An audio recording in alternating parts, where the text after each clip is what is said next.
How's everybody doing?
Let's see. So, Oski Woski with the 10. Appreciate it, man. Mute Juan and Britt. Also, how have you been? Pretty decent, I guess. Can't complain.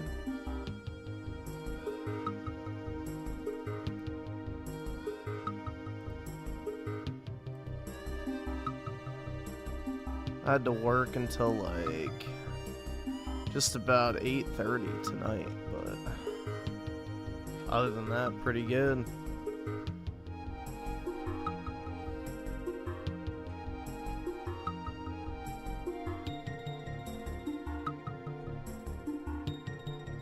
And then also Oski Woski the 15, or what? Not 15, shit.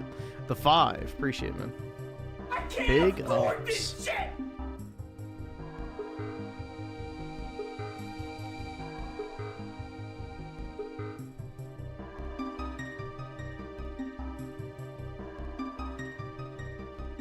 Have I gotten my raise yet? Technically, at the end of this pay period will be my first paycheck with the raise, so yeah. An extra $250 a month. Or no, per paycheck, so every 2 weeks. I think is what it'll equal out to. Post taxes, 401k deductions, and all that other shit.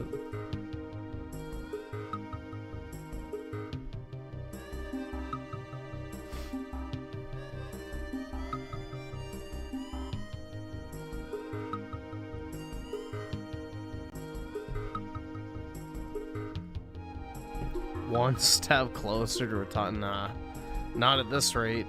My Pokemon cards are gonna be that more so than my paychecks.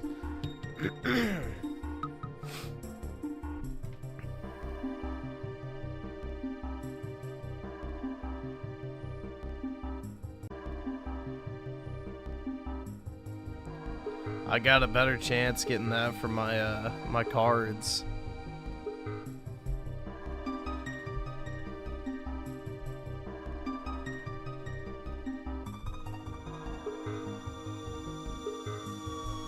What, buddy?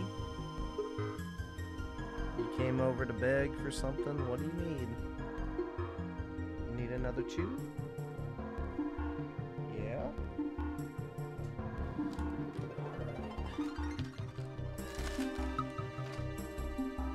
This one's 2 stuck together, so there you go.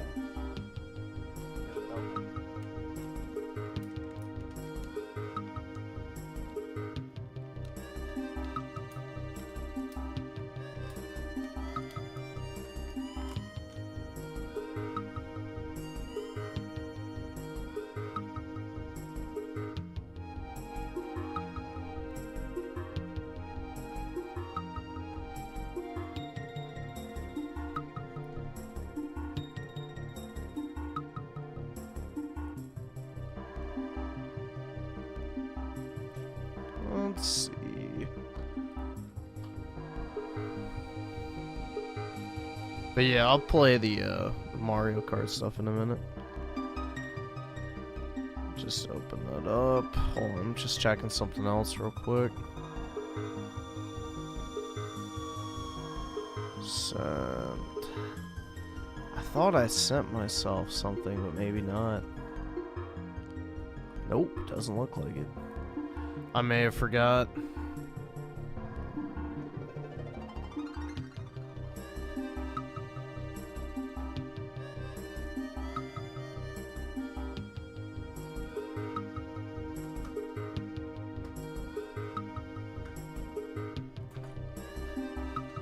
Kyle Rittenhouse got married. Yeah, he made all that money off that book, so...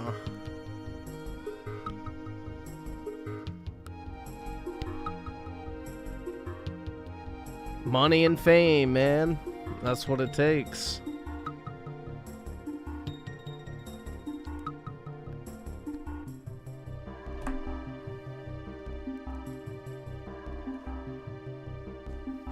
Unfortunately, I have neither.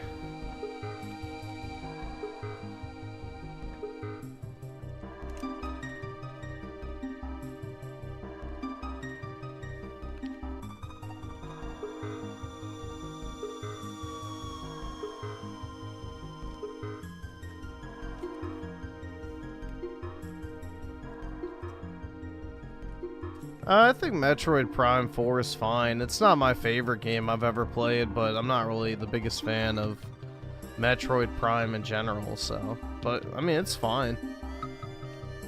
So far, it's just been a pretty decent, you know, single-player, first-person shooter. I don't really think it's anything incredible, but it's fine. If you like the other Metroid Primes, you'll probably like it, but... Then again, I'm not the best judge of that.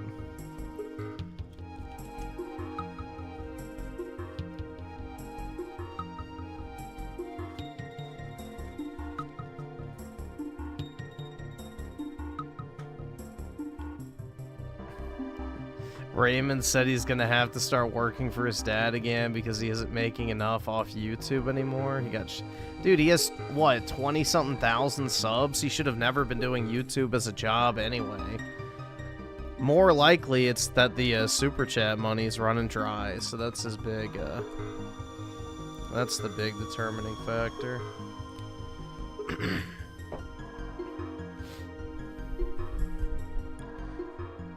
You shouldn't be doing YouTube. Bro, I don't even think if you have 400,000, 500,000 subs, you should be doing YouTube full-time personally.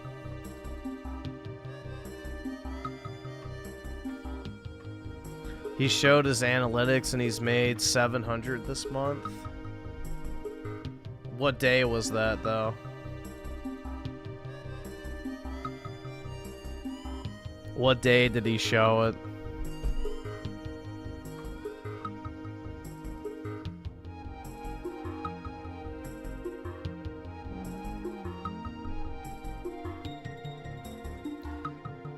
Today?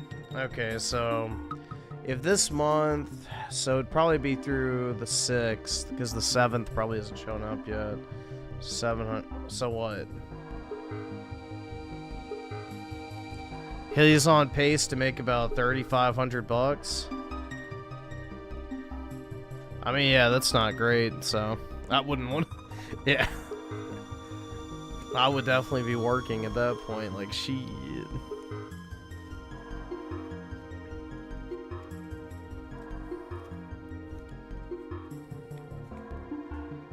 Brutal, yeah.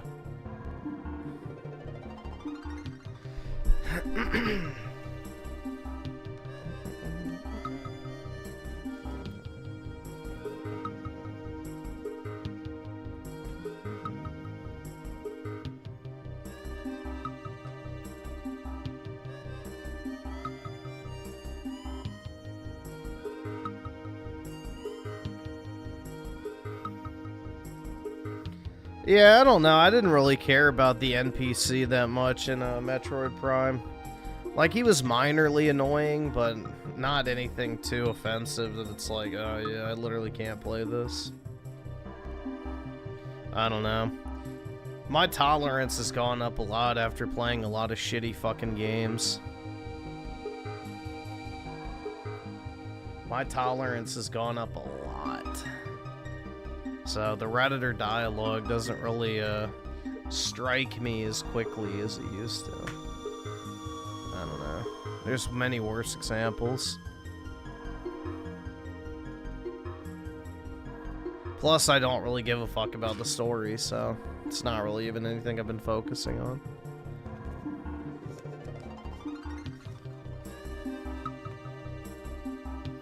Gameplay-wise, it's just okay, I would say.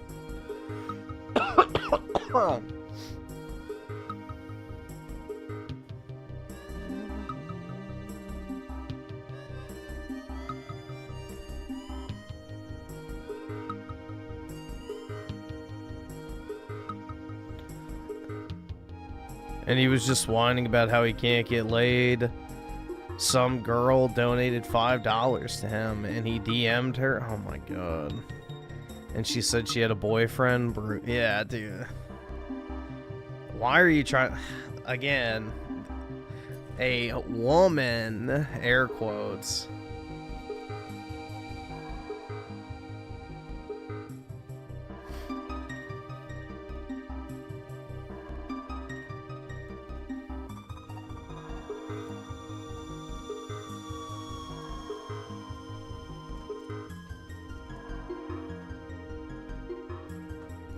Yeah, from what I played, I would give Prime like a 5.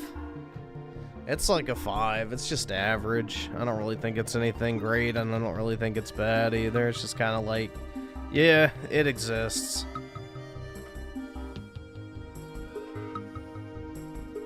Raymond is truly an anomaly. I don't think so. I think there's a lot of people like him. There's a lot of dudes that have just been, you know, basically black-pilled into insanity.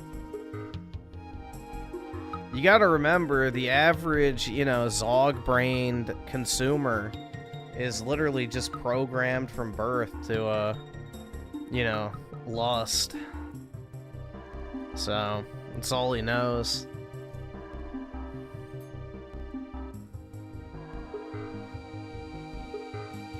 I don't think it's a cash grab from Nintendo. Metroid has never been that popular, nor has it ever sold very well. And on top of that, this game took them how many years to develop? So they would have just scrapped it if it was just a cash grab.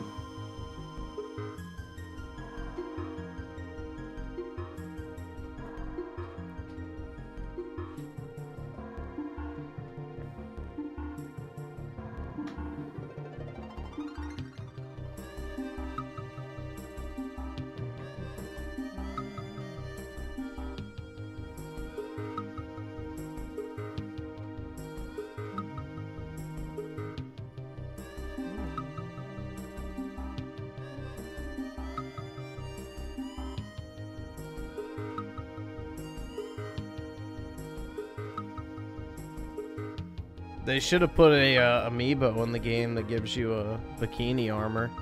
They could have made some serious cash. A third-person bikini armor mode. Easy sales.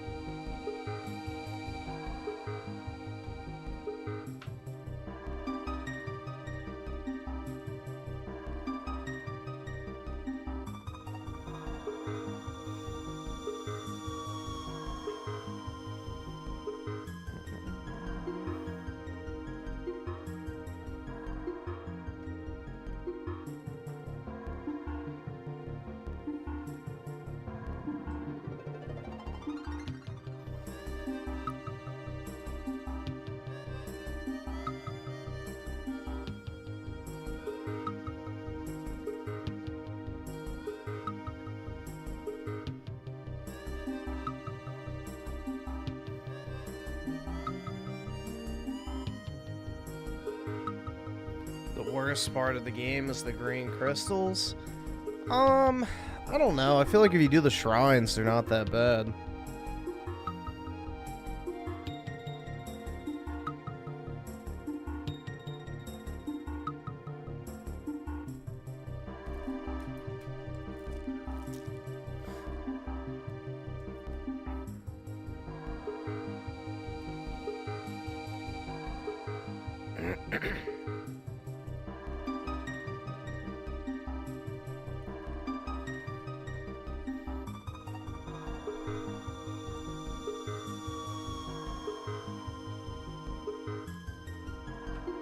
At least Samus is hot.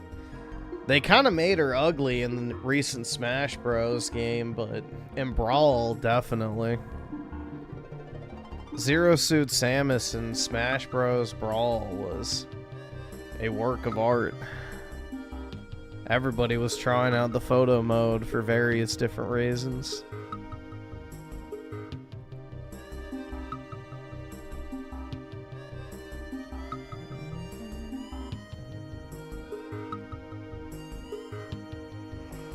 Play Fusion? What is that?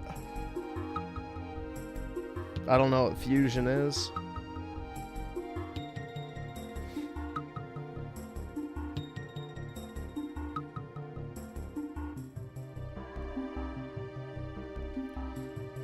Yeah, I am tired. I was working until like 8:30, so I signed on at like 7:50 today, and I've been working basically 12 hours. I had a bunch of shit to do.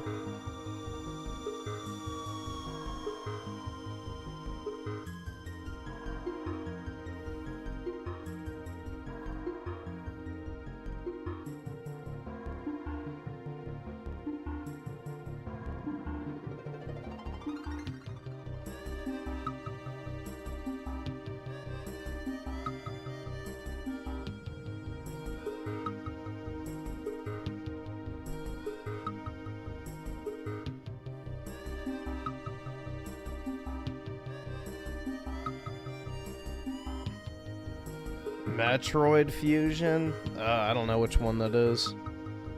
I'm not really a Metroid guy. I've never really liked the series.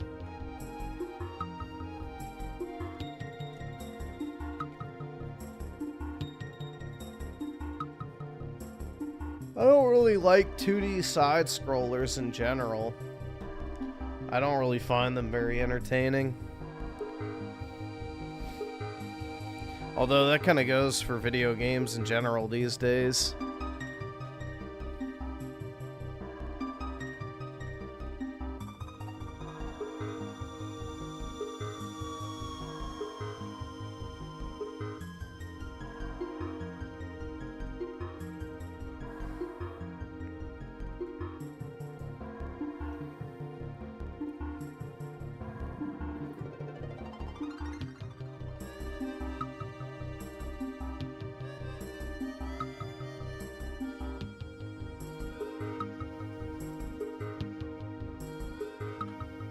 I'm not even really a fan of Mario 2D games, so I've never really been a 2D platformer kind of guy. It's never really been my area of interest.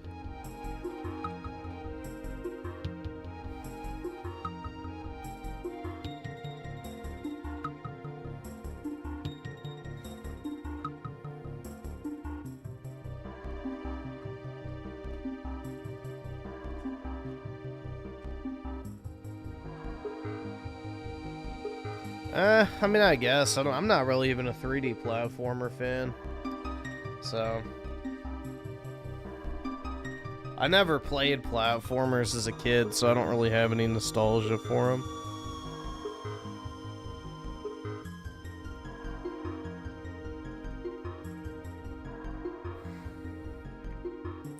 What usually happens when I play a 3D platformer is like, I'll be like, okay, yeah, this is kind of fun. But then I'll just get so burnt out on like the collectathon aspect that I'm just like, okay, yeah, I'm really fucking ready for this game to be over. So That's my problem. It's like, I'll start playing it, and then it's like, okay, yeah, I've had enough. Can this just be over now? I get burnt out on them super quick.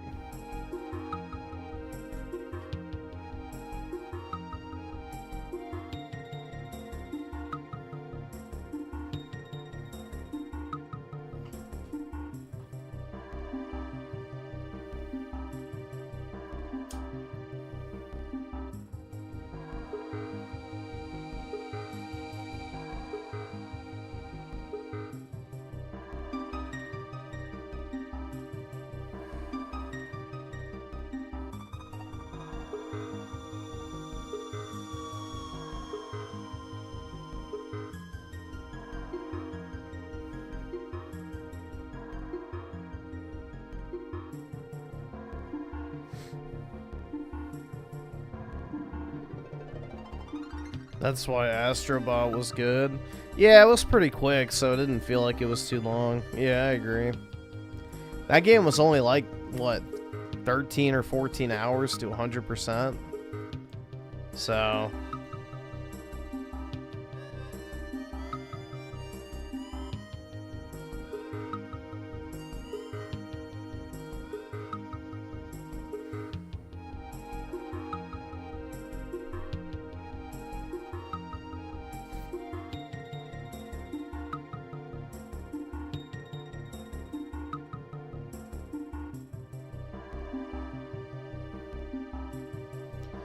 I probably wouldn't like the Yakuza games. I tried to play Judgment, and it was way too slow for me.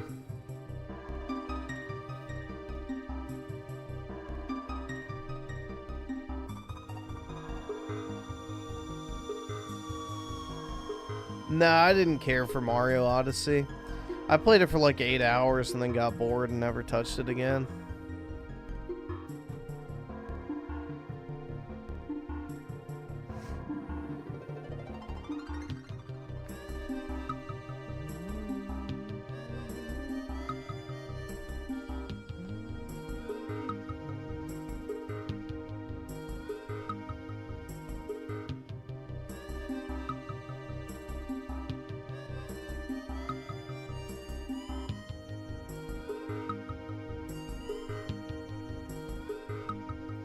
Yeah, aren't all the Yakuza games like 80 hours or something ridiculous? So it's like, I ain't got time for all that.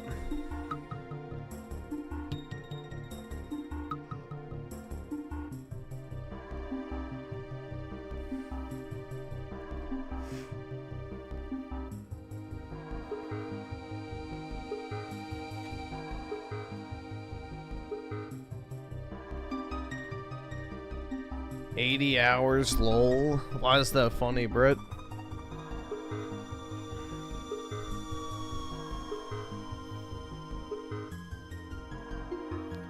Real gamer working 12 hours and still streaming? Yeah, and still slightly sick too, so. But we're here.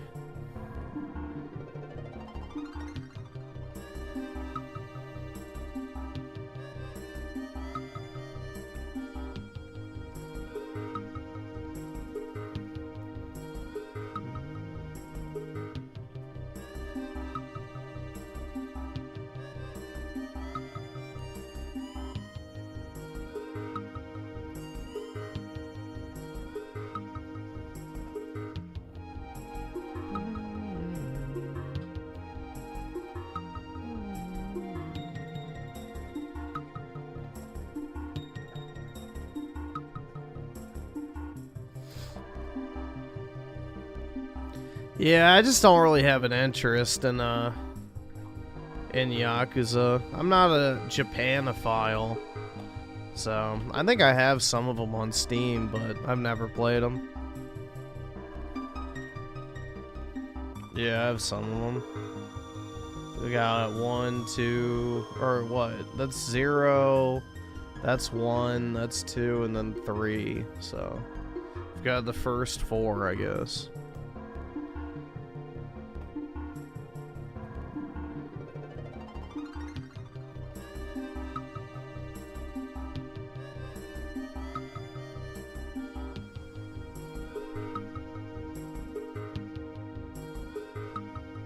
A lot of games, yep, and I don't want to play any of them. Therein lies the issue. So many games, no desire to play them.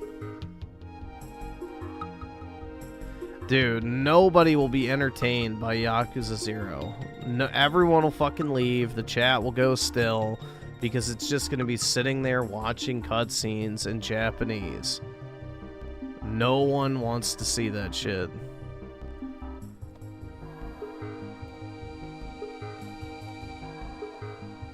It's just gonna put me to sleep.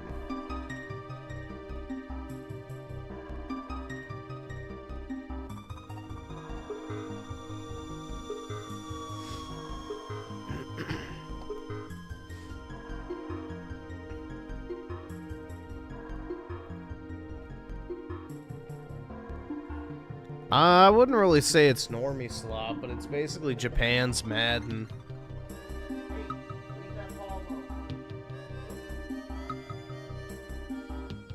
Oh boy.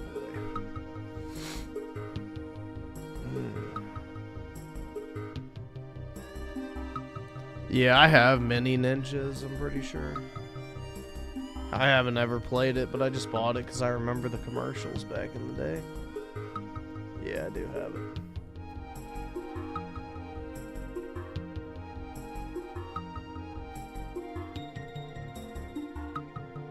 No, Japan's Madden has to be a yearly release. Monster Hunter's not a yearly release.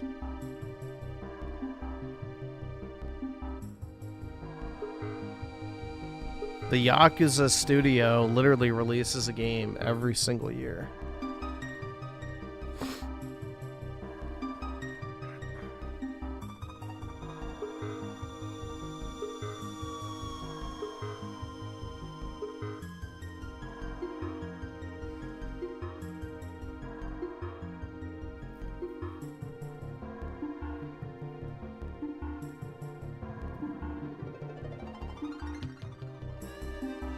Atelier slop, yeah, the chick with the thick thighs, yeah, I've seen those. I've never played them, but I've seen them.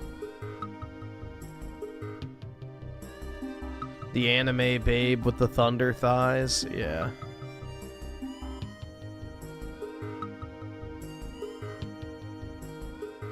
All right, awesome. Thanks, nigga. All right.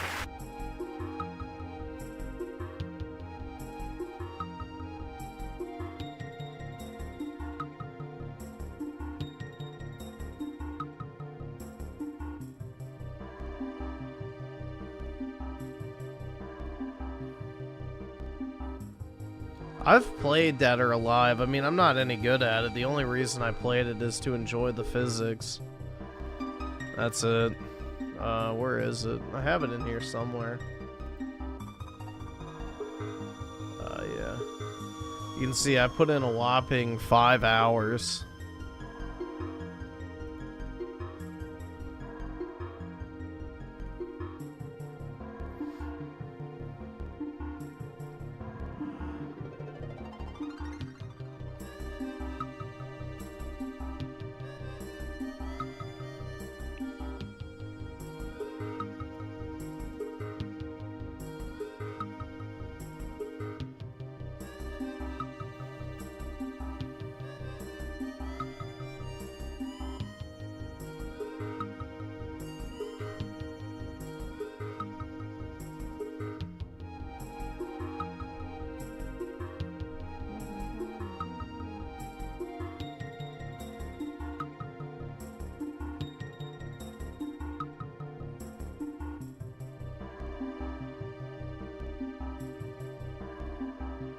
Atlas released 2 sloppers in a row. The Persona 3 remake was ass. Dude, that Metaphor Refantazio game was incredibly mediocre.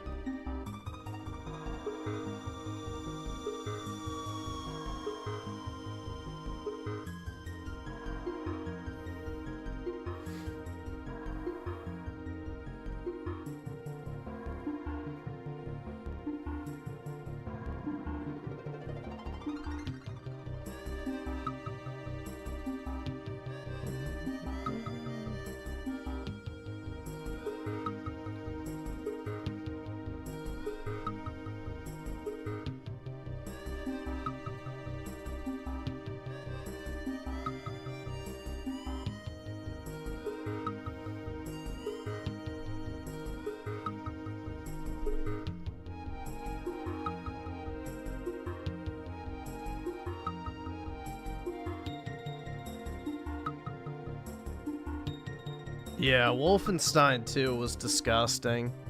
Genuinely. That game was like, just, it's repulsive on every single level. Like, genuinely repulsive. You know that shit was written by Jewish hands. Some, like, you know, ultra-lib Jewish guy probably wrote it.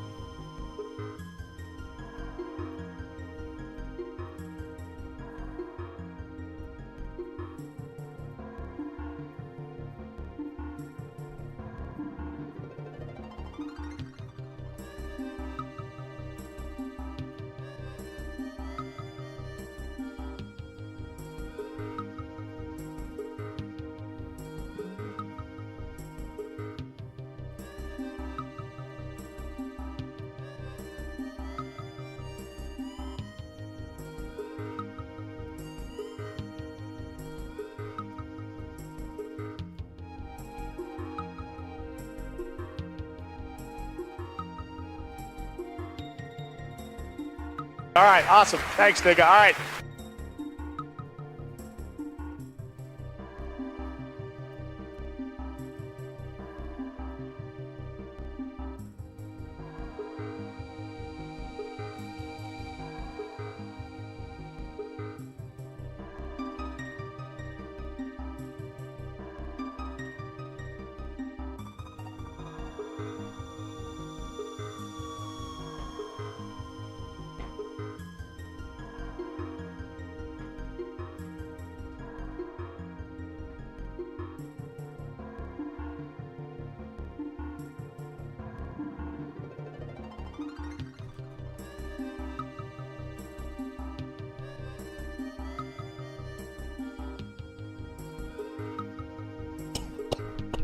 Oh, shit, man. Damn.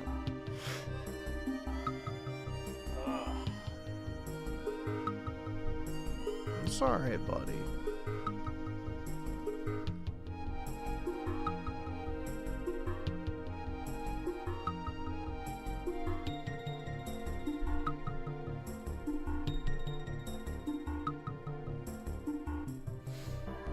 Let me refresh the super chat feed. Shit.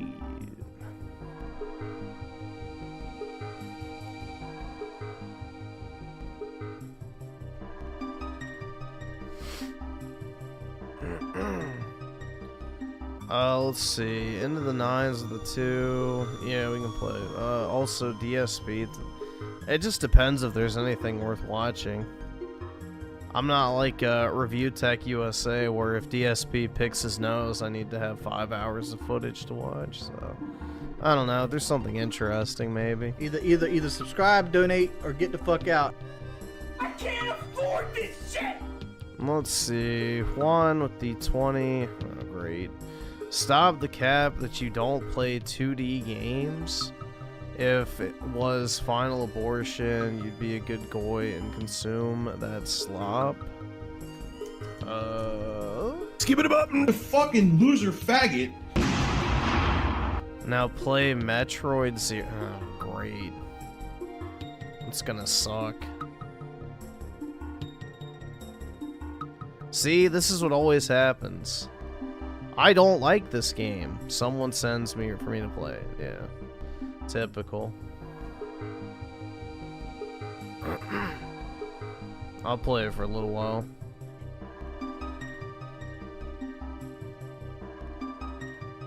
But yeah, I don't like Metroid. Coleco Chameleon. Now let me open this over here.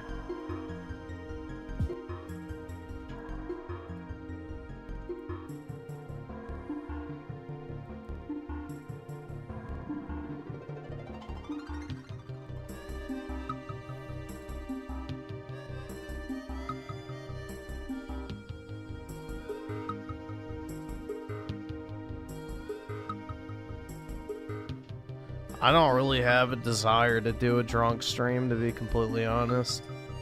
There's like zero incentive for me to do that.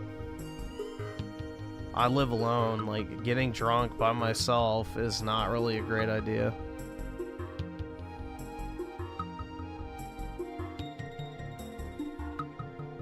Synchromax with the 5 regarding last stream's talk of finding chicks with a little arm fat attractive. Look up Rebecca Ford Game Awards. Okay, it's a short.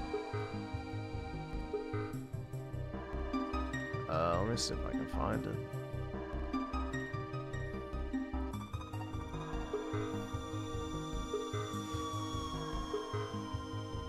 How do I afford to live by myself? I have a job. Same way everybody else who does. I don't know. That's pushing it, bro. Now, please. That's pushing it, I feel like.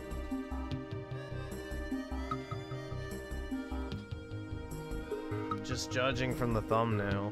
Welcome the creative director of Warframe, Rebecca Ford. Holy fucking low resolution. Jesus. Nasty. I don't know. Hello, everyone. Either subscribe, donate, or get the fuck out. Music has been a lot. That's amazing. But yeah, I don't know. I think that's pushing it. hi, everyone. I'm here on behalf of the Warframe team. We are here at the 10th year of the Game Awards. She could definitely afford to lose some weight.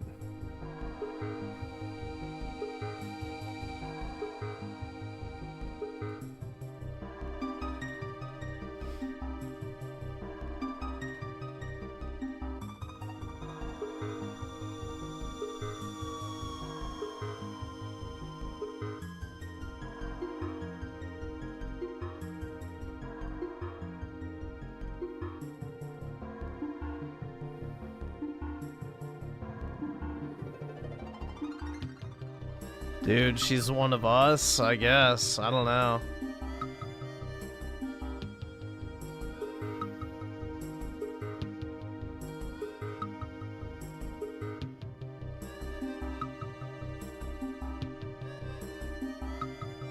And let's see. Tim Marco the 7. The grifters are out in full force saying that the Switch 2 sales are down. People are probably waiting till Christmas. No, it's because it didn't go on sale. So in a time of year where people specifically buy shit that gets discounted, of course things that don't get discounted don't get purchased as much. So, like, the only reason people buy shit during Black Friday is because it's cheap. It's literally a day where people convince themselves that they need shit that they actually don't. So...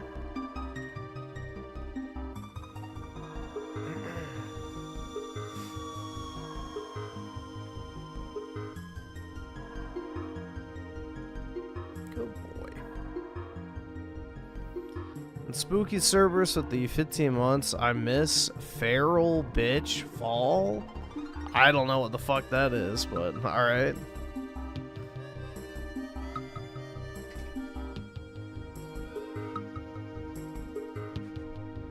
And Creators Freedom with the 2 news on the I Am Jesus game. I don't think there's any news. I think they delayed it again. The demo's still up, but I think they delayed it again. Play Doom for a bit? I'm good. I'm not in the mood for that. I'm not in the mood to play anything, to be completely honest.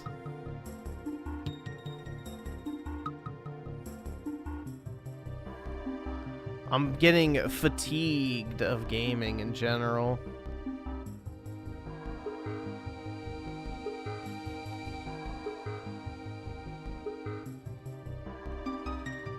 Let's see, Sneedington the 1st, 19 months, what's up? Oh wait, what's good? My Enwa. Let's see. You fucking cock! I know that's one of your favorite words, you right-wing asshole. Come on, cock! Ask real fucking questions, cock! And don't be a fucking pussy, because you're a bigoted asshole too! Fuck you!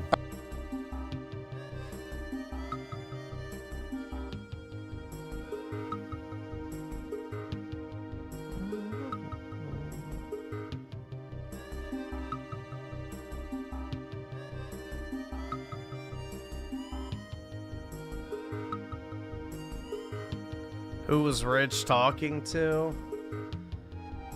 He was talking to, or I don't think he was talking to anyone. He was talking about Stuttering Craig, I'm pretty sure. On side scrollers.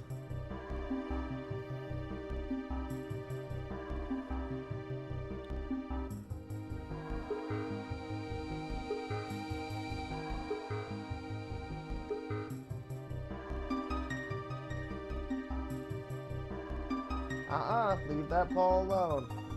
Nope. Leave it alone.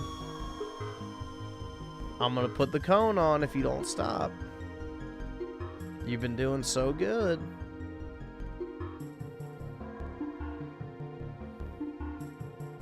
Don't do it, dude.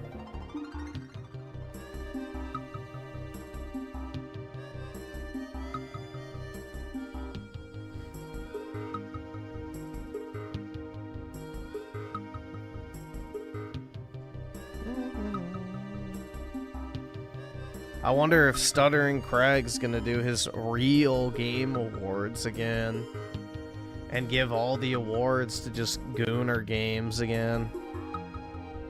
The best story, Stellar Blade. Jesus Christ, bro.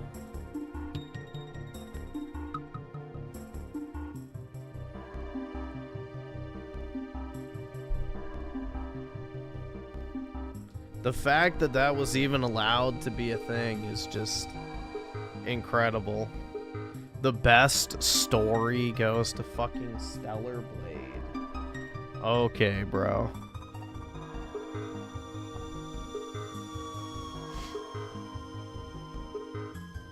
Yeah, and then he featured that indie game made by that tranny.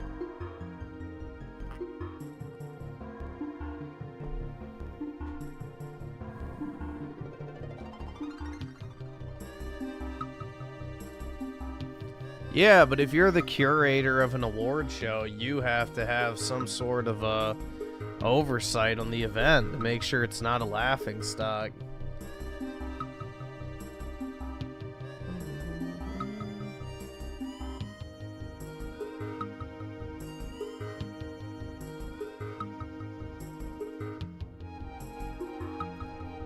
What console is this Metroid game even on? Is it on Super Nintendo?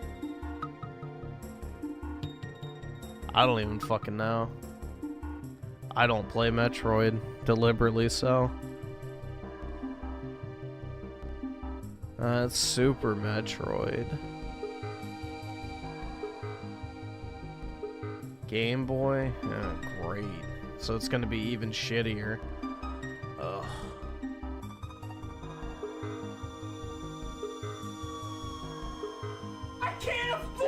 Yeah, I'm not gonna last long on this, or else I'm gonna start falling asleep. Plus, everyone's gonna get bored and leave, so it's not economical.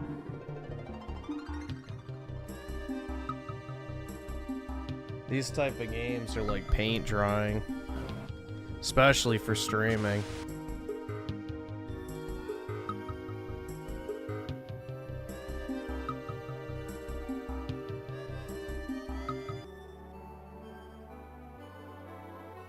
Alright, I'm gonna mute. There we go.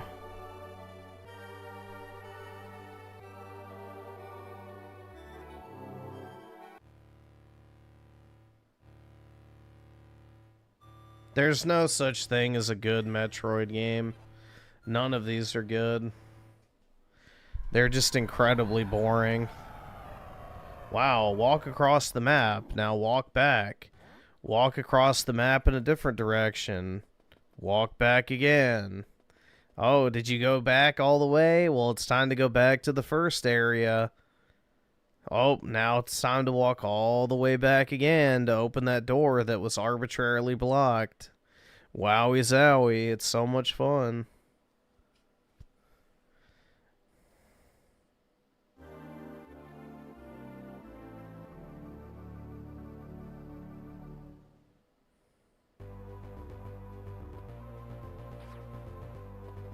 Oh my god. Gross.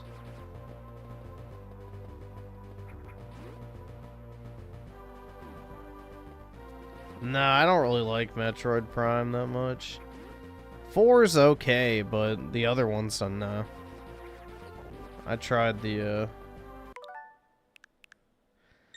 Metroid whatever, remastered. I didn't like it. Too much backtracking.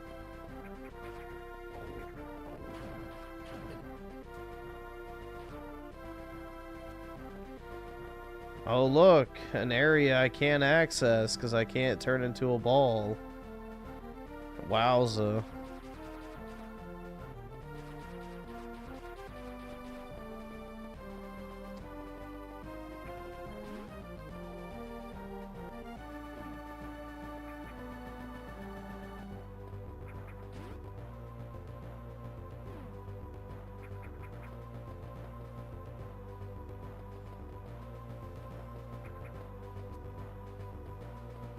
See, this is the thing, is I grew up with games like this, and I still didn't like them back then.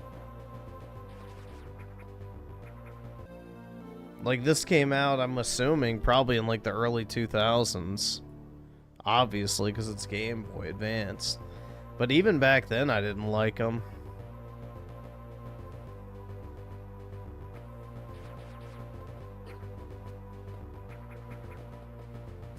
This was never my bag.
I pretty much exclusively just played Pokemon on my Game Boy. Pretty much.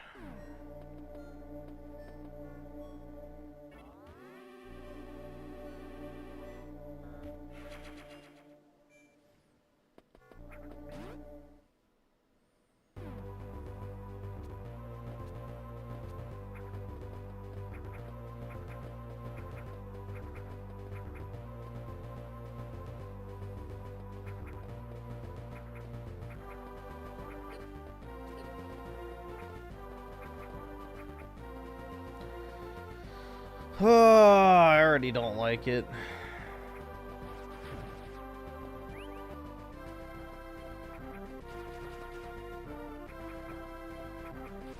It's all so tiresome.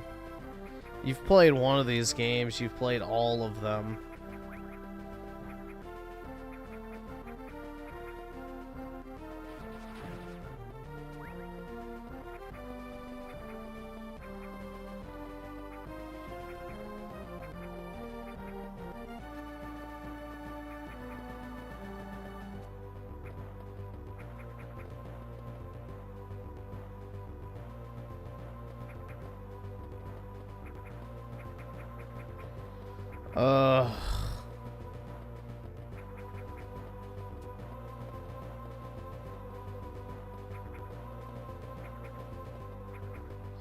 And the chat crashed. Yeah, I genuinely love this fucking genre in general, you know? It's just so much fun. So much fun. Really just reignites that lost spark of interest in gaming that I've lost over the years.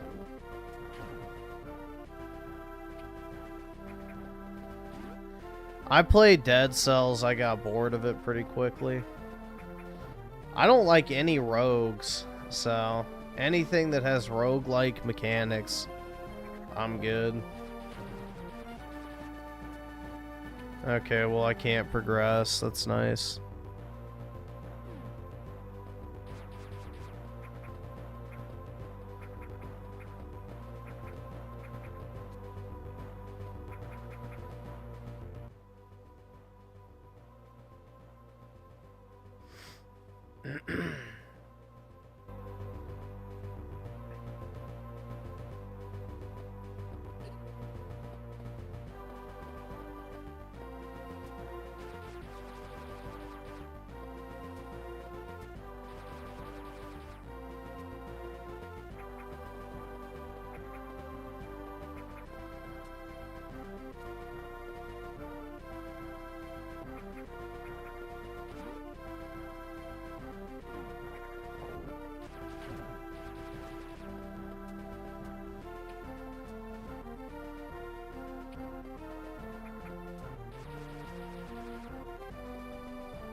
What was the last game that you genuinely enjoyed and not just tolerated? They're very few and far between.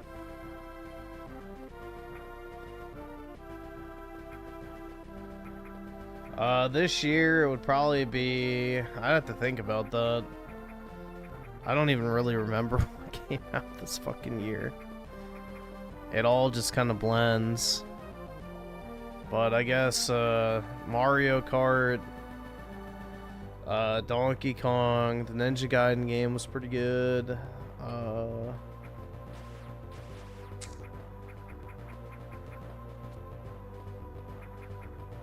I don't know.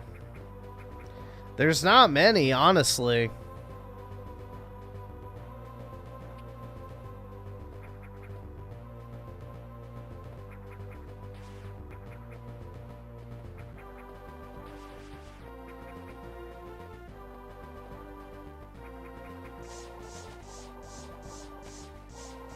Can she not jump? Oh, you have to hold it down. That's retarded.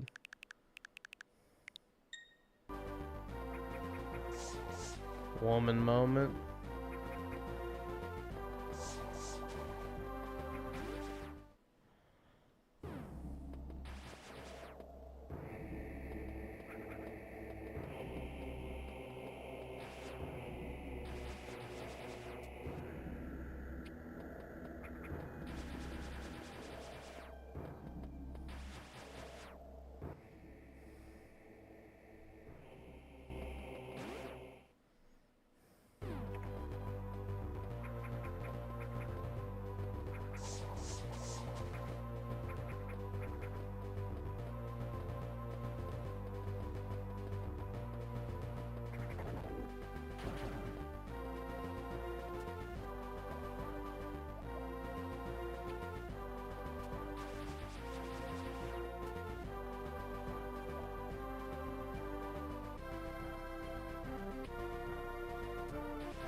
Nope.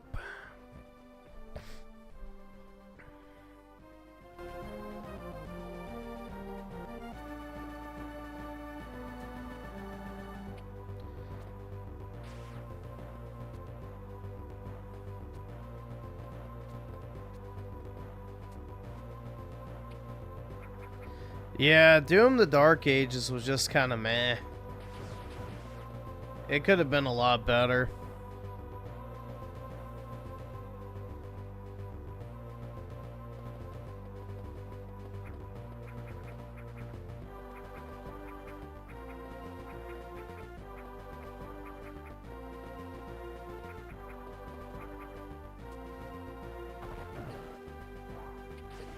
The fuck was that?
Let's see. September code the 279. Just call it the Gooner Awards. I know exactly. I don't know. On one hand, I like, you know, obviously sexually attractive video game characters, but also in the same breath, the type of people that also like them are typically like VTuber autists that are just unbearable to be around. So you kind of hate to see them happy.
And let's see, Zong Xena with the 5. Say what you will about Nick.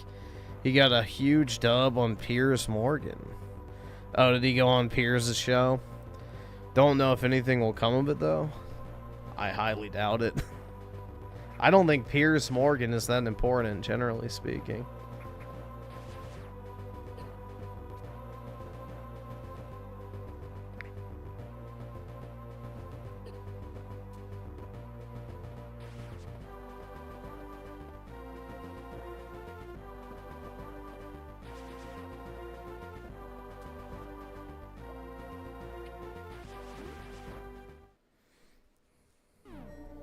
Yes, Piers is a leftist. He always has been.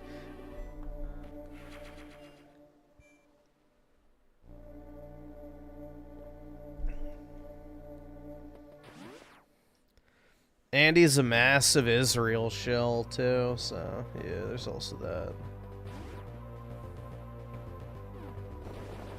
He wants those donor dollars for his I don't know, is he on TV anymore, or is he like a podcast? I don't actually know.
no rockets.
Alright.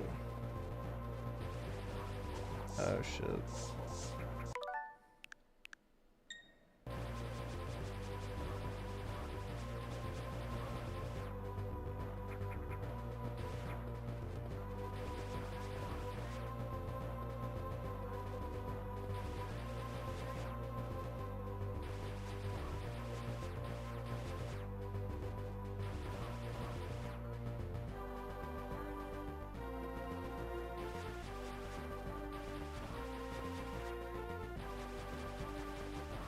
I guess they just keep oh my god. There's like a delay when you go to jump. It's irritating.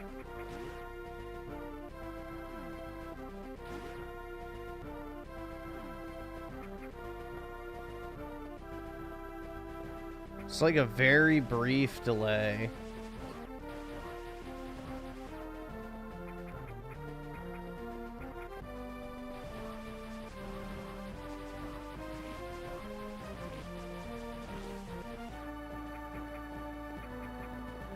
Oh shit. Let's see. Spooky Cerberus with the 5. Appreciate it. Quick 170 grand. Would sort all my problems, wouldn't fix me, but I could have fun. Well, yeah, I mean, 170 grand is definitely a nice chunk of cash, so. No matter where you live, that's pretty much a down payment on a house. And on top of that, it's like, what, 3 times what the average person makes in a year? So. Yeah, that could definitely do some good, I would say. I would definitely love 170K right now.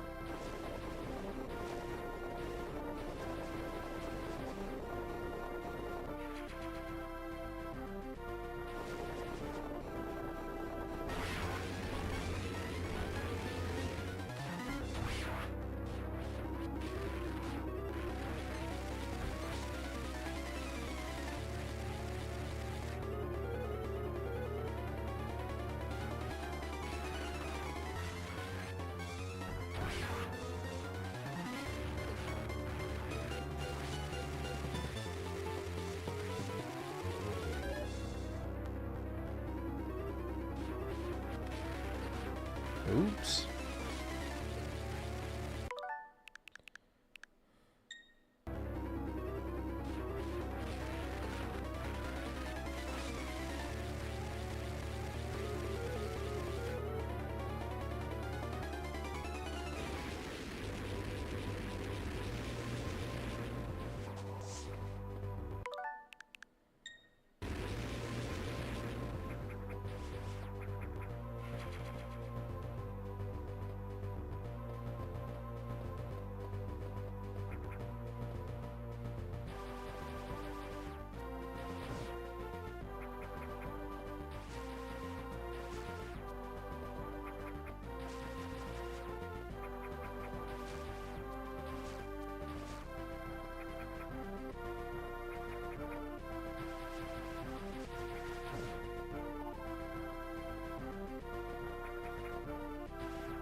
The Norwood Reaper? What the fuck is that?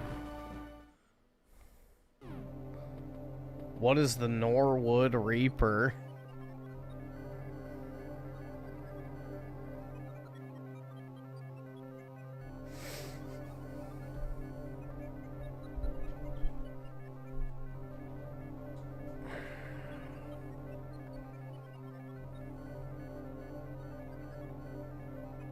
Male pattern. Oh my god. I don't have an issue with that, so. I'm not balding, and my hairline's fine. On top of that, none of the men in my family are bald, so.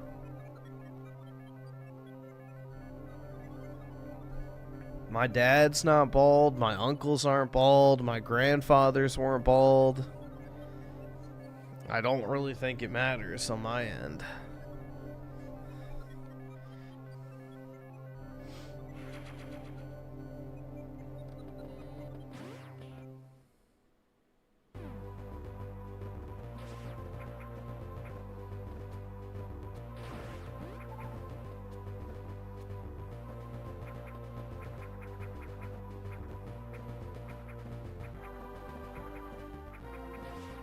Plus, in case you guys didn't realize, you know, I'm not exactly risen up the bitches on a regular basis.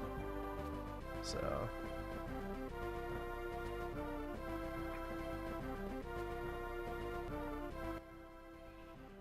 It doesn't even really matter on my end.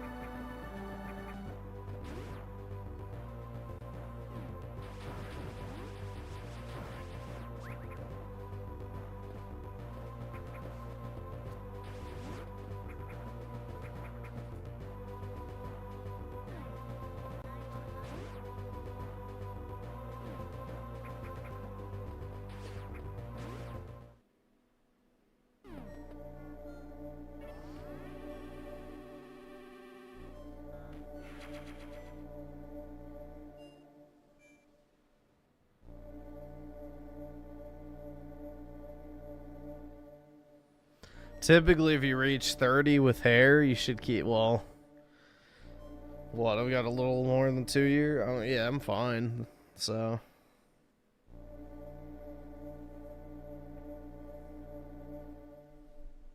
Yeah, I've had the same hairline my entire life. So. Plus, my hair still is thick.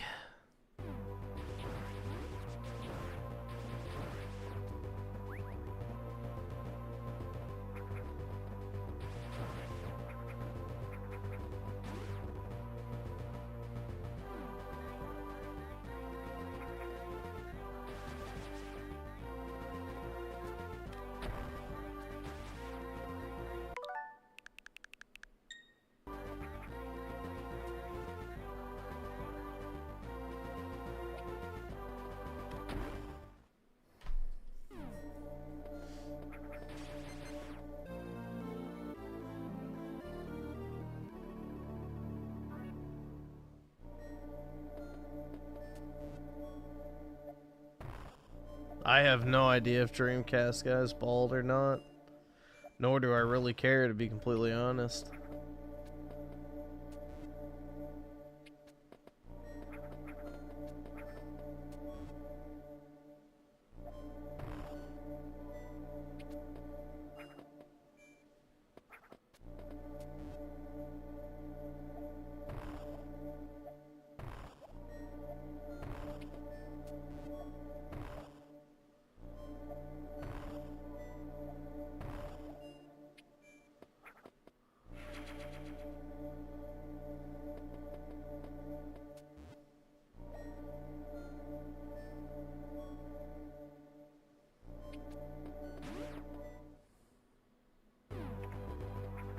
Yeah, probably would explain why he wears the hat, but I have no clue, honestly.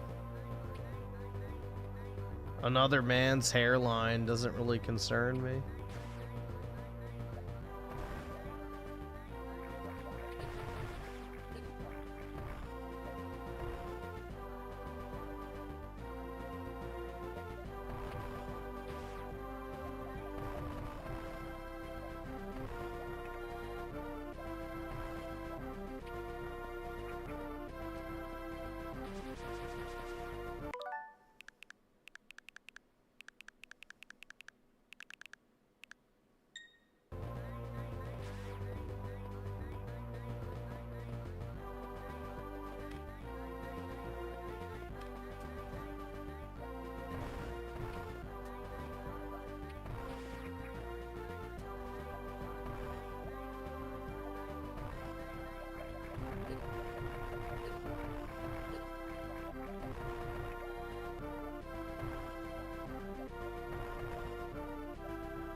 subs.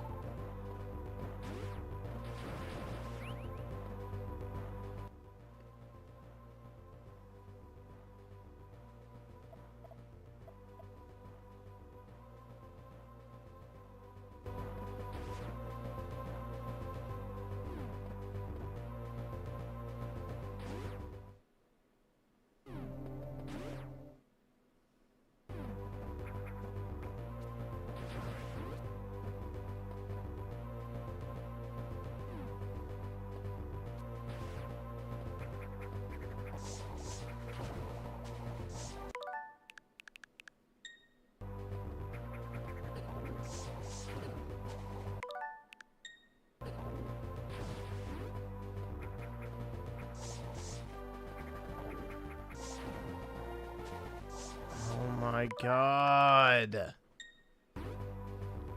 Did I mention I hate platforming?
Dude, this is so much fun.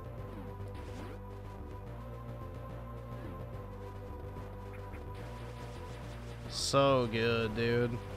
There are people that'll look you dead in the eye and say the gaming peaked during like the SNES era, and I'm just like, I don't know how.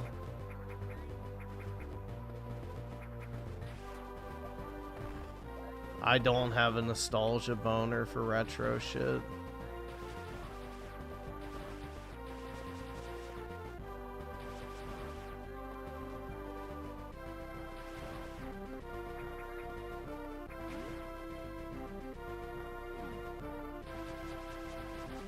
I would have never played this as a kid is the thing, so the reason why people like it to this day is because they have nostalgia for it. I don't.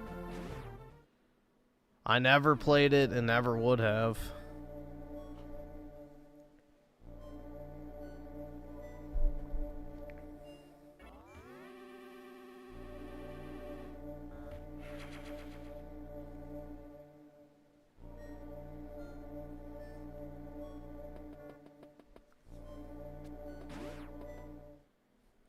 Yes, you would? Then why didn't I ever get it for my Game Boy?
Your favorite era was the PS2 era? Yeah, I don't know. I never really used my PS2. I did like my GameCube a lot, though. I had a PS2. I only played a few games on it, though.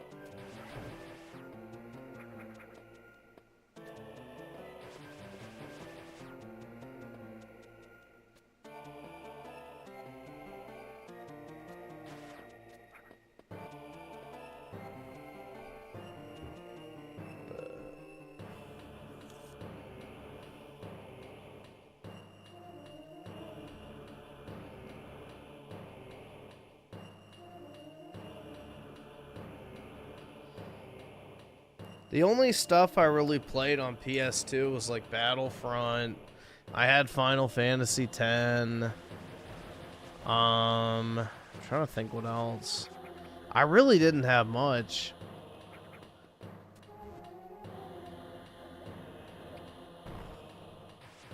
I didn't really play a ton of video games as a kid is the thing either. Like outside of Pokemon, I wasn't like really religiously playing games, so I was a very casual gamer as a kid. I mainly just played games when like friends or something came over.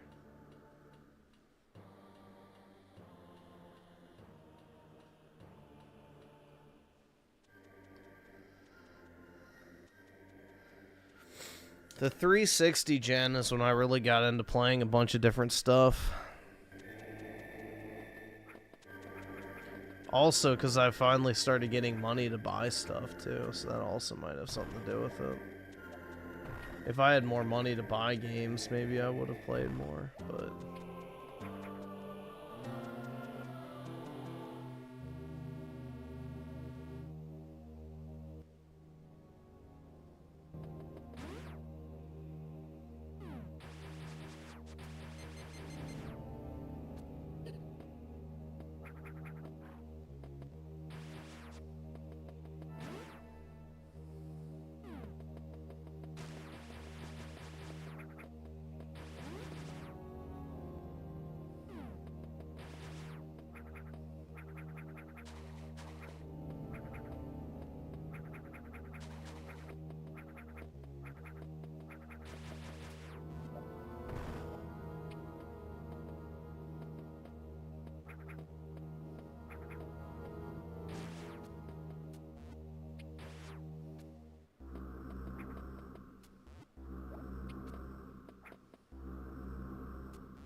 Can I just not jump out of here?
so much fun, man. No, games are definitely getting worse, so... Games are definitely getting worse.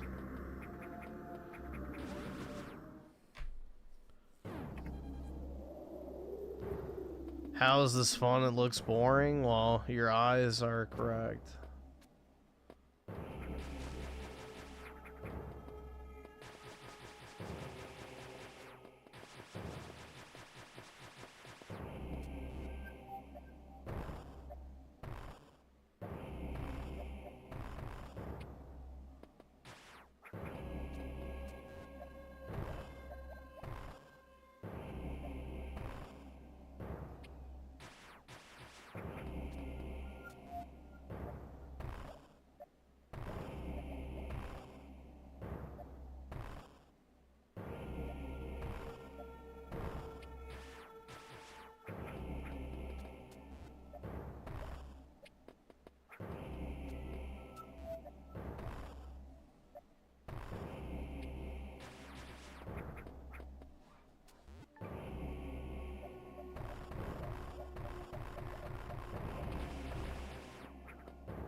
Yeah, I'm about to stop.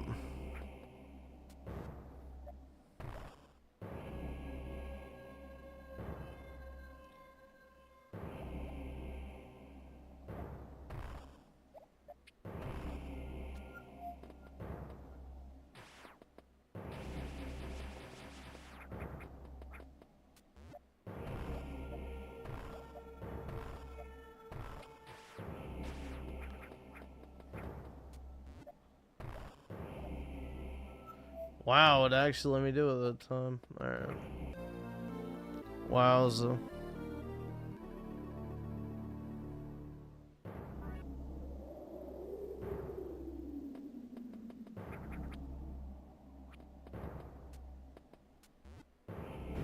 Wow, Samus learned how to use her hands. Wow.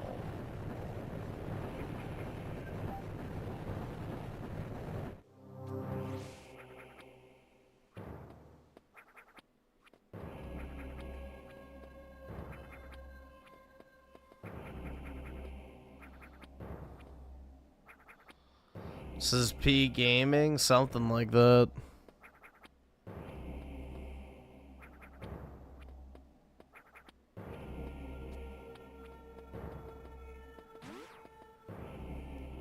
Yeah, video games really haven't evolved in any real meaningful way since the 7th generation. In fact, they've gotten measurably worse since then.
Yeah, PK talks a lot of shit for somebody within cum shot range, but you know, I think he just likes it.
This shit's gonna make me fall asleep.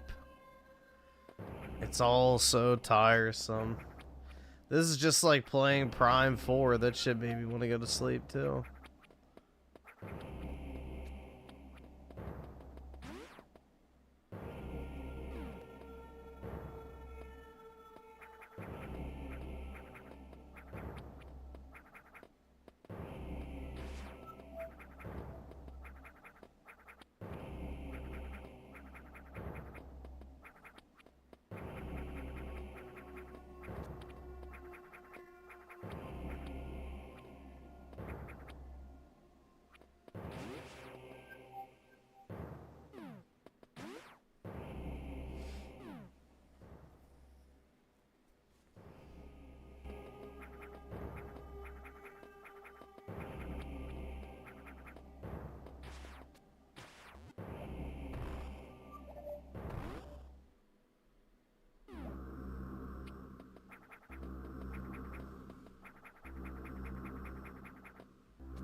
Yeah, I mean, I was actually feeling pretty good. Now, of course, I'm fucking tired because of this dog shit.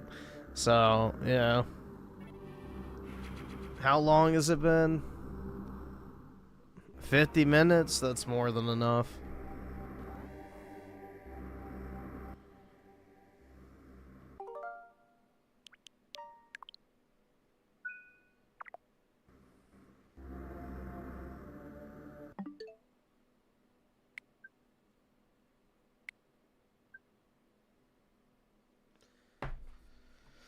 That shit's literally gonna put me to sleep. Oh my god. I'm too old for this.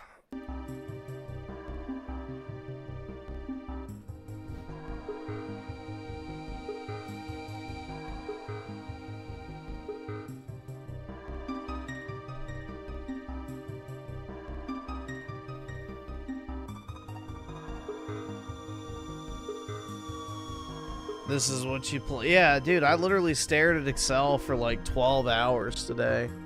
I'm already tired, and this shit ain't helping.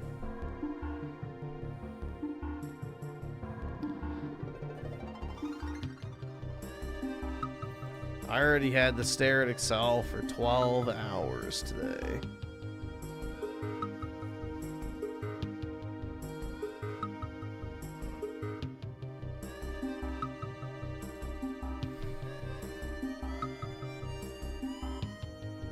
I think only the story for Final Fantasy VII Part 3 is done.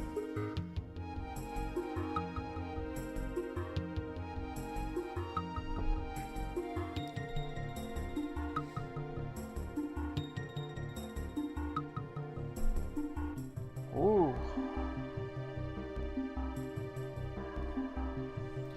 My eyes are kind of burning now.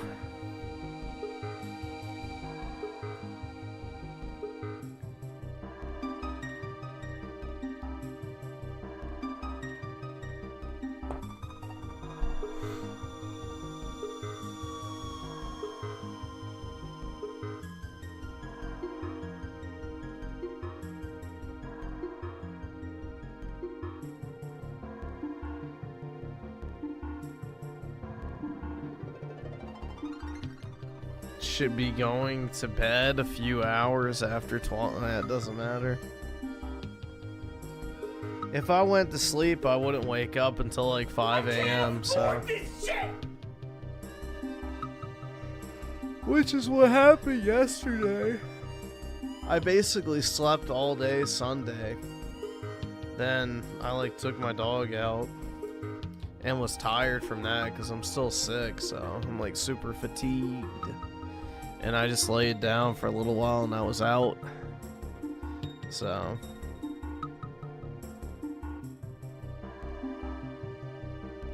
I pretty much slept all day and night.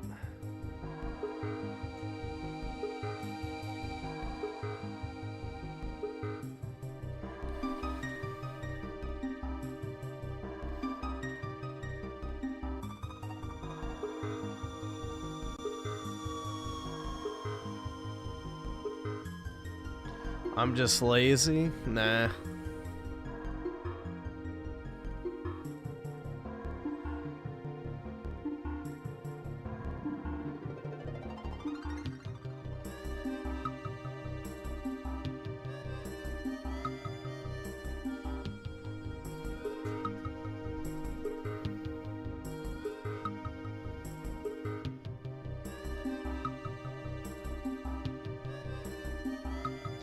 Nah, if I started drinking wine again, that'd make me even more tired, so that wouldn't be a good idea.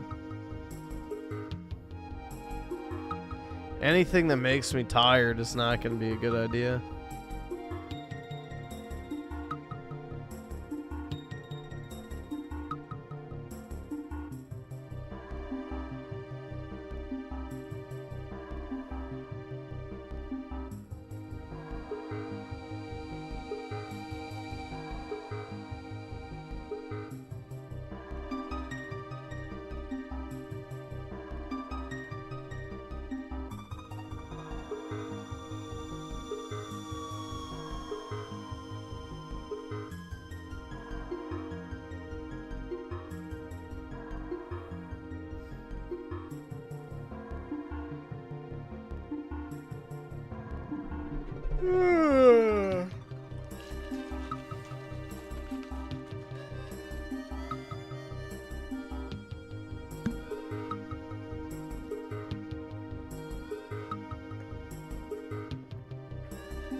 Dog, he's just out snoring.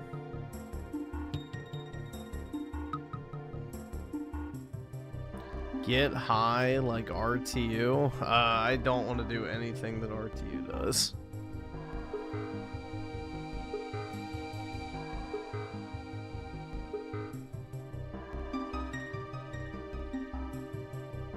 Go to sleep? I thought about it.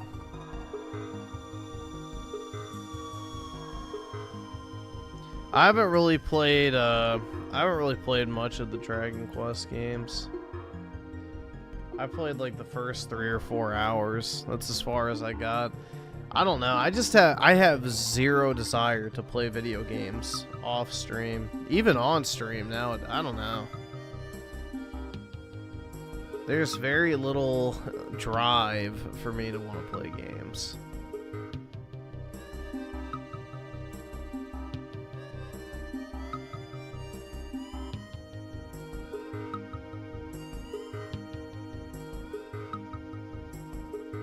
I would rather just sit there and try and sleep.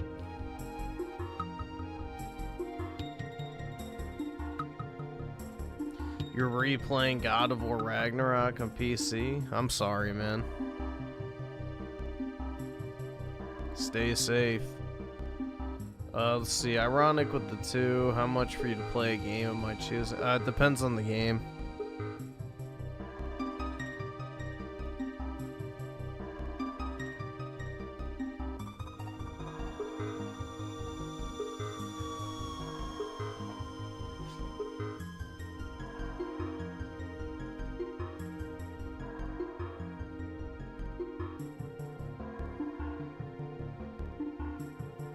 Yeah, the thing is that happens whenever I try to play a game.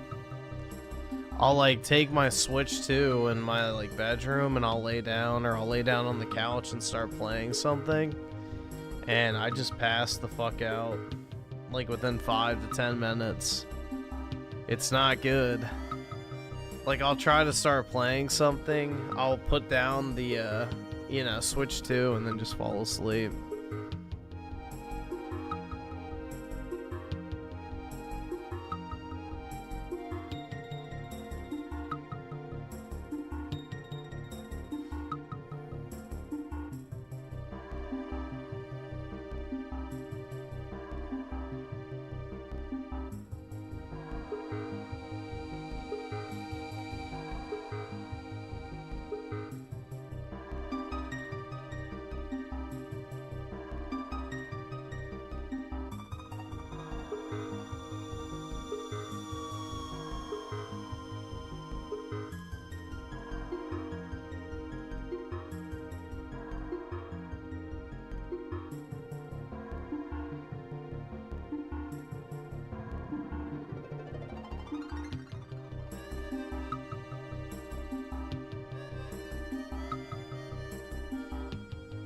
Yeah, the thing is, bro, is God of Snore Ragnarok is genuinely bad.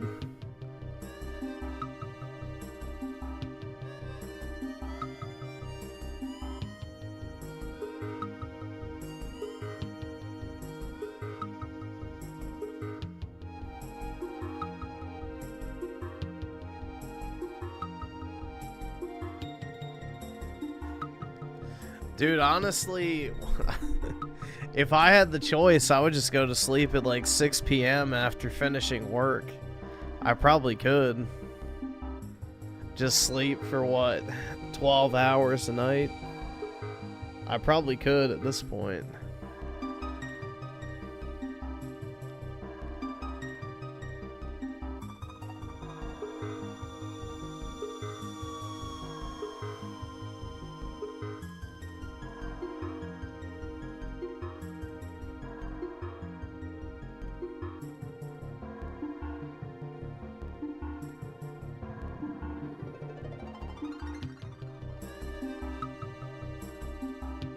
God of Soy Ragnaslop really made people soy out. I don't think they're people. No, it's the cattle class of society. It's like the same people who are so brain dead they listen to VTubers or watch sports ball for 10 hours a day, or who get excited to go to fucking Disney World. You know, there's literally cattle class like people. They're not even real humans.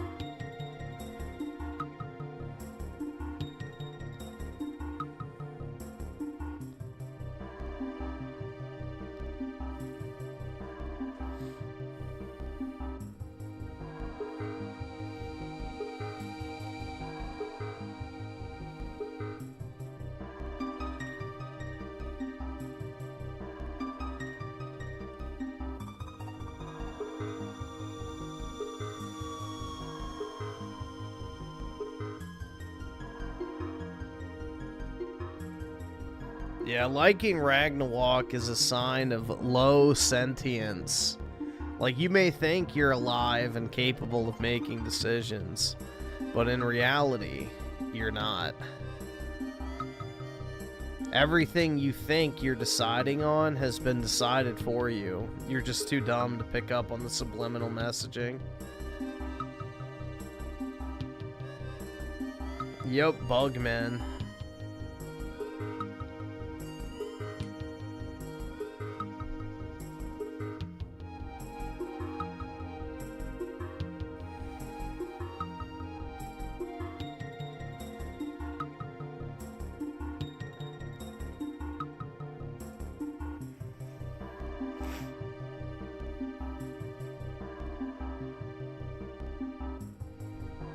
Go to church? Alright, let me go worship Black Gay Jesus real quick. I'll be back.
She may. He got that purple drink in that cup.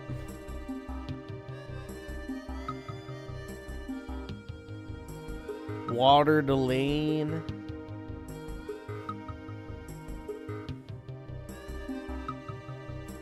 He got that cornbread.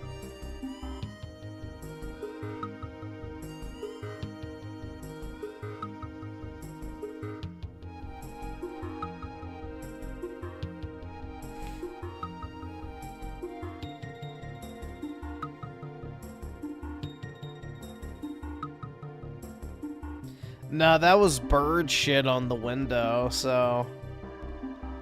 That was bird shit on the window that landed right on his lips. But yeah, it does make him look like he's drooling for that cornbread and purple drink.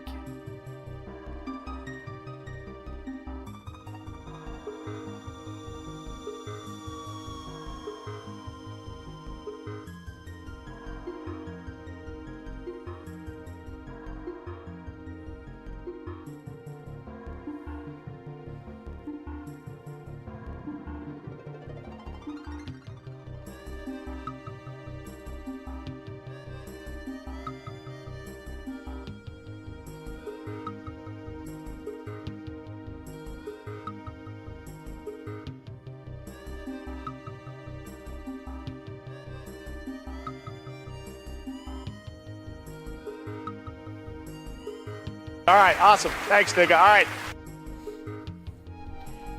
Let's see. Lord Daniel, some of the five. I mean, it's your opinion. I, for one, loved both 2018 and Ragnarok, and consider those games some of the best gaming has to offer. What are your feelings on Marvel movies? On my 7th playthrough. Jeez. That's brutal, bro. I can't afford this shit!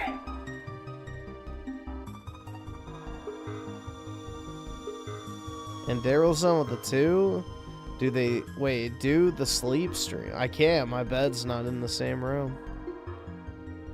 And I don't want to sleep at my desk. I have fallen asleep at my desk a few times off stream for like a couple hours, but not anything more than that.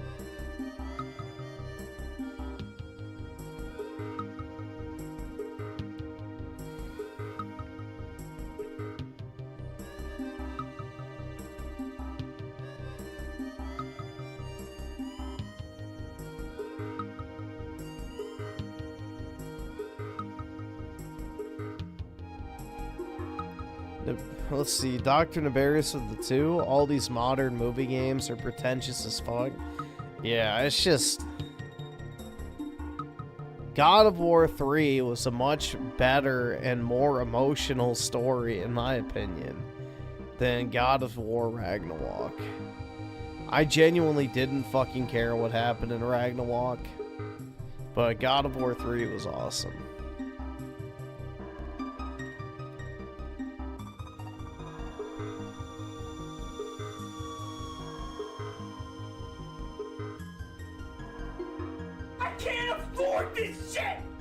God of War 2018 I don't totally dislike, but Ragnarok is terrible. Genuinely terrible. Either subscribe, donate, or get the fuck out.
I'm too scared to flip burgers. I don't need to flip burgers.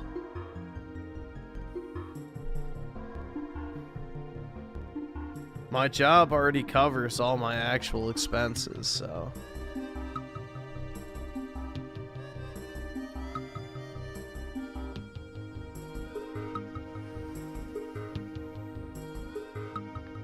And if anything, I would go and throw boxes for UPS or something like that.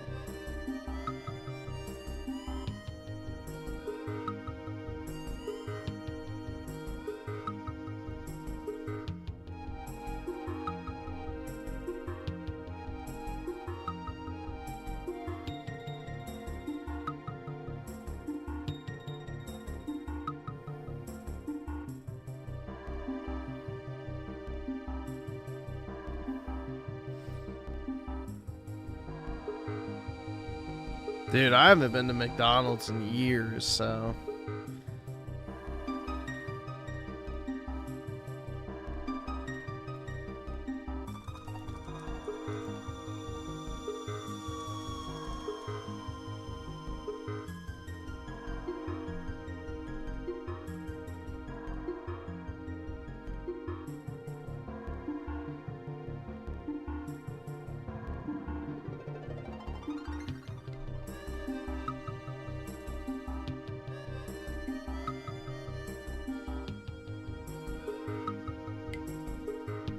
Nope, I've never had a McRib in my entire life.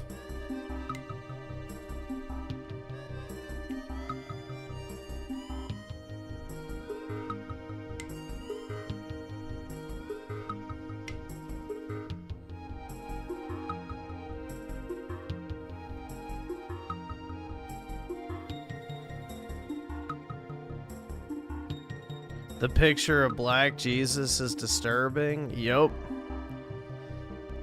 With the tranny flag in the background.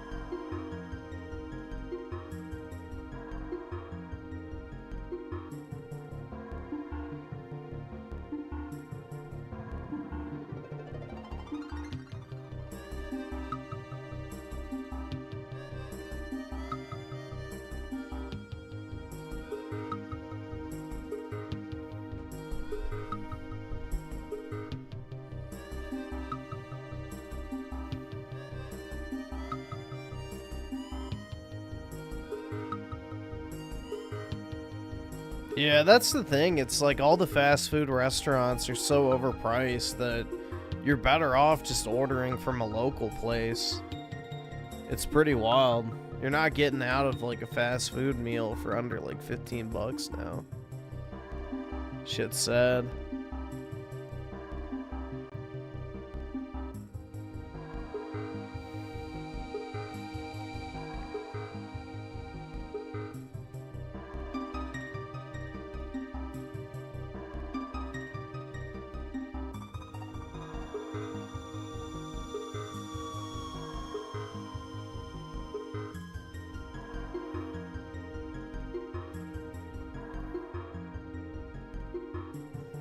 Yeah, you basically have to use the McDonald's mobile app in order to make it worth going.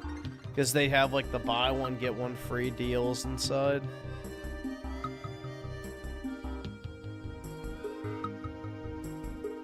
Or at least they used to. I don't know if they still do or not.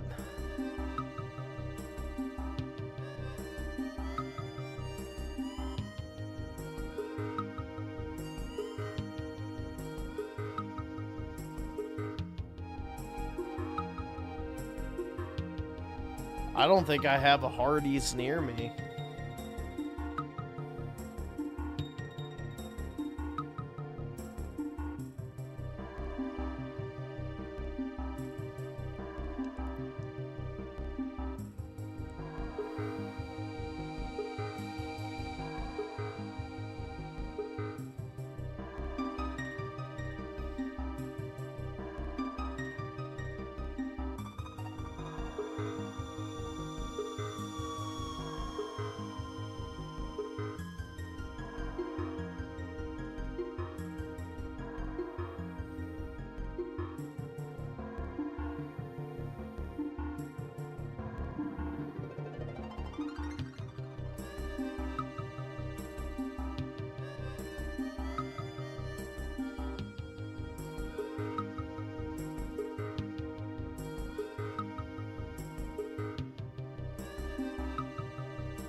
Insane how much it costs. I remember 4 years ago you could get 6 Crunchwrap Supremes at Taco Bell for 20 bucks compared to like 3. Yeah, exactly.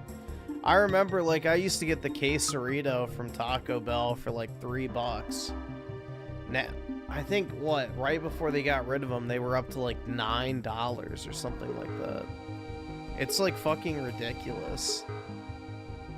So, I don't know, man. It's not even worth it. It's not worth it.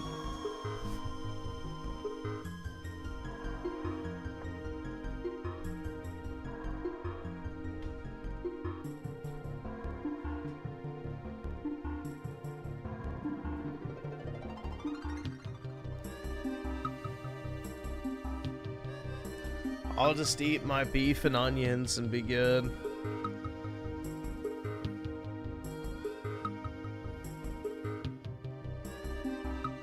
Dude, the large fry used to be on the dollar menu at McDonald's. You used to be able to get a large drink, a large fry, and a double cheeseburger for $3.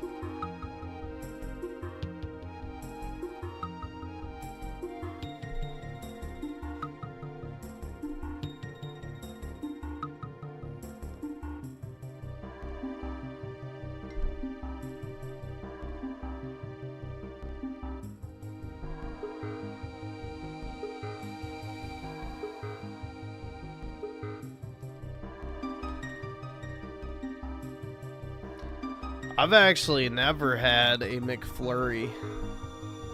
I used to get milkshakes, but never a McFlurry.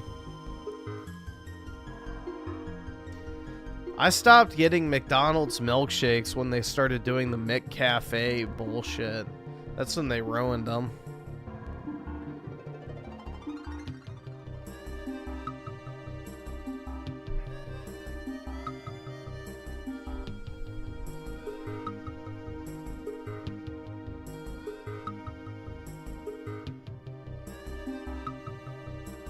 The bread is expensive and the circus no longer entertains. Yep, that's where I am at this point.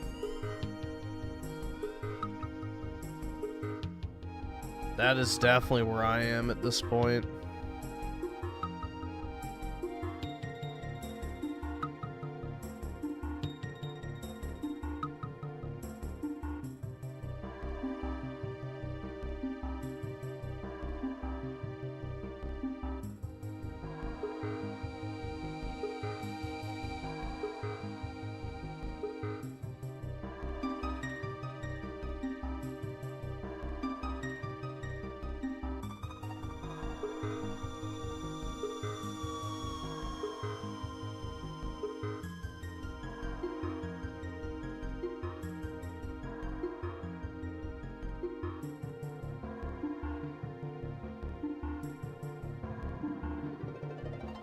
A chain place for unlimited food? I don't know. I don't eat at restaurants anymore, so I don't even know what's like good. I don't even know what's actually good.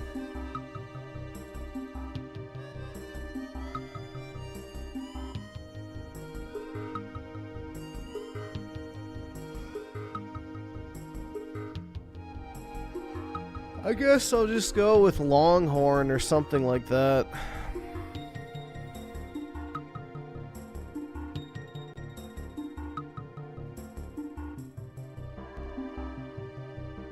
It's kind of hard to fuck up a steak.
I haven't eaten a grilled cheese since I was like 7 years old.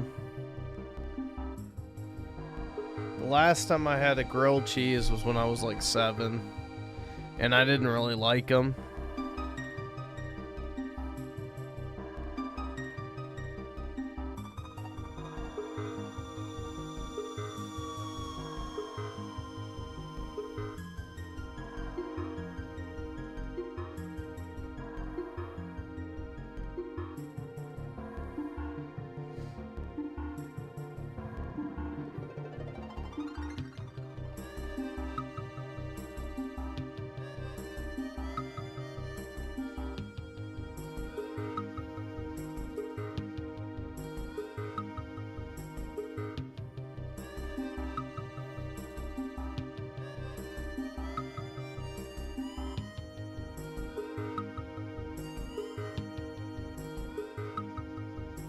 Dude, I don't even know what I want to play.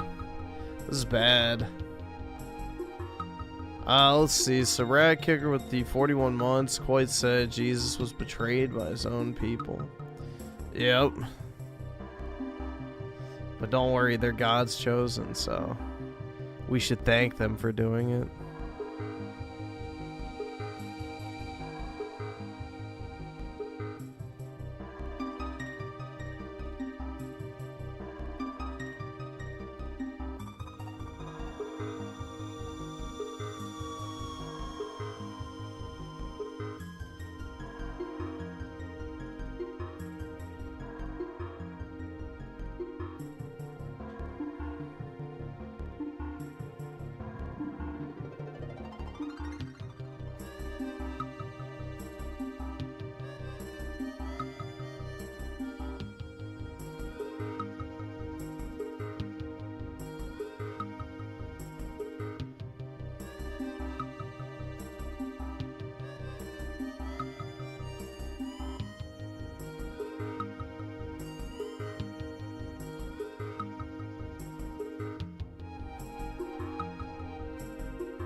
The new vampire slot. Yeah, that shit was so boring. Dude, I really don't have the patience or the attention span for games like that anymore. Even if they were good. That one obviously is not good, so makes it even worse, but I don't know, man. I don't have the patience for it.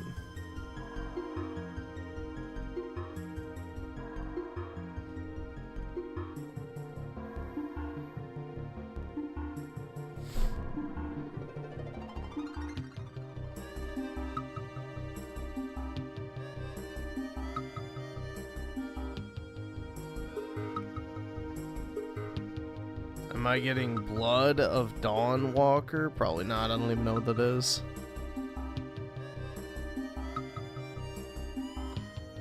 I'm probably not buying any new games for a very long time. I mean, what is even... I don't think anything's coming out for a while, so...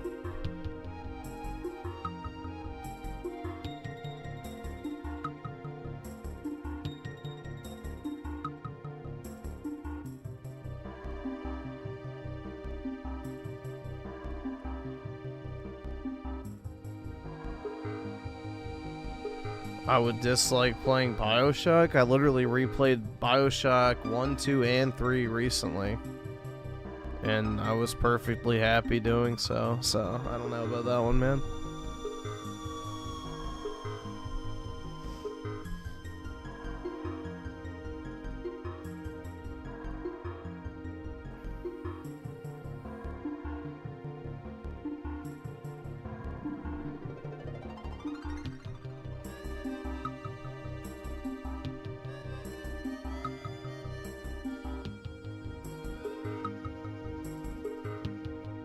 I can't afford this shit!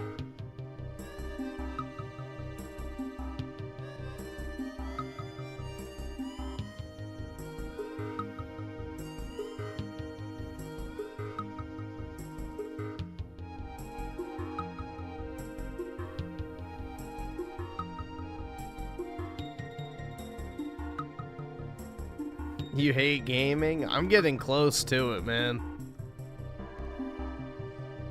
I'm getting close to it.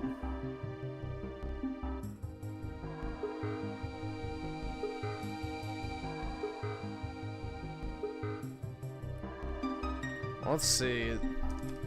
Is there anything even coming out for the rest of the year? I would assume not.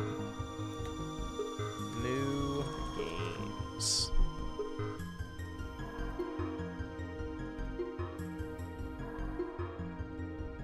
Let's see. December. So, no. I don't think there's anything else coming out. Yeah. Metroid was it.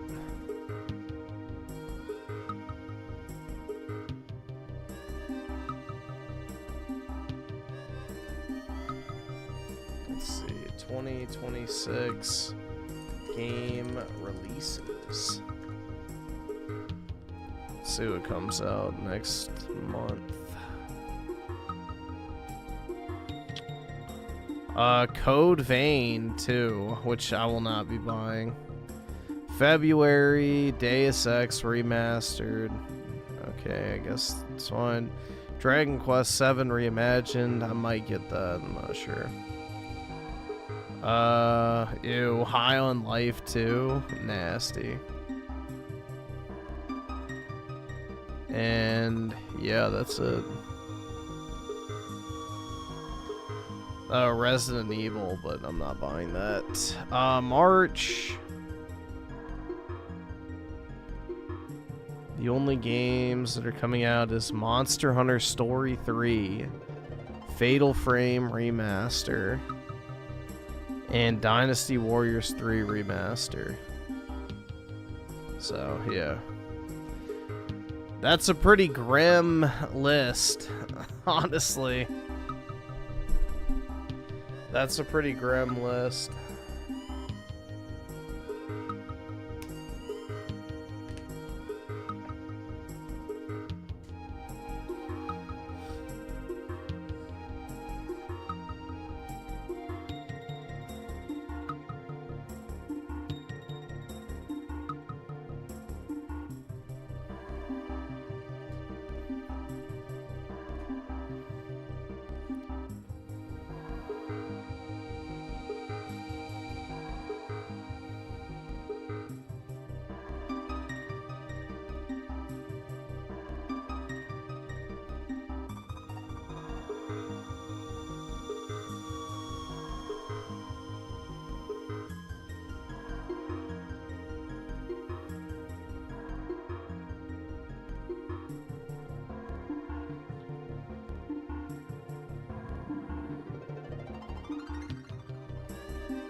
But the indie games, that's right.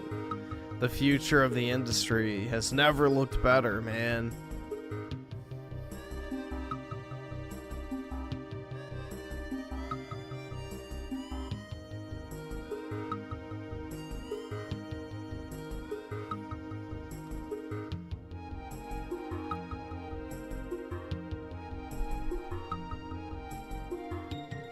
Is Atomic Shart really getting a sequel? Yeah, that it is.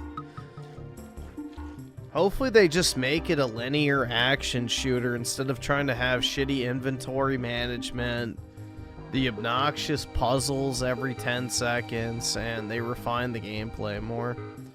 Otherwise, it would be pretty good, but it just tried to do way too much at one time, and as a result, just kind of felt super unfocused and obnoxious at times.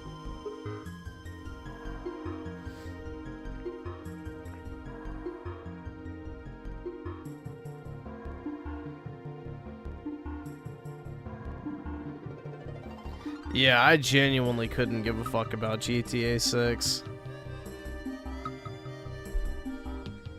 If GTA 6 gets canceled, I'd be more excited for that news than the actual release of it.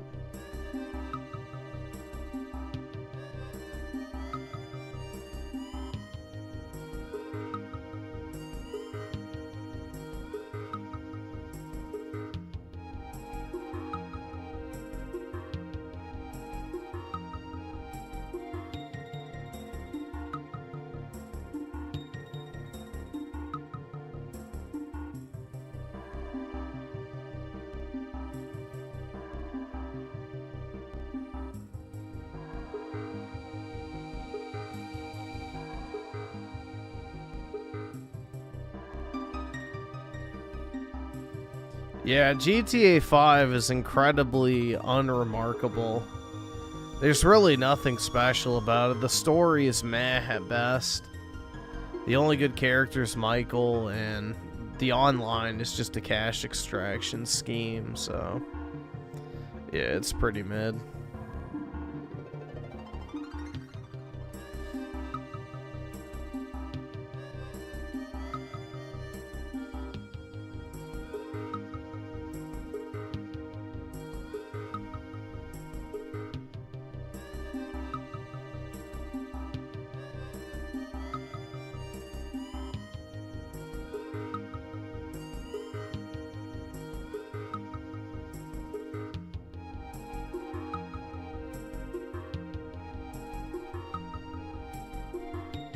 Did I see the streamer awards? Oh yeah, no. Why the fuck would I watch that shit? Yeah, I'll probably take a vacation from the internet if I'm still streaming at that point for like a week. I don't want to hear a peep about GTA 6, honestly. I'll just disappear for a week. Let all the retards, you know, get it out of their system and then maybe come back.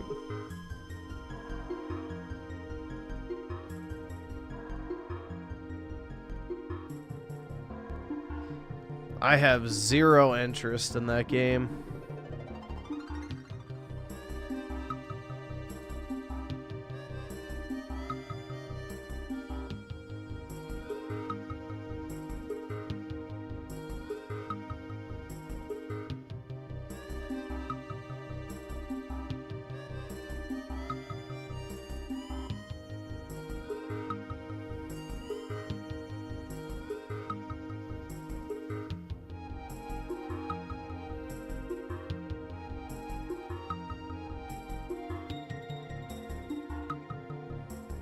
Eat the bugs. Oh yeah, man.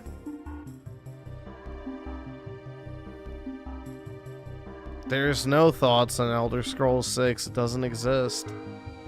So I don't know how I can have thoughts on something that doesn't exist.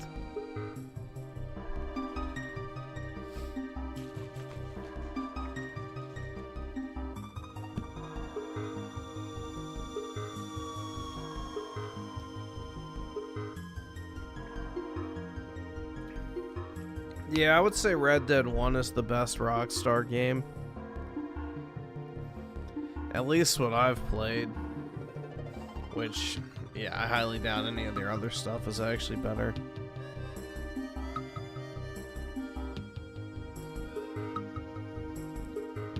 Griff, what if you did have breakfast this morning, even if you didn't? Then that would be my one meal for the day, and I'd probably be pretty hungry getting on stream. I don't know. I mean, sometimes I do eat in the morning after I go to the gym. I'll just eat then. But yeah, I get pretty hungry if I eat, like, first thing in the morning. I try to space it out a little bit.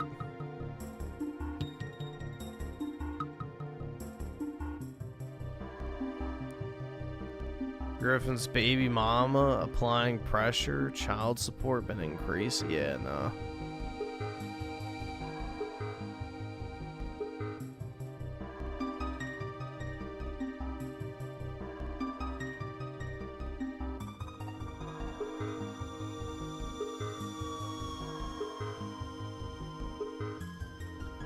So not only has Pirate Software looked up a guide for Animal Well on stream, but also Outer Wilds? What's wrong with that?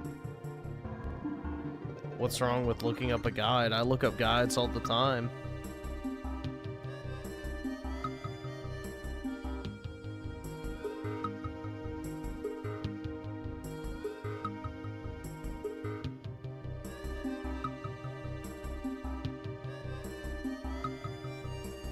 What's wrong with looking up guides?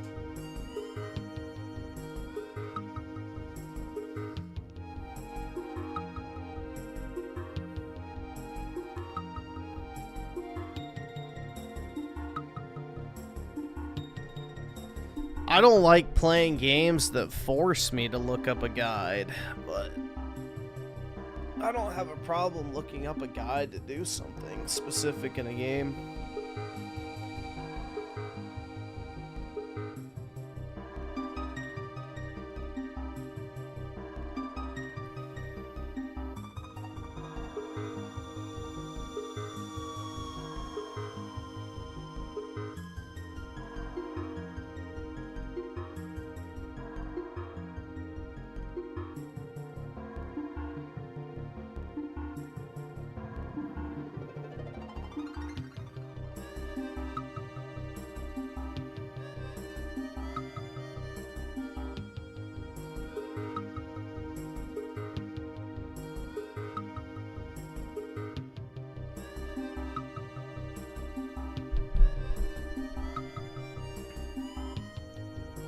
I'm painfully boring to watch. Yeah, I agree.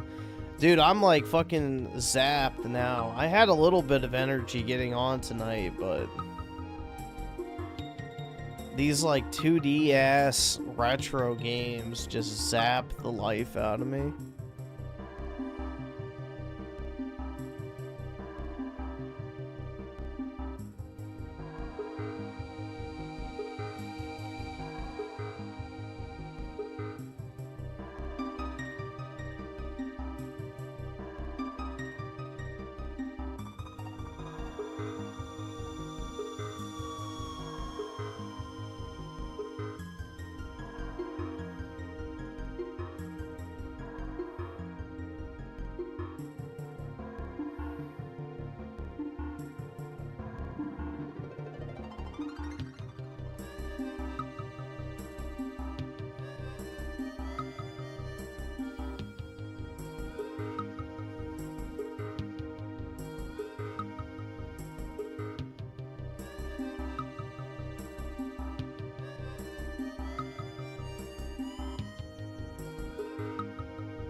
Should just opt out of game altogether if nothing ever screams out I want to play it.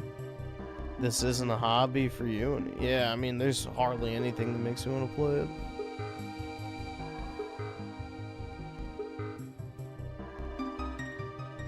I could, like, genuinely, I can't think of a single game other than Final Fantasy VII that's coming out that I'm actually looking forward to.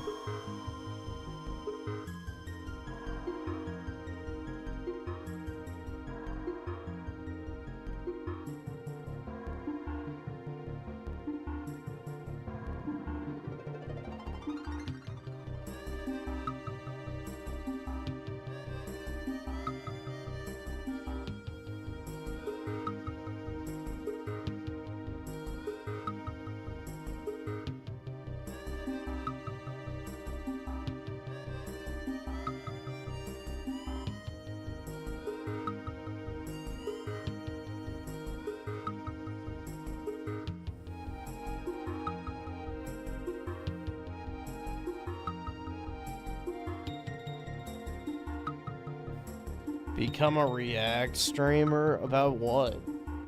I don't want to react to anything. Like, oh no, dude, some fucking retarded ass e-celeb did some fucking retarded ass shit. Holy heckarino, dude.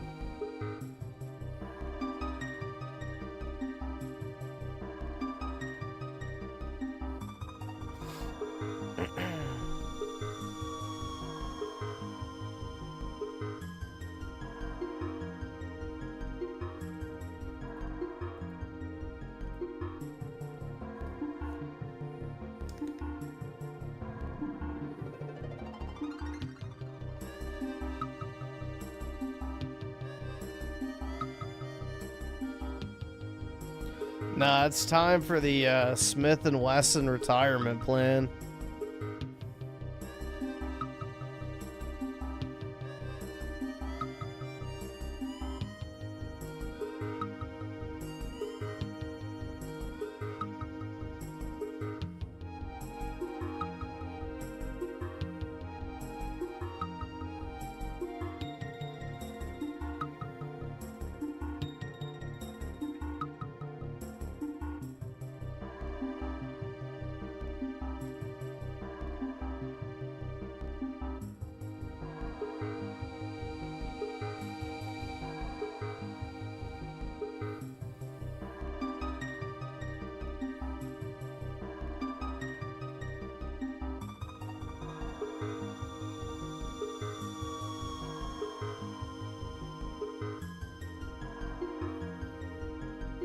The Streamer Awards is gonna be so gay.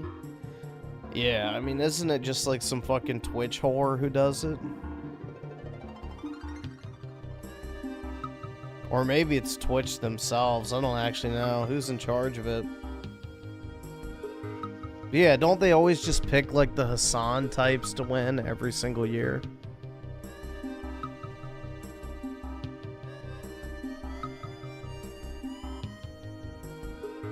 It's probably just a massive leftist circle jerk, like everything else.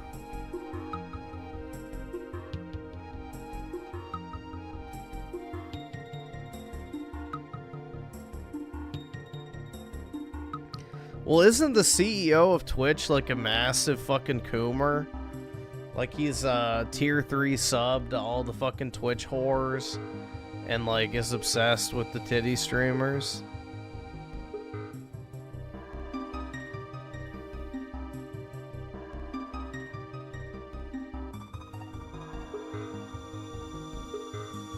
Dude, I think people who watch Twitch streamers in general are bugmen.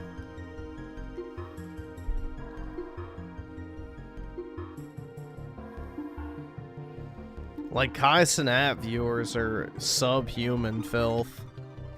Like, they're not even alive.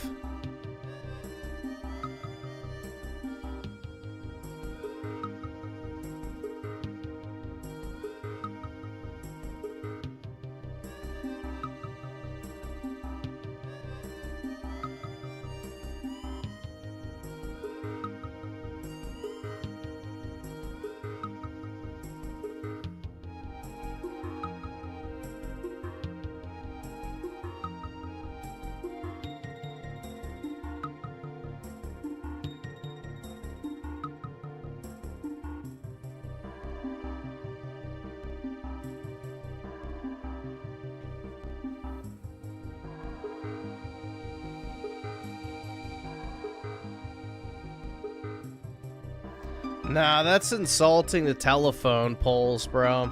Because at least telephone polls, you know, serve like an actual purpose in society. Kai Cenat viewers are literal just parasites.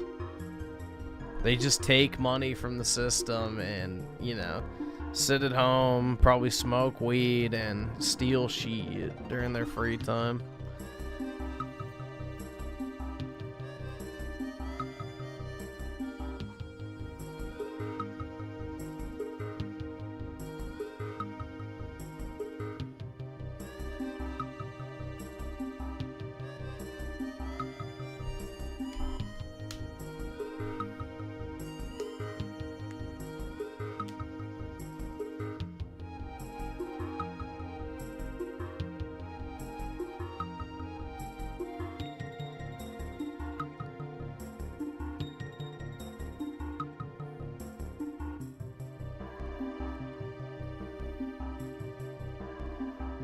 What do I think of Nina Lynn viewer? I don't know who that is.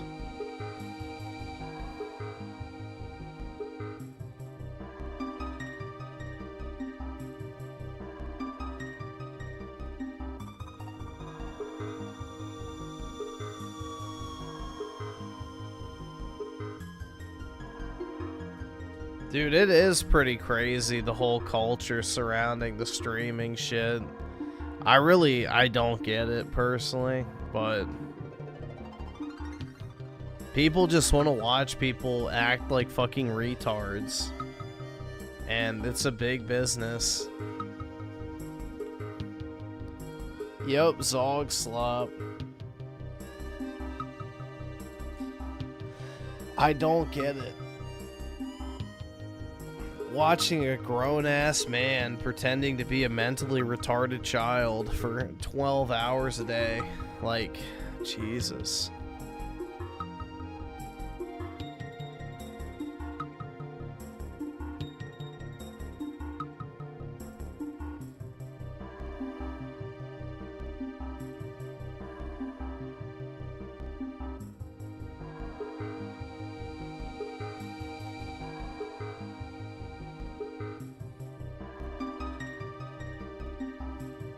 Let's see, Jay with the 2, I guess. Let me see. Dude, I'm really pissed off. I'm this tired now.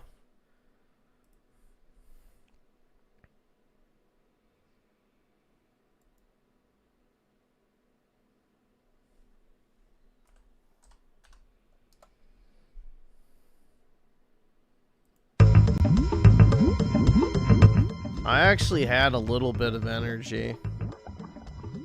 Now I'm just like ready to go lay down and die.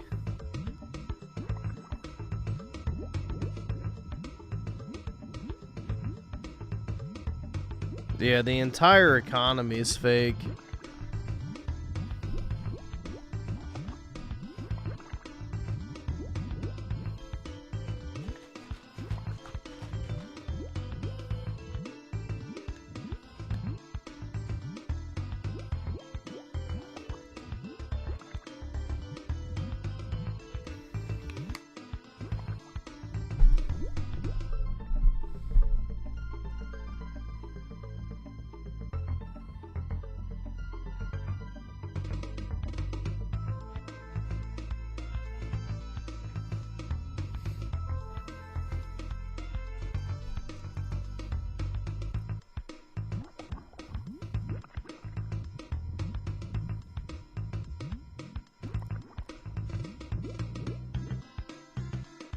If gaming dies, there's nothing left worth.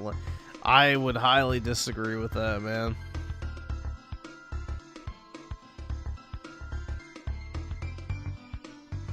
Griff, I swear, as soon as you put your penis in a girl's vagina, you'll stop caring about all this fake nonsense you have no control over. I don't think so, PK, but, you know.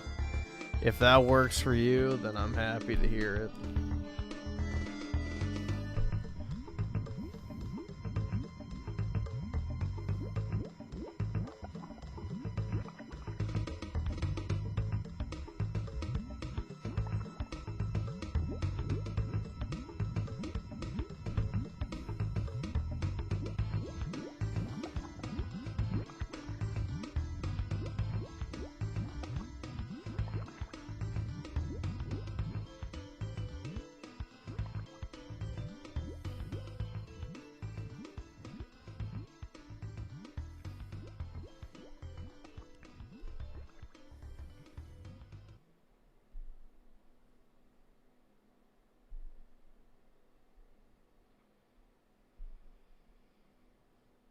It's noted truth. Men still think about the fall of the Roman Empire. Exactly.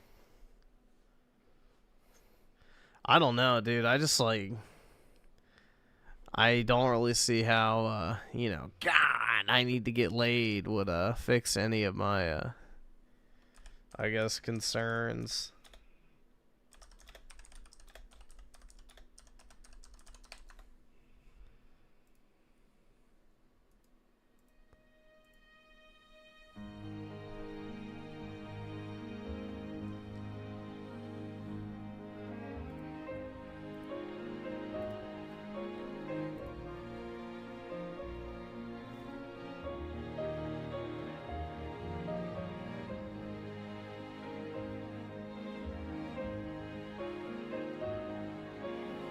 Well, dude, the thing is I don't even really talk about sex and I'm getting no play, so I just don't give a shit. I don't wake up thinking like, God, I need to get laid. Like, I don't care, like, at all. It's not even something that drives me.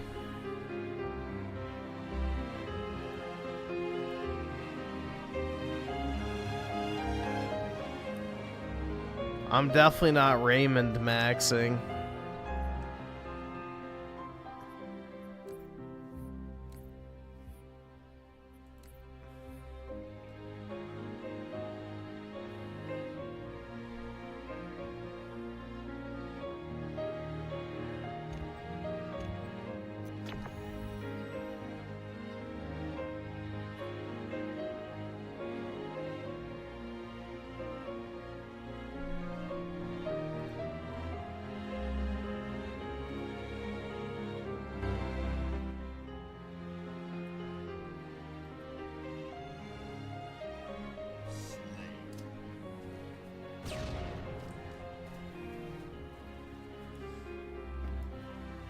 You will only pay for puss from now on? Good luck to you, man. I hope no police honeypot comes your way.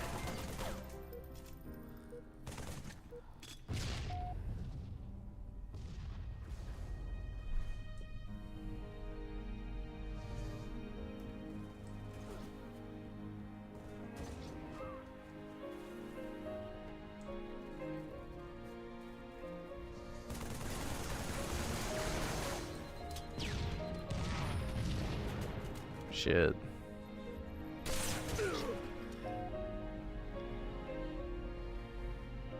Police hookers are the hottest ones. That's right. Of course, dude.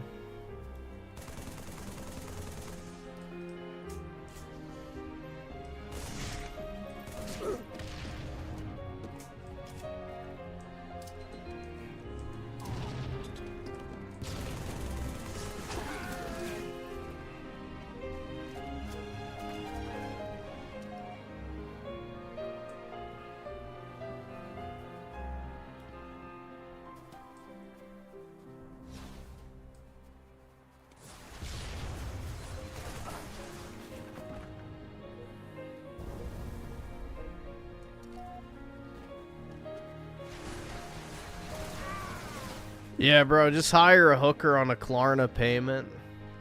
Paying for.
Yeah, there's a ton of hookers in my area. DC has one of the highest concentrations of hookers in the country, given the out-of-town guests are pretty high in this area. So, also the military presence too.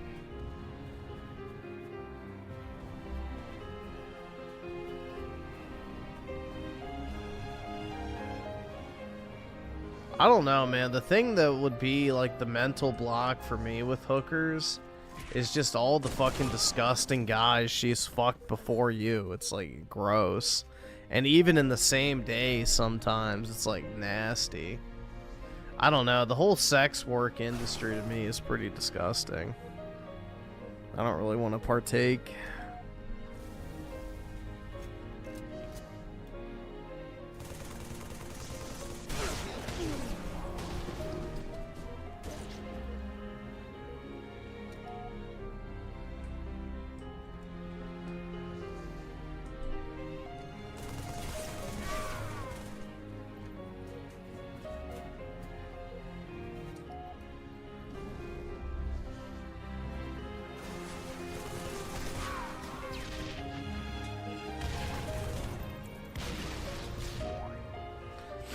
That makes it even hotter. Of course you would say that, PK. Yeah, I just like...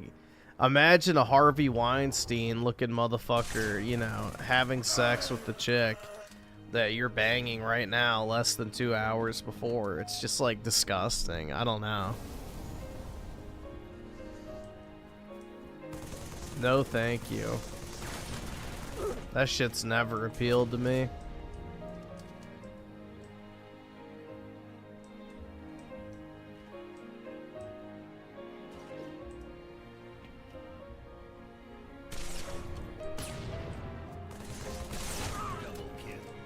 Hey.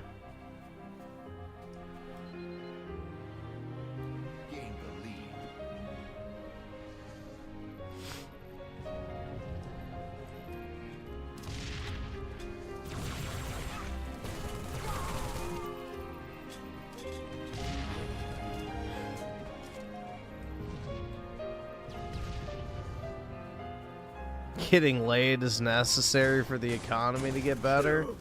Then I guess we're all gonna starve.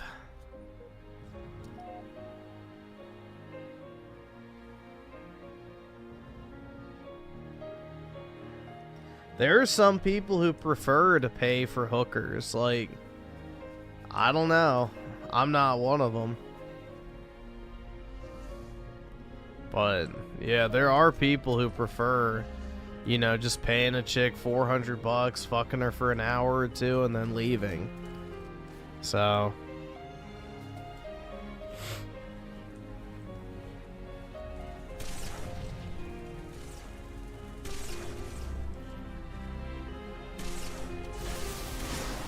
Dude, I thought I hit that guy. Shit.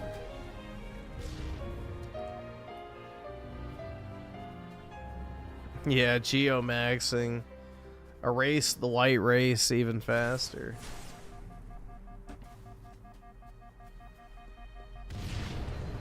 Your 4 out of 10 Asian trad wife awaits.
Dude, I don't even find Asian women that attractive, to be honest. Like, they don't really do anything for me.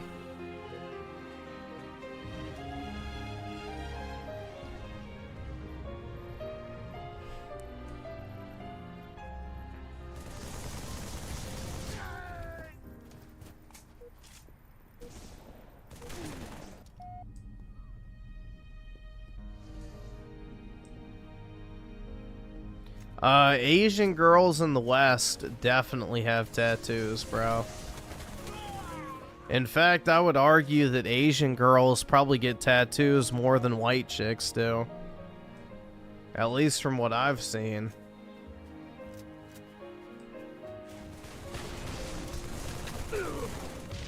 Almost every single Asian chick I see at my gym is tatted up.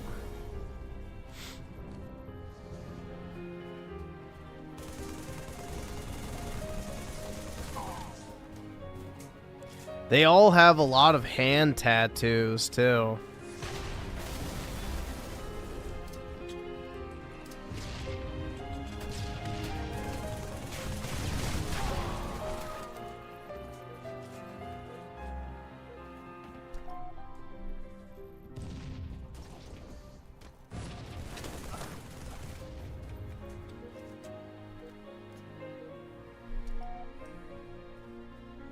Indian babes are hot.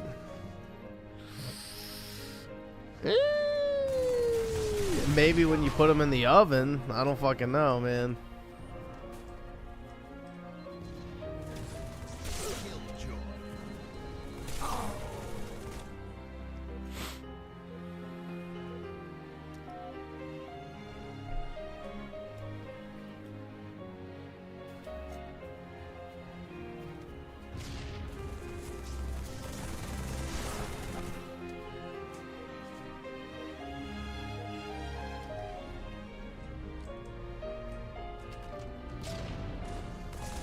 Yeah, it's like that comedian's wife or whatever. I don't remember his name. But he had like his Indian wife who was bragging about getting run through by a bunch of fucking white frat bros. And she claimed to be a virgin. That's like the most common Indian girl stereotype. Is they get absolutely obliterated by white dudes because they're fucking easy. And white dudes just want to pound them. But they always end up marrying an Indian guy because their parents force them to. Also, most white guys don't want to stick around. They're just with them to get a quick, you know, pump and dump.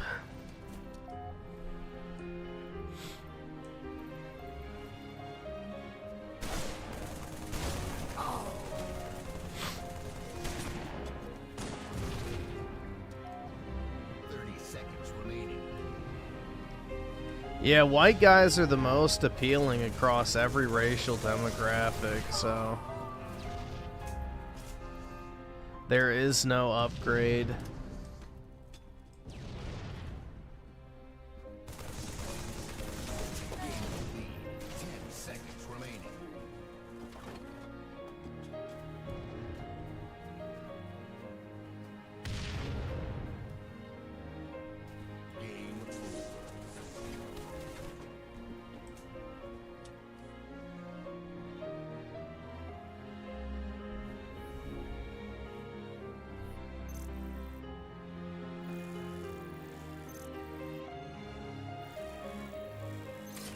Then they cheat on the Indian guy with the white man. Been there, done that. Yeah, dude. What was the stat? It was like 70% of Indian women cheat. 70% cheat because they get bored. So, yeah.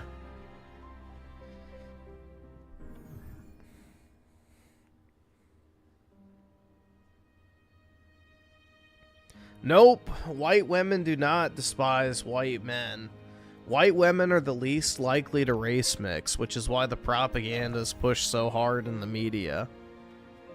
White women are the least likely to race mix among all racial demographics. So the reason why you always see a white chick with a black guy or an Asian or whatever is to try and propagandize white women into race mixing. So, white women are not into interracial couples. That is a lie propagated by the media in order to try and make it a reality.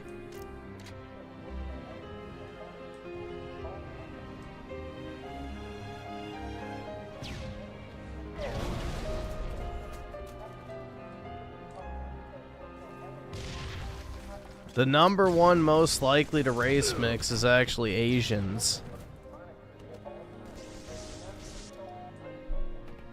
Asian women are the most likely to race mix, but it's mostly with white guys.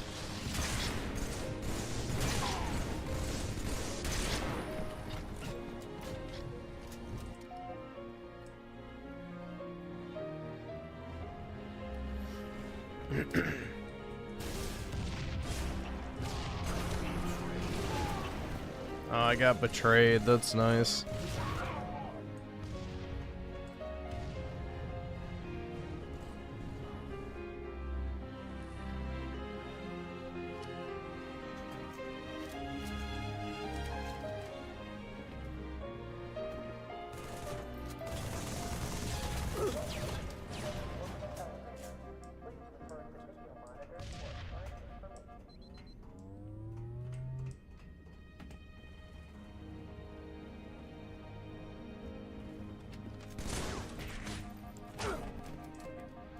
I don't remember the stats. I can see if I can find them, but I don't remember like what the, you know, what the exact numbers associated were. I just remember the takeaway was that white women by a large margin do not race mix.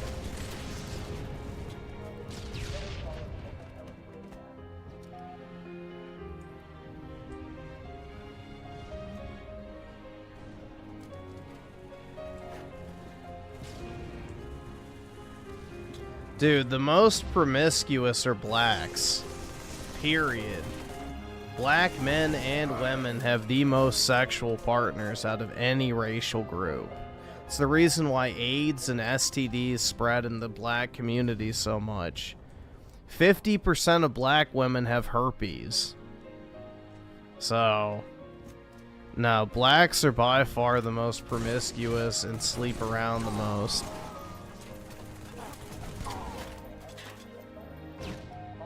Yep, they also have the highest rate of homosexuality because they have the highest rate of single mother households and abusive parents.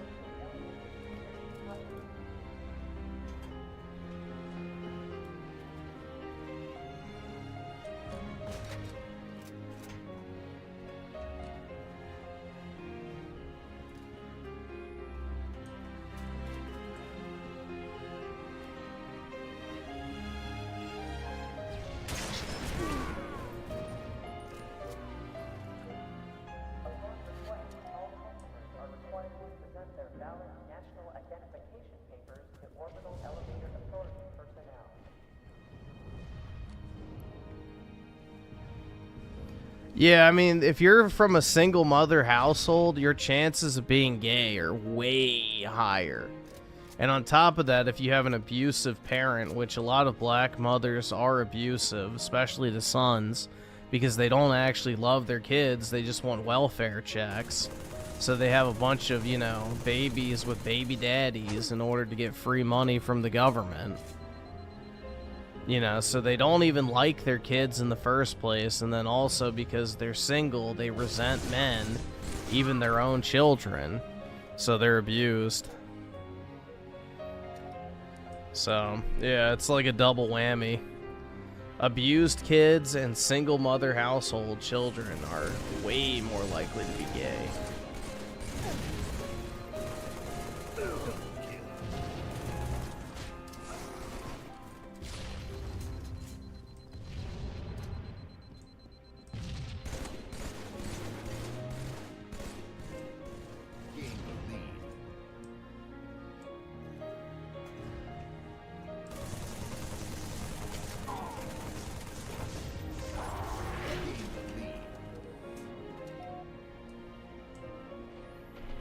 Yeah, dude, a single mother household is about the worst thing you can do to a child.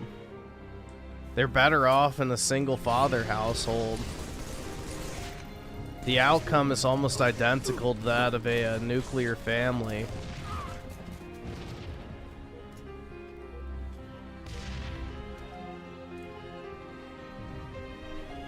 Women are the worst at raising children, which is pretty, you know, contrary to the popular belief that, you know, women are the nurturing ones that take care of the kids and raise them and everything.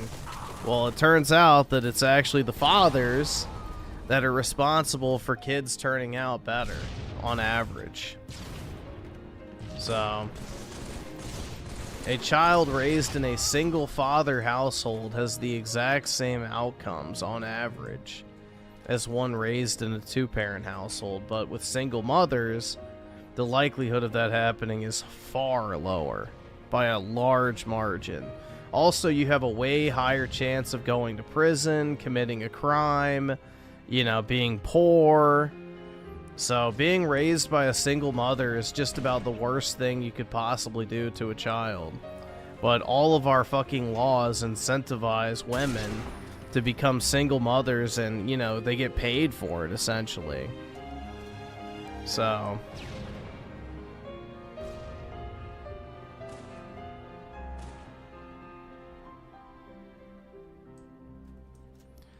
I believe the stats are white kids that come from a single mother household have a slightly better advantage of being successful than black kids from a single mother household. I think that is correct, but I don't remember if it's like that big of a difference or not. 5 minutes.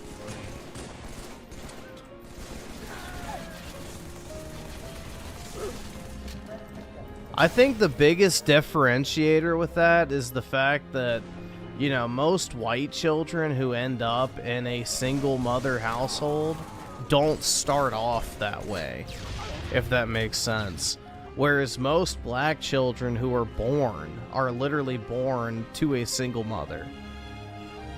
So most white children are born into a two-parent household, whereas most black children are not. They're born to a single mother right off the bat. So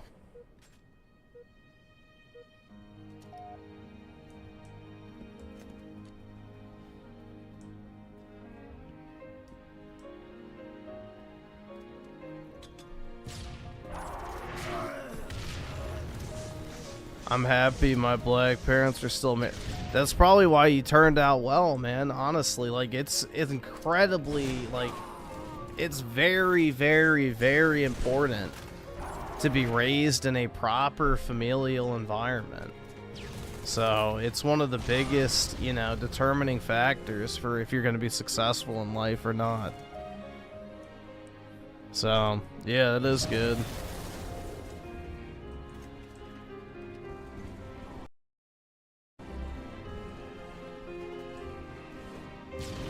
Dude, most women get a divorce because they're bored / they don't have enough money to spend. Finances are the #1 driver of divorce in the United States. And then also just, you know, quote-unquote boredom. So, but yeah, money is the #1 divorce factor.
Yeah, so the stat is it's 49% of black children live with a single mother. Hispanic children, 25% live with a single mother. White children, it's 13% that live with a single mother. And Asian children, 8% live with a single mother. So, yeah, it's like, what, 4x pretty much.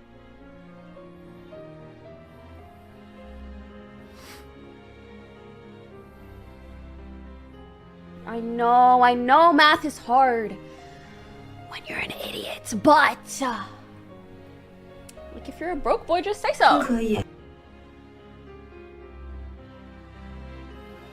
Yeah, and it says 70% of black births, 40% of Hispanic births, and 22% of white births were to unmarried women. So 70% of black children are born out of wedlock. That's terrible. But that's what the welfare state encourages. You know, you get your government check if you ain't married. So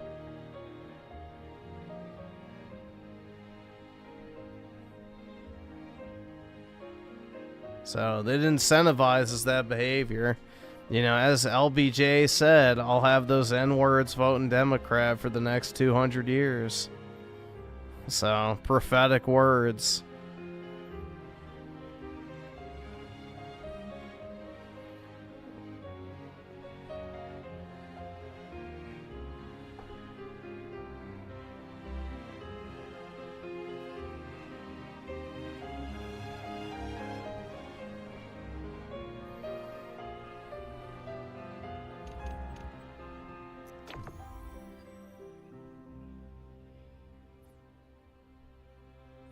Well, I think, isn't the black population, like, decreasing pretty rapidly? I'm pretty sure it is.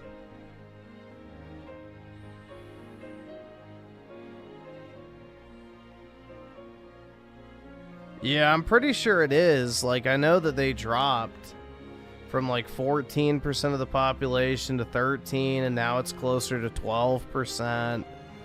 So, yeah. They have the highest rate of abortions, too.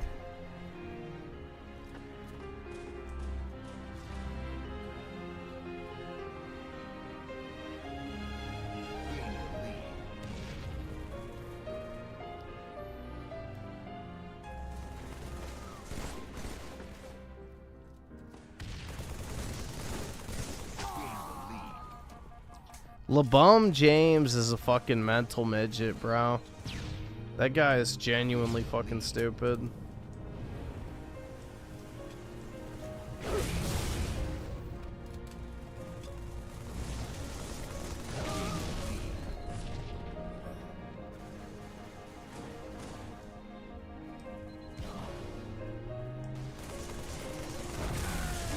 Fuck.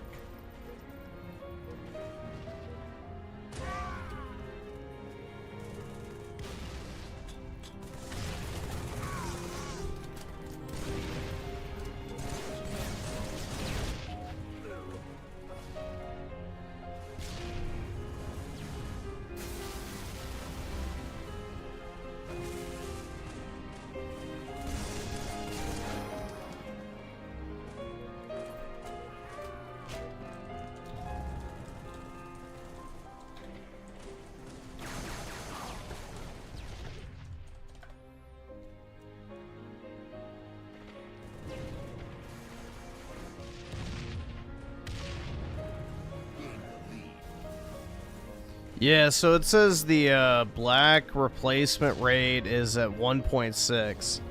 So it needs to be at 2.1 in order to maintain the same population, according to experts. So, yeah, there you go. It's at 1.6. So, yeah, it is decreasing. That's what I thought.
No, I think the whites population is below, or replacement rate is below as well. I think it's like 1.5 or 6 as well. I don't remember. No, everyone's birth rates is below replacement rate. So that's why they keep mass importing people from all these, you know, third world nations. Because the central banks mandate a constantly increasing population in order to issue more currency. So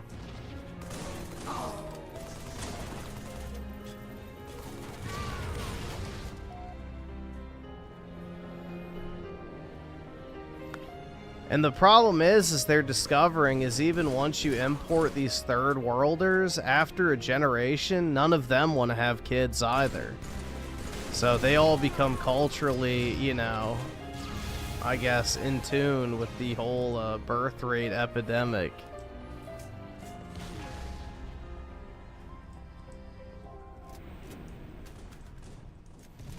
So within a generation or two, most, you know, immigrants don't even want to have kids themselves, so.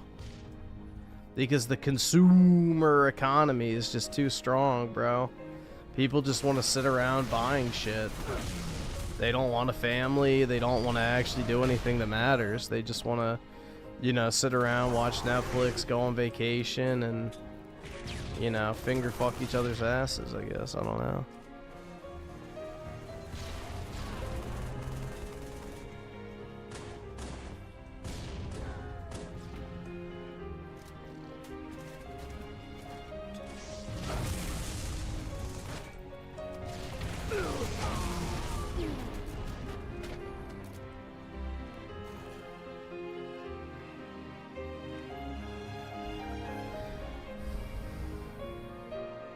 Nah, most of Latin America is below replacement rate now, so there was like a article a while back that was sounding the alarm about that.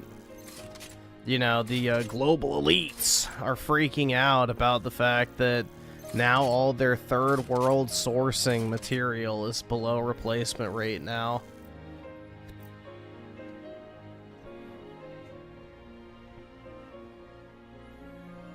Yeah, I don't know why you'd want to go on vacation alone. You'd be bored as fuck.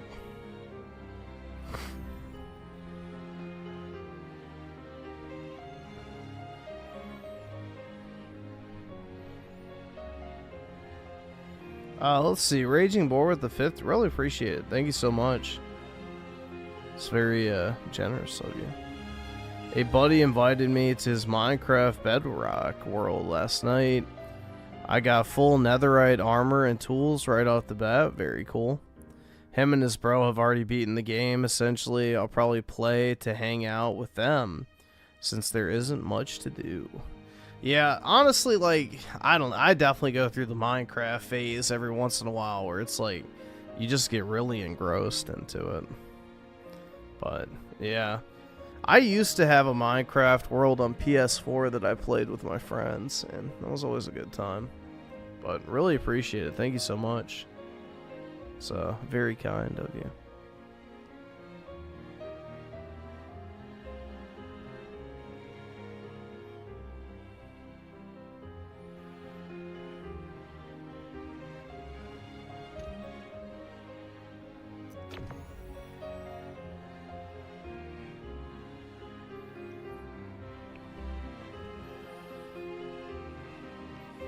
Griff, oh yeah, look who's talking, mister. I stream every night, being miserable without a girlfriend. I'm not getting into this shit again, PK. You know the reasons why I don't date.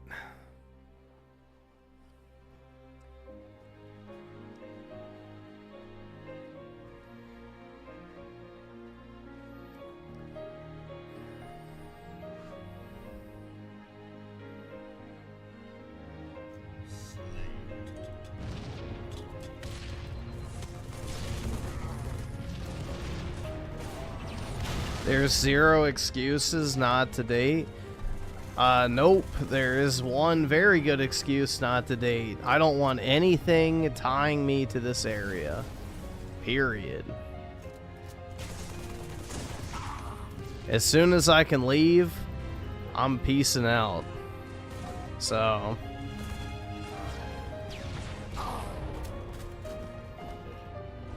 I don't want any type of relationship or person preventing me from being able to dip the fuck out as soon as possible.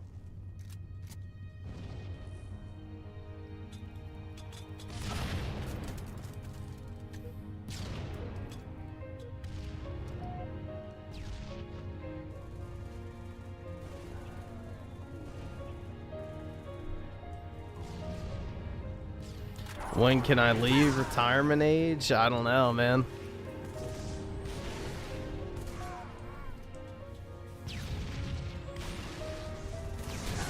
For now, I'm tethered to this area because of my job, but I don't want anything else tethering in case I can leave.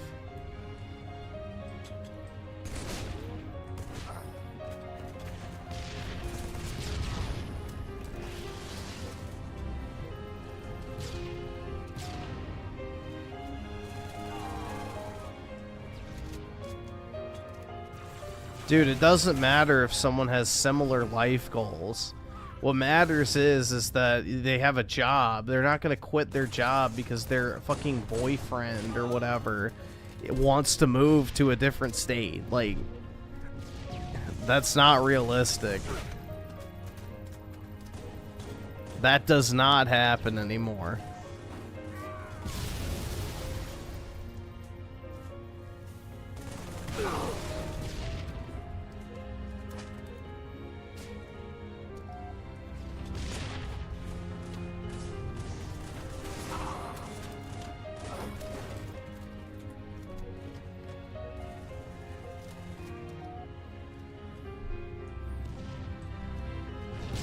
Which state are you moving? I have no idea. It depends on my job, so for now I'm stuck in Virginia, so nowhere.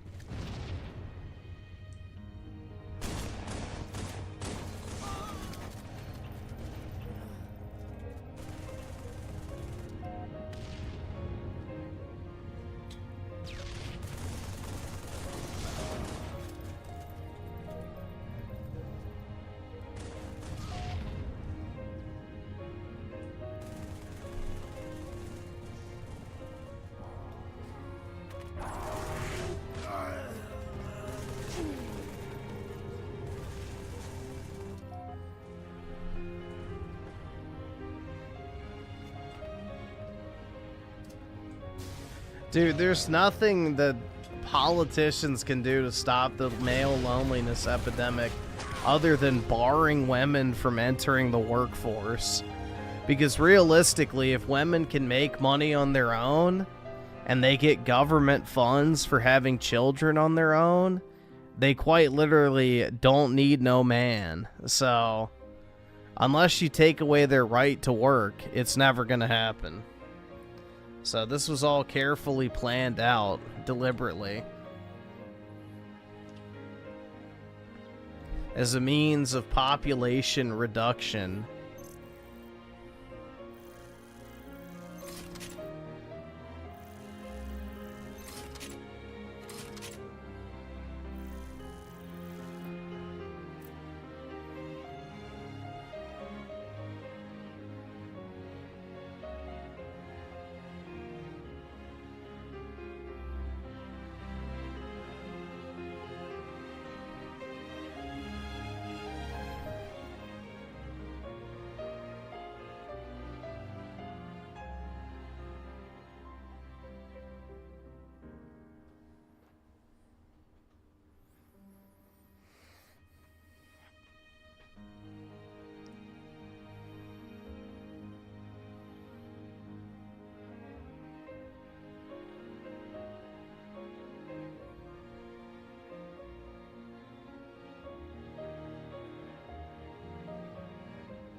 Would I ever consider living in Poland or not really?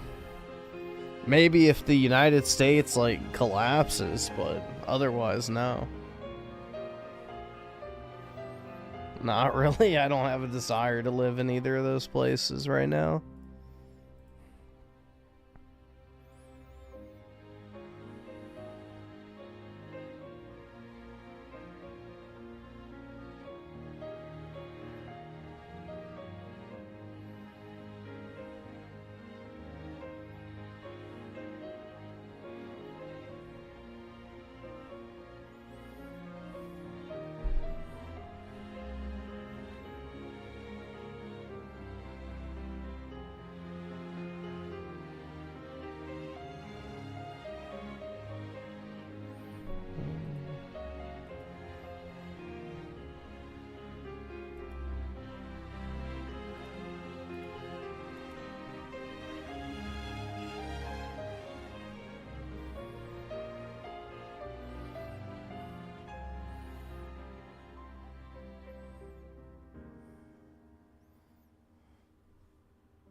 Unless you get penalized for wrong answers, you never leave a question unanswered. You do get penalized for wrong answers on the SAT. At least you used to. More so than just leaving it blank.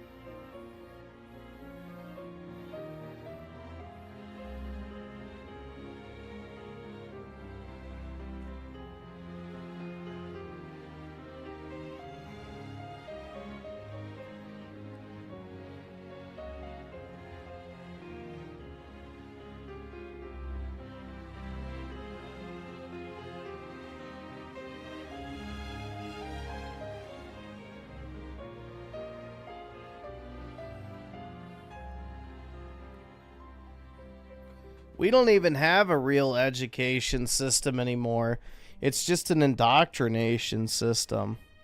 It serves no purpose other than to mind fuck, you know, the future generations.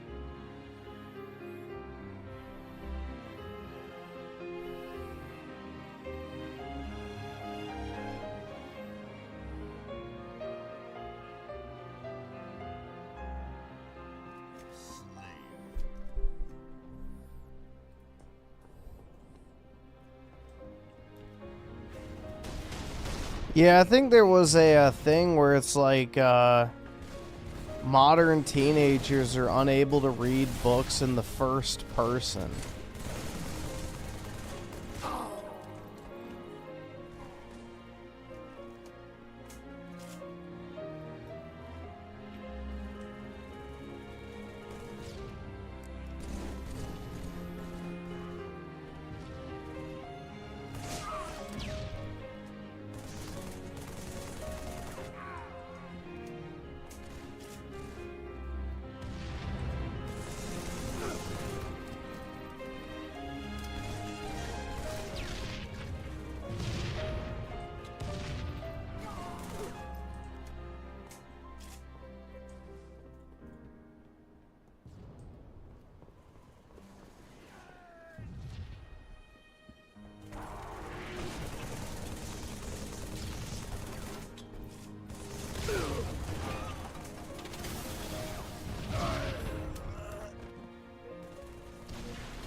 An assist?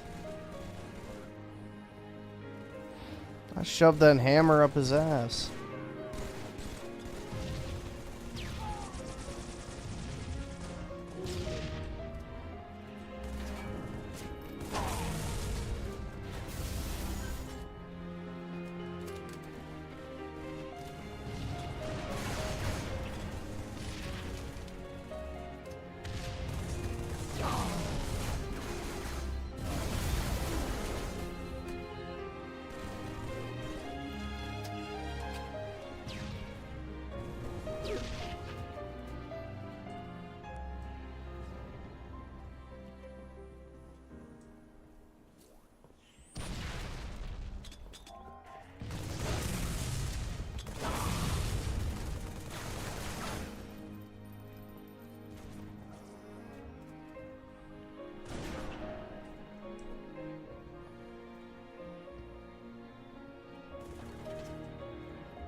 Double assist.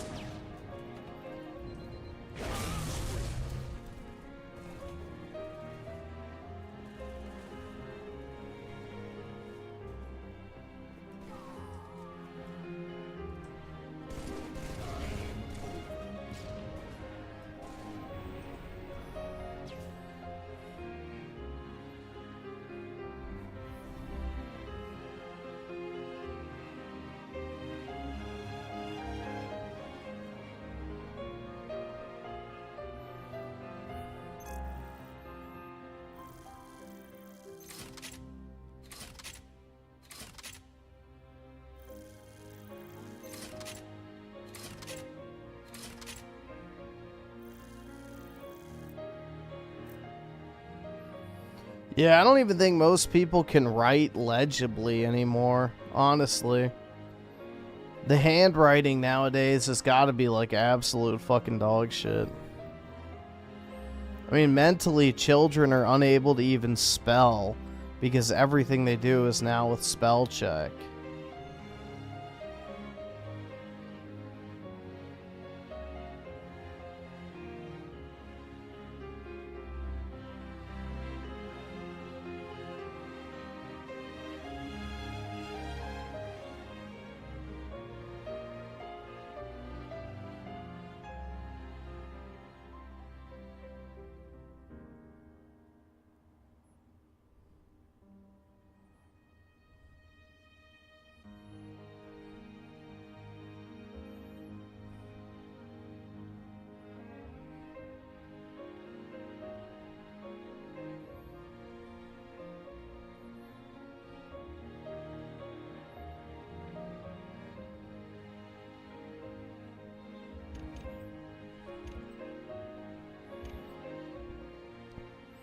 It's the SAT and the ACT. I think what the SAT was at a 2400 and the ACT is at a 36. Something like that. I don't remember exactly.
Griff, I think the best thing for you to do right now is move to LA.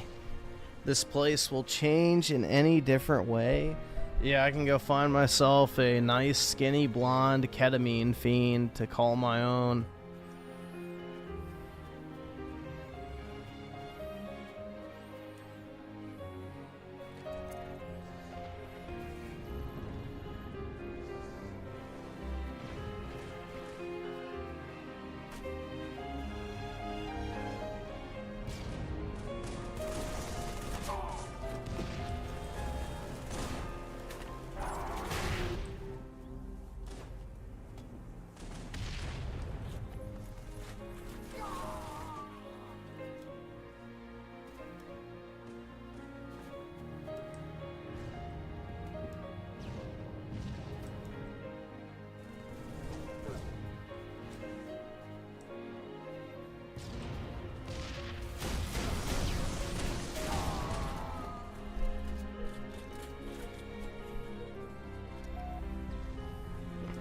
Get yourself a Paris Hilton type whore. Exactly, dude.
I can believe they fumbled with Reach. They were done. They wanted to work on Destiny, and they already had one foot out the door at that point when it came to Microsoft, so...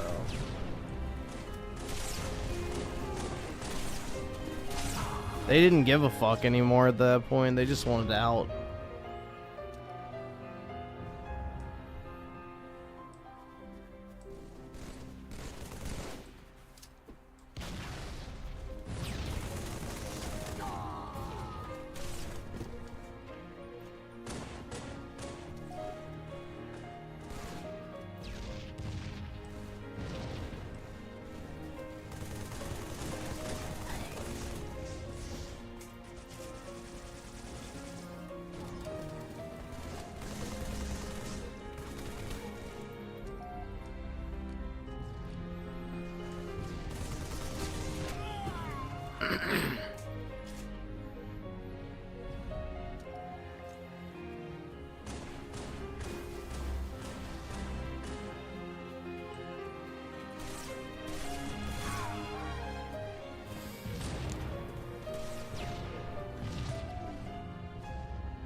Griffin is about to have a black foster child because he will marry a roasty when he finally wakes up and realizes he wants a woman. Yeah, okay, bro. Project harder.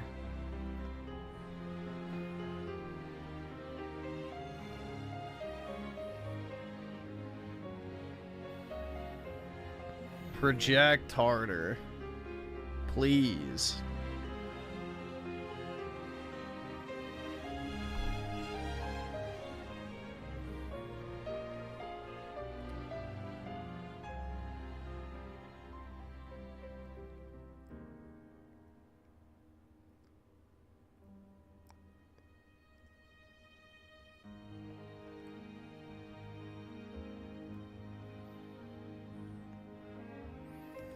Yeah, they're very worried about it, man. I don't get it.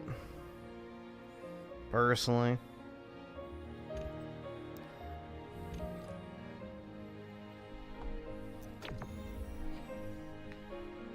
Chat is full of cuckolds, exactly.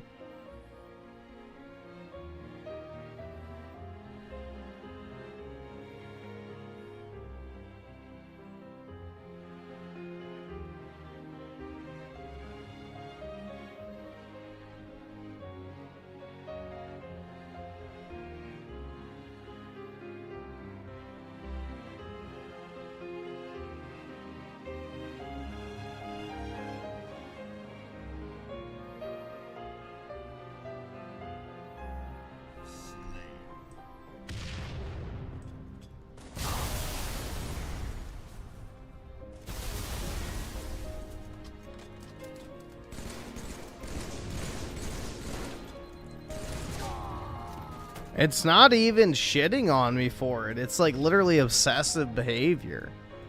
So there's a difference between, you know, talking shit and obsessing over something.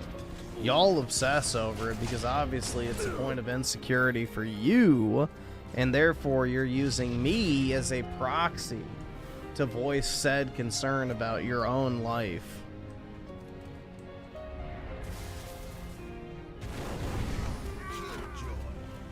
Get fucked, bitch.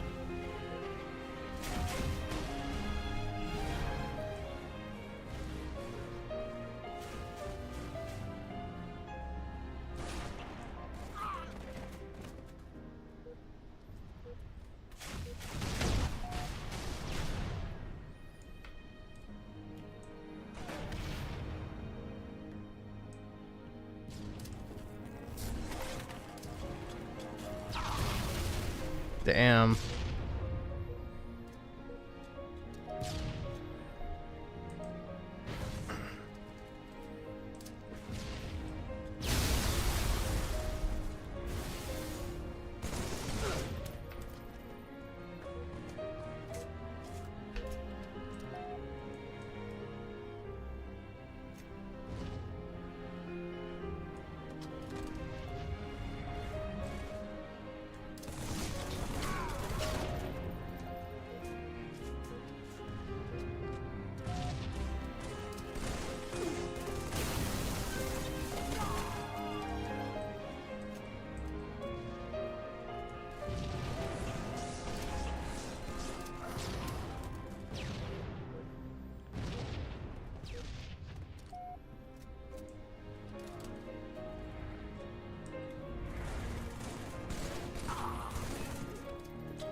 Where they have waitresses that smile at you? That doesn't exist.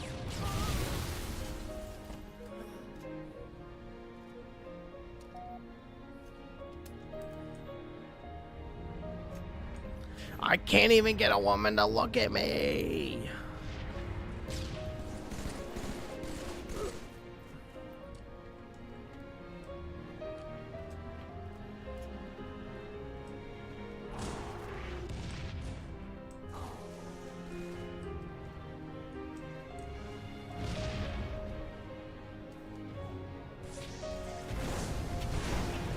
Ah.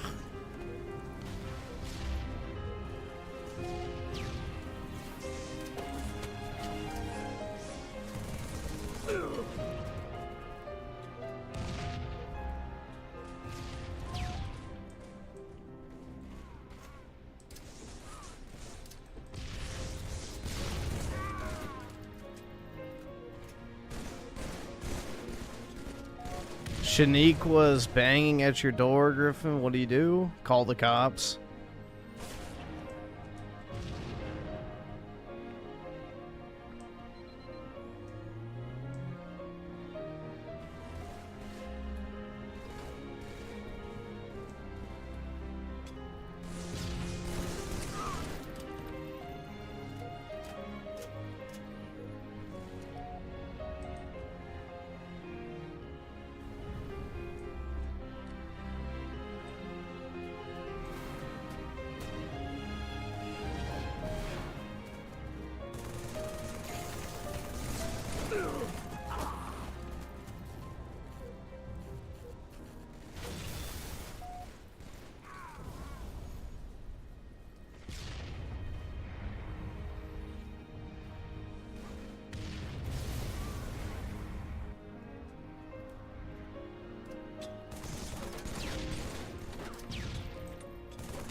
Missed.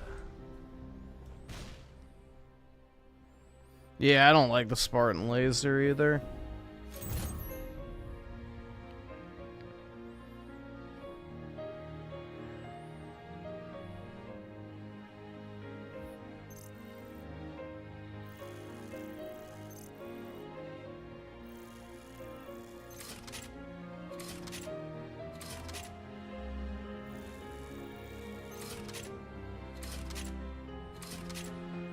She breaks down the door and comes in. I have a gun, so...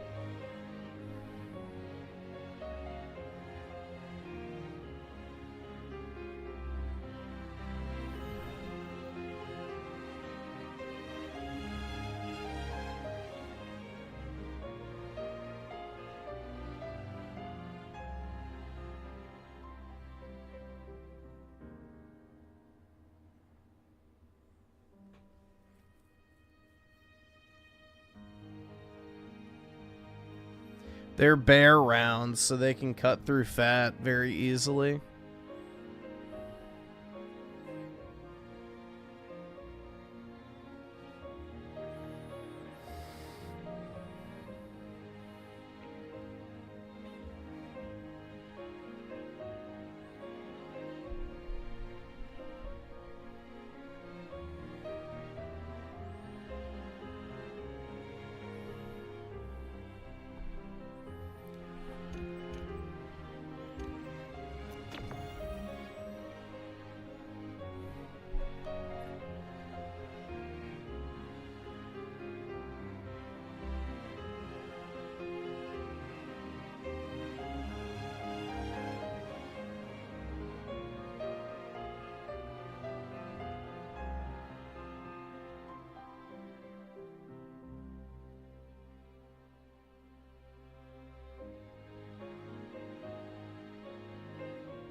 Score.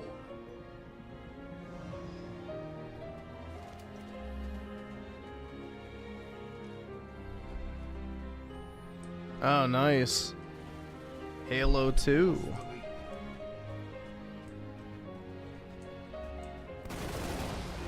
Get that down so I can kill what.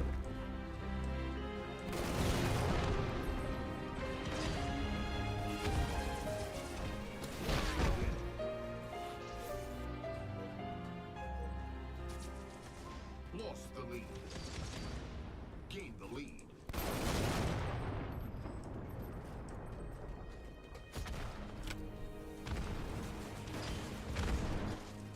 Gained the lead.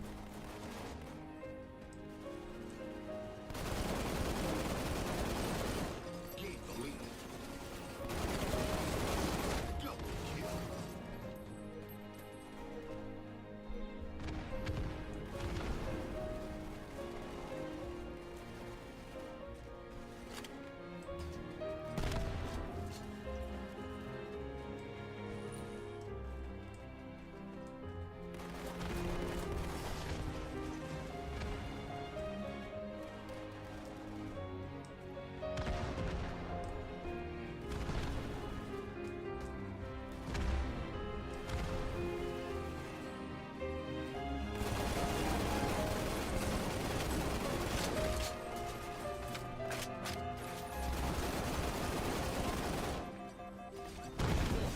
Oops.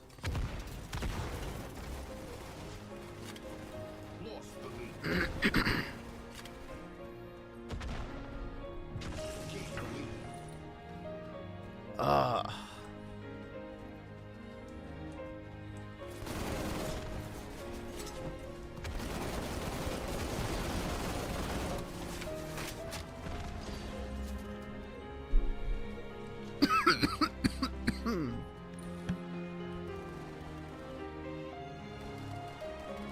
Lost the lead.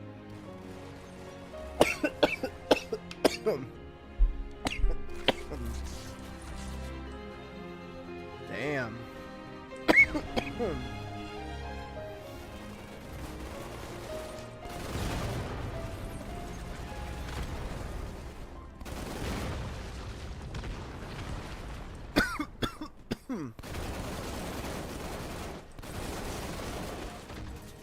Ah, shit.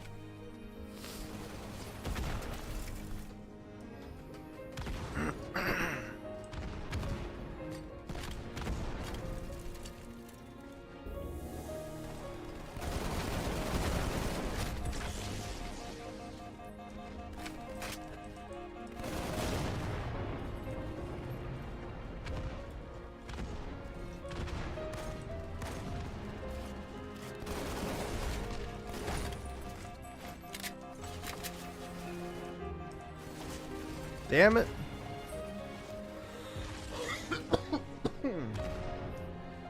Ugh.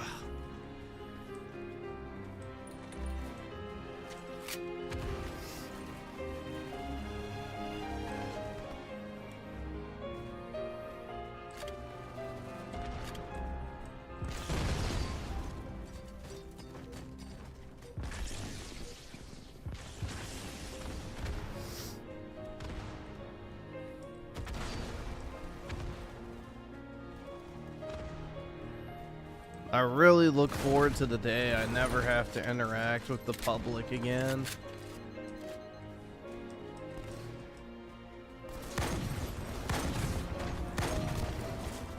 I can just become a recluse in my massive, you know, palatial mansion.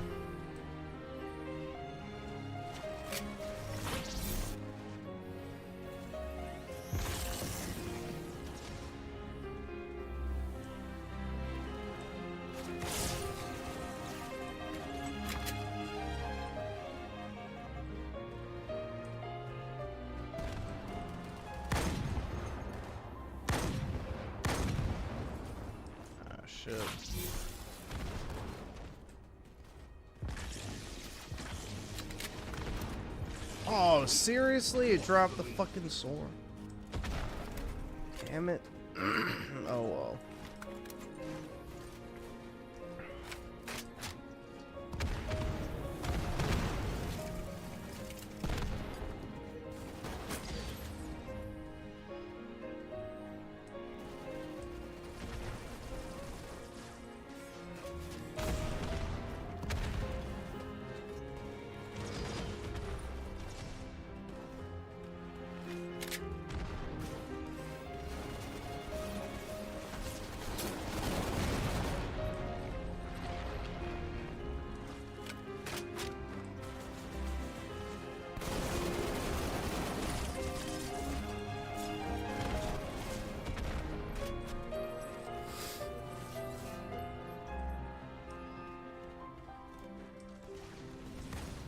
Because the old Halo 2 multiplayer looks like shit.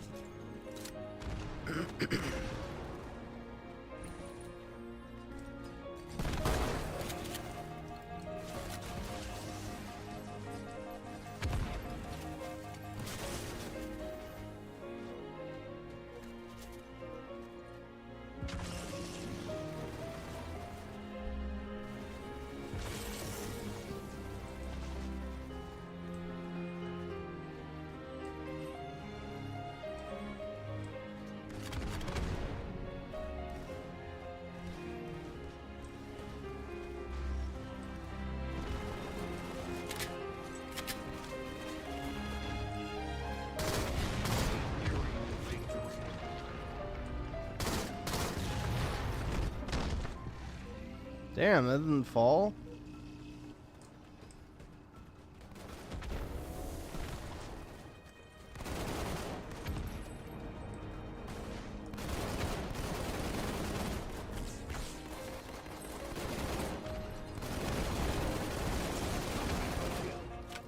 No! Damn, dude.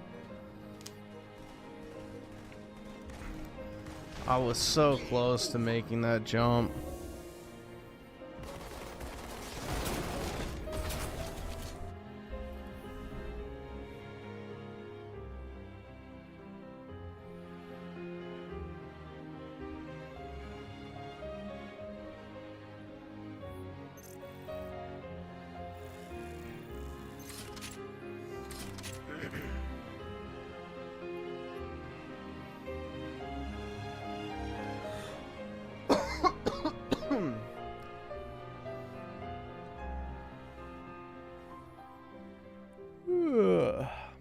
Man.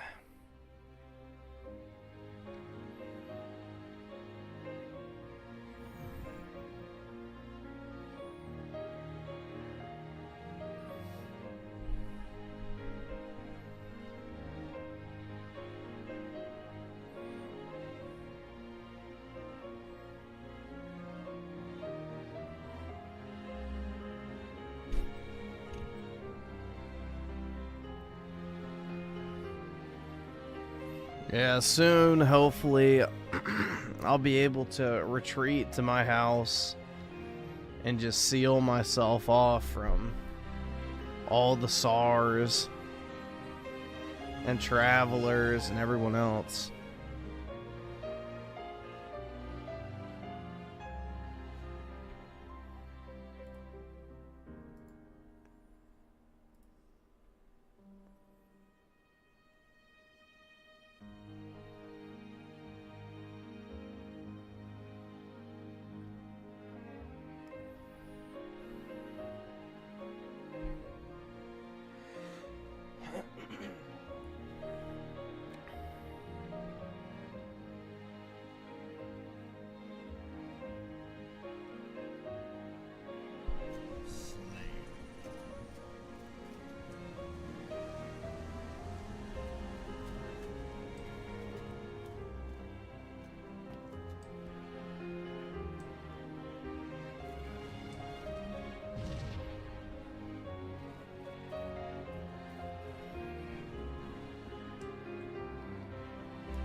It's kind of interesting. I was just thinking about this, but Microsoft hasn't said a fucking word about Call of Duty Black Ops 7 performance. Like, No player counts, no like number of bullets fired, no biggest Call of Duty launch ever, blah blah blah, whatever. That game must have really bombed.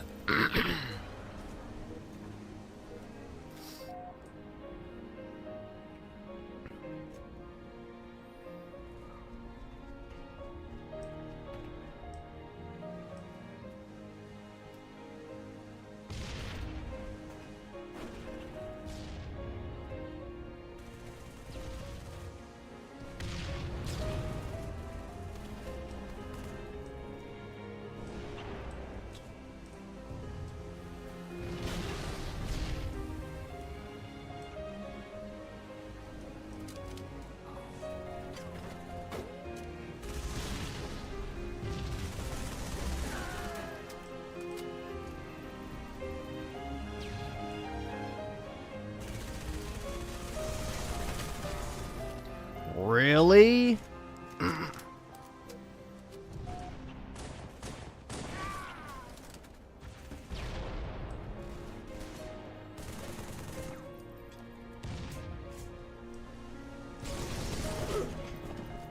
Shit.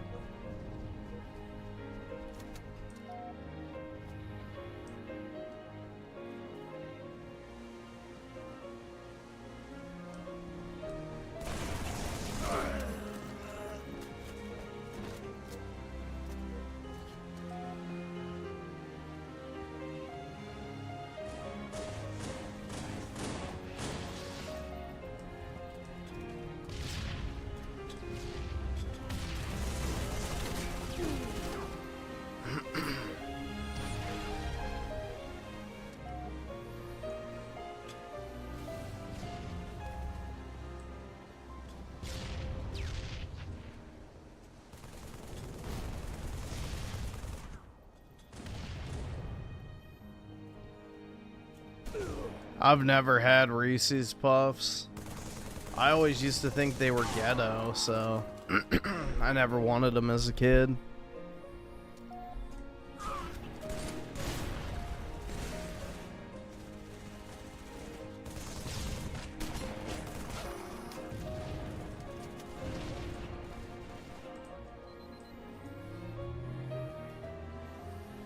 They always had the urban youth in the commercials, so I always thought it was a, you know, poor person cereal slash, you know, ghetto cereal, so I never bought it.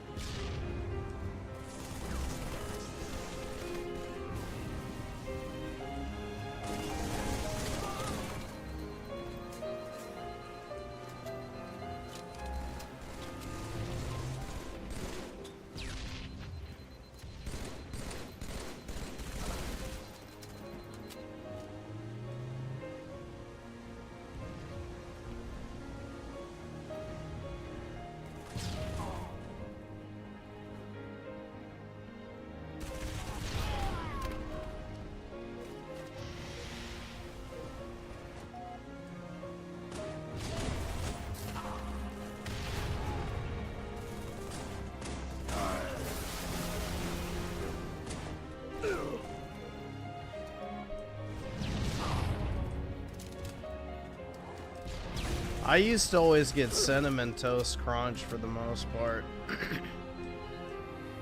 That was like the that and Frosted Flakes. Those are like the two, I guess, like slop cereals I used to get.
Yeah, I don't buy any of that.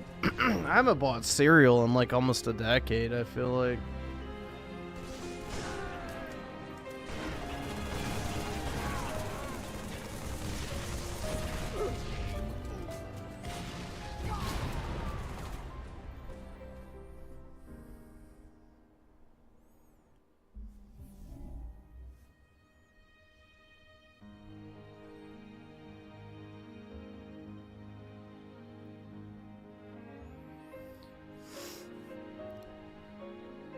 Yeah, I don't typically eat breakfast foods. I'm not really a huge fan of them.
Yeah, most food items actually were made by doctors. So,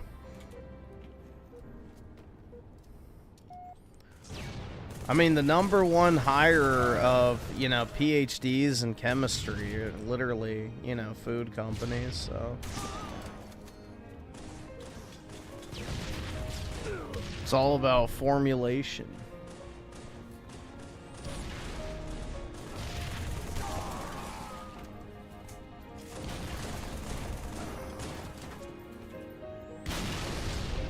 Dude, these guys are like super fucking sweats. It's really a shame.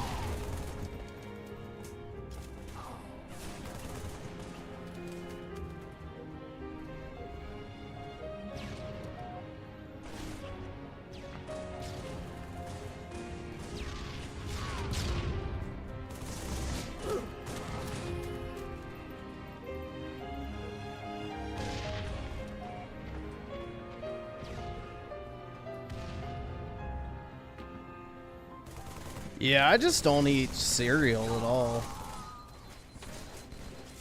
I don't really... Last cereal I used to buy regularly, I guess, was Honey Nut Cheerios. But I haven't bought cereal in like a decade. I can't even remember the last time I've bought cereal.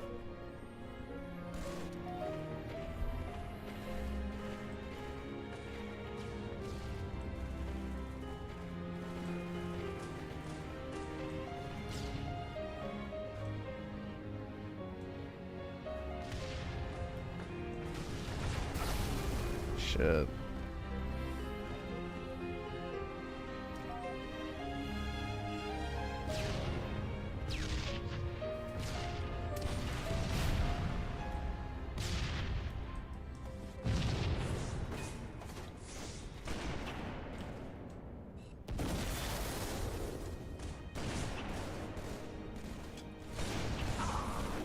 Bro, I thought I hit that barrel. Fuck.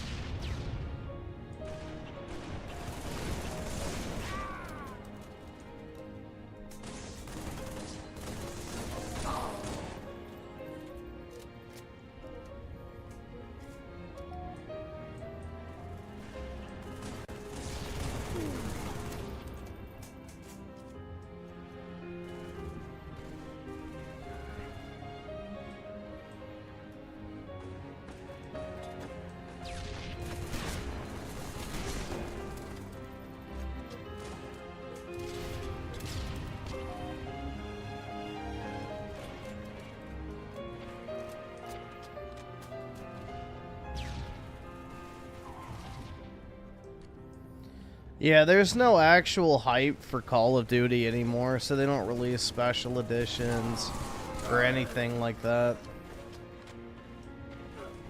It's just all about catering to the Warzone audience nowadays. No one actually has any genuine attachment to the actual game. It's sad.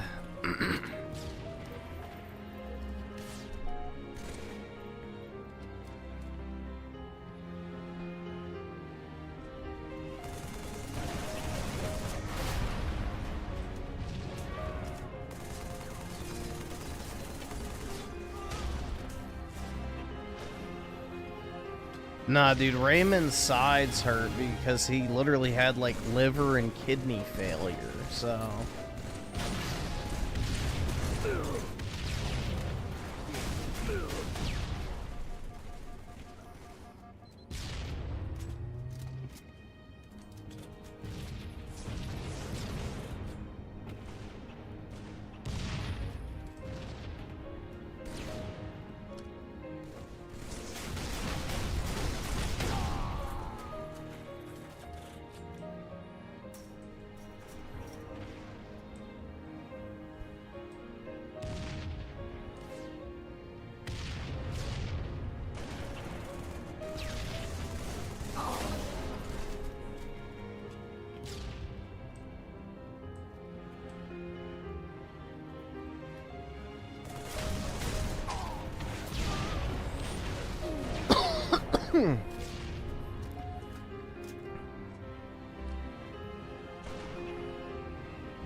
How the fuck did that not kill that guy? Damn.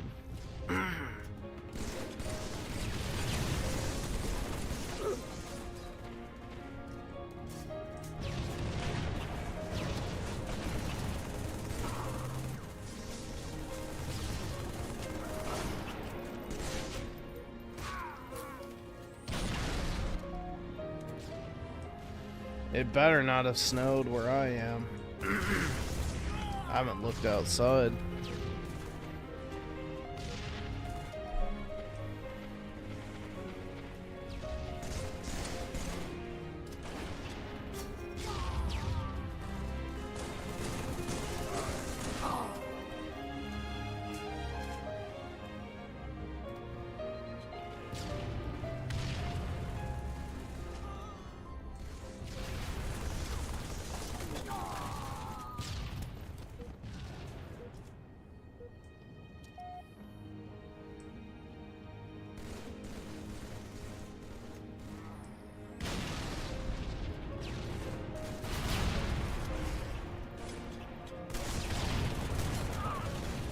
Damn. Dude, I'm getting fucked up.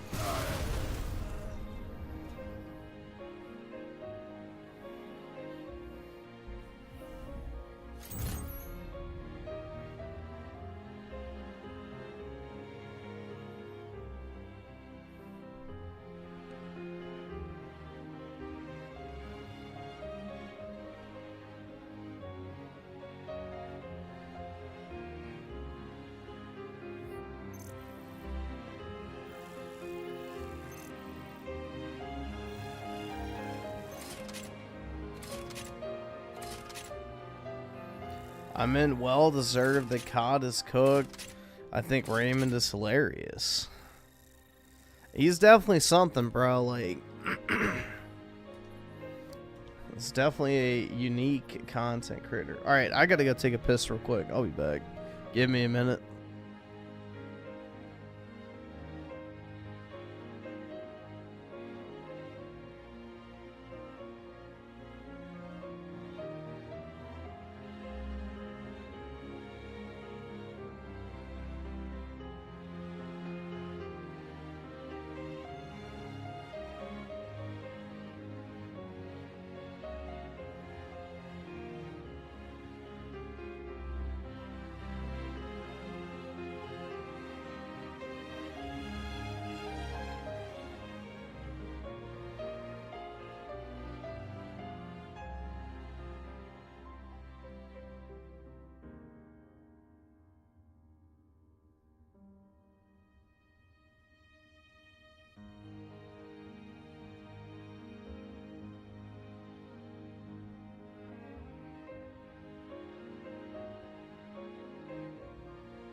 Alright, I'm back. Man. It is cold.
Mario Kart? Maybe.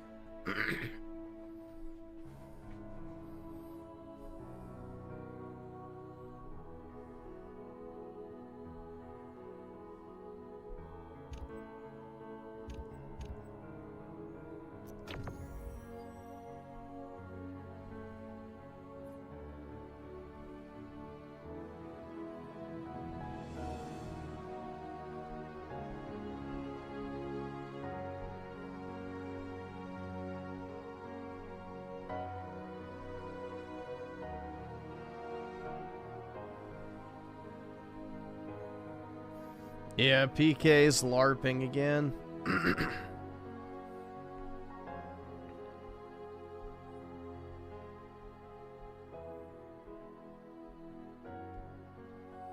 PK is in fact LARPing once again.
Got him.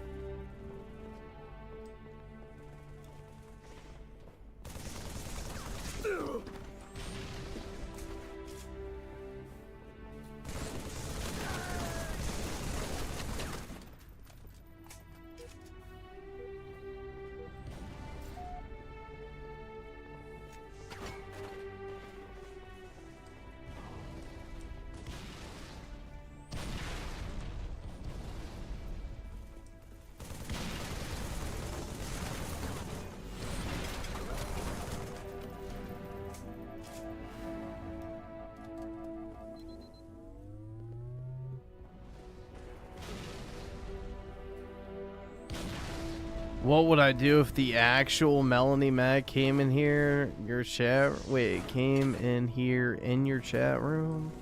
What would you say to her? Very easy. Give me monies!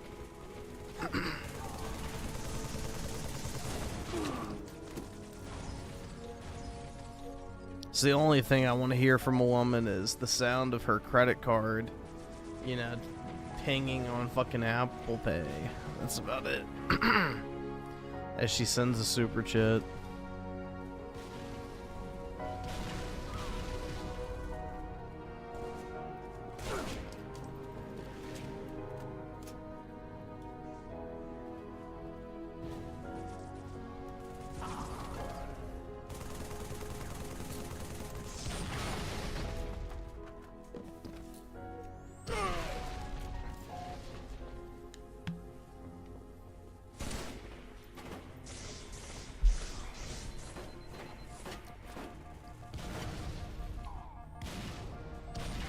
Yeah, you're right. You can't ask a girl for money. You have to demand it.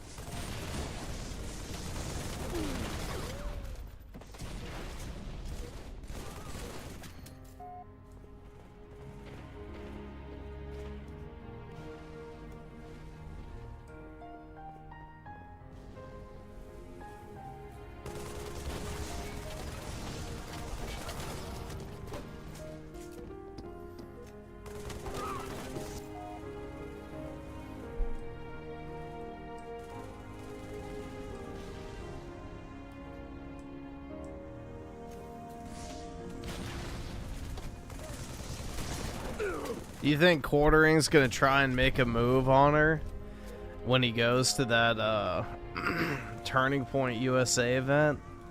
Apparently that place is one big like hookup convention. Allegedly. That's what's been said is, you know, basically people go to the Turning Point USA events to get fucked. So apparently Melanie and Quartering are meeting up early before it even starts, before the rest of his cast gets there, and who knows?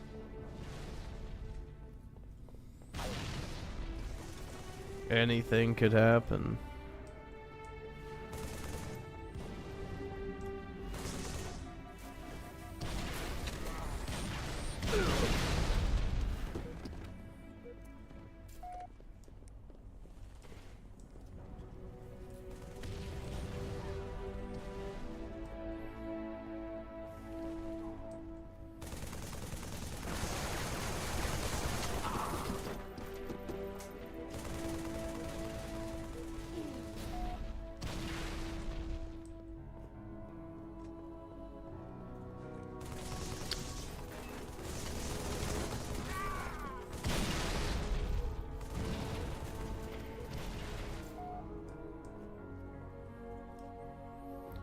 Yeah, unless she's willing to take out a small business loan in her name and then give me the money, I don't want her.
Yeah, that's the thing, bros, with all these boss babes nowadays, you know?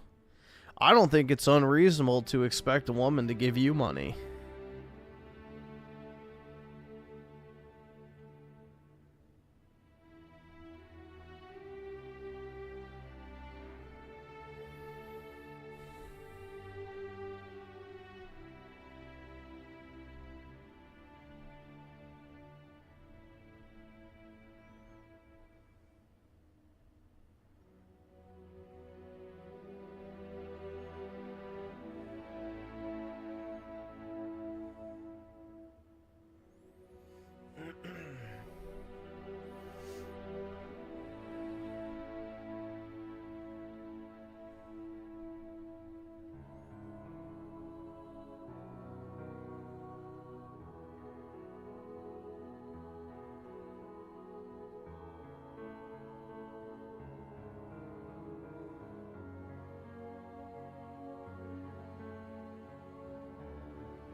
What would you do if the Coldplay came up to you and said, take this, and they gave you a signed CD of just the song Yellow? Oh, dude, I fucking hate that song. I'd probably just throw it away. Actually, I'd probably just sell it on eBay. They could give me a fraction of a, you know, PSA slab, maybe. I don't know. How much would that even be worth?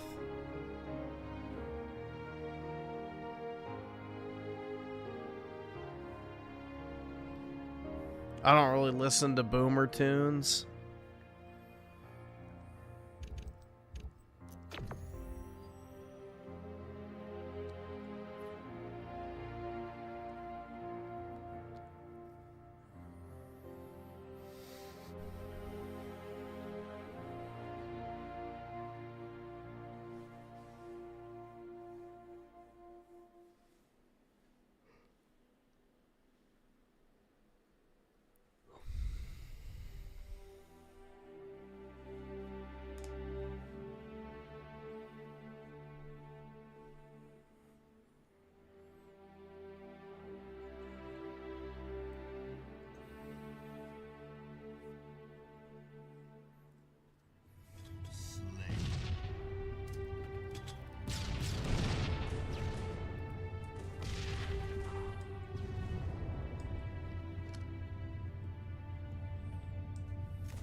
Somebody grabbed it.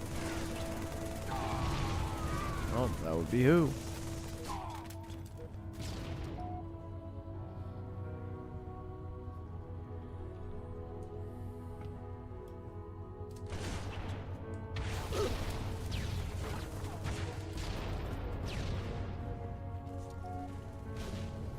Yeah, DSP of course was gonna go back to begging. It was only a matter of time.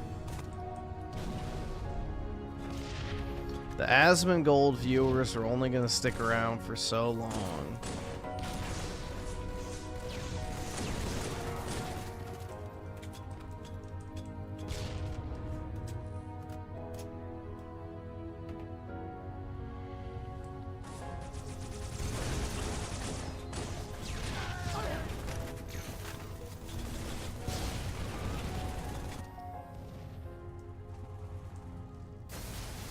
Yeah, he's probably regretting purchasing all that shit with all the money he got.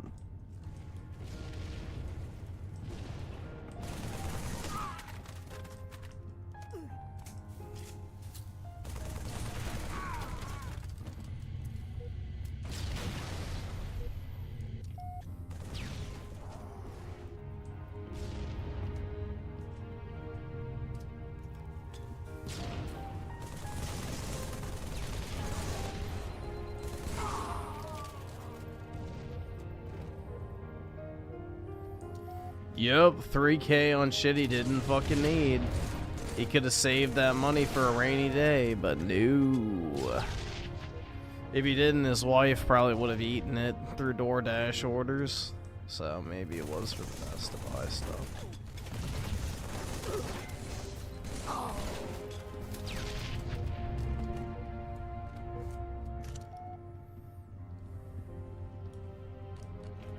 I mean, shit, it'd be nice to get, you know, what did he get, like $3,000 on one stream?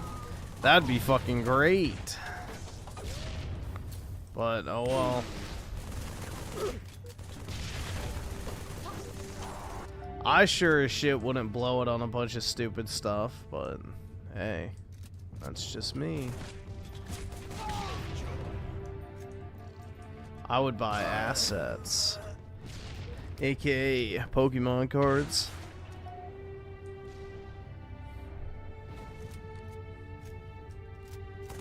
Although, maybe I would just put more money into my tobacco stocks. I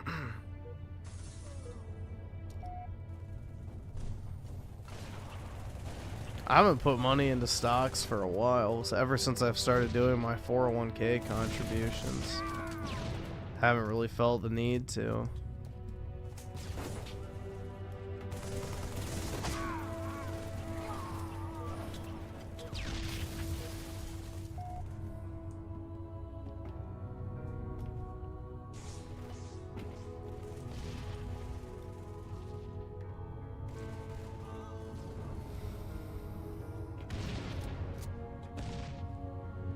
Hey, when all is said and done, by the time I'm ready to buy a house, I might just be able to swap my cards for a pretty decent portion of that.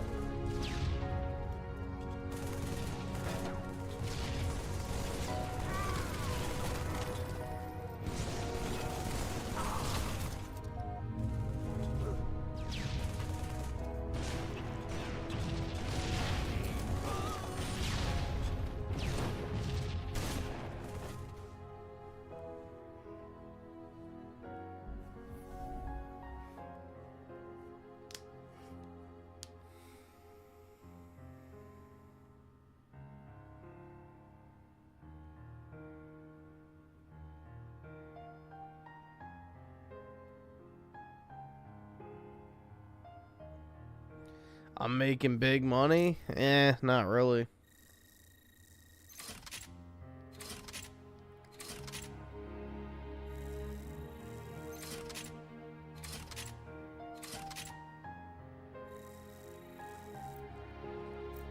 Not yet, at least. Maybe someday.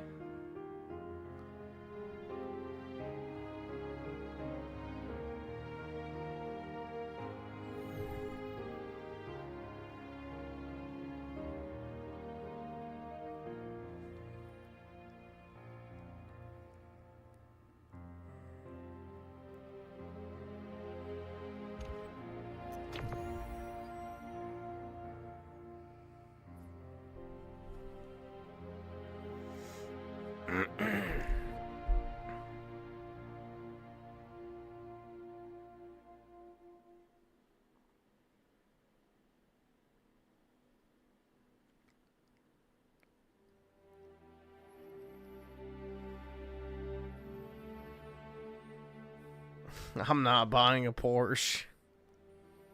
I don't like Porsches.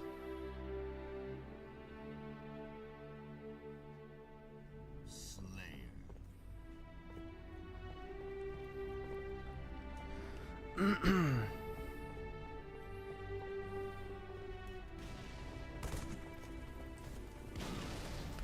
mean, my cards are already worth significantly more than I paid for them, so that's the good news.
Yeah, they're called sin stocks, so stuff like gambling, alcohol, tobacco, that type of shit.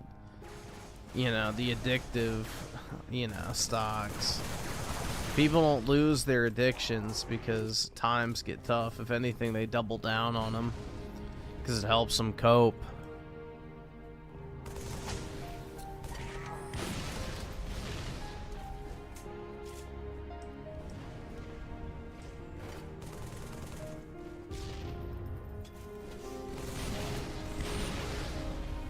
I don't have any gold, I just have silver, but I got mine off eBay.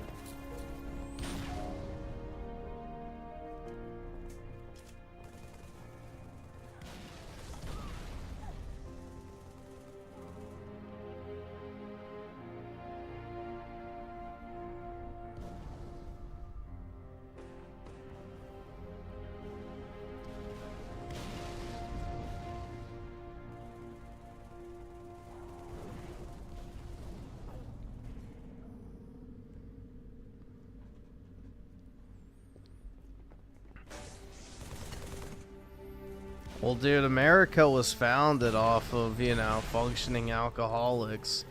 Same with Western civilization as a whole.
Yeah, that silver bar I bought, like, I think a month or two ago. The 10 ouncer for, I think, $39 an ounce. I think silver's almost at 60 an ounce right now, so. I made a very, very nice return on investment on that from a percentage standpoint. Not really from a monetary standpoint, because it's only 10 ounces, but still. It's the thought that counts. I still have other silver too. I bought it like $20 an ounce, so that stuff did even better.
Dude, I am freezing, and it's probably just because I'm tired too, but I'm getting the fucking shivers.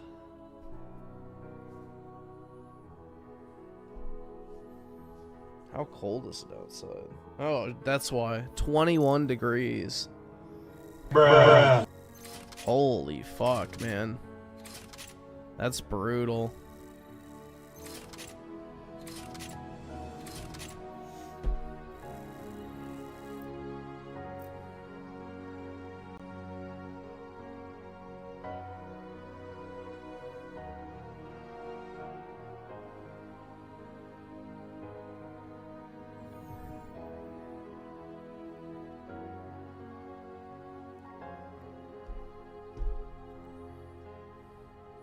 Grab a blankie? I don't have one.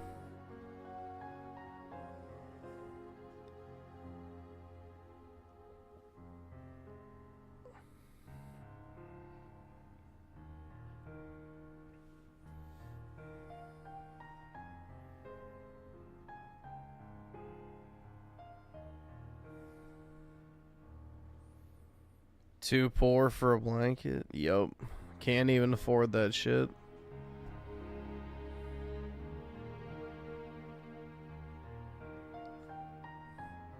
Get your girlfriend to sit on? Oh yeah, dude.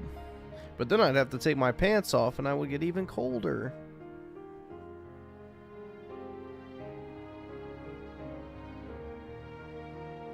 Alright, we'll do one more match and I guess we'll see what there is to watch.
Yeah, exactly, but I can't stream with my dog. That's the problem. If I go lay down in bed with the dog, then yeah, he'll warm me up, but I can't stream from there, so it doesn't really solve my problem.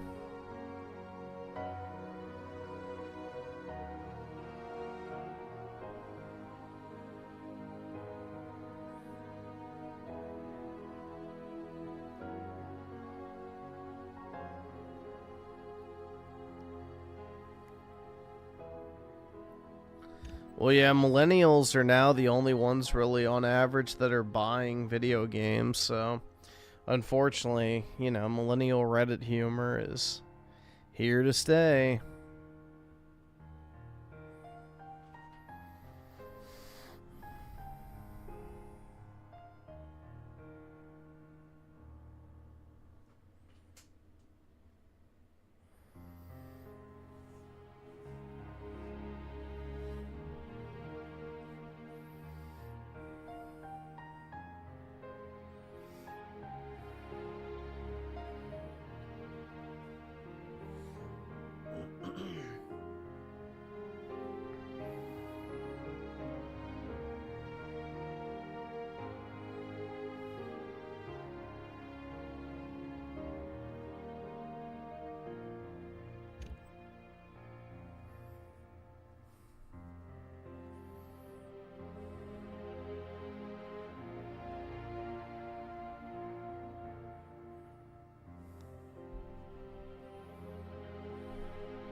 See if I can actually find a match.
It's out. Fuck.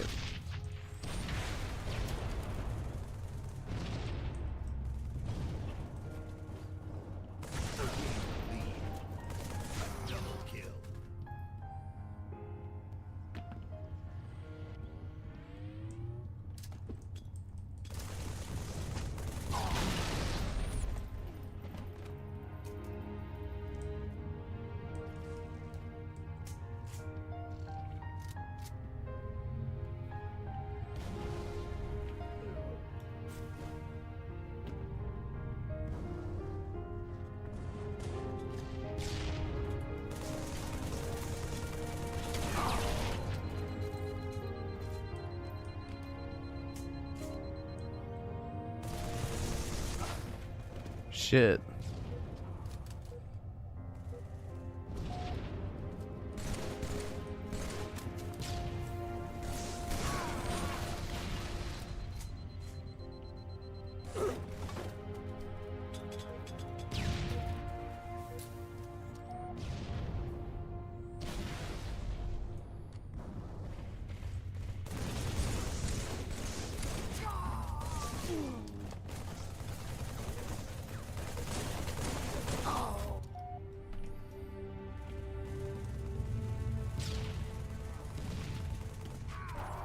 Yeah, dude, JKB wanted to mac on her melons, if you know what I'm saying.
Damn.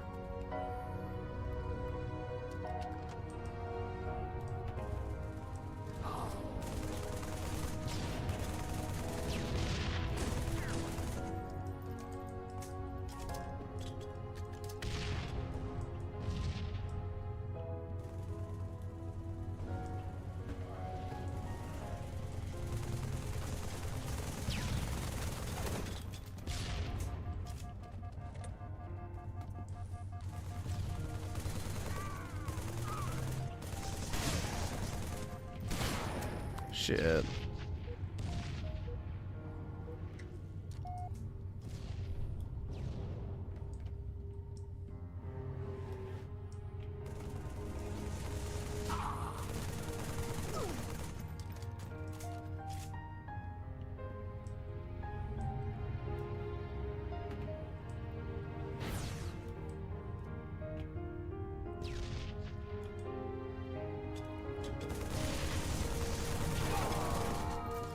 Damn it, I just need one more fucking AR kill.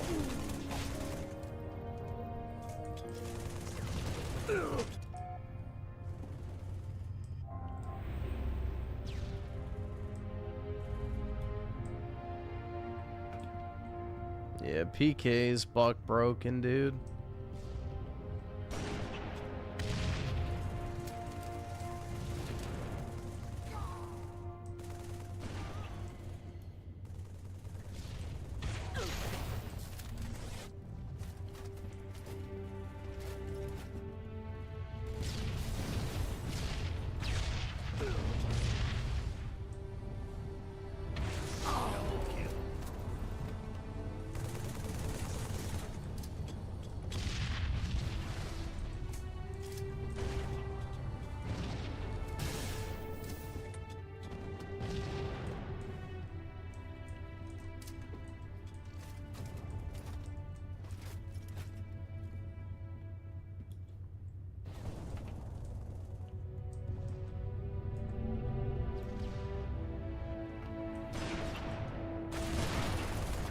Damn it.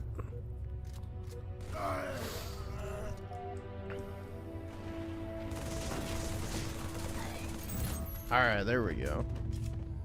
Challenge complete.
Hey.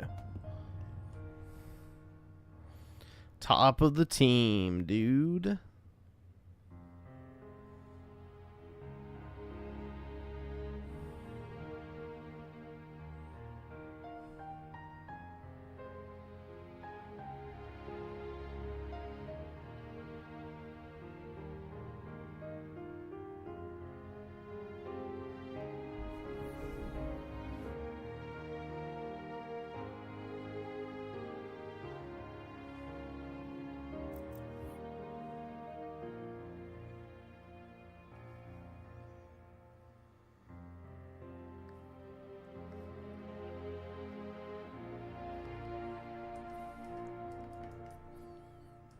Alright, quit.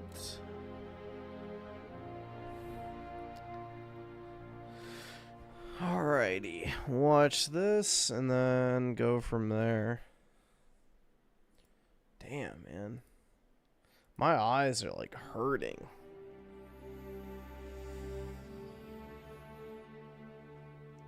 Oh, staring at Excel that long is not good for me.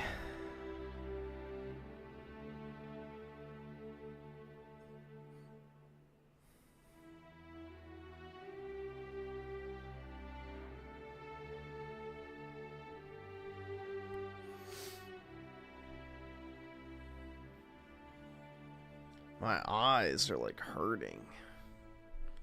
Shit's brutal. Chameleon. In 2015, retro fans were buzzing about a new cartridge-based system called the Retro VGS. The pitch was simple, a modern console that would bring back the spirit of the 80s and 90s, running brand new games on cartridges with no patches, no downloads, and no digital headaches. Later rebranded as the Coleco Chameleon after striking a deal to use the Coleco name, the project promised a I remember that. bold revival of physical gaming. But then the prototype was shown at Toy Fair 2016, and everything started to unravel. Eagle-eyed fans noticed something odd. The clear plastic shell revealed internal hardware that looked suspiciously like a capture card board jammed inside. A week earlier, a different prototype had been exposed as literally a gutted SNES Junior motherboard stuffed into a Jaguar shell.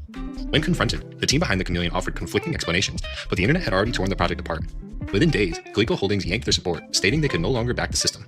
The Chameleon was never released, refunds were promised but never materialized in full, and the console quickly became a textbook case of vaporware. What was billed as a retro comeback ended up being remembered as one of the most brazen console scams of all time, fooling no one except the investors who bought in early. ZX Spectrum Vega Plus. Back in 2016, a team of British developers promised something that tugged at nostalgia, the ZX Spectrum Vega Plus. It was marketed as a handheld revival of the legendary home computer that had defined gaming in the UK during the 80s. The pitch was irresistible, hundreds of classic Spectrum titles built in, sleek portable design, and the chance to carry a slice of gaming history in your pocket. Fans rushed to back the project on Indiegogo, pouring in nearly £500,000. But once the money changed hands, the dream started to unravel.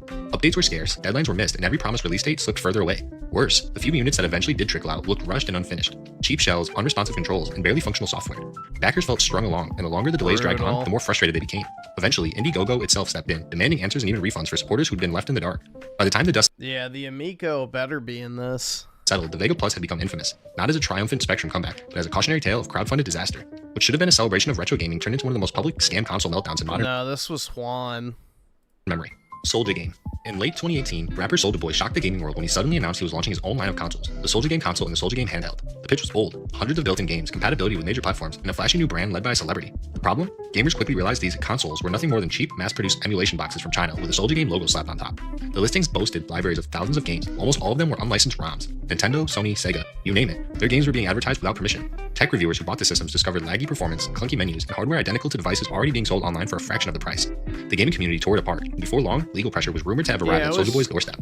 Within weeks, it was just Alibaba drop shipping, so that's it. They were just buying shit off of Alibaba and fucking, you know, reselling it essentially. The consoles disappeared from his online store. Soulja tried to play it off, claiming he had big plans and even teasing future consoles, but those never materialized. What was sold as a groundbreaking entry into the gaming industry turned out to be a blatant rebrand scheme, remembered as one of the most infamous scam consoles in history. Phantom. In the early 2000s, a mysterious company called Infinium Labs started hyping what they called the Phantom console. The pitch sounded like science fiction at the time, a sleek living room device that would let you instantly download and play PC games over the internet. No discs, no cartridges, just a massive digital library at your fingertips. In an era before Steam had really taken off, that sounded revolutionary. But there was one small problem. The Phantom never actually existed. For years, Infinium Labs released flashy press statements and mock-up images but never showed a working prototype. Trade shows came and went with empty promises of launching soon. Then things got uglier. The SEC investigated and later charged the company's CEO with fraud tied to a shady stock promotion scheme, alleging investors were misled. By 2006, the whole project had collapsed, leaving nothing but vaporware headlines and angry backers who had bought into the hype.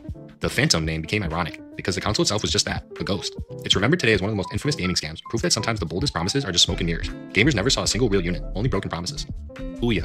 When the Ouya hit Kickstarter in 2012, it looked like the future. The tiny Android... Dude, I remember this shit. Do you guys remember... Hold on, let me see if I can find it real quick. This ad single-handedly killed the Ouya.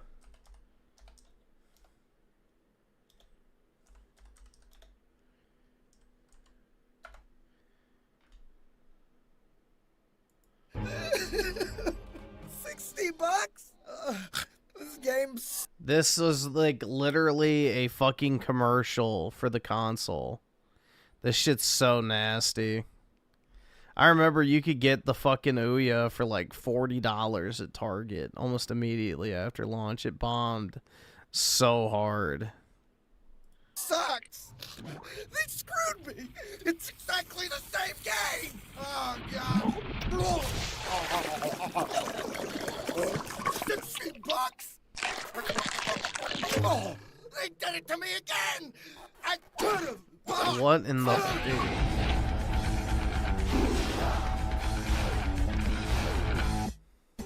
Ouya! Yeah, that was like an actual ad they tried to use to promote the console. Android-powered console for just $99, open to indie developers and free from the like, not only is the art style disgusting, but what's happening in the commercial itself is disgusting too. Giants of Sony, Microsoft, and Nintendo. Backers poured in, raising over $8 million, making it one of the most successful gaming Kickstarters ever. The hype was massive, but the delivery was something else entirely. The console itself felt unfinished, the controller was clunky, the interface laggy, and the game library was packed with mobile ports rather than console-quality experiences. But the biggest blow came with the so-called Free the Games Fund. Ouya announced they'd match crowdfunding campaigns for developers making Ouya exclusives. Sounds great, except shady campaigns started popping up with suspiciously few backers pledging massive amounts of money, all to grab Ouya's matching funds. The program quickly became a scandal, with accusations of fraud and exploitation. To make things worse, developers who did work with Ouya often complained of late payments, or, later on, no payments at all after the company was bought by Razer. What started as a dream of changing console gaming ended as a cautionary tale of overpromises, mismanagement, and outright broken trust. The Ouya went from hero to scam symbol in record time. Did you own any of these consoles? Let me know in the comments below. Atari VCS. When Atari announced the Atari VCS in 2017, it immediately sparked curiosity. I didn't think this was a scam, though. I'm pretty sure this actually released and was somewhat decent.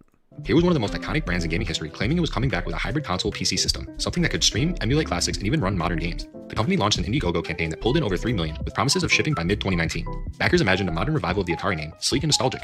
But the reality was delay after delay.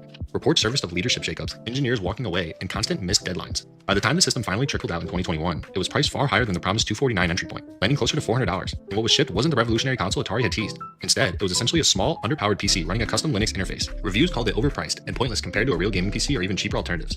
Many backers felt scammed. They waited years, spent far more than expected, and got a product that didn't live up to a fraction of its promises. The Atari VCS didn't just flop. It cemented Atari's modern reputation as a brand trading nostalgia for quick cash. Amico. The Intellivision Amico was pitched in 2018 as a family-friendly console designed to bring back couch gaming without the complexity of modern systems. Spearheaded by former video game composer Tommy Tallarico, the Amico promised simple games, affordable pricing, and innovative touchscreen controllers. The pitch struck a chord with retro fans, and pre-orders rolled in, with the system originally scheduled to launch in October 2020. But the Amico never arrived. Instead, it entered a cycle of delay after delay, pushed to 2021, then 2022, then soon, without ever materializing at scale. Updates became increasingly vague, with Telerico posting promotional videos while backers demanded clarity. Some Founders Edition. I still have the Intellivision Amico physical game collection. So, you know, maybe that'll become a piece of gaming history, dude. Units trickled out. They were essentially test devices, not mass market products. Meanwhile, the company kept soliciting new investments, even as it admitted cash flow issues. By 2024, Intellivision quietly announced it was winding down and pivoting away from making hardware. The Amico never had a real launch, leaving pre-order customers angry and skeptical about refunds. What was supposed to be a wholesome reboot of a beloved 80s brand ended up as one of the gaming's most high-profile crowdfunding scams. Instead of family fun, the Amico delivered years of excuses, broken promises, and a fading logo. PS3 Other OS. When Sony launched the PlayStation 3 in 2006, one of its big selling points was the Other OS feature. This allowed users to install Linux and run the console almost like a computer. Universities and hobbyists praised it, and Sony even leaned into that pitch in marketing, showing the PS3 as more than just a game machine. For early adopters, that functionality was part of what justified the PS3's hefty launch price. Then, in 2010, Sony suddenly removed the feature through a firmware update, citing security concerns. The move left many owners furious. People had bought the PS3 specifically for its versatility, and now that promise was gone. Hackers responded by digging into the system, lawsuits followed, and players argued they had been sold one thing and then had it stripped away after the fact. The legal battles dragged on for years. Eventually, Sony agreed to a settlement in which affected PS3 owners could claim compensation, typically around $55 or $65, if they could prove they had used Other OS. Sony admitted no wrongdoing, but the damage to trust was already done. For gamers, the PS3's Other OS removal felt like a bait and switch, turning a flagship feature into one of gaming's most infamous scams, PlayStation Classic. When Sony announced the PlayStation Classic in 2018, fans were excited. A miniaturized version of they put the shitty European versions of the games on there, so they ran at 50 FPS instead of 60. The legendary PS1, bundled with 20 preloaded games. It was supposed to be Sony's answer to Nintendo's hugely successful NES and SNES classic consoles. For $99, nostalgia seemed like an easy sell. But then gamers opened the box. Half the library was questionable, obscure or filler titles instead of classics fans expected. But the real outrage came from the versions of the games themselves. Sony had quietly included PAL 50Hz versions of several titles, even in North America. That meant the games ran slower and with uneven frame pacing compared to the NTSC versions players actually grew up with. The decision made the games feel sluggish and unpolished, and reviewers called it an inexcusable shortcut. On top of that, the emulation software was buggy, input lag was noticeable, and there were no options for downloading or adding more titles. What was marketed as a polished trip down memory lane felt like a rushed cash grab. The PlayStation Classic didn't just underperform, it left buyers feeling cheated, like Sony had sold nostalgia on the cheap. Instead of celebrating history, it turned into one of Sony's most embarrassing missteps. Retron 5. When Hyperkin released the Retron 5 in 2014, it was marketed. Yeah, I remember you were able to get the PS Classic for like $20 new pretty much everywhere because of how poorly it sold. As ultimate retro gaming solution. The sleek little box promised compatibility with 9 different cartridge-based systems, from NES and SNES to Genesis and Game Boy Advance. For collectors drowning in old consoles and wires, it sounded like a dream. But under the hood, the Retron 5 wasn't what buyers thought it was. Instead of being true hardware emulation, it was essentially running open-source emulator software, much of it written by independent developers who had specifically licensed their work for non-commercial use. Almost immediately, members of the emulation community recognized their code in the Retron 5 software. Developers accused Hyperkin of violating open-source licenses by profiting off emulators without proper credit or source code release. Hyperkin denied wrongdoing at first, but as criticism mounted, they eventually promised to release the required source. Even then, the damage to their reputation stuck. To consumers, the Retron 5 functioned as advertised. You could still play your cartridges, but to the developers whose work had been quietly repackaged, it felt like a corporate cash grab built on unpaid labor. What could have been a beloved preservation device ended up being remembered as one of the shadiest of the modern era. Thanks for watching. If you enjoyed, be sure to leave a like and subscribe for more.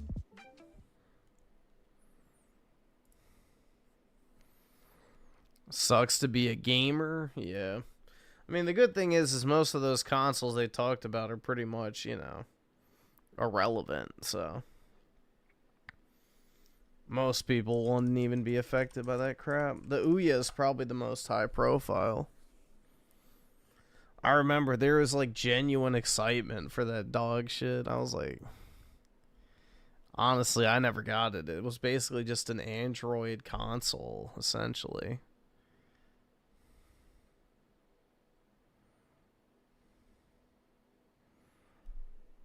All right, here we go. The best games, guys. What do you think is going to be his best game of 2025? Gee, I don't know. Hey there, gamers. DreamCastGoy. It's just going to be the most normie picks. Here, today we're talking about the best games of 2025. Last week we did a video about the worst and most disappointing games of this year, but today I want to talk about the stuff that really surprised me. In the last 12 months, we have had a lot of very innovative, completely different, very interesting, and very fun games. But for this video, I'm going to make 2 ground rules. 1, no remakes. Mostly because, honestly, there's been a lot of completely new stuff this year that I really enjoyed, and it kind of seems sort of to defeat the purpose to basically say, hey, here's a great game they brought back. My other rule is I'm going to talk about the games that I not only loved the most, but played the most. Because there is some stuff like Arc Raiders that I enjoyed, but I only played about 30 hours of it. There is some stuff that honestly I feel like you have to play hundreds of hours to fully grasp. So for me, these are the games I played the most, loved the most, and really just, I think, are going to go down in the history books as 2025 bangers. I guess I could technically say that Final Fantasy VII Rebirth is my game of the year this year because it released on PC. So there you go. Are you ready? Let's start. Number 10, Chronos: The New Dawn. Last year we got the very amazing Silent Hill 2 remake from Bloober Team, and I love that. Everybody loved that, but to me personally, I was curious about their original stories. I always like to see something make something totally original, right? There have been other original Bloober Team games in the past, but they're always a bit raw. I wanted to see what they would do after Silent Hill 2. Chronos: The New Dawn is a completely original concept that is not just terrifying, it's mind-blowing. We're a time travel... An original concept? How original are we actually talking? Traveling monster hunter going back to a destroyed version of Poland to essentially capture souls and go against these very bad beasties called the Orphans. I loved everything about this game. It just feels like such cool retro horror. Resource starvation, very limited stuff to actually have almost no bullets. Monsters that take a lot of freaking hits to go down. The monsters can eat each other. It's called murder. Wow, how fun, dude. You have very little resources and monsters take a ton of bullets to go down. Wowie zowie, that sounds like a blast. It gets stronger and stronger, so even in a fight that feels like it's over, one monster can end up basically overtaking you, even if you are able to actually get some... So basically what he's saying is in order to have fun, infinite health, infinite ammo. Good headshots. I loved Chronos: The New Dawn because it is a new style of retro horror. I would take a sequel of this immediately, and it makes me even more excited about what Bloober Team tries to do next. Number 9, Hollow Knight: Silksong. I still can't... I'm surprised it's this low on the list, honestly. Not believe this game actually came out after so many years in development. This game was basically a unicorn. It felt like it was never ever actually going to exist, but it's here and it is fantastic. Now, right before Silksong came out, I actually went back and rebeat the original Hollow Knight, so I was extra prepared for ducking and dodging and stuff. Silksong is a masterpiece. It's a brutal masterpiece. It's very difficult. Some of the bosses did at times frustrate me, but everything from the movement to the traversal to the exploration to the upgrades to the art itself, this is a truly unique piece of original art. I was in love with Silksong from start. Truly original, man. A cartoon graphics, 2D side scroller. Wowie zowie. Never seen that before. To finish it, even when I was absolutely getting decimated or died what I felt like was an unfair death, instead of making me mad, it made me want to learn it better. This is the true perfection of Hollow Knight, and it's even better in Silksong, which still feels crazy to say. Number 8. Split Fiction. Bruh. There's a very eccentric game developer named Joseph Fares who's made a bunch of very legendary co-op games. Stuff like It Takes Two and A Way Out. But this one is definitely his best one yet. Split Fiction is adorable. I love the core concept of it. This is a forced co-op game. You cannot play it by yourself. But what's cool is that if you buy one copy of it, you can basically buy one, get one free. Your friend you play it with, even online, can play it for free. But the whole idea of it is that it's these two girls that go to this company that lets you essentially pitch a book by going into this like VR pod and living out your story, but they accidentally fall into the same VR pod. So one of them is trying to make a dark, gritty, cool, futuristic sci-fi story, whereas the other one's trying to make a very positive, very flowery, sort of classic fantasy tale. And since they fall into the same pod, now their stories get blended together. Every level alternates between the two characters sort of taking the lead. So you're actually going through like crazy motorbike levels, and then suddenly you're learning magic, or now you're being able to transform into fairy creatures, and then next you're doing like giant cyber blade attacks through a dystopian future. I love that both of their stories are so dang heartwarming. They reflect upon their lives, their losses, their victories, but it's more than that. It's just dang fun. I played this completely with a friend of mine in like one sitting, and we were legitimately at the freaking TV cheering, hoot, and hollering at some of these bosses. This game is so Joseph Fares down to the core, and I'm glad that hopefully he keeps doing this kind of stuff. I want co-op Joseph Fares forever. Number 7, Battlefield 6. When I was really growing up and playing those early online games, they were very, very rough. They were very archaic at the time, but the big craving I had, specifically with online shooters, was I wanted to just be a player on the battlefield. I don't necessarily want to be the hero. I don't want to be the grand guy that's the main character and stuff. I like the idea of this big, crazy, destructive, sloppy war. And let's see, Sean Combs, intern, 3 months. Sup, Aerith Gaming. Let's watch some low tier guy. Okay.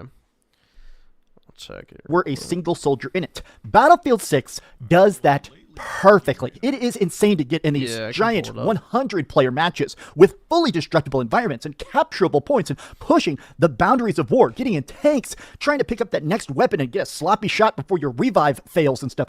I loved Battlefield 6. Everybody loves Battlefield 6. This game is truly the Call of Duty killer because this coming out first, this game sold like crazy. It is fantastic, but it was funny that it sucked all the oxygen out of the room that nobody wants that cartoonish crap that they're doing over at COD. I have played so much Battlefield 6. I've done a lot of just trying to test out all the different operators and stuff, and I even got really hooked on that free Battle Royale they did. Battlefield 6, I feel like, is straight up maybe one of the best first-person online shooters I have ever played in my life.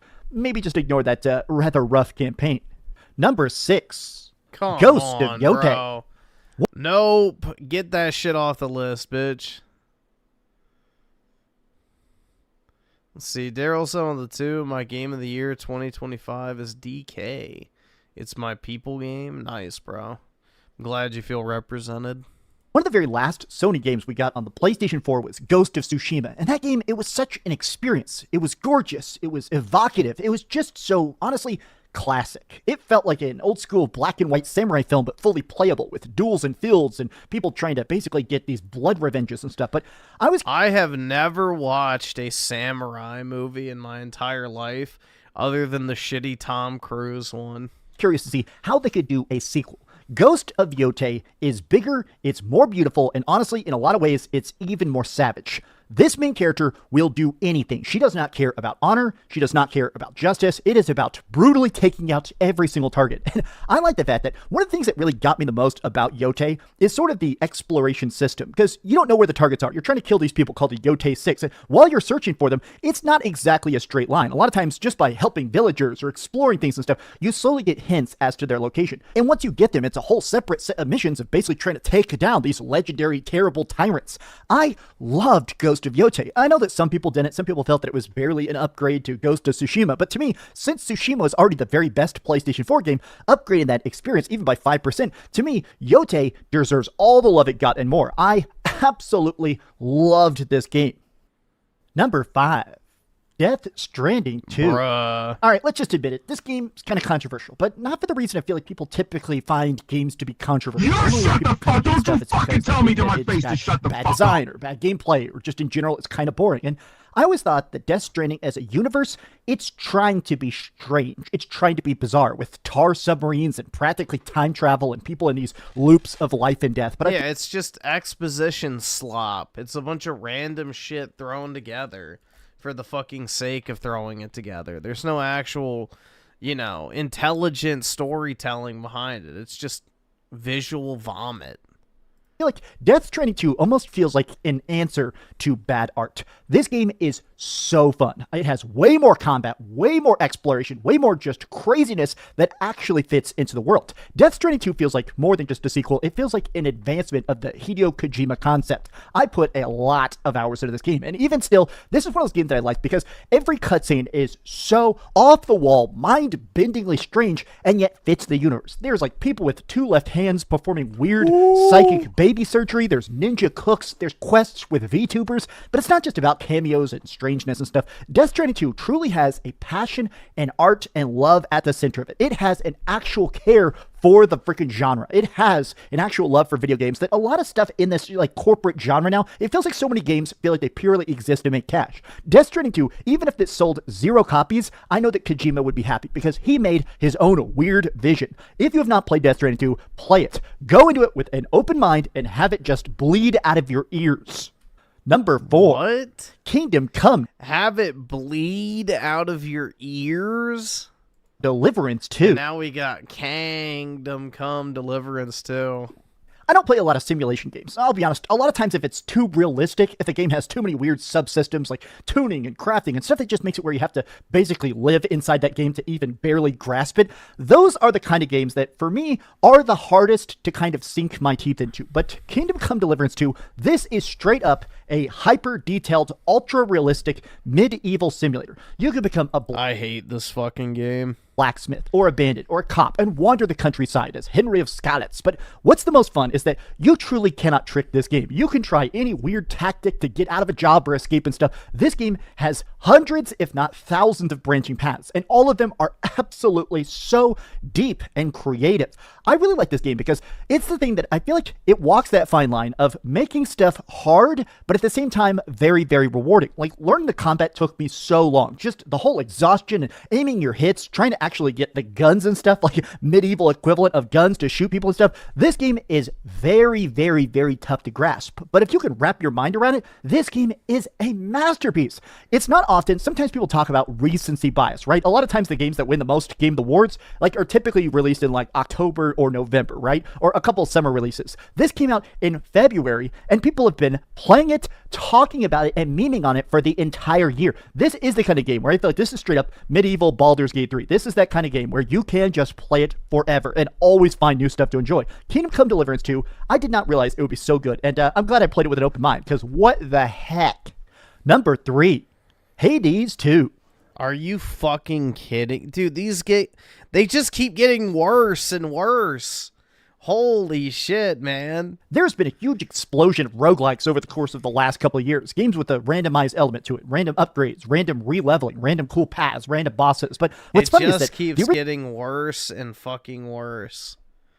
Original Hades has always been the roguelike gold standard. The first Hades game was definitely like the best of the best. And somehow Hades 2 takes that a step further. It is twice the size, more weapons, more bosses, way more of everything, but also optional lesbian romance. I loved everything about this, right? I just think that... Of course you did, because they probably are lesbians with cocks. Hades 2. I like the fact that, honestly, the art is so different. The music, every single track in this game is such a bop. But more than that, it's just a blast to play. I love the Hades games because with any roguelike, the most addictive aspect of it is getting that good run going, right? All right, I've got my favorite weapon. Oh, I've got the best blessings and boons. Oh, I've got a really strong build where every time I dodge, I can deflect bullets. And oh, now I've got that upgrade where instead of actually having multiple attacks, I do one huge blow, but it has a 3-second cooldown. So these picks just keep getting worse and worse, dude. It makes me feel very, very sad for the state of gaming. I don't even think I could come up with 10 games I liked this year. Genuinely. Let's see. Interchangeable economic unit with the 10. Appreciate it, man. Thanks so much. Griff, wait, have you come up with your own top 10 list for 2025? I don't know if I could, honestly. I don't know if I could even name 10 games I've liked this year. Maybe you can make a video of best and worst. Oh, possibly. Maybe I'll do a game awards video and then like tack that on at the end or something. I don't know. I'll figure it out. But honestly, I don't even know if I could think of 10 games this year. And that's kind of sad, honestly. Now I can just duck and dodge and then get in there and do a giant strike, getting upgrades like cheat death that lets you have an extra life if you die on the last boss. This game is so dang fun, man. You know what? I expect it to be good. I played Hades 2 a lot in early access, but now that it's 1.0, it's... I'm just trying to think, like, what? I would say I liked Monster Hunter, even with its issues. Donkey Kong, Mario Kart, Kirby was good. I never played the Hyrule Warriors games, so I don't know about that. I wouldn't put Metroid in there. I guess Ninja Gaiden could be in there. I don't know. I mean, that's, what, 5? So I guess I could do that, but I don't know, honestly. It's pretty slim pickings this year. There really wasn't much, unless, you know, Expedition 33 was like literally God's gift to gaming in your eyes. Actually released. Hades 2 is massive. If you've not played it yet, it's on a bunch of systems. Hades 2 is so big. If you're looking for something that's cheap, that you can get lost in for weeks or months, this is the roguelike of the year easily. Number 2. Silent Hill. Oh my, it is getting worse and worse, bro. Holy shit. Silent Hill F. All right, awesome. Thanks, nigga. All right. Hill F. Wow, 2 survival horror games in one video. Well, look, I think it's been a good year for Frights, but I also like the fact that I'm a very old school fan of Silent Hill. I've played every game, every single game, and I've tried to 100% them, getting every ending, every secret weapon, every secret costume. But Silent Hill F, this game stands very much on its own. This takes place in 1960s Japan with a main character named Hinako, and suddenly this strange fog rolls in and essentially turns her entire town into a beautiful mess of monsters. That's the whole theme of this, right? Is the terror of beauty. I like this game because it has a very different style of game. Let's see, Z-Herb with the 10. What's up, Griffin? Australia's becoming more gay, and real soon the social media ban for under 16 will be implemented on the 10th. So tomorrow for us, I don't even know how they would uphold it.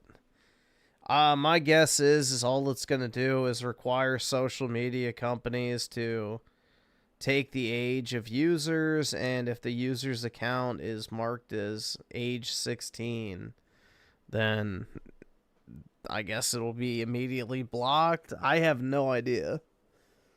But maybe it has something to do with ID verification, which is the real reason behind it, because the government wants to track what type of content you consume on social media because of apple, grape, orange. Insert what follows those usually. Play. It almost has this Dark Souls-ish vibe. It's a drink that, you know, a lot of people consume from fruit.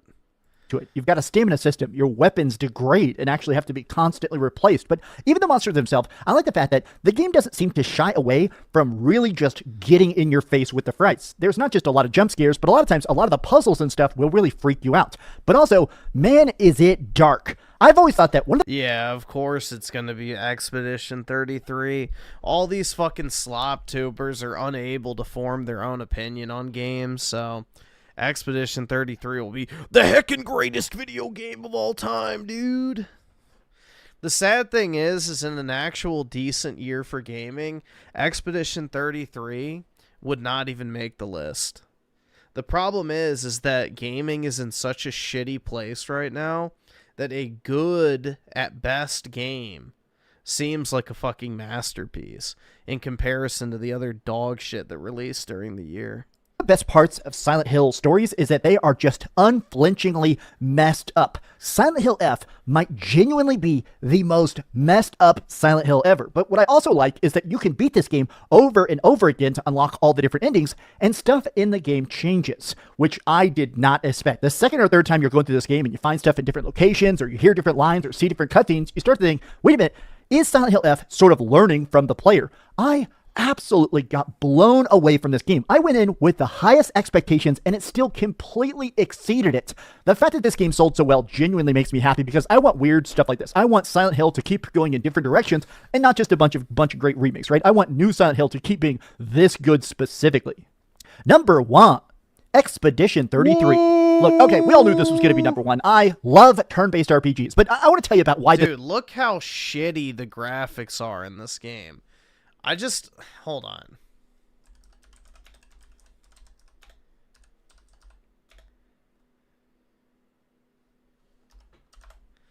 Hold on, let's see if we can find it real quick.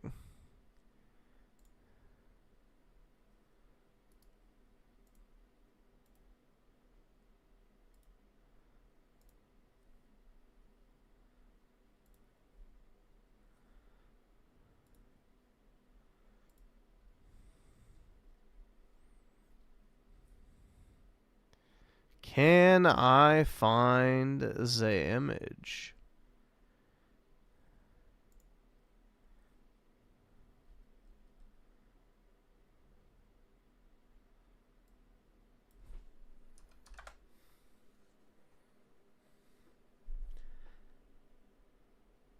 Like, bro, that is, like, genuinely ugly. Like, look at the visual. It just looks like fucking shit. It looks like absolute fucking shit. It is a graphically repulsive game to look at.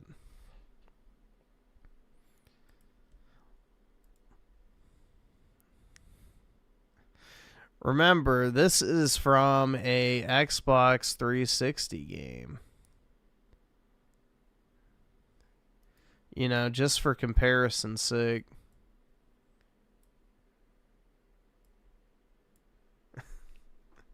Just for comparison's sake, you know? That's Final Fantasy 13 on the Xbox 360, which Expedition 33 is just as linear, if not more so.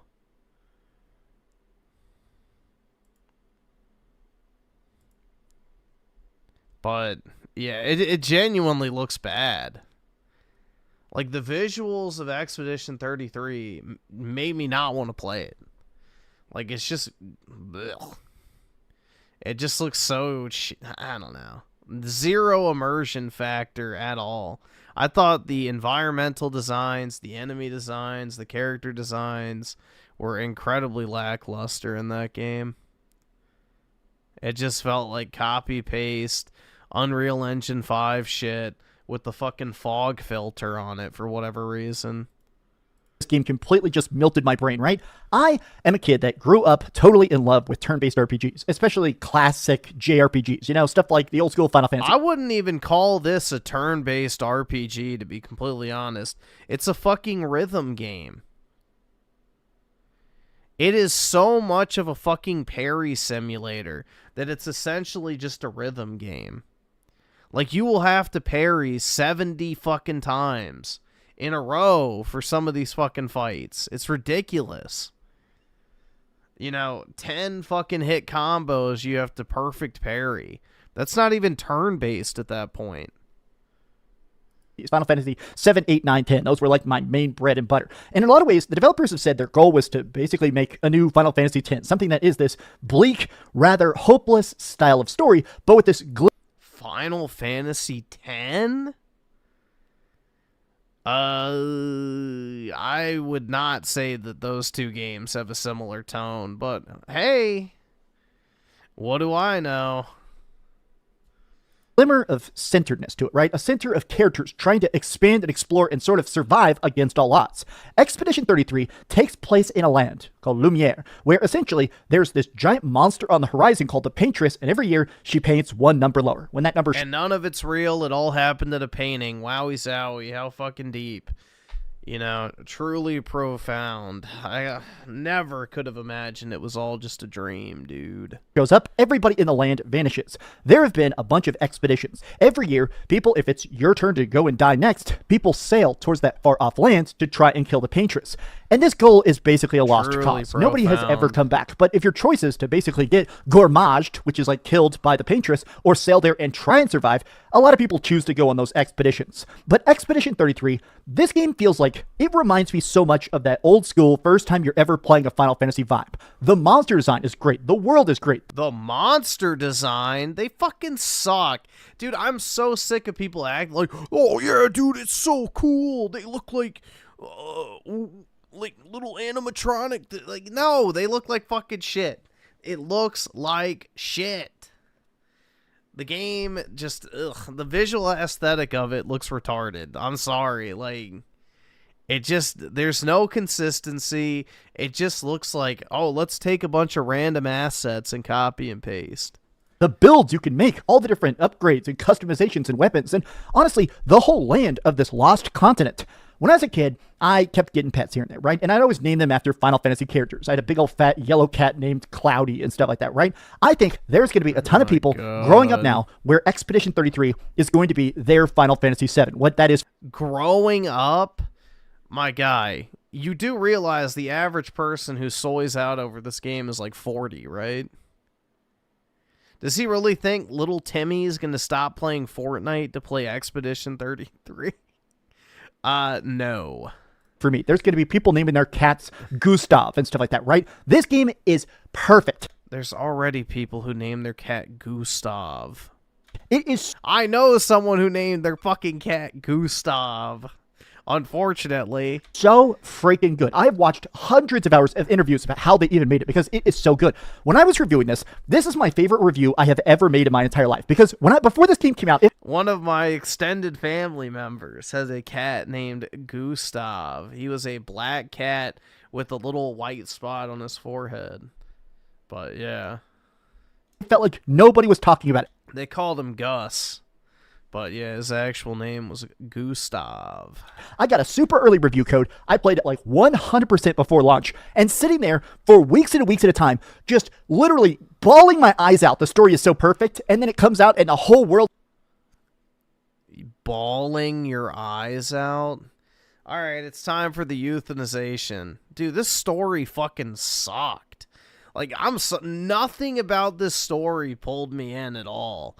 Like, oh my god, dude, they all died at the beginning? Oh my god! Wow.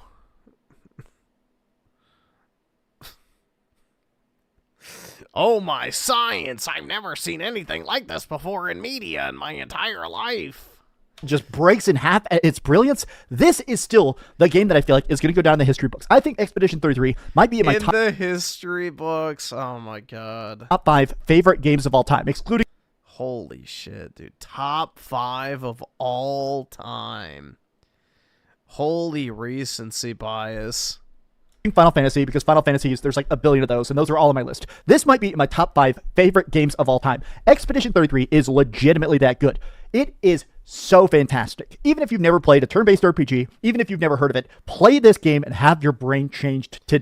Only play this game if you install an auto perfect parry mod, because it's not an actual turn-based RPG, and your parry damage does more than your actual fucking attacks and abilities. It's retarded. Pass. Day. Did your favorite game not make the list? Got an idea for a future video? Be sure to put it in the comments down below. And if you could, please give this video a like. Subscribe if you haven't already. And I don't think I agreed with a single one of these games. What was it? It was Chronos. And then it was Hollow Knight. Split Fiction. Alright, Battlefield I don't disagree with. I think Battlefield's fine. Ghost of Sushi 2. Death Stranding. Kingdom Come Deliverance. Hades. Silent Shill. Yeah, the only one I agree with is Battlefield 6. That's it. Other than that, trash. Merc with the 2. This the same guy who thought Peter Parker is real. I know. In this universe, you may be getting away with it. But in reality, you're going to prison and I'm gonna laugh. You know what? I'm blocking you on Twitter. Yeah, dude, he's... The fact that he berated... what was it? Metroid for having Reddit tier writing. But meanwhile, shills for like half of these fucking games. It's like, what are you doing here, bro? Like, he really can't form an original opinion on games. He heard other people complain about the dialogue, so all of a sudden it's a problem. But then soys out for shit like Spider-Man, which has way fucking worse dialogue than Metroid Prime. Please keep dreaming. I had so much fun this year. I'll be honest, man. I love this job a lot. It's so fun talking video games, but it's also cool when a year just absolutely, genuinely blows me away. I never could have... This year blew you away. This is what I mean, guys. It's a race to the fucking bottom at this point. You know, the gaming industry really is fucked. The gaming industry really is fucked at this point. If 2025 is considered a good year for gaming or a great year for gaming, and God forbid a year that blew you away, we're never coming back. Like, this year was not good. I mean, you could point to any year in the Xbox 360 generation, and it was infinitely fucking better. It has never been more over than it is right now. Predicted that we would have just so much lovely, passionate, interesting, weird games. It's been a year that I feel like at the start I expected very little from. Sometimes there's good years or bad years. This was honestly a fantastic year for gaming, and honestly I'm glad I got to do it with you guys. Hope you have a good holiday, and I guess I'm already looking a lot at 2026 release dates. Looks like next year's going to start cooking. No, it's not.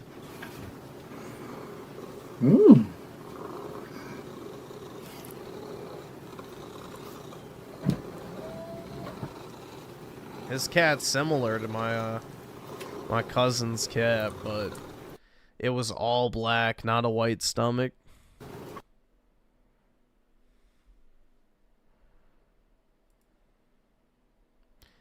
To Gustav.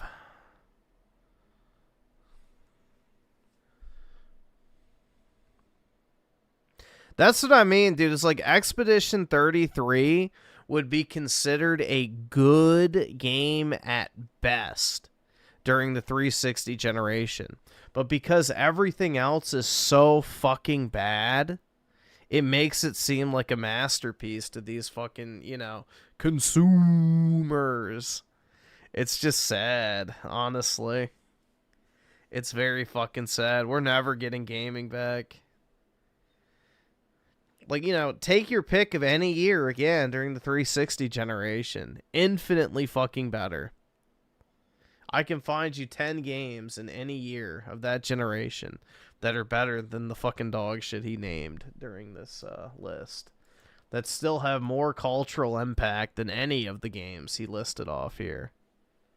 So...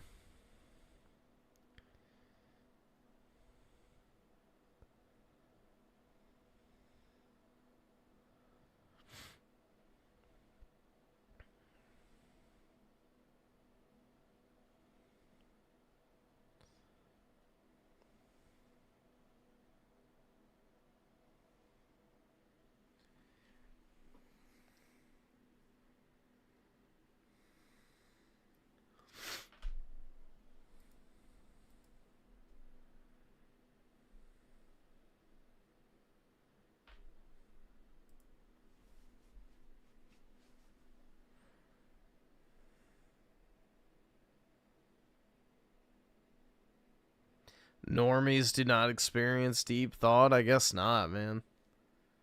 It's rough out there.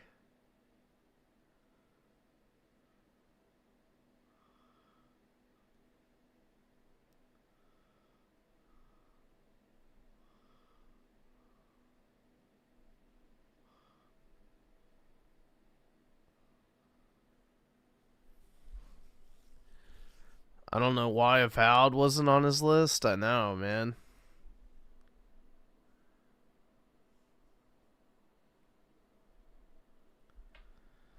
Merc with the 2. But Gwyff, we could have had quadruple A Perfect Dark. I know. I can't afford Gaming could have truly been saved. But alas, no such luck.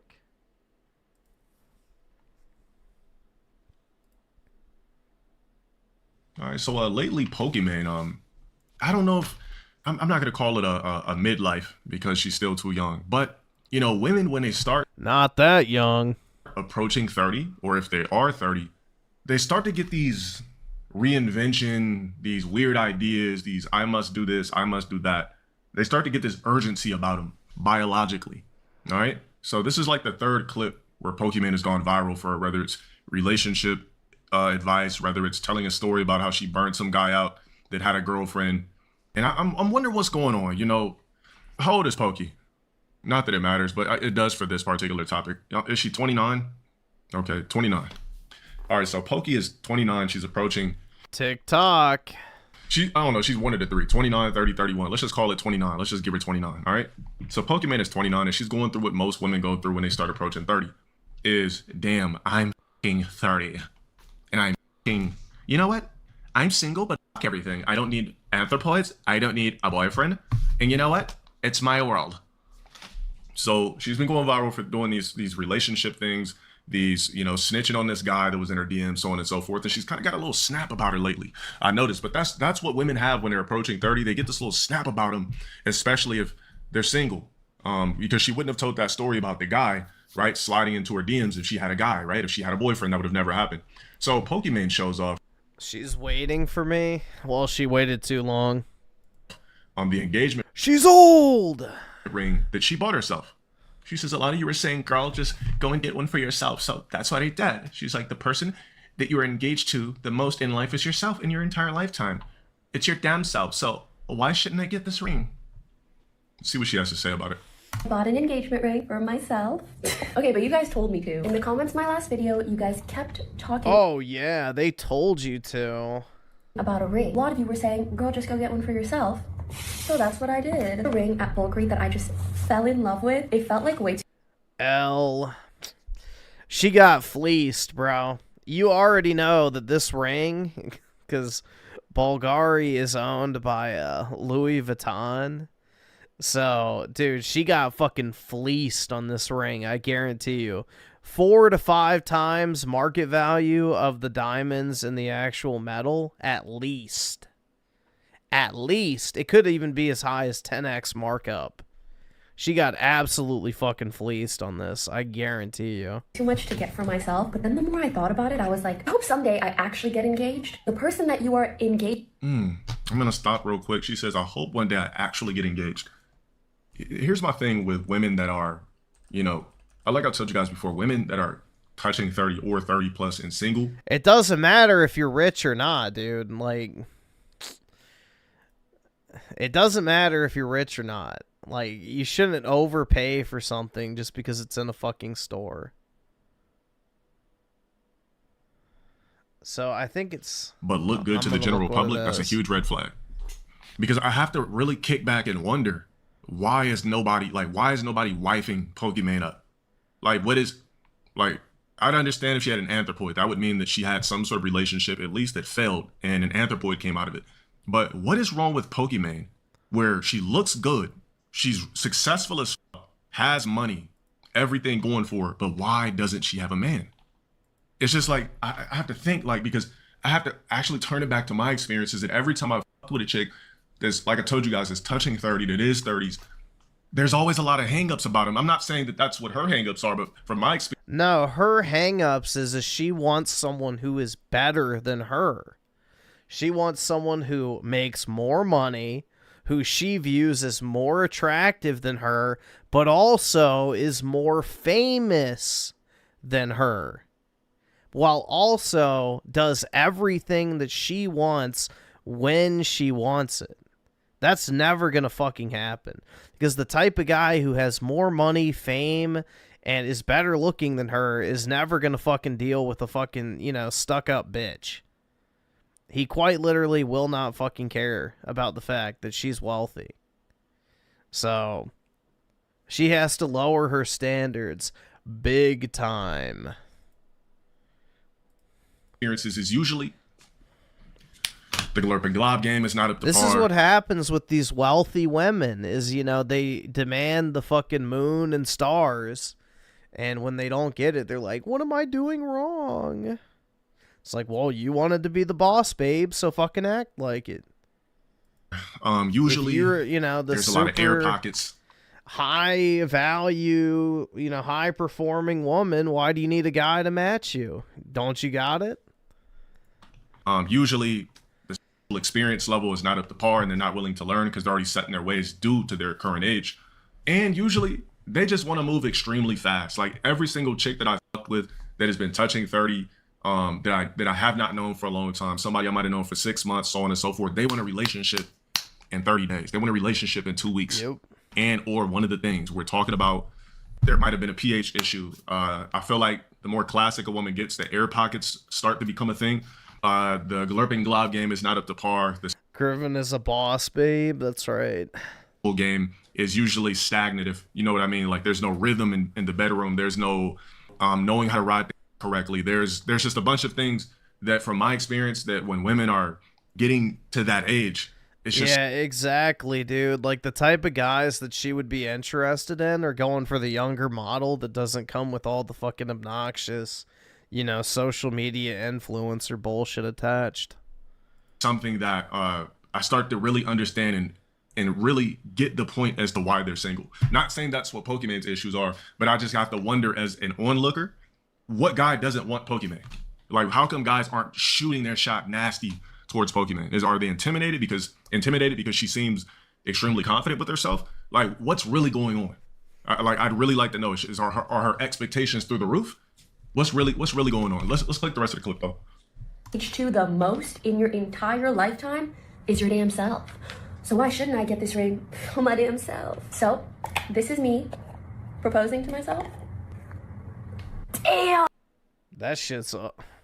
Alright, so it is the one I found. It's called the Serpenti ring. So it's a snake, which, you know, I guess she's saying that she's a snake bitch. I don't know what the symbolism behind that is, but yeah, the Serpenti Viper ring. Oh, let's see. $11,000. 18 carat. Yeah, dude, she got fucking fleeced hard. How much does it weigh? Dude, 0.6 carats of diamonds. Nothing. It's probably junk diamonds, too. How much gold's in it? Does it tell you? Nope.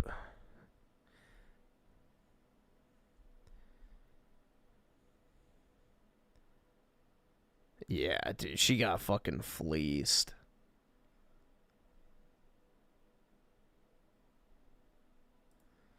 That's probably like a $2,000 ring. Maybe. Maybe. How much is she blowing this? The upcharge on jewelry is like fucking retarded. Oh, it's the craftsmanship. Yeah. Some fucking slave wage Chinese man that you have on a fucking visa. I bet. This is the real question. The gorgeous diamonds. And the packaging is beautiful, the way that it contrasts. You know, in it's really not, honestly. It's a pretty ugly box, if I'm being honest. Jewelry is so pretty. You want to eat it? Is that just me? Like, it's so delectable. The fuck? Will I be... Hold on a second.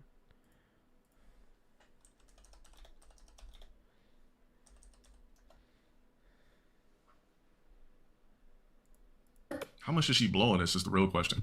The gorgeous diamonds. And the packaging is beautiful, the way that it contrasts. You know, when jewelry is so pretty, you want to eat it? Is that just me? Like, it's so delectable. Will I be with me for the rest of my life?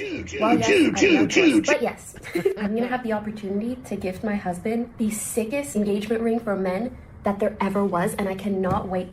That's also a problem. If a woman can buy me a better engagement ring or a better wedding ring, whatever, than I can buy myself, that's also a huge thing too. It's just like, damn, like,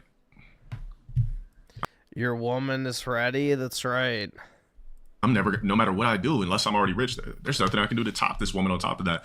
I've noticed too, women with money, right? If you've ever with a chick with way more money than you, there's this mommy aura about them. Nah, it's not even that. They just constantly have to remind you. They want to piss you off to the point where you either, you know, make them feel like they're superior by, you know, getting pissed. But yeah, there is kind of the mommy ass, I guess. But it's more so they like try and guilt you into like becoming more, I guess, productive. But at the same time, it's just, there's like this weird dynamic to it where they resent the fact that you don't make as much money as they do. There's some serious fucking resentment going on there. Where you just feel like a boy. And it's biological. It's not even like a... You're fucking poor! It's not even like an actual, I would say, deliberate feeling. It's like a biological feeling of like, yeah, resentment for men that don't make as much money as you because, you know, women inherently view men as the provider. And if you're not bringing home as much money as she is, then just... she's naturally going to resent that and dislike you. Whether she is conscious to that or not. It's just something that happens, regardless.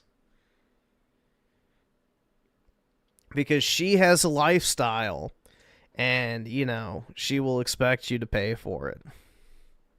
And if you don't pay for it, eventually the resentment will start to build. Chugga Chugga Gaming with the 3. Just go for Pokimaine. You're both pushing 30. Nah. I'm not moving to California.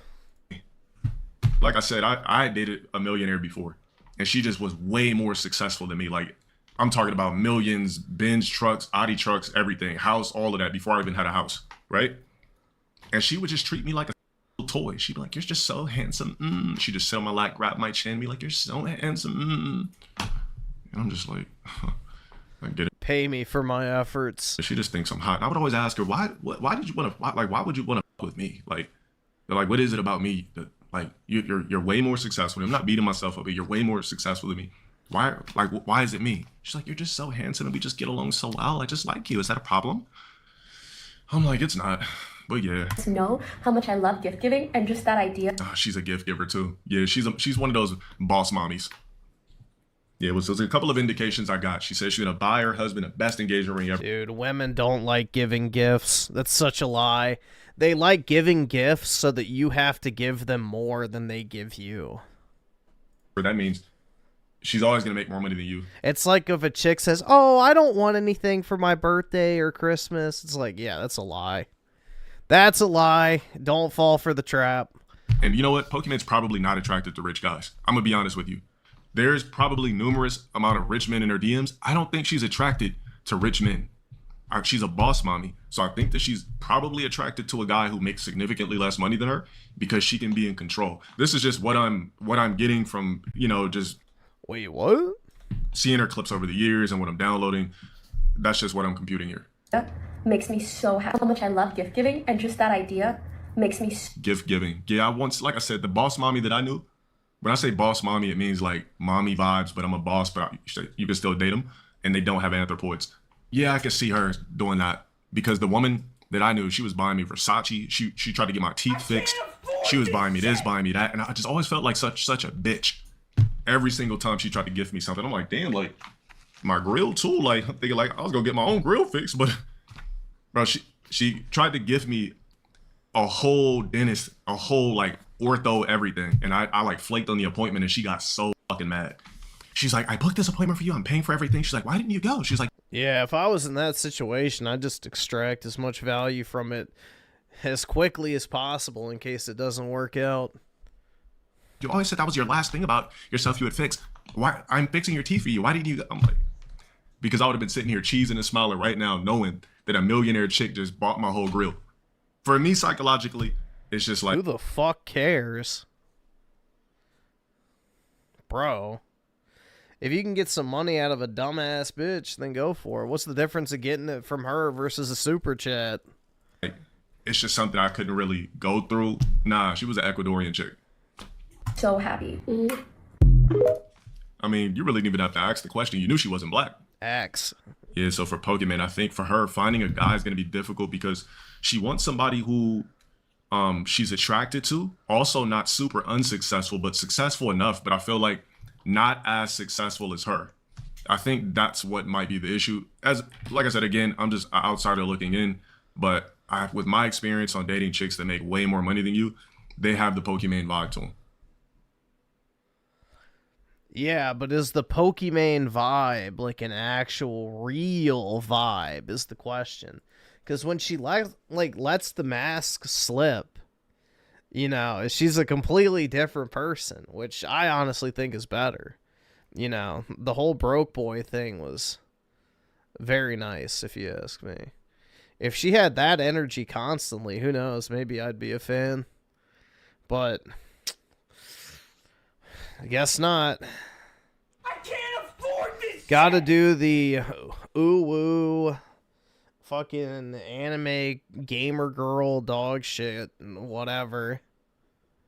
But yeah, I don't know, man.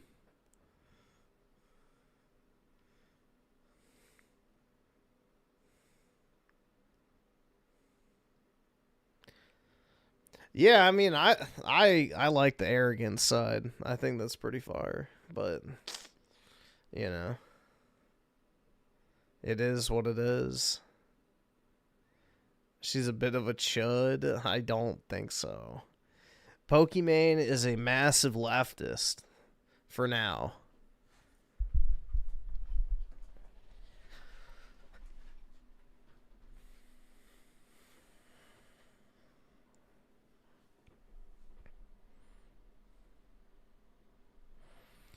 Z Herb with the 5. It's crazy how this joke has aged so well. What is that?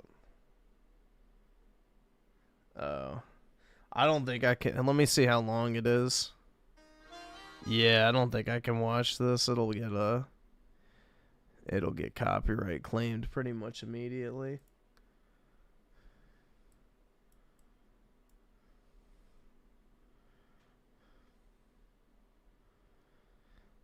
Yeah, it's a movie clip.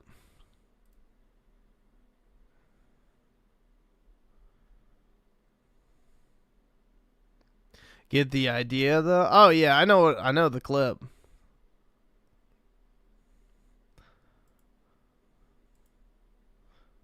The Muslims in Paris. And Shaka Shaka Gaming with the 3 Pokimaine X Rain. There you go. He wants a sugar mama, so perfect.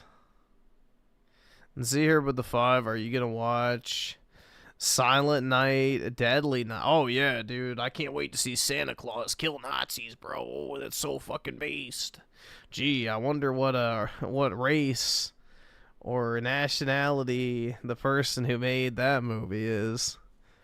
A movie where Santa Claus kills Nazis. Truly an original and subtle idea. So brave, so stunning. I know. Isn't it truly a Christmas classic? And Yogi Bear with the 5. Get the bag. Appreciate it, man. Open your wallet and give me all of your monies.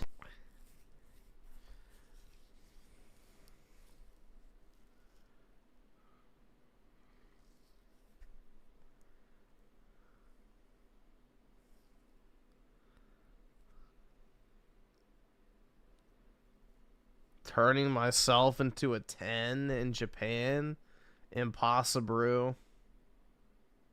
You have tattoos. You're a fucking 0 in Japan. Turning myself into a 10 in Japan, except I don't really know how this trend works. Oh my god. I'm Japanese, so I put Japan, but I... Bruh. No. I do a lot of Douyin style makeup techniques, so maybe a 10 in China, question mark? Can someone let me know how this trend works? I really didn't get it. I looked it up. I still don't get it. I was also gonna name this unrecognizable makeup, but I feel like that happened I know, dude. The voice is so bad. a while ago, and I don't know if it's a thing anymore. Honestly, this took a really long time to edit, so I'm just gonna say a bunch of things I see on the internet, so talk about in the comments. You hear about that lady who fell in love with her psychiatrist? Yeah, that was pretty crazy. Yakult is a really yummy drink, and I would break my sobriety for it. You guys hear that we're not allowed to be gay anymore? Apparently that's a thing. Anyways, I'm just doing this makeup because I've been having pretty low self-esteem, so I want to make myself feel pretty or like feel good about myself, even though I'm not even going anywhere. You already have tattoos all over your fucking legs. Obviously, it's not gonna work.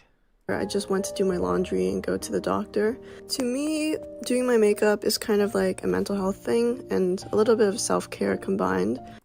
Jesus Christ. So I felt really good about myself after putting this makeup on. I don't know if you guys saw my last video, but this is the video I was referring to. I want to thank everyone for being so nice and giving me advice in the comments. I really appreciate it. I'm gonna make a video of me doing all the advice people have given me in the comments. I'm a teen. And eventually make a long-form YouTube video about my progress. It's been so much fun responding to comments and making these type of videos, so I hope you guys follow along for the progress and more upcoming videos. And this Yep, all that wasted money. is the finished look. Thank you guys so much for watching. Bye! Turning myself into a 10 in Japan. Nasty.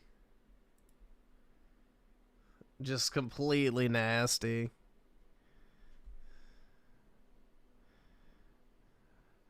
Yeah, all that work to go from a 2 to a 2 with a wig.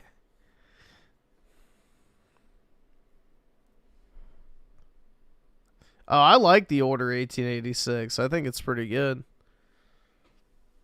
I wish they would have done a sequel and fleshed it out, because I thought the story was actually pretty interesting. But unfortunately, it seems like we're never going to get a sequel. You're stinky, femcel, goonette, Gen Z. So exactly. She heckin' loves anime, dude. Let's see. Schizo Garcia with the 2. Can we watch Signs? You're a sub 5, a male. Oh my god. Let's see. Oh, fuck. This piece of shit.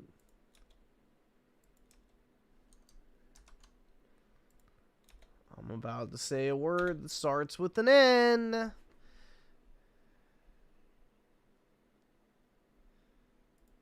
You give an ugly guy a chance, he thinks. Jeez, you give an ugly bitch a chance, what? He rules the world. I swear to God. Because they got a hot girl. She, I swear to God. Yeah, you so ghetto, Billy. She. They can be horrible. Like, they're still ugly, though. A sub-5 male is often someone called... I see a black guy and a mixed-race kid in her future. ...who has zero success with women. And if you look at a bell curve here, a sub-5 just means that we are below average. With average being a 5, and no, not a 7. I know everyone thinks a 7 is average. This is what a 7 looks like.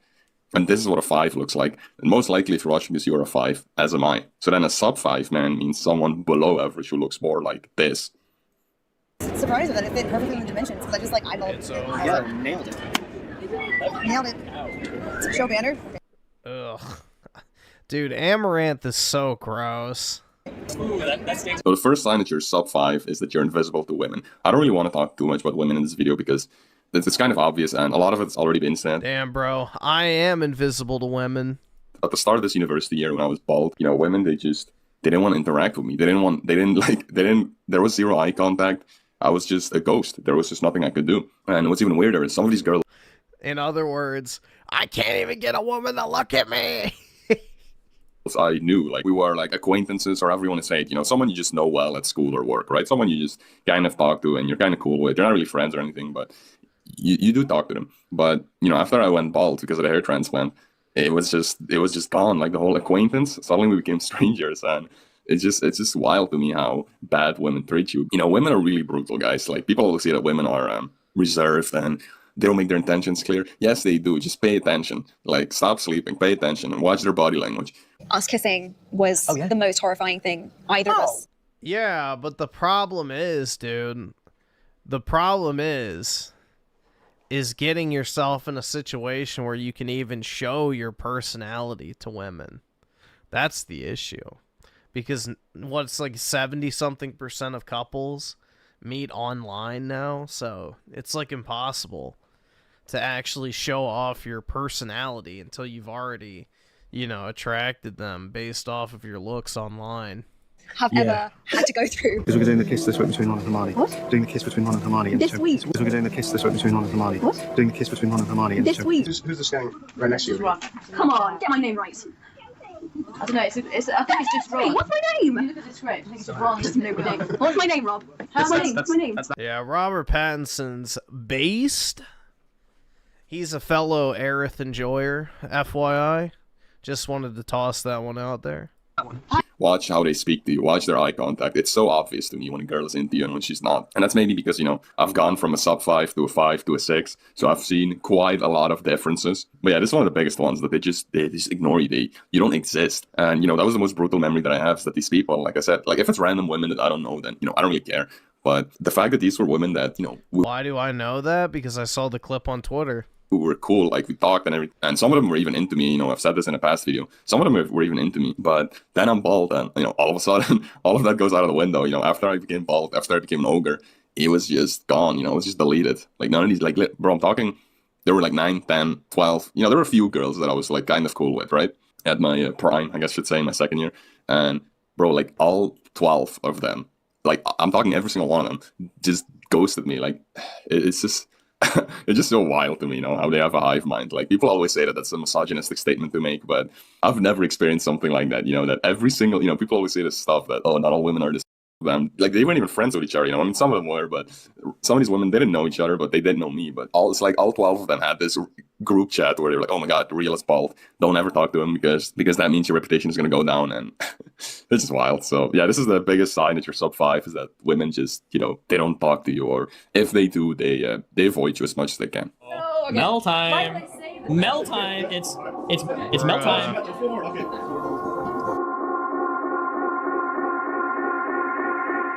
So the next thing I want to talk about is more of the male social dynamics. This is that people are more rude to you. When I was in high school, I remember that I had to prove myself in a weird way. Like everything I said, I had to prove myself with. Or if I wore Yeezys, you know, if I wore AirPods, I had to prove that they were real, for example. A lot of these kids thought, you know, these things were fake. If I said that, you know, if you wore Yeezys or AirPods, people thought they were fake. Brutal. I was doing 1,000 setups per week, which I was at the time. I had to prove it. Like everything I said, I had to prove it. And it's such a weird thing thinking back because, you know, at the time I thought that was normal. I thought that, you know, if you make a statement and people ask for proof, that's a normal thing. That's not normal, bro. You're sub 5. If that's happening to your life where you need to prove everything that you're doing, you're just sub 5. Like that's all I'm going to say. People are going to think you're incompetent because you're ugly. Because these days, you know, again, I've said to people, you know, the stuff that I do and they just believe it, you know, unless it's something very much over the top, you know, unless I tell someone that, you know, for example, I have a channel with 5,000-6,000 followers, which, you know, obviously if you say that to the average normie, they're never going to believe that. So they're going to ask for proof. But, you know, on the regular, like things like, oh yeah, I go to the gym or whatever. It's like, you know, it's whatever. People just believe me these days. And it's such a weird experience thinking back that, yeah, I had to prove myself for everything, man. It's so like ingrained into me that I had to do that for all those years. And I actually thought that that was normal. Another point that I want to make about the, you know, more of the male social dynamics is that you are the punching bag. And I know it's like normalized, you know, it's normalized. Every friend group has a punching bag. You have Damn, bro. Am I the punching bag? to understand a lot of the things that are normalized in society these days are just bad. You shouldn't be the punching bag of a group because it's going to destroy your self-esteem. If you're in a friendship group now, first of all, if you're the punching bag, you're not even friends. Like literally, you're not friends. You're just there to make them look better, if that makes sense. But the second point is that, you know, again, people say that, oh, it's normal to be the punching bag because every group has a punching bag. Well, people also sit on their phone 24/7. Does that mean it's normal? See, this is the thing. I don't have any friends, so therefore I can't be the punching bag. Nice try. Let's see. Z Herb with the 5. Did you see the Groiper King went on Pier? Yeah, somebody mentioned that. I didn't see it, but somebody mentioned that earlier. Not a fan of either, but Piers kind of came off a bit homo. Well, Piers is a leftist, so it's not surprising. Piers is a leftist at heart. I mean, way back in the day, he used to work for fucking CNN. And, you know, that's sort of the famous clip of Alex Jones saying, 1776 will commence again. Like, that's literally the Piers Morgan interview he did with Alex way back in the day. So, yeah, he's a massive fucking lefty. He's a covert leftist, which makes him worse.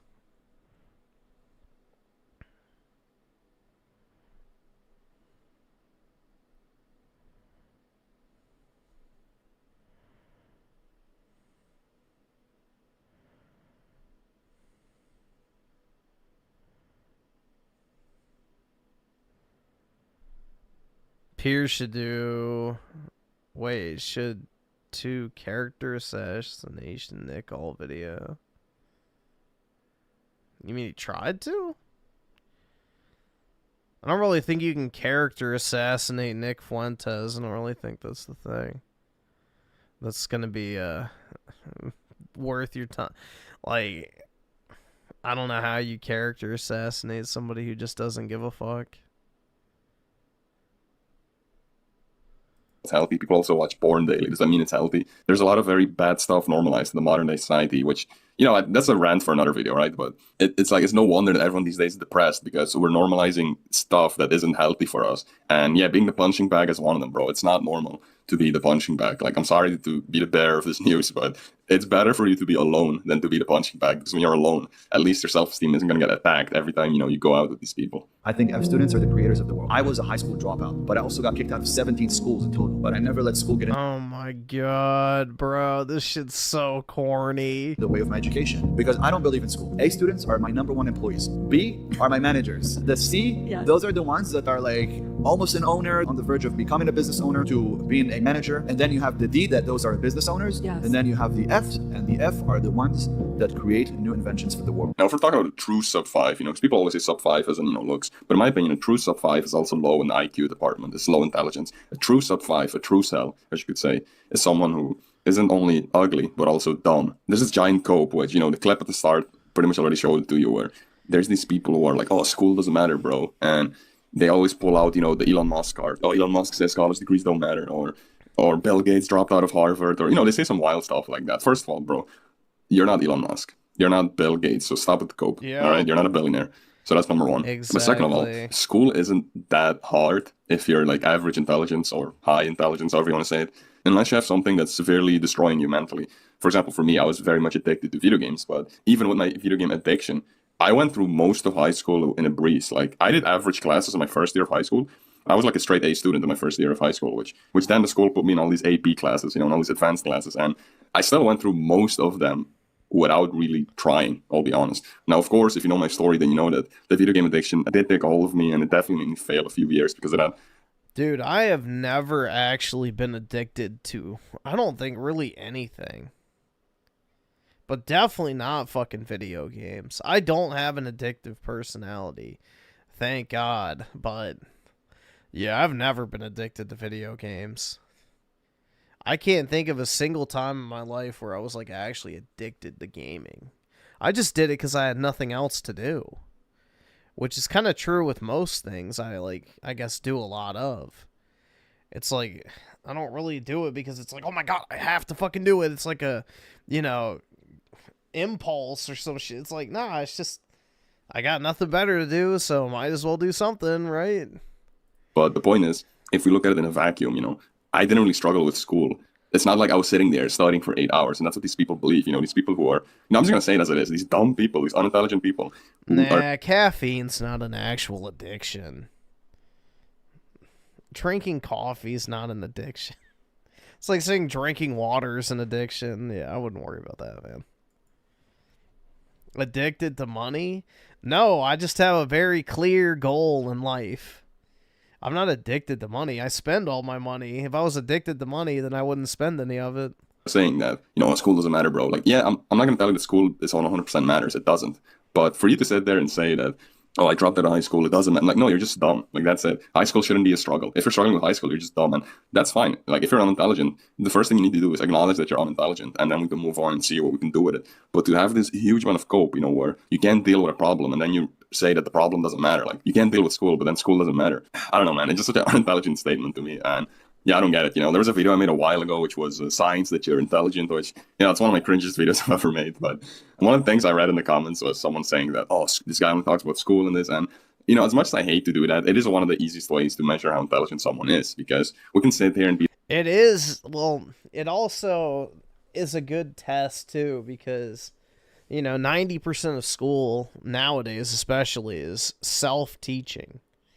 So if you're able to teach yourself these topics and perform well, then it means you have like that base level of intelligence where you can not only read and digest material, but you can also have a deeper understanding and recollection of it in order to pass the test. Because let's be honest, most teachers don't do fucking shit when it comes to actually teaching nowadays. Around the bush all day, right? You can sit there and do all these measurements and measure, you know, social intelligence, for example, and this intelligence. But I believe school is a very broad, easy way to measure intelligence. And if you look at any intelligent people in history, they never struggled with school. They never did. Yep. Like, if you look to Einstein, whatever, like intelligence. Yeah, they got bored.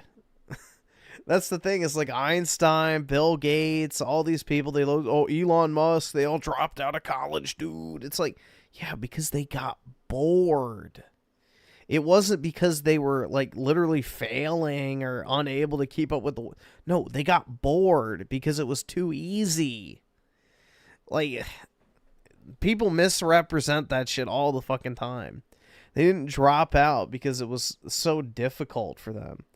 They dropped out because it was so fucking brain-dead easy that it felt like a waste of time.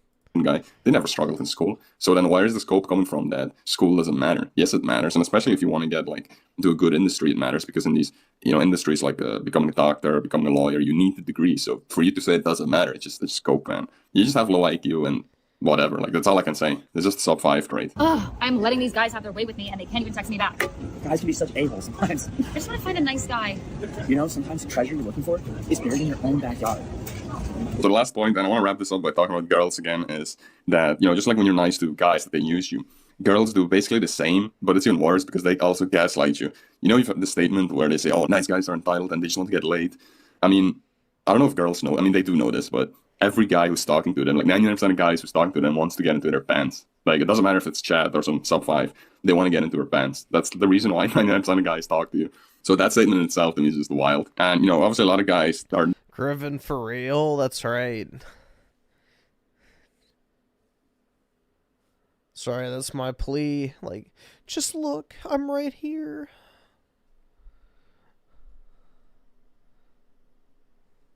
Women have the same level of gooning as... I think it's worse, honestly. I think it's worse. The type of depraved shit that women are into is way worse than what guys are into, bro. The #1 female kink is rape, which looked bad optically, so they rebranded it to consensual non-consent. Meaning they're willing to get raped, but it's still rape. It's fucking retarded. It's rape, but they want to be raped. So therefore it's consensual, and I guess doesn't sound as bad in their head.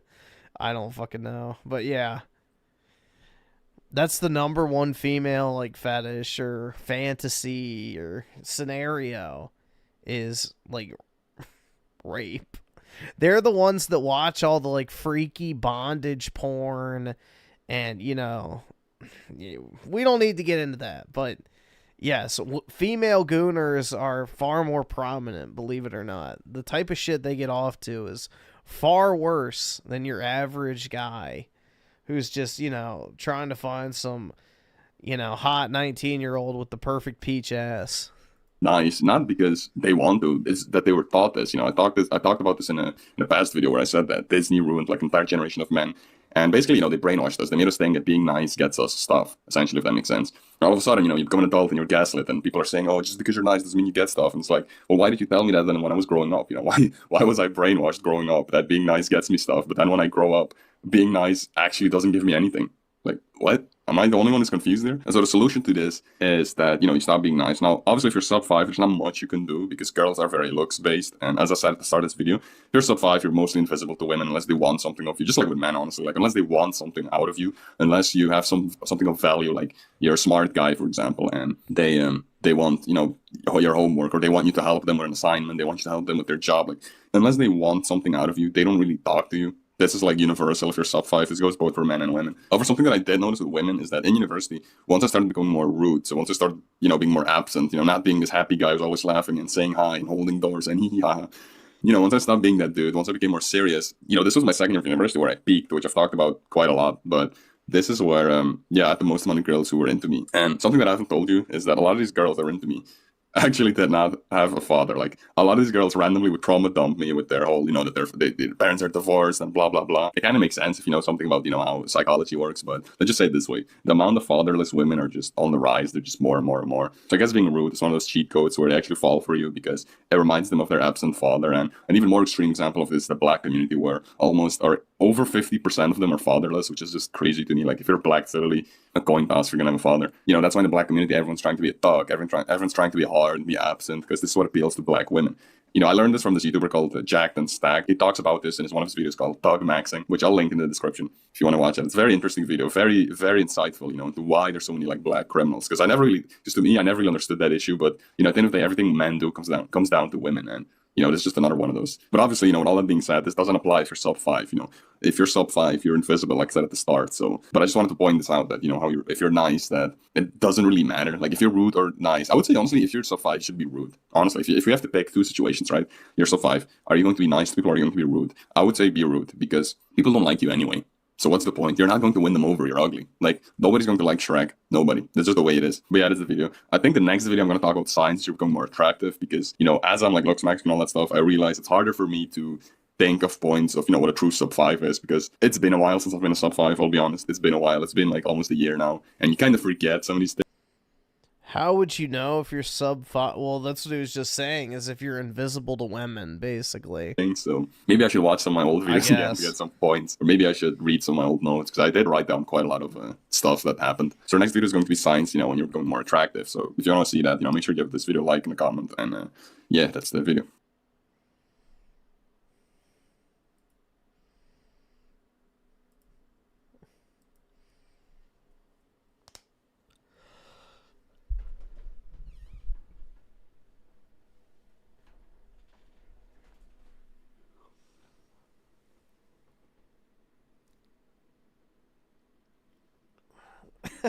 Bro.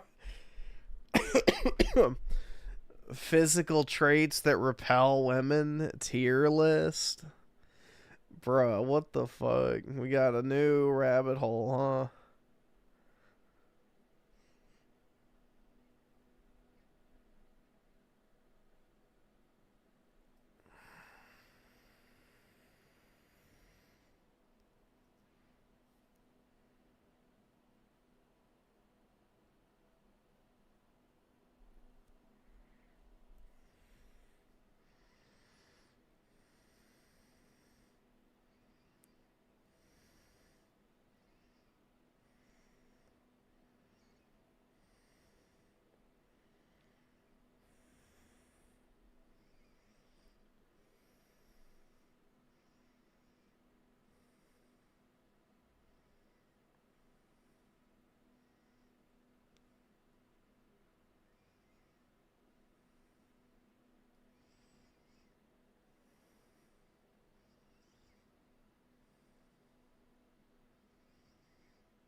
Doomer hour every night? I don't think so.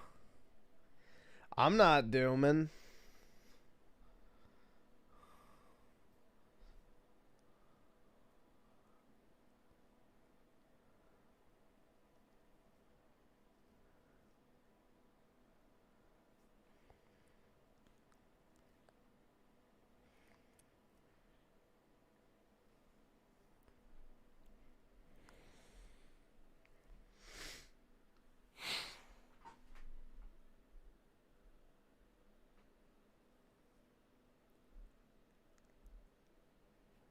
Just all a bunch of slop, bro.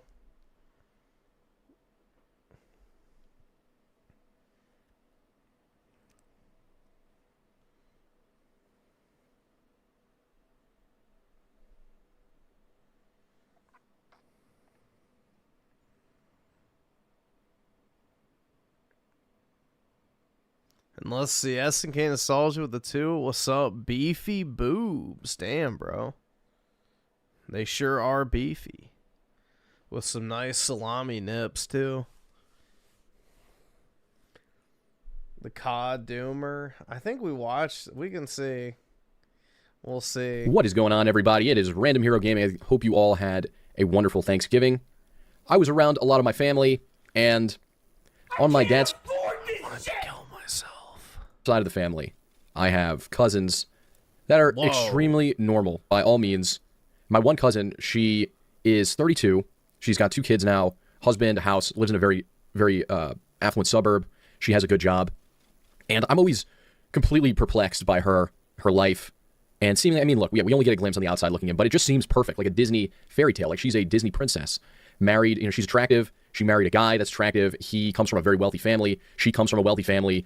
Both of them have both their parents still alive, still married, healthy marriage, healthy life, went to good schools, good universities. And yeah, to cap it all off, they are high school sweethearts. They've only ever dated each other. You know, we don't know. We don't know any these days anymore how truthful people are about that. But from what I've seen, that is the only person she ever dated. And they've been going strong for 15 years, maybe 16 years. And I draw the contrast to my life whenever I see them. It's hard, you know. You're not supposed to draw comparisons. You're not supposed to think the grass is always greener, but... Yeah, he's like, it should have been me! I wanted my hot cousin, not this fucking piece of shit. I'm just always amazed at how different our lives are. My interests, my video game interests, my hobbies that are a bit out of the ordinary. Some of my hobbies, you know, maybe I won't get into them, but, you know, just hobbies that would get you mocked by women, by boomers, and they usually do get me mocked by them. So I just look at our lives, and I try to find the one moment where things went wrong. And this will go somewhere, you know. This will go somewhere. So just ride along with me here. I was pretty outgoing, extrovert, in team sports, athletic, all the way up until middle school when my parents went through a pretty nasty divorce for several years. Dude, everybody's an extrovert before middle school. Like, dude, when you're a kid, everybody's extroverted. It's not until you go through puberty that you become an introvert. Because that's when you go through the changes. And what I hate about, you know, making a video like this is, man, I consider myself to be on the right. But it's the people on the right that are going to be like, oh, dude, you're not allowed. You're a man. You're not allowed to complain. You're not allowed to be angry. You're not allowed to think you were treated unfair. Life's unfair. You just got to zip it, pull yourself up by the bootstraps, you know, serve women, be their protector, provider, and just shut your trap. Just go on with your life. So, you know, that's what I know is coming, and it's unfortunate. But my parents had a nasty divorce in middle school, and it lasted several years. It went really bad. It was really bad leading up to the divorce. My parents would fight a lot.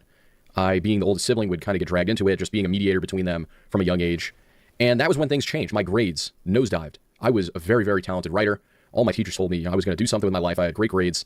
And then later, middle school into high school, my grades were horrible. I did the absolute bare minimum. I was a shut-in. I played a lot of video games. Middle school, again, had friends. Girls that were friends. I know it's 8th grade and such, but getting invited to parties, even in 8th grade and playing spin the bottle, I did all that. Getting into high school, I turned into a very depressed, shut-off guy.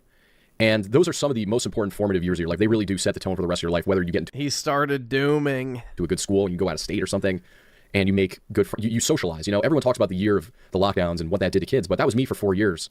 And then into high school, or into college, I was also a shut-in, go to my classes, run back to my car, leave, don't say a word to anyone, don't make any friends. And I just slipped through the cracks. And it wasn't my fault. It was just a way for me to deal with trauma that was out of my control. You don't choose your parents. But the most important thing is, around that time when my parents... I mean, shit, I just went to class and went back to my apartment because I was grinding that YouTube money, baby. But I guess not really the same. Parents were getting divorced, and we were doing the custody thing, and, you know, you go to your mom's house, or you go to your dad's house Thursdays and every other weekend. That was kind of the schedule. And then later in high school, my parents just like, yeah, it's too much work. You guys just stay wherever you want. And at that time, I was making no friends, go to school, had maybe 2 or 3 friends from middle school and before that I still talk to, people I played video games with, online friends. And I just slipped through the cracks, and I never made up that lost time of socializing, of building bridges and connections, extracurricular activity, getting into a good school, into a good, impressive college, university. Never did that. I got my 2-year degree, went to a university, and graduated from there. That's another, that'll be another story, whether that was worth it, but I just slipped through the cracks, and it was out of my control. And it's anecdotal, but I think science... Well, it wasn't out of your control. You may have viewed it that way, but your life is always in your own control. It backs me up here. So I was very angry at my father for blowing up the marriage. You know, your parents shouldn't share too many details about how the marriage went wrong. You know, we were just kids, and my parents did. You know, they were... My mom would share details. Her friends were just nasty and said too much to me, and I heard some things, and, you know, can draw inferences. You're not just a little clueless kid. You know, you're a curious teenager. You can figure out how it went wrong. And my dad blew up the marriage. It was always my mom's dream to get married and have a big family. My dad blew up the marriage, so I was always angry with him.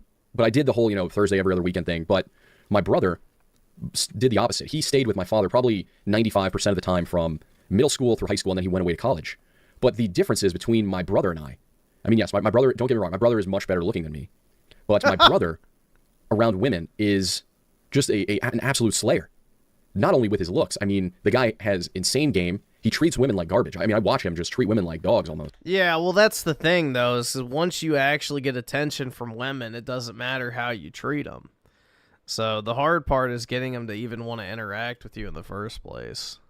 After that, it's basically, you know, game, set, match. You can do whatever the fuck you want. And they flock to him and they take him back, and he is an unending, rotating door, like the whole 10% of men get 90% of women. I've seen that firsthand. His DMs will blow your mind.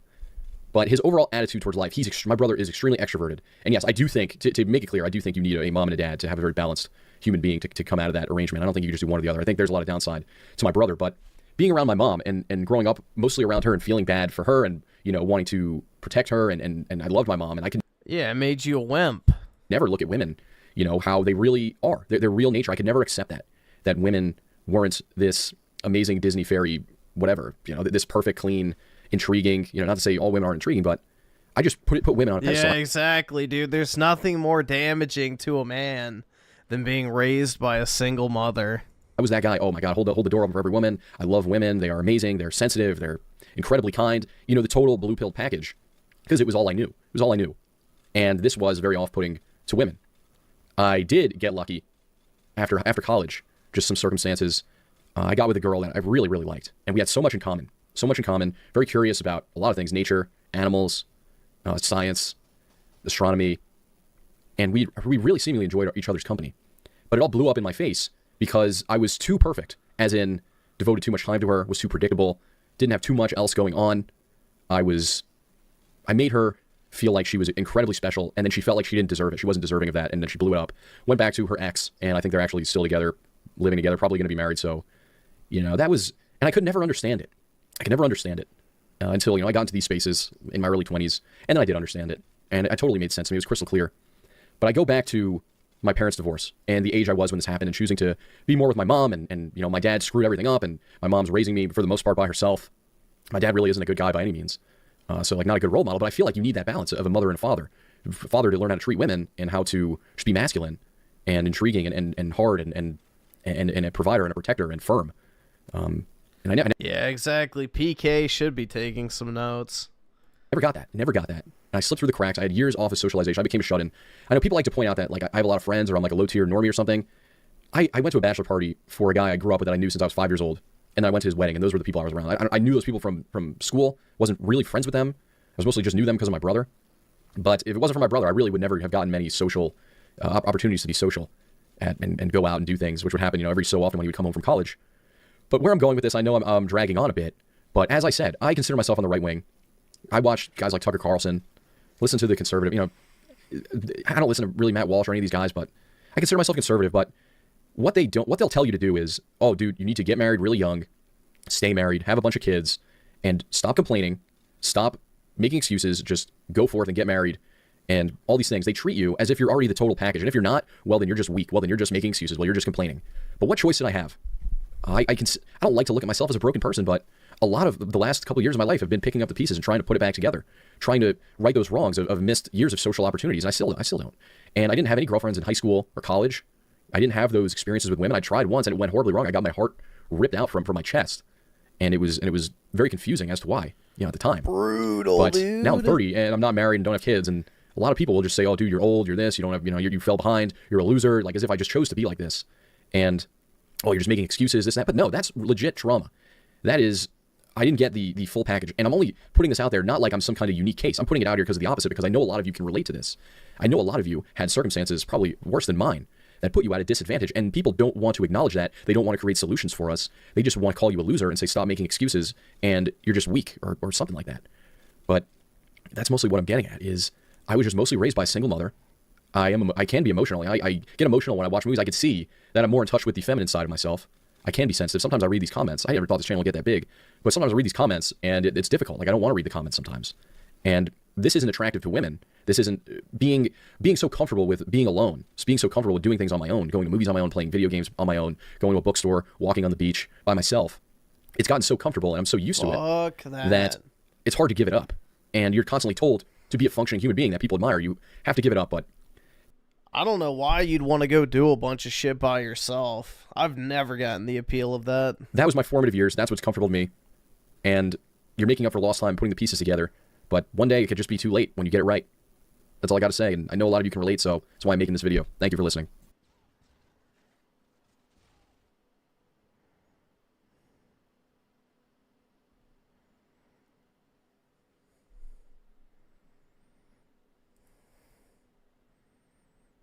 Movies alone is fine. Well, yeah, that I guess is okay. I mean, there's not really any movies I'd want to go see by myself anyway. But yeah, I guess so. Just sitting in a dark room anyway.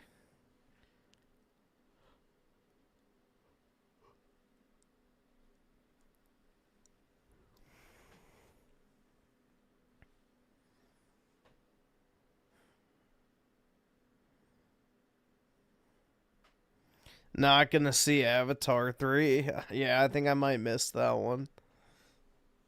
As tempting as it is, I think I'll pass.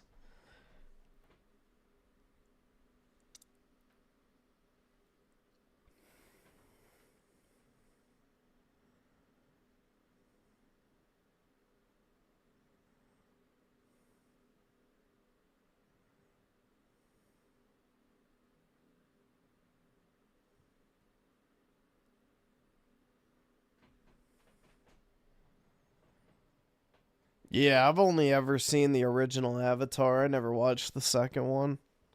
I don't care. SNK nostalgia with the 2. Griffin is waiting for that Tifa in his life. No. No.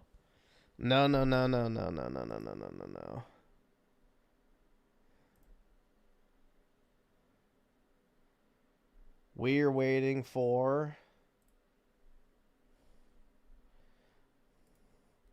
this goddess.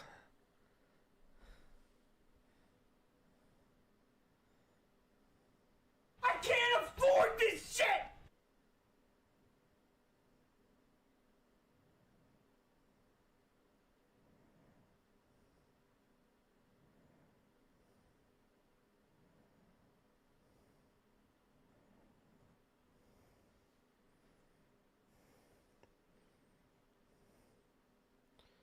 She looked creepy? Well, PK, now you know how every woman you stalk through the grocery store feels. Hey, cutie.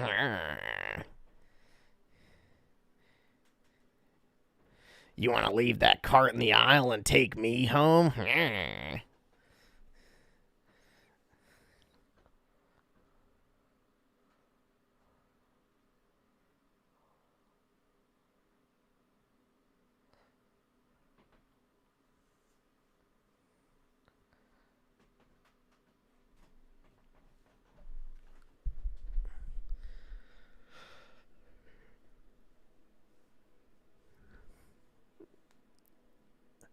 Apparently he did. He was like, he was sharing one of his doomer stories about how he walked up to some chick who he thought was like following him through the grocery store, making eye contact. And eventually he walked up to her. He goes like, "Are you following me, cutie?" Or something like that. And he like described the scenario of like the look of abject horror on her face when she realized that he was talking to her. And he's like, "I realized she didn't even see me. She was looking right through me the entire time. It was like I didn't even exist." And he gave his whole like fucking doomer spiel about it. Yeah. Oh my god, man. Nobody wants to talk to you at the fucking grocery store. The reason she was probably looking at him is because he was in the way, and she was waiting for him to move so she could get to a certain like section of the aisle. I don't fucking know, man. Either way, it's brutal. Oh my god, man.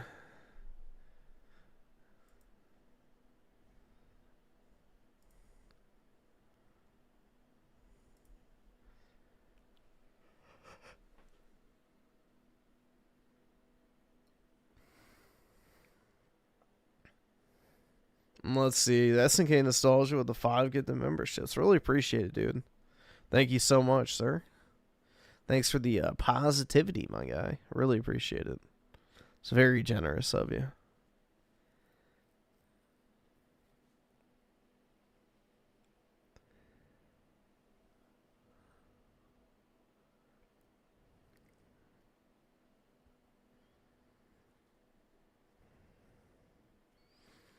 At the point you're out of college, don't live in a big city, aren't good looking, and not rich, you're absolutely fucked. The women think that you're in their league. Would appall. Wait. The women that think you're in their league would appall Chris. Yeah. Well, once you get out of college, the problem is you have to fish from a bigger pond. And while, yes, there are some absolutely amazing catches to be found, you're also going to have to dig through a lot of muck and, like, garbage fish, essentially. So, the city's great because, yeah, there are, in theory, a lot of attractive either subscribe, women. donate, or get the fuck out. But also, there's even more unattractive subscribe, and just donate, or get the fucking fuck out. awful ones. Either subscribe, donate, or get the fuck out. Either subscribe, donate, or get the fuck out.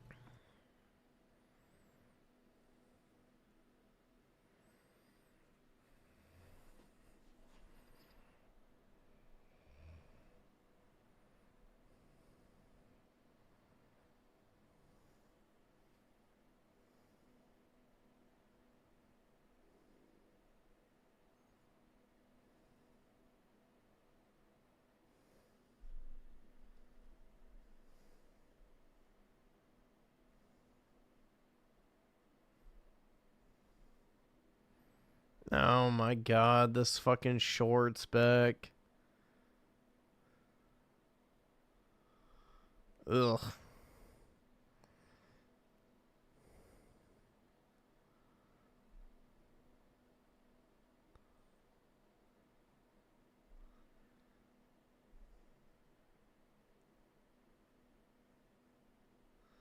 Uh-oh.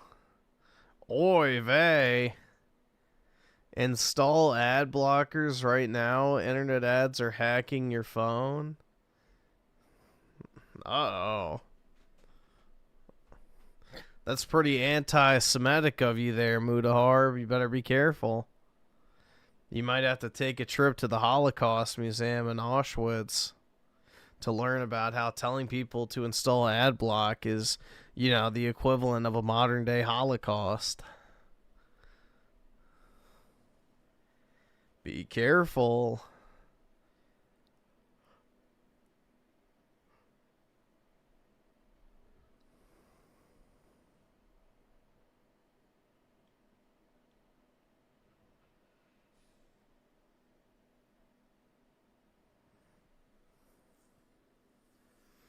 You'll only date a single mother if she has a hot daughter? Well, I wish you luck, PK. I hope you find exactly what you're looking for.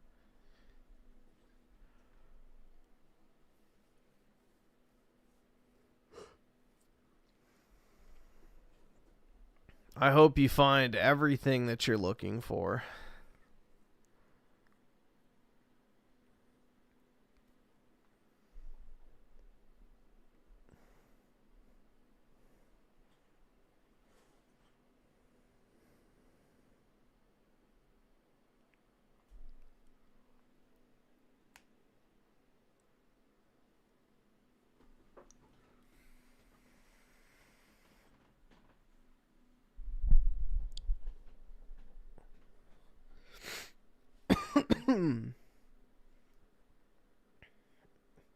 These mean nothing. What are his degrees? Whenever someone does this, I'm like questioning, what degree did you get? Let's see. Hey, my name's Will, and I don't know what to do. I'm 25 years old, and I feel like I'm in a pretty unique position. A little bit of a unique position. It's definitely becoming more and more common. If you are somebody who is thinking about going to college, please watch this video. If you are in college, please watch this video. If you're in the tech field at all, or the thumbnails, clickbait, or if you have kids that are thinking about going to college or in college, please watch this video. If you're in your 20s and you're... So I have 2 bachelor's degrees. Business... Okay, yeah. Okay. I have a BSBA in cybersecurity. Yeah, you don't need a degree in cybersecurity. You need certifications. And I have a BSBA in business process management, both from the University of Louisville. I graduated in spring of 2023. Business process management is not a real skill. So, makes sense. Now we're going to get to why these aren't doing anything for me at all. But they cost me over $100,000, so I still don't want to set them on fire or anything, do anything crazy like that. It would be good for views. I have tried making this video multiple times. I cannot recommend... Dude, I have never framed my fucking degrees or whatever. I don't even know where they are. I think my parents have them. And to anyone to go to college, I can't recommend it. Unless you're going to a couple very specific fields. And we'll get to that. For the general public, I don't think you should go to college. I don't... Now, if your life goes down some crazy trajectory, and, 10 years from now, don't hit me up or whatever and be like, oh, I should have done something different. Based on the state of the world right now, based on my personal experiences, based on the dozens and dozens of people I know who have college degrees and who are currently not using them. But I want to provide my opinion as I feel like this is a developing issue that's getting worse and worse. And my particular stance is a little bit unique. I have always... Of course my parents have them. I mean, why wouldn't they? Always been a tryhard, I guess, in education. I took all AP classes throughout high school. I took 5 engineering classes in high school when other people were just doing math and science and whatever. I had an aerospace engineering class one year. I had a civil engineering class one year. I took 12 AP classes throughout high school, and I also went to school in...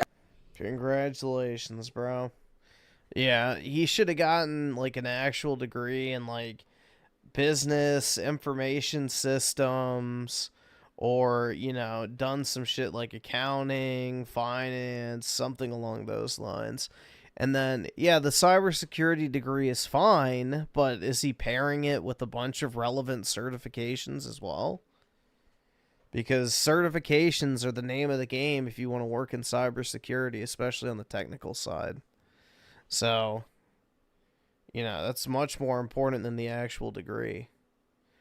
In fact, you probably would have been better off skipping the degree entirely and just doing a bunch of certifications on top of the business whatever one he did. But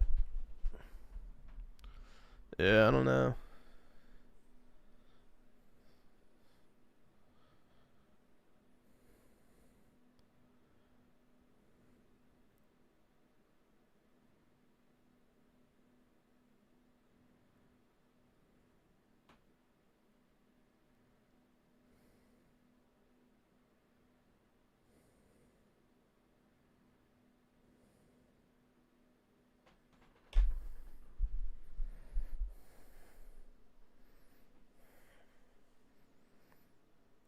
Dude, if you're doing mechanical engineering, I'm just going to say good luck getting a computer science minor as well. Mechanical engineering is incredibly intensive. Most people end up making it a 5-year program for engineering, depending on the school. It's very tough. So before you jump into doubling up on anything, just make sure you can handle the actual workload. But, I mean, that's definitely not a bad combination.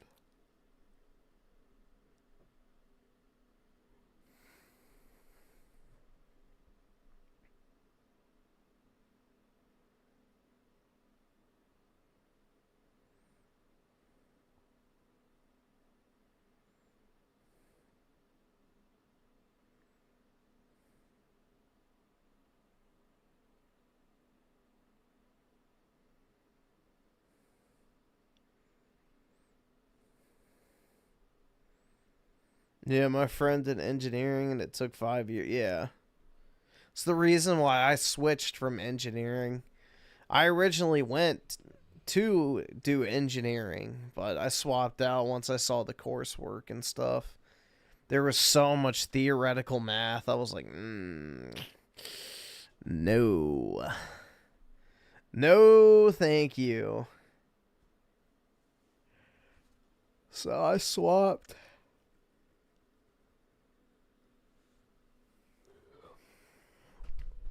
But yeah, it's rough, man. I knew some people who stuck with engineering and they were like constantly working on school stuff.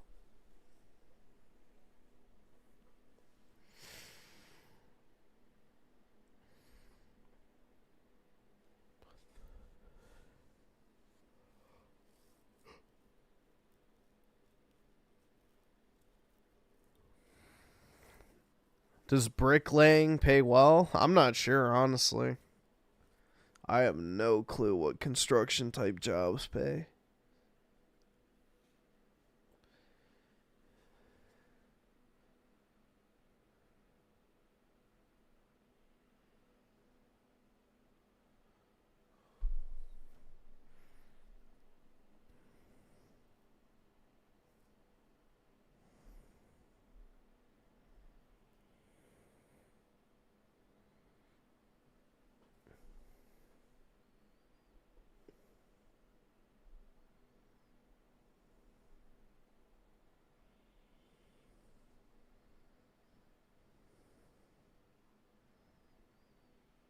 An accounting degree? Most likely, yeah. Accounting will probably always require some level of human oversight. I mean, obviously with AI in the next, 5-10 years, it's going to become far more automated, but it's still always probably going to require a human to sign off on because it's so heavily, reliant on government standards. Because everybody has to pay their taxes, so there will always be the requirement of like that human touch. Whether it's just signing off on it, double checking it, or whatever. But yeah. There will definitely be a shift towards accounting becoming more and more automated, but it'll still probably require manual review.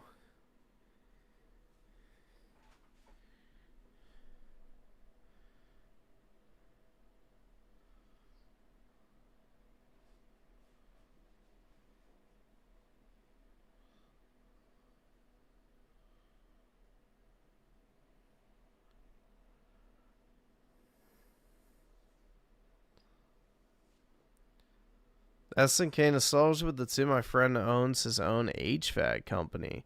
$300K a year. Yo, that's a good business to be in. Yeah, if you can get any sort of trade job where you have your own, get like kind of, I guess, business going where you can do gig work and you have a steady flow of jobs, you can make a lot of money.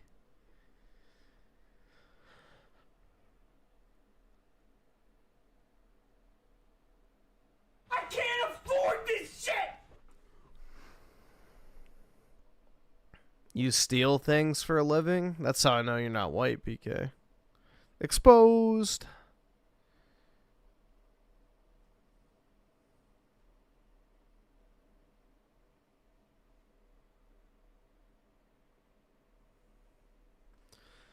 Yeah, the only risk with the trades is if they open the floodgates of the South Americans again, but hopefully that's not going to happen. Fingers crossed.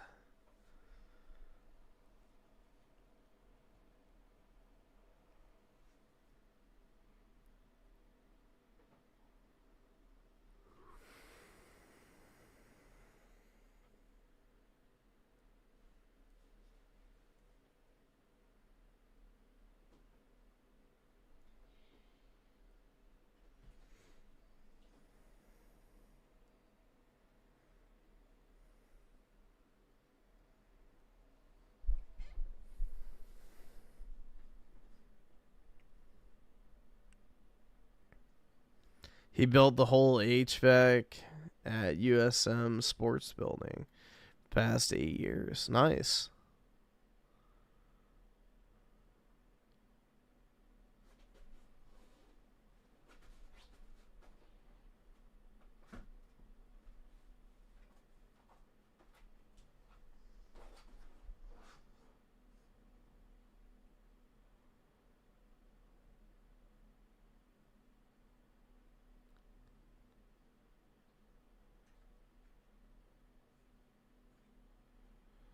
Dude got paid? I bet, man. I mean, that's the thing is, like, in my area, if you call out an electrician, a plumber, HVAC guy, whatever, like, usually the minimum is, like, $200 just to get him to show up.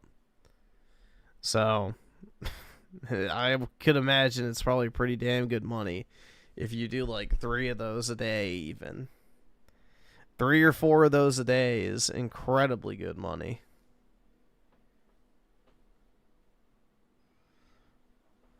And then that's not even on top of the actual cost of the job.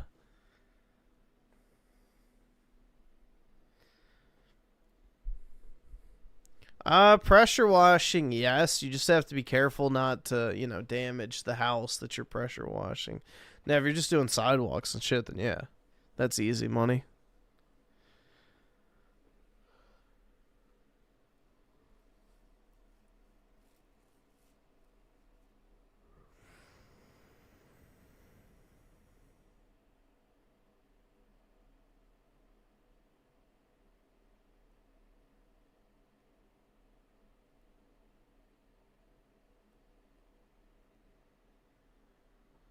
Yeah, I want to get one of those car washes where it has like the stalls that you drive into, and it's like the self-serving like wand ones with like the little mini pressure washers that you spray your car off with. I think that'd be easy money. Just let people do the self-serve, have a credit card machine in each booth. Easy.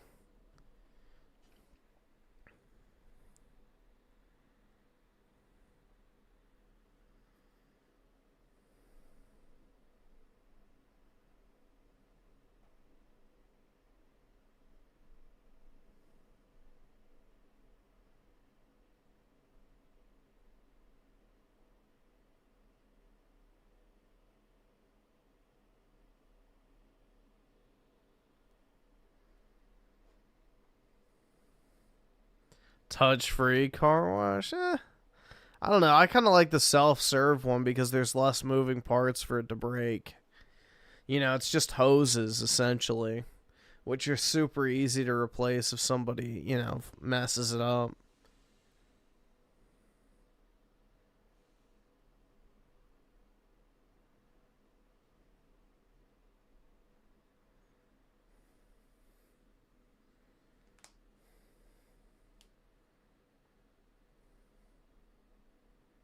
Not very many people will be master tradesmen and own their own business.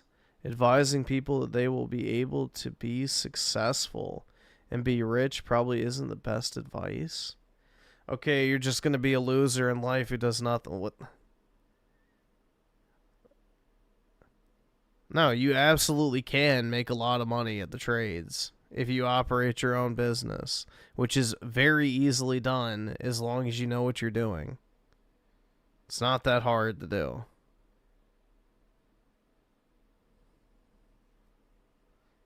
You can even do it on your weekends if you wanted to.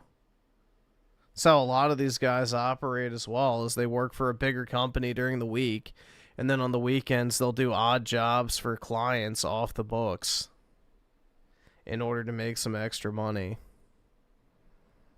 So,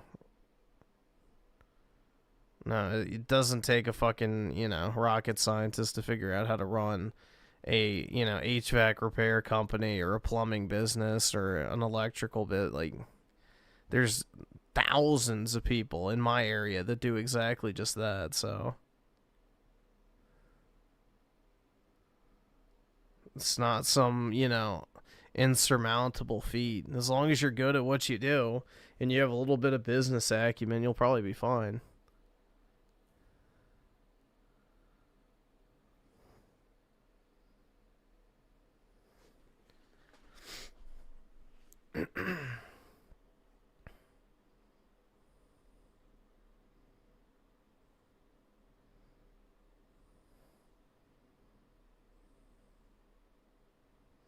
Any reputable tradesperson will not do any side.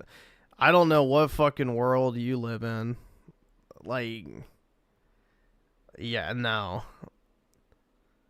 My entire childhood, my dad got guys to do fucking shit for side projects around the house. So he would call out like a larger company, and then they would work out a deal where the guy would come back on the weekend and do it off the books for a discounted rate, but he would keep all the money instead of giving it to the overall company.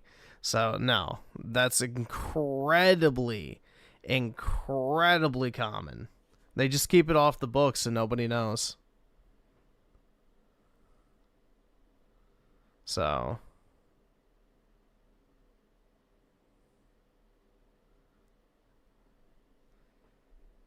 happens all the time. One of my friends is into welding, and he does a shit ton of work off the books. So, he works for a company during the week, and when it comes weekend time, a lot of the clients bring him in, and he does a lot of work for them off the books. So, all right, awesome. Thanks, nigga. All right.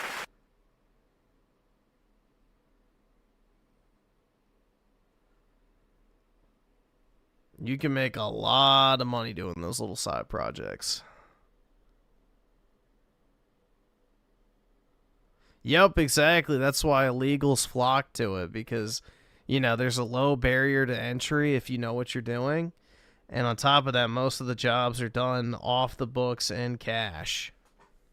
Exactly.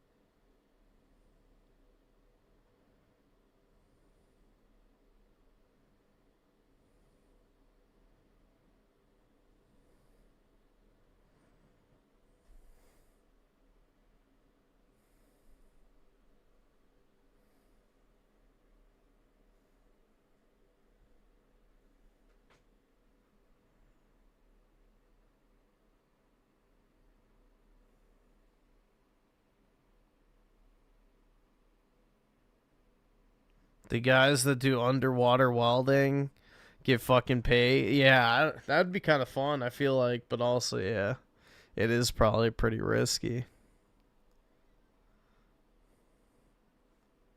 I don't know. I feel like welding in general would be fun. Which maybe I'm wrong, but welding does look like it'd be kind of satisfying to do.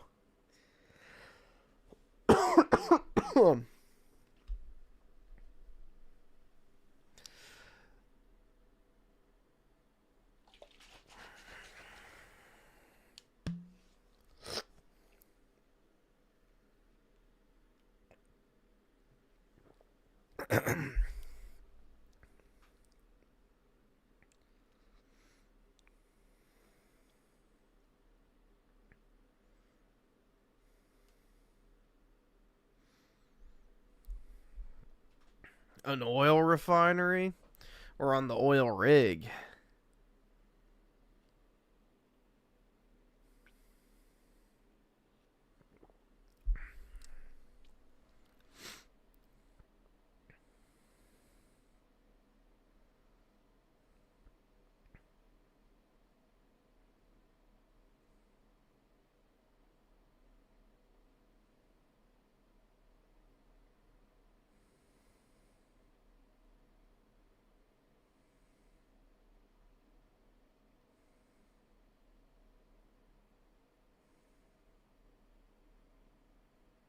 Just stick to streaming, you make millions, dude? Not yet.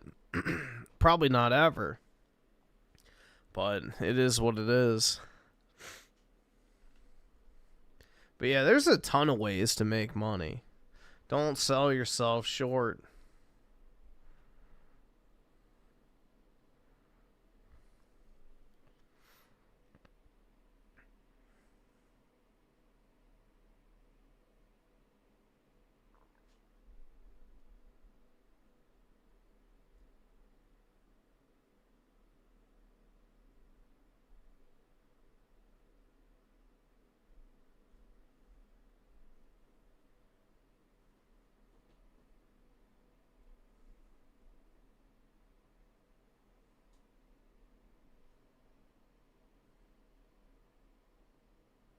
Can even resell. Yeah, I mean, that's the thing is like, if you go to like those card conventions and you buy shit at 70% or 75% and then you sell it for 90%, you know, what is that? Hold on. I'm not, it's a 20% difference, but it's not actually. So,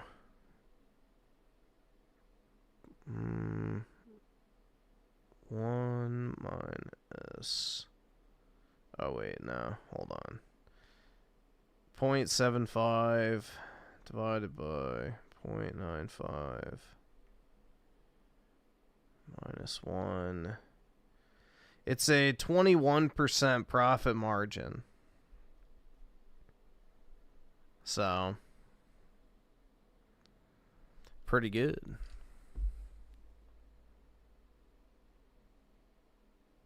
That's pretty good.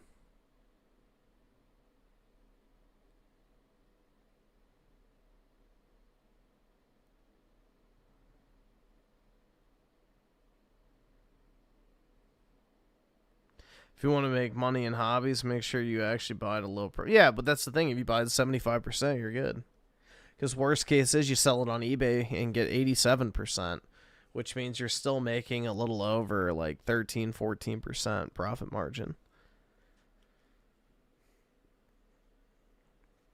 Which if you're buying good stuff that's actually liquid, that's not a problem. So, it's all about making sure you have enough cash.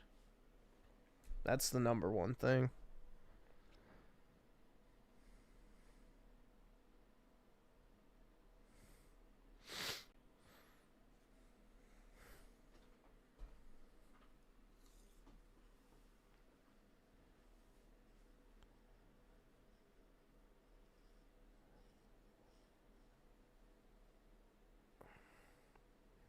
Chase after the right price is probably the most respected video game reseller on YouTube, and this business model is buying at like 60%.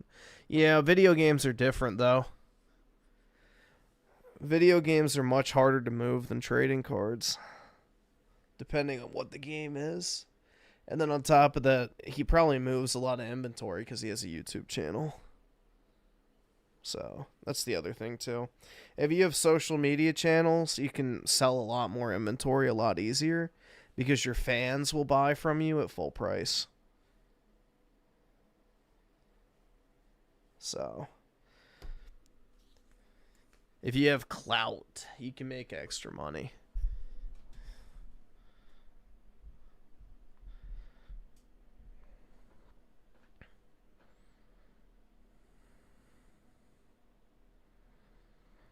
Let's see. So Z-Herb with the 10. Appreciate it, man. Off topic, but I don't get how the anti-Israel crowd who hate them because of Palestinians is how they never mention Hamas, the people who use their own people as shields just for martyrdom. Yeah. It's all performative care. That's the thing. None of them actually give a shit. It's all just performative. They don't honestly care what happens to them. Which maybe they do. I wouldn't be shocked if it's just all a grift, honestly.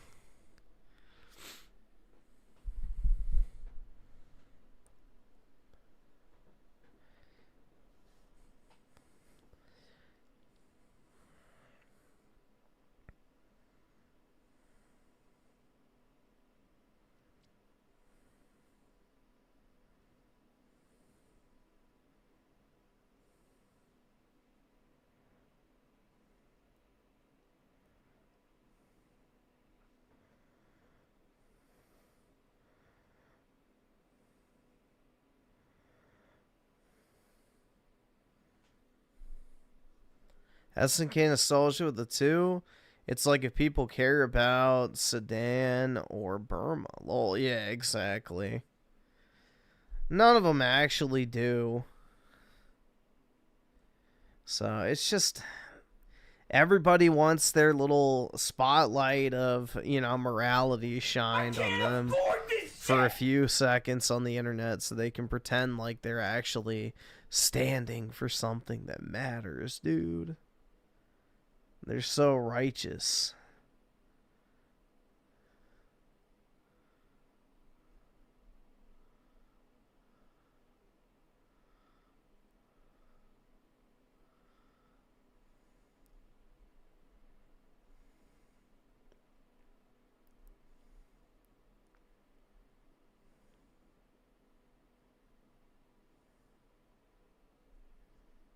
Oh god, Sticks, Hex, and Hammer. Oh my god, bro. That guy's a freak. That is a freak show right there. If I've ever seen one. Alright, scroll up. Should we watch the physical traits that repel women? I'm going to be ranking physical traits by how revolting and repelling they are to women. Traits in the S tier are the most effective at repelling women, and traits in the F tier are the least effective at repelling women. We'll start off with an easy one. Short stature. Being short is pretty much a game over for most men when it comes to the dating game. The only way you can be attractive to women as a short guy is if you have at least an above average face. And you'll probably need to have a great body too. Because the only thing worse than a short man in a woman's eyes is a short man that's also fat. It really sucks being short. God damn it. Because it's just so unfair. It's completely... It's over, guys. It's absolutely over. Jesus. Us manlet chuds out here have no shot. Out of your control, and there's pretty much nothing you can do to overcome it. Yeah, sure, leg lengthening surgery exists, but it's extremely damaging to your body, and at best, it can only give you a few inches of height, so short stature easily ranks as an S tier on the physical traits that repel women tier list. But how short is short? Where does tall end and short begin? I'm not going to bore you with all the details, but scientifically speaking, there are 3 categories for male height. If you are between 5'8" and 6 feet tall, you are normal, and your height neither adds nor subtracts from your looks. If you are shorter than 5'8", you are short, and if you're taller than 6 feet, then you're tall. When it comes to facial features that repel women... Yeah, but let's apply the actual real-life filter to that. Anything below 6 foot is short. A recessed chin, colloquially known as a weak chin, has got to be one of the worst. It's also a... The leafy chin. Brutal. Mostly genetic thing, so it's pretty unfair that there's not much you can do to prevent it. If you've got the weak chin genes, then you're just screwed. However, it is possible to improve a recessed chin through certain dental procedures and cosmetic procedures, and a weak chin might not necessarily ruin your whole face. I mean, if you have otherwise great facial features and cranium shape, then a weak chin might... That's my chin? Nope, I got 4 of them, bro. ...not be hurting you that much. With that said, not everyone with a weak chin can afford to get expensive cosmetic procedures, and even those that can afford it, there are major risks involved, so it's not just a simple decision. Because of all these factors, a recessed chin is an A-tier physical trait that repels women. Being bald is an interesting thing because it's extremely common, but it's still considered to be extremely unattractive by the majority of women. And this is something that's rarely talked about, but being bald will also make a lot of people perceive you in a negative way. Baldness is associated in people's minds with criminality and untrustworthiness. Being bald just complements your looks no matter what kind of facial features you have, but instead of enhancing your features, it dehances them. If you have masculine features, then you'll look evil. And if you have a baby face or you have feminine features, then people will think you look creepy. Baldness just plays off all your other features, but in a bad way. Now, depending on how bald you are, you might be able to save some of your hair with medicine, or you might be able to get a hair transplant. But none of the solutions to baldness are guaranteed to give good results, but they are expensive. Being bald is extremely unfair, but if you have a great skull shape that complements your face, then you might be okay. However, if you have a skull shape that is just mediocre, or if you have an ugly skull shape, all I got to say is, it is over out here for cranium cells. Baldness is in the S tier when it comes to repelling women. Now this next one is something that really does not get the attention it deserves, and I already mentioned it briefly, but a very underrated physical trait that repels women is having an ugly skull shape or having a small skull circumference. Now, whether your skull is small or it's just a regular sized skull with an ugly shape, it's just a fact of life that people associate how aesthetically pleasing your skull is with how intelligent you are. So I'm sorry to say this, but if you have a small or ugly skull, then everybody you meet probably thinks you're... When are they gonna see my skull? ...stupid.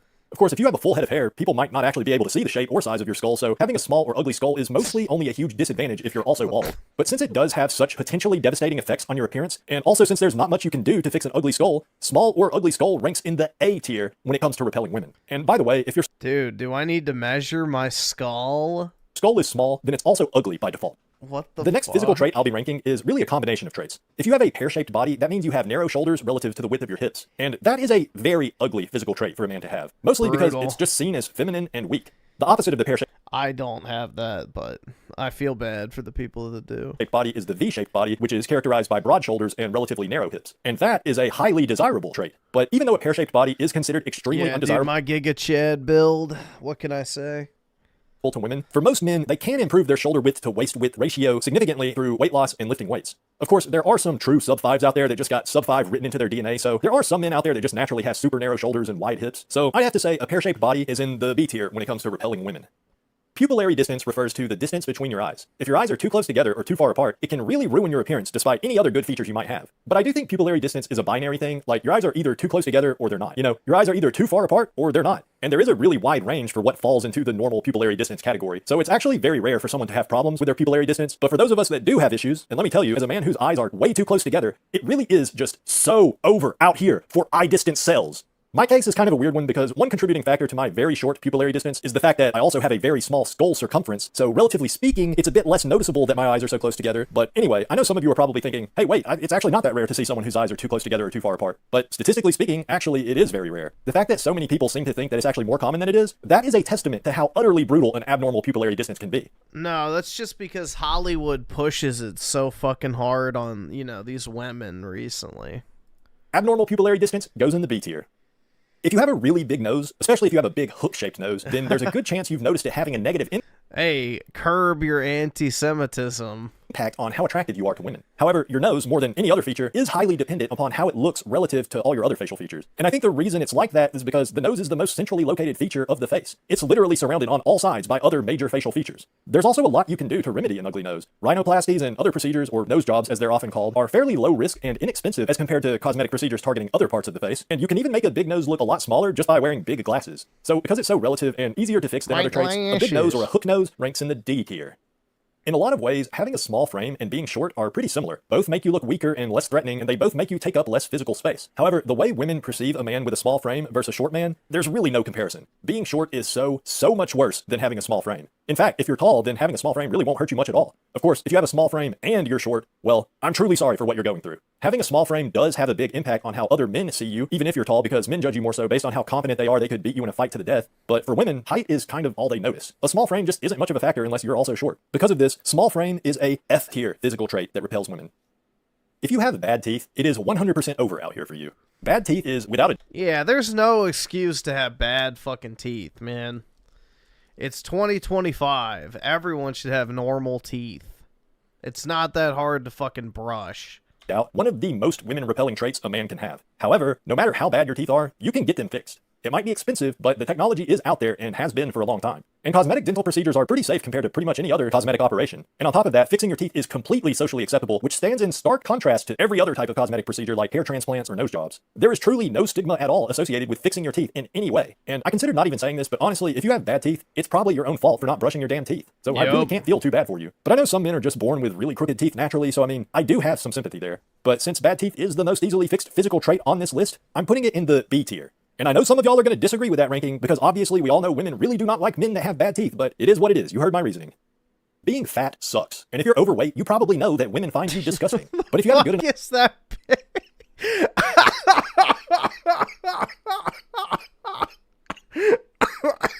What the fuck is that picture, dude? Holy shit. Oh my god. a face, then maybe you don't have a problem. The thing about being fat is that it... Holy shit, dude, that guy is fucking fat. Is very effective at repelling women, but it's also pretty easy to lose weight, and if you're fat, then it's almost definitely your own fault to begin with. Yeah, throw up my gang signs real quick. Shit. But even if you are fat, if you're only a little bit fat, but you have a decent face, then you can probably still attract decent quality women. So being fat isn't even a death sentence unless you're morbidly obese. But outside of the few people that have a legitimate medical reason for being fat, if you're fat, then you kind of deserve your fate. And I know, who am I to talk as a bald man with an ugly, tiny cranium, but you know what? That's not... Take notes, exactly, It sounds like it's not over for me, bro, as long as I'm not morbidly obese, so... As long as I stay under the 500-pound club, we're good to go. Not my fault. I was born with a small head, and it's not my fault I went bald either. It's just genetics. And I have been fat before. I was always a fat kid growing up, and it really does suck to be fat. Like, even aside from how poorly people treat you, it also just feels bad to be fat. Like, it's uncomfortable to bend over to tie your shoes and things like that. So, being fat is highly repellent to women, but you probably deserve it. D tier. Bad posture makes you look unathletic, sickly, and might even make you look several inches shorter than you actually are. So it goes without saying, bad posture is a woman-repelling feature. Another thing about bad posture is it can make your shoulders look more narrow, which can make your body appear more pear-shaped. However, posture is one of the few physical traits on this list that can often be improved without drugs or surgery. So I'm placing bad posture in the C tier because the main reason it repels women is just because of the way it exaggerates other woman-repelling traits like short stature and narrow shoulders. Nobody wants to have pimples, and nobody wants to look at somebody else's pimply skin. Acne can make you look sickly and unclean, even though in reality, some people just have really bad cystic acne due to hormonal conditions, and no amount of... I never had acne. Like, every once in a while, I'll get, like, an ingrown hair or something on my face, but I never really got acne. Scrubbing and washing your face could change that. Nevertheless, if you have really bad skin, people are going to think you eat Hot Pockets all day every day and never take showers. Oh, and by the way, if you're a teenager with bad acne, it's not going to be as bad as it is for adults with acne because acne is extremely common in teenagers. But obviously, you'd look a lot better with clearer skin no matter how old you are. But with all that said, I'm putting acne/bad skin in the D tier because believe it or not, if you have aesthetic facial features, bad skin is not going to hurt your looks all that much. Women are mostly attracted to a man's physical shape. That means facial features and other more physical features like height and shoulder to waist width ratio are completely dominant over something like bad skin. So if you already have one or more negative physical traits, then bad skin on top of that is going to make you look a lot worse. But if you're tall with a chiseled jawline and hunter eyes, your bad skin isn't going to be a major detractor.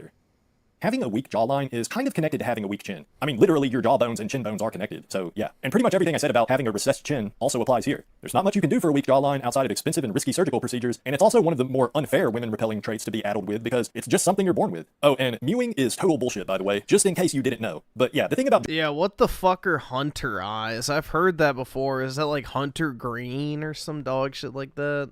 Jawlines is that a strong jawline will make you look hyper-masculine, but a weak jawline will make you look like you eat your breakfast cereal with liquid estrogen instead of milk. Fortunately, you can sometimes hide a narrow jawline under a beard if it's not too bad. But if you can't grow a beard, then I guess you're just screwed.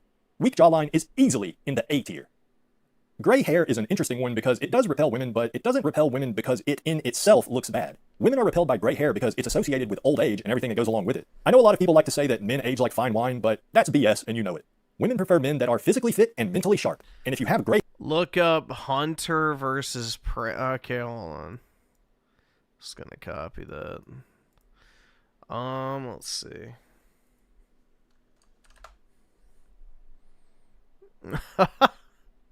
Wait, is this an actual thing? Oh my god. Really?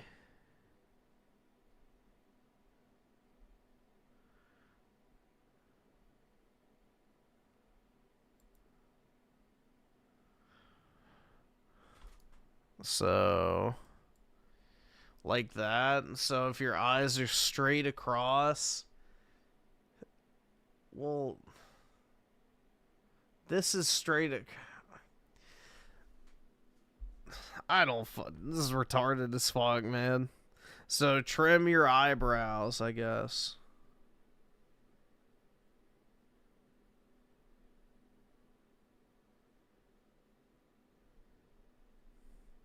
Looks gay. Yeah, I think this is just kind of retarded, to be honest. You could literally just trim your eyebrows and it'd be the exact same thing. You look angry all the time? Well, shit. Maybe I have hunter eyes. Hair, then chances are your best days are behind you. However, if you have a handsome face and a great body, you can get away with having gray hair. Like at that point, it won't even matter at all. So I'm putting gray hair in the D tier.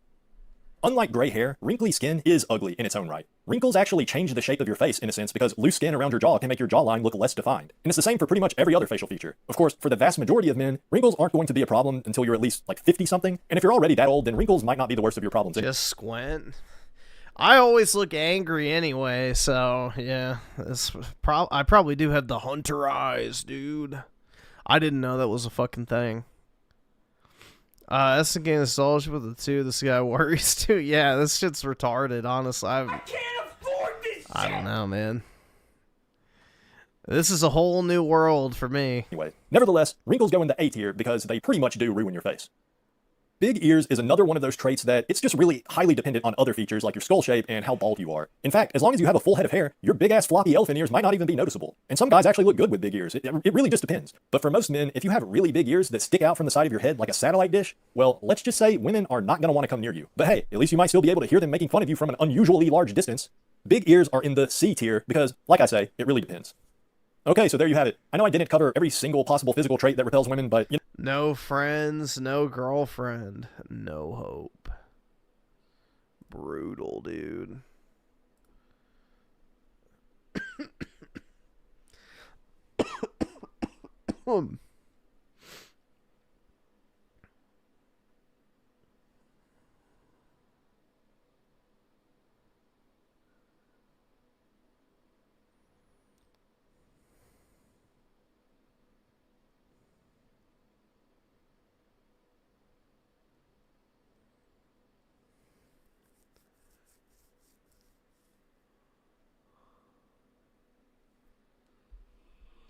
Hunter eyes is F tier, yeah.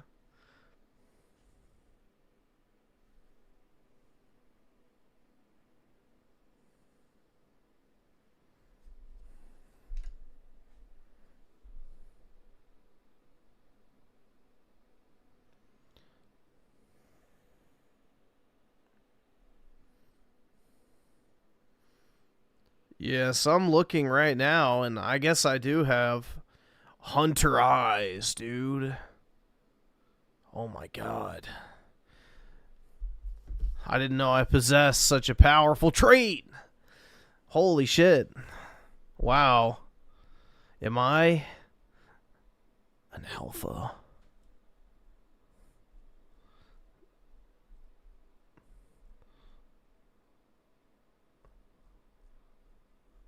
But yeah, it's just how my eyes naturally rest. I don't know. I guess I have like the male version of resting bitch face too. So there's that as well.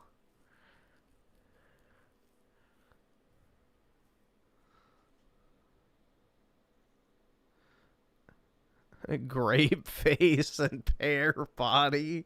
That's right. I'm a fruity fuck. Shit.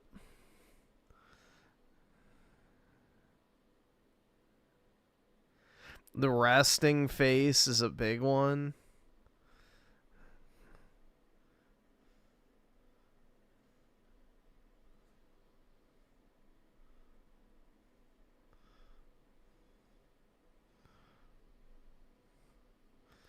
Yeah, I don't know, bro. This whole like looks maxing shit is a mystery to me. I don't bother with that crap. Like, who fucking cares? It doesn't matter anyway. I look like DSP? Thanks a lot, dude.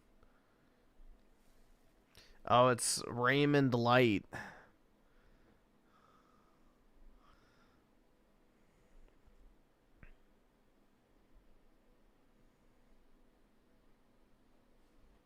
SNK and the Soldier, the two. I had a lesbian roommate with lazy eyes, no joke. I can't afford this shit! I guess that way she could... Never mind, we won't go there. She had an eye pointed at each nipple.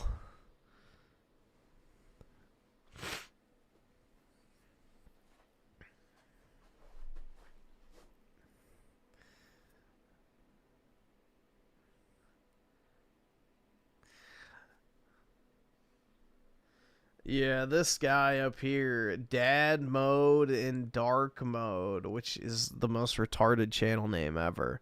He's like Raymond, but way more calm, I guess. But yeah, dude, this name is like so retarded. Why wouldn't you just name your channel? All right, guys. Hold on. Why wouldn't you just name your channel Dad in Dark Mode? What the fuck is Dad Mode in Dark Mode? Like, that's just retarded. Like, why not just Dad in Dark Mode? I don't like it. I don't fucking like it, bro. It bothers me every time I see it. Dad Mode in Dark Mode.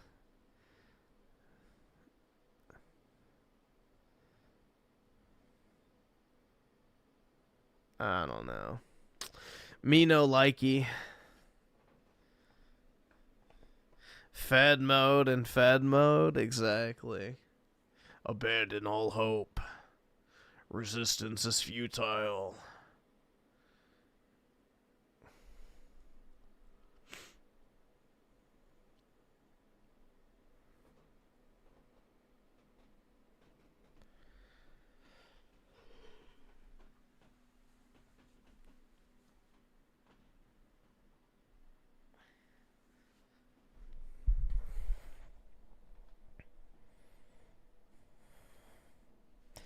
Raymond is a depression psyop.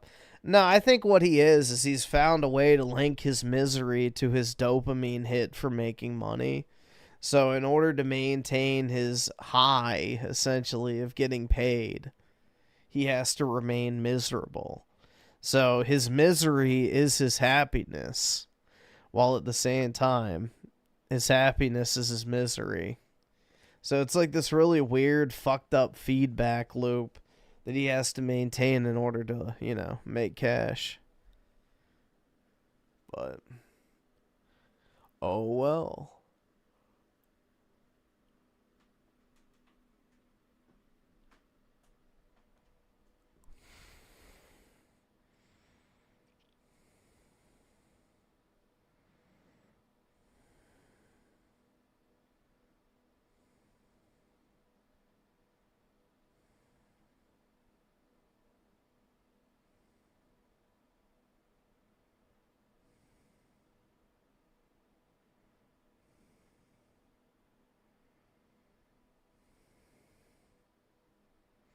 Yep, you watch one of them. I don't remember who it was who sent the one Doomer video, but yeah, it just overwhelms the algorithm. Here, let's see, who was it? Schizo Garcia.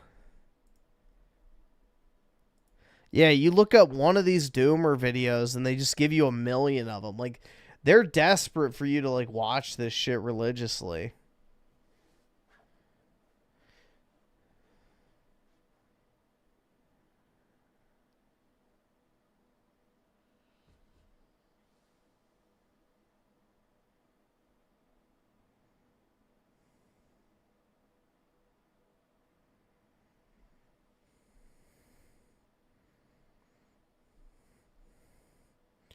It's a weird ass genre, I agree.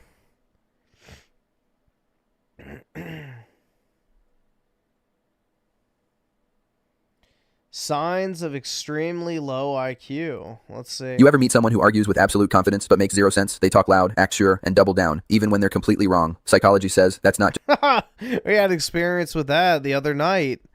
SNK Nostalgia with the 5. Jack Morgan, nothing feels the same. Yeah, we can check it out. just arrogance. It could actually be a sign of low intelligence. Let's break down the real science-backed habits that quietly reveal an extremely low IQ. 1. Overconfidence without real understanding. Psychologists call this the Dunning-Kruger effect. It's when people with low ability overestimate their skill because they don't know enough to realize how much they don't know. So they speak with confidence, argue like experts, but when you listen closely, there's no logic, no depth, just noise. Smart people doubt themselves. Unintelligent ones never do. 2. No curiosity or hunger to learn. Curiosity is one of the strongest signs of intelligence. Smart people want to know more. They ask why. They challenge assumptions. They get fascinated by details, but low IQ individuals avoid new ideas. They get bored easily, reject anything unfamiliar, and defend their ignorance like it's a personality trait. Learning feels like a threat because new knowledge exposes how little they actually know. 3. Black and white thinking. Low IQ minds see the world in extremes. Something's either 100% right or 100% wrong. Psychologists call this I am 100% right. Cognitive rigidity. They can't process nuance, handle ambiguity, or hold two ideas at once. So instead of understanding complexity, they label people as good or bad, ideas as true or fake, and that's it. No depth, no flexibility, just a simple world for a simple mind.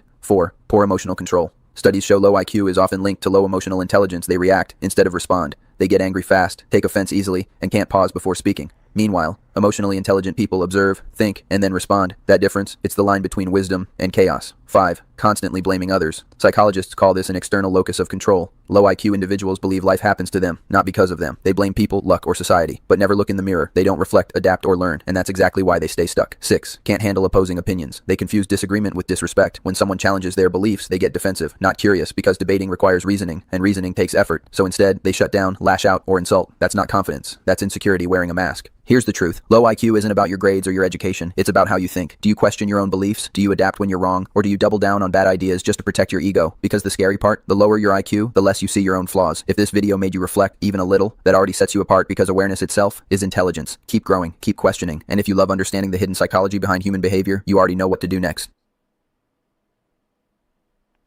So insightful, man. Alright, let's see. What is this? Nothing feels the same anymore. Oh, I reckon. 1, 2, 3, 4. I declare thumb war. 5, 6, 7, 8. Who do we appreciate? You got it. The dramatic coffee sip. So you hear this like same kind of expression a lot, where people are like, nothing feels the same anymore, or like everything's changed since 2020, bro. Dude, you know what needs to change? That haircut. And people like to blame it on 2020. Just sounds good, right? I got 2020 vision. I can see it all so clear. Hindsight, bro. But really, I was doing a deep dive into a lot of you guys under the age of 30 or 35. A lot of what we're going to be talking about might be pretty foreign to you. Smile. See? You didn't even know how to feel right there. I used to have one of those. I actually still have a digital camera. It's somewhere around here. You're like, whoa, what? But to me, that was a normal part of life. And all this stuff behind me is kind of going to be used as props in this video. And people are right. Things. I have the Canon G7X, I think it's called. Do feel weird. Not weird like that. Things feel a little hollow, okay? Like, there's a big reason why, like, vintage or, like, people using old things are coming back around. It's because it's, like, it has a feeling to it. It's like, you know when you watch the same TV show over and over again? Well, it's not even that. It has a actual purposeful function. Like, you're deliberately using that item for a specific function. You're not using a, feature of an all-in-one device. So whatever you're doing feels more meaningful by default. You've seen it so many times. You're just trying to find that feeling once again. And I think that's what it is. But I don't think 2020 was it. It was really more like 2015 is when this all went down. We're going to go way back, okay? So get your pencils, get your paper out, class. We're going to have some fun. It's going to be a good time. But in 2007, we all know the iPhone came out. Okay, very cool. All right, but things didn't just change overnight in 2007. This camera came out in 2007, guys. Okay, it wasn't that fast. Took a long time, and that's why I'm saying 2015. Really, like 2015 is the year. But in 2007, guess what else came out that year, class? Netflix streaming service.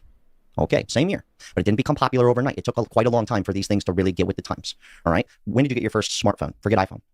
I got my first one in 2012. I was kind of forced to. No. My first smartphone and cell phone was the iPhone 4. So. Whenever that came out. Forced to, but like everyone was doing it. You almost kind of felt out of the loop if you didn't have one. But I looked it up. The smartphone became the standard around 2012. But right here, 2010 is when I got mine. To 2014, the transition to smartphones was solidified. There you go. That's why I'm saying 2015, because by 2015, shit was bananas. I remember it was so exciting. Before I get into it, it was like there was this excitement happening. And if you're my age or older, you guys know what I'm talking about. Bring it back to the year 2000, okay?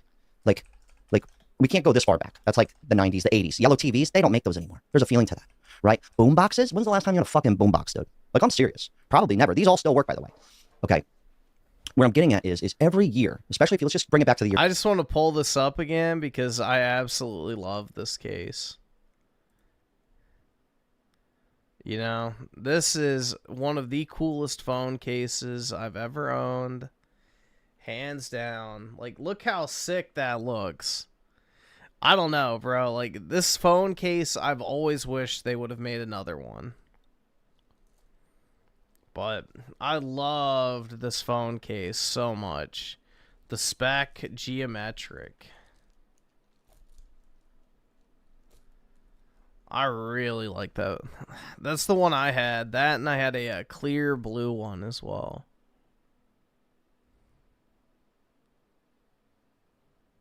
But yeah, that's one of my favorite phone cases ever. And it was like a one-off thing. They never did it for future iPhone models ever. 2000. Every year, some new shit was coming out, dude. Some new shit was coming out. The new video game station, the new console, the new TV, everything just kept getting doper and doper. Everything was like, whoa, what? You see the quality on that shit? It was this thing. And I kind of follow me here. This is all gonna make sense. I've kind of equated it to everything you see behind me is a perfect example. This camera right here, that's a video camera, okay? These were two separate entities, the video camera and the camera, two separate entities. Now it's right here, okay? The TV and the computer, there used to be a time when you were surfing the computer, you did that at your house. And a lot of people had their computer in the kitchen or kitchen adjacent. You guys remember that? It was always like a computer right near the kitchen. It was never in closed quarters. It was always just out in the open. Mine happened to be in the kitchen. That was a big... Nah, my parents had their computers in their bedroom. So, they had two computers in their bedroom. My mom and my dad's. Popular one. I don't know what that was about, okay? But there was a time where your computer, you did that at your crib. Does that make sense? You did that at your house. And now, I'm sitting there at Thanksgiving dinner, and I'm surfing vintage lamps on eBay. You get what I'm saying? TV. There used to be a time and a place for that. And the TV, this is something where, like, screen time, no porn for Griffin? That's why I had my PSP. American culture, at least what I know, TV is huge, dude. It's fucking big time. Okay, and this is what it is now. You just have it everywhere you go. Okay, there used to be a time when if you wanted to whack off as a dude, you know, and you wanted some pay-per-view, you wanted some visuals, not just a magazine. You know, you had to do that in close quarters. You know, you had to wait for the whole house to be cleared out for you to rev up the computer and get some shit cooking. Okay, and I'm saying this because this is the TV, and now you just pop it up, hop in a public restroom and yoke one out. I know it's a little nuts, but people do that. You know, when you went to the beach. Could you imagine, like, you just go to the bathroom, you're like, yeah, I gotta crank one out real quick. I'll be out in 5 minutes. You brought a boombox, dude. A fucking boombox. It felt like a mission. You're bringing a boombox, and you got your camera with you, dude. No longer, dude. You got your TV, your boombox, you got everything you could possibly need right here. Even your friendships, which we will get into. But this all, really, 2015, that's when shit hit the fan. But it was still exciting. Dude, the PSP, if you wanted to watch videos off the internet on it, it didn't just play the video. You had to download it onto your SD card. My bad. Or XD card, whatever the fuck it was. That's where I'm getting at with this, right here. Right here. When did it become common for people to stop buying DVDs? 2015, 2016. And why do I even bring up DVDs? It's not like people use them. Or CDs. Most people don't use CDs. They don't have a fucking CD player in their car. And I'm not mad about that. But what I'm saying is there was this thing where everything had its own little special place. It felt like its own thing. We went from having music was its own entity, to the computer in the kitchen was its own entity, to the TV being its own entity, to the camera, to the video camera. All these things were separated fun. Yep. You get what I'm saying? Now it's... You acted with more deliberate purpose when you were using that specific device. It's like when you used to open up your DS, you would just play video games because that's all you could do on there pretty much. You know, if you needed to make a phone call, you'd get your little flip phone out and... You know, call your parents or call your friend. If you wanted to take a picture, you'd get your digital camera out and take a picture. Like, it just made everything feel more deliberate and special. So there's something that I feel like we're missing with having all the, like, I guess, dedicated devices. But yeah, obviously the phone is super convenient, so I get it. But at the same time, it does feel like we're missing something. Like the soul and purpose in which we do things is being slowly sucked out of the actions. Consolidated to this. And it's almost like this addiction thing. It's we're gonna break this down. But 2015, that's when shit got super popular for people to just not even have. Nowadays, people are like, I don't even own a DVD player. Why would you? Why would you? You don't need one. I understand that. But here's the big culprit that a lot of people don't think about. I really think about this shit a lot because I'm still a big physical media guy. Instagram. I'm gonna blame a lot of this not only on the phone, but on Instagram in particular. They added video in 2013, and I remember this because it basically ruined. I don't want to say it ruined skateboarding. Because you could say it for football, basketball, you could say it for anything really. But for me, skateboarding, right? Skateboarding, this is my favorite board brand, Baker. But like, this hasn't changed in 40 years. This is still the same. It's a piece of wood on wheels, and you go out, and it's the same fucking thing. Life around it's changed big. But skateboarding used to be, it was so special. And maybe people with sports might have this, but I don't even think that. Here's where I'm getting. This is a VHS, and it still works. Same company. This used to be the biggest deal. DVDs were more prevalent. I got it on DVD too. That's not the point. The point is I'll never forget when Instagram dropped that video posting. The amount of skateboarding content that came out, I would say pretty fast, within a year or two, completely ruined this experience. They don't even make them anymore. And sports and things of that nature, football, hockey, that's all a little bit different. But here's how I can say it ruined that too. You used to sit down and watch highlight reels and all that, and it's just all right here. It's all right there. You're getting to know the basketball player now. You follow him on Instagram, watching videos of him, not playing basketball, but he's fucking grocery shopping, bro. It's a bit extreme. But what I'm saying is that short form content, and I was even curious about this. I was like, when did short form content become like king? Right here, short form content became more popular than long form around 2013, 2014. Call it 2015. That's when it became the new normal, guys. Right here, 2014 to 2017, this period saw a significant increase in users with short form video. But that right there, forget the DVDs, everything. I hope you guys understand what I'm saying here. All these things being its own fun. It was all special in its own little way. And now it's not. It's in your pocket at all times. At the beach, a public restroom, okay, the mall, all right, Thanksgiving dinner. I just had Thanksgiving dinner. It was very pathetic. It's a great meal, but even me, everyone, all the old people, all the 60, 70-year-olds, all on their phone, just chilling. It was kind of pathetic. I fell asleep on the floor, guys. A 36-year-old man, I slept on the floor. I thought about it a little later. I was like, that's kind of odd. You know, I just met some of these people. I'm sleeping on the floor. There's nowhere to sit, and I was in a coma, dude. The grandmother passed out stuff, too, like on the couch. But my point is all this stuff, it had pizzazz, dude. It was cool, dude. We used to, like, link up, and now it's just a text message away, and you don't even remember watching that video. But, like, when you had it, yeah, really, it meant something to you. Like, I bring this with me places to take photos instead of the phone now. Because this means something. It literally makes people like it's a special moment. Even people who live through this time are like, yo, what's up, dude? Yeah, snap me, bro. You know, it's, I listen to CDs still in the car. I have a CD player. I listen to tapes. Not every day. If I could, this TV or a TV like this would be my only TV in the house. You could still hook up Netflix through these kind of, well, maybe not this TV, but from the 2000s. You could still hook it up. If it was up to me and I didn't live with my lady, that is literally how I would live. It just feels special. Okay, upward and onward. We're still moving here. Okay, I hope you only really need one TV. Having fun here. Even video games. I'm not the biggest gamer, but video games nowadays, I got PS5 like a month or two ago. And it's like, they suck. Half the games, I don't even have discs. You just download it. I'm like, dude, I'm tired of downloading shit. I had to make an account, guys. I had to make an account to play a video game. It's like, dude, I just want to pop it in. I'm tired of making accounts here. Here's a big one, though. We're going to switch gears a little bit here. This is more of the relationship aspect. But right here, September 2012, Tinder was released. But it started to become a phenomenon around 2014. I remember this. Oh, hold on, guys. I have to fucking verify my Google account. This piece of shit. Hold on. Give me a second.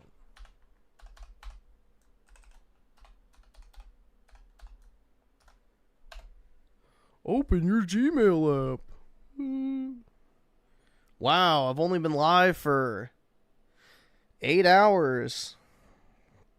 You really caught the malicious login in record time, Google.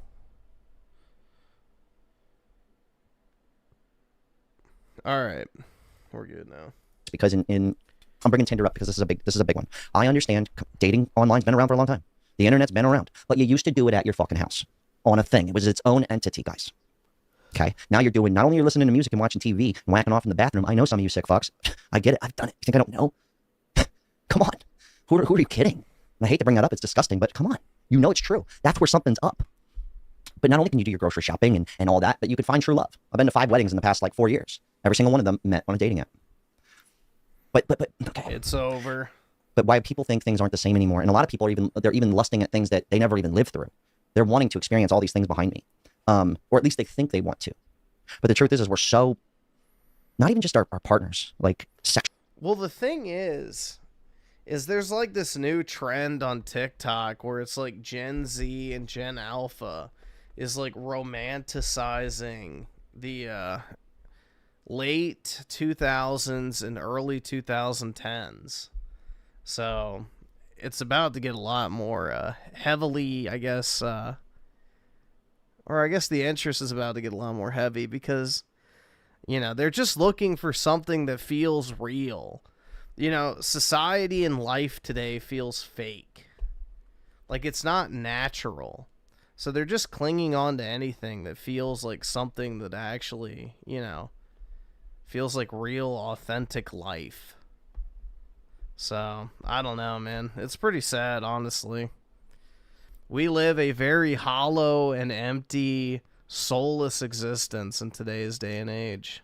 And I bring up the whacking off in the bathroom because I think it kind of fucked with us a little bit. But even our friendships, it's kind of fucked up, you know? And maybe that's just a part of getting older. That's probably always been a thing. But, you know, a couple texts, and it's some text and sharing some videos with a best friend it's next thing you know, you don't see them in person for months. And then when you do, how often than not are you on the phone? I think it's a real addiction. And I'm actually about to get a burner phone just to kind of help, because I don't think I have the, I don't have the willpower. I'm a junkie, but I think we all are though. But I really do think 2015, that's when it all really happened. That's when it really happened, but it was still exciting. Still like that. Some new shit's coming out. You know? Like, here's the best way to explain this.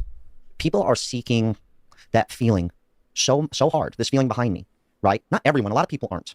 They're playing fucking movies. Back to the Future is playing in a theater near you, and that came out 40 years ago. I went to see it. It was incredible. But they're starting to, like, Wedding Crashers is going to be played in the theaters on December 4th near my house, and I'm going. Me and my girl were excited to the moon about it. But what new movie coming out are you excited to jump out of your skivvies for and go to the fucking movie theater? And the friendships, maybe that's just something just getting older, just We're in learning. a cultural period of stagnation. That's the problem. We have completely stagnated culturally. That, but the bread and the circuses ain't hitting like they used to. That even feels hollow. Like, here's something else too. I kind of want to wind this down, but something I want you to pay attention to, even at your own house. And I don't give a fuck, guys, about minimalism and all this shit. I don't care. That's not what we're talking about. People want to understand why things don't feel special anymore. I'm trying to paint you the picture here because I know everything. But when's the last time you went into somebody's house and they had like photos hanging up? This isn't a great representation because you can't see everything. Okay. But most people's homes now, it feels, I heard somebody say this recently, and it's true. It almost feels like an office or like a dental office. Yep. It kind of feels. That's the brutalist architecture and minimalist, you know, interior design where it's just, you know, soulless. It really does feel hollow. Like, I know I have a bunch of shit behind me. I get that. This isn't just a backdrop for videos. This is actually like, when I walk into my house, I want to feel special. Like, I want it to feel like it's different than the fucking doctor's office. But a lot of people's houses kind of feel, it's almost like this. I wouldn't even describe it as a doctor's office. I'd say it's more of like a hotel room. Like, it feels like you're walking into a hotel.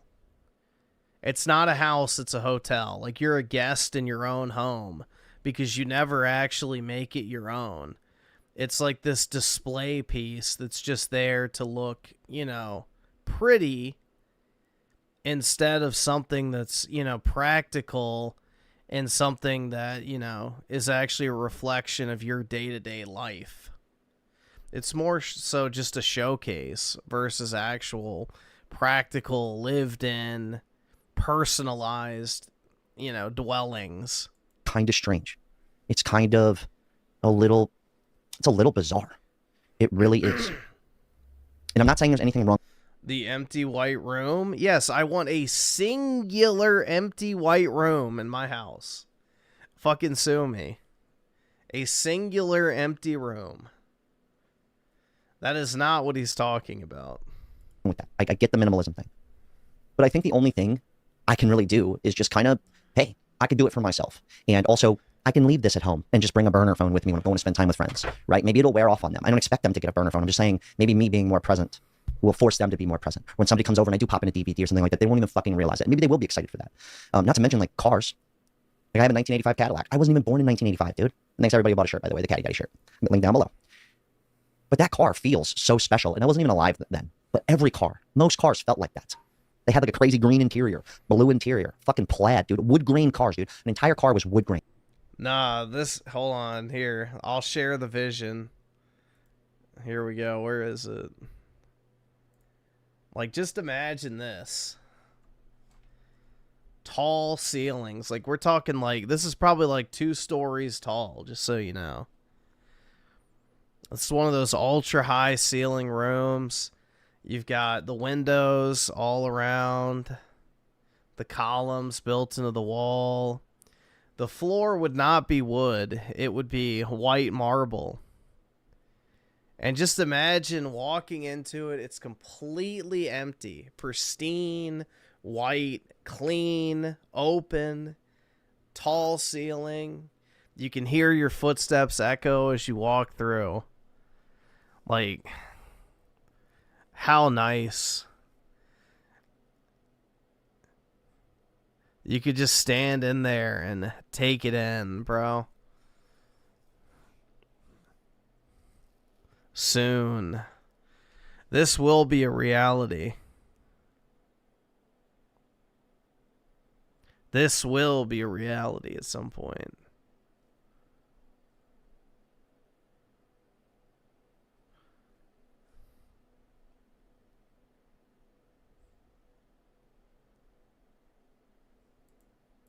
Was paneled like this TV behind me.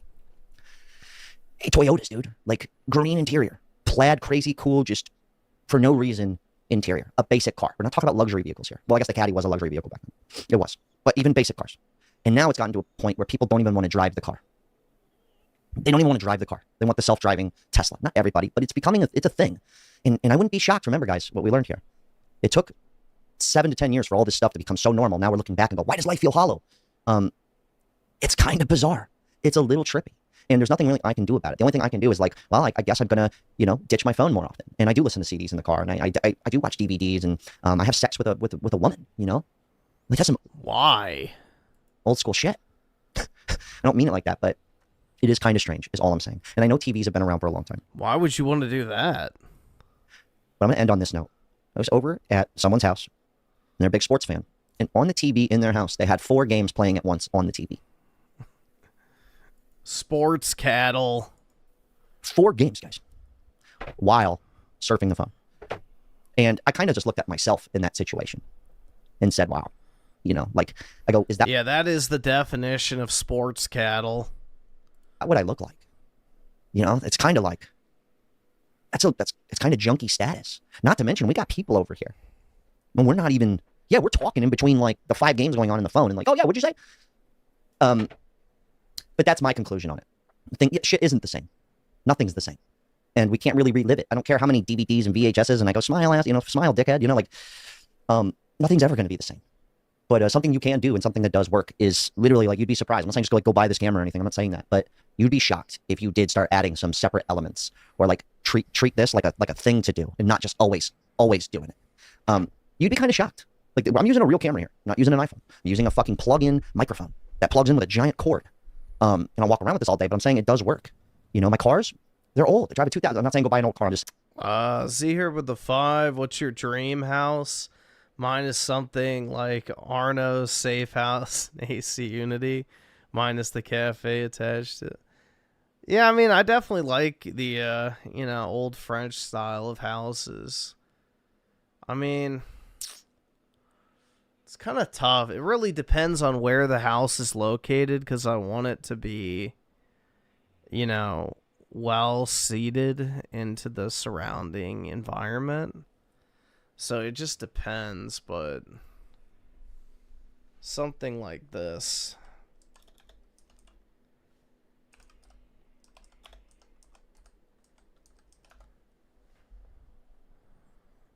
I can't afford this shit! Like, I would want something kind of similar to this.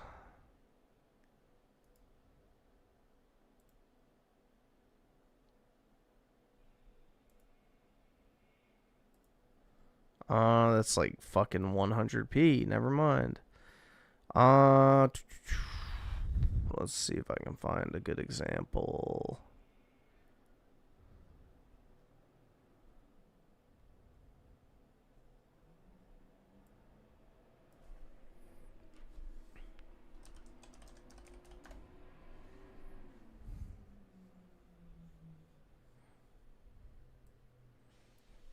Maybe?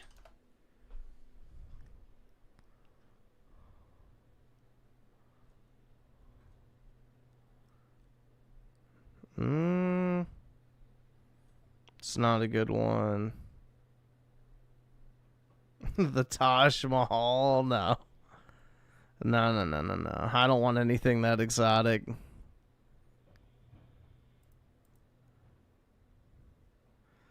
Nothing that exotic.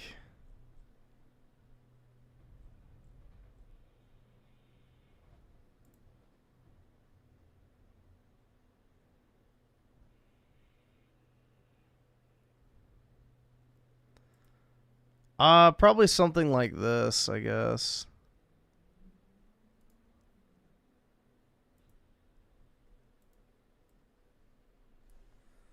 Something like that.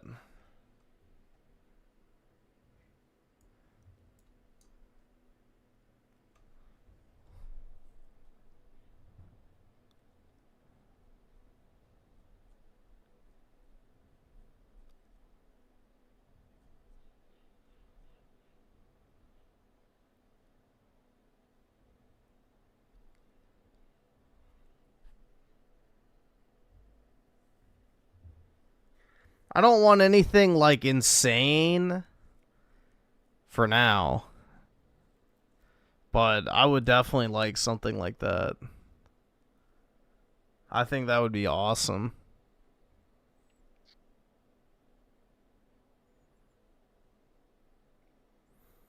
The white room could be, like, right there.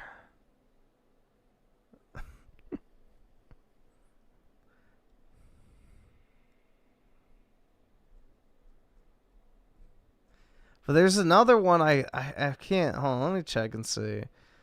Now I want to find it, because there's like one in my head that I already had like saved at one point. It's on my phone, but I can't find it in my bookmarks.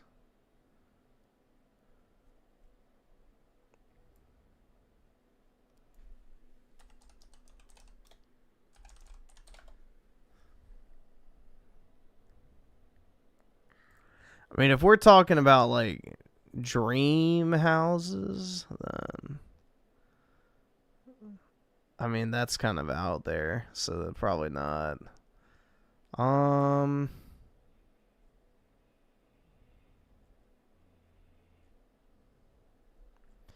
do really like this one. I don't know how easy it would be to replicate this, but hold on, let me see if I can pull it up. This one's pretty cool, too.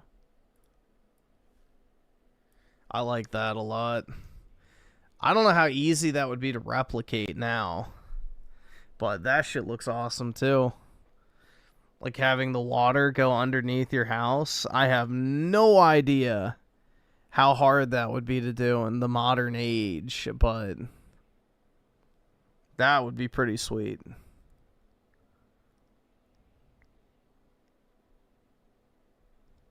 But yeah, either something like that, but probably this would be the most, I feel like,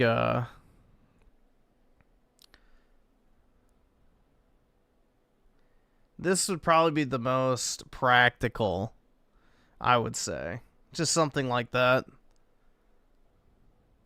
It has to be symmetrical, would be the thing. So, probably this.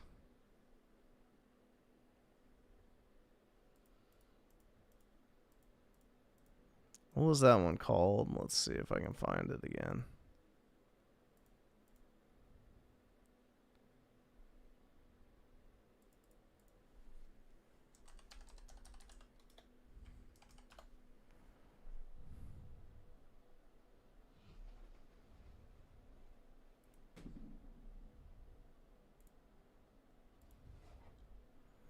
So it's called Harewood House.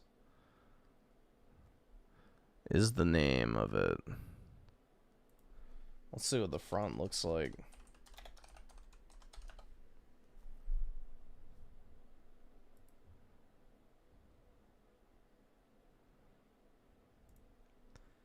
Oh shit, it's even better than I thought. Yep, this is it. This is actually it, okay. Nice.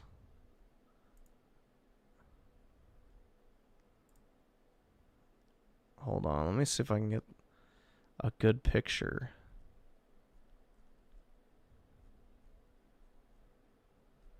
Nobody has a picture of the front. Why?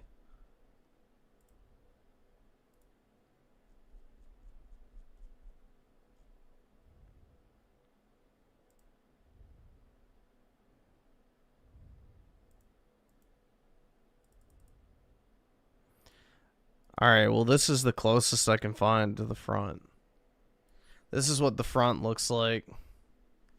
Yeah, that's perfect, man. Yep, I'll move in tomorrow. That shit looks sweet.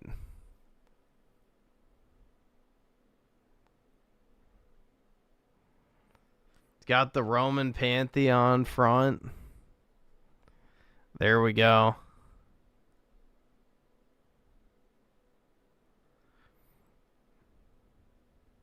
You have to live with staff? Yeah, no shit.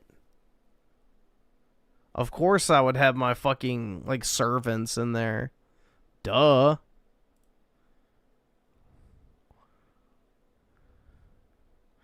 Why wouldn't you want servants living in there? You could have a live-in maid, a live-in chef, live-in butler, live-in driver, and you wouldn't have to do anything unless you wanted to. Saying, when you kind of force yourself to do it, you'd be surprised how much more fun things are. Not fun, but I don't know how to explain it. We can't really, I don't know. I'm going to end it on that note. But 2015 is the culprit, okay? I just wanted to bring this up because I keep seeing it time and time again. The same thing over and over again. Nothing feels the same. 2020. And it's like, yeah, dude, it's been fucked. That's the type of places Jews like. Yeah, I hate to break it to you, bro, but those were built by white Christians a few hundred years ago when, you know, people had taste. So, you can call it Jewish all you want, but quite literally, that is, you know, European history and heritage.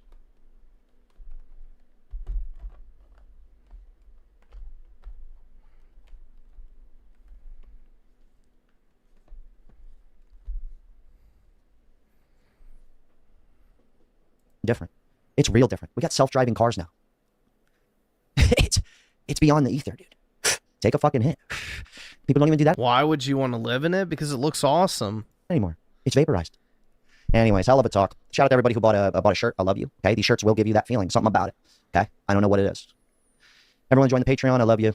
And I like lost my train of thought. I think this video's done. I'm fucking over it. I'm getting the hell out of here. Did I already take your picture? Unreal. Good talk. Yeah, I hate to break it to you, but that house is probably built 1,000,000 times better than any of your new construction fucking, you know, plywood, drywall, whatever the fuck, you know, throw up home that, you know, Pedro and his crew put together in a weekend.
Let's see. Welcome to Harewood House, one of Yorkshire's greatest treasures. Set right in the heart of the county, just a short drive from Leeds and Harewood. This magnificent house is Let's see what it looks like on the inside. It's a stark reminder that immense beauty was built in deep injustice. This immense wealth allowed Edwin to return to Yorkshire. Like, dude, imagine walking out and that's your backyard. I can't afford this shit! Y'all are really gonna act like, oh, I wouldn't want to live in that. Ugh. Fuck off. You wouldn't want to live in this house? See, that's how I know you're just lying. That's a broke boy cope. 1759, he laid the first stone for Harewood House, picking a spot with incredible views over the Wharfdale landscape. He wanted the absolute best, so he put together a dream team of 18th century artisans. The architect for the outside was the famous John Carr of York. For the interiors, themselves hired the... That is a pure broke boy cope. Like, dude, imagine pulling up and that's your fucking front door. Our tour starts in the entrance hall. This incredible space was designed by Robert Adam to feel like a classical Roman temple, and it sets a grand tone for the rest of the house. The intricate ceiling is classic Adam. Take a look at the 8 magnificent hall chairs. They are almost certainly the work of Thomas Chippendale, designed to fit the monumental scale of the room. But the most powerful piece in here is the sculpture of Adam by Sir Jacob Epstein, carved from a single block of alabaster. This Sir Jacob Epstein, uh-oh. modern sculpture was bought by the 7th Earl in the 1960s, and has stood here ever since. From the hall, we head into the first of the 3 libraries, the Old Library. This is back in the day, dude. It's Jeffrey's ancestor. This room looks almost exactly as it did when Robert Adam first designed it. It has all the signature features. The elaborate... It's his connection to the, royal family. Ceiling, classical columns, and pastel colours. It's a perfect example That's pretty cool. of that harmonious design that defines Harewood. Continuing on, we step into a series of rooms with a very royal connection. In 1922, Henry Lascelles, the 6th Earl of Harewood, married Princess Mary, the only daughter of King George V. They made Harewood their home in 1930, and she lived here for 35 years. You can feel her presence in Princess Mary's dressing room. It really feels like a home within a palace. In fact, if you're a fan of the Downton Abbey film, you might recognise Harewood. It was a major film. Royalty. It welcomed Grand Duke Nicholas of Russia in 1816 and a young Princess Victoria in 1830.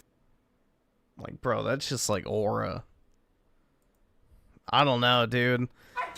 It's kind of sad to see like these old buildings and stuff, because it's like, dude, people used to live so much nicer in terms of like design. We live in like fucking white boxes now, and that's it. Like, that shit looks fucking badass.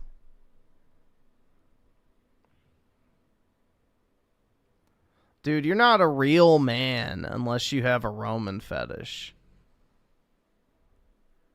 See, PK, that's how I know you're not white, bro. No white man complains about Rome.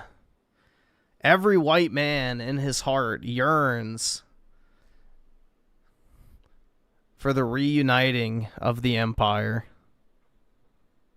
To return to Rome. Deep in all of our hearts, we wish it to be the case. But you, who has no part of it in him, rejects it.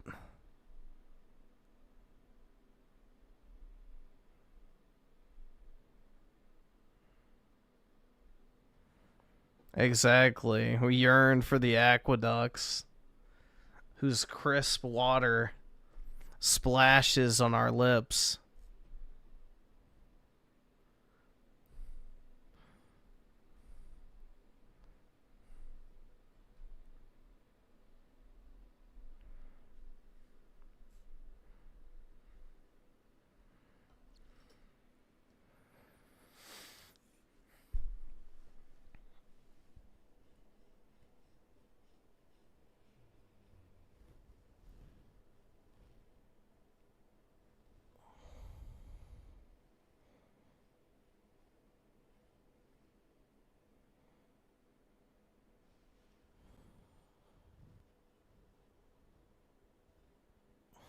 Yeah, PK worships cows and goats.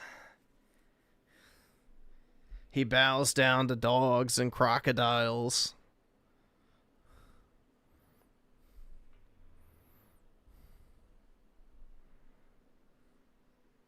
You prefer to live in a mud hut than what you just showed? We know, PK. We know. We know you would.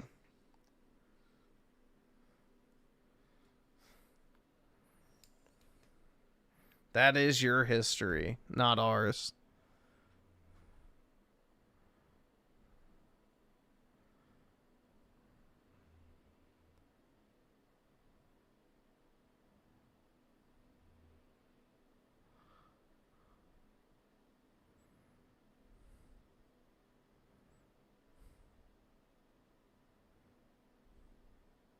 All right, awesome. Thanks, nigga. All right.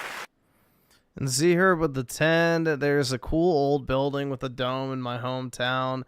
It is the nicest building there.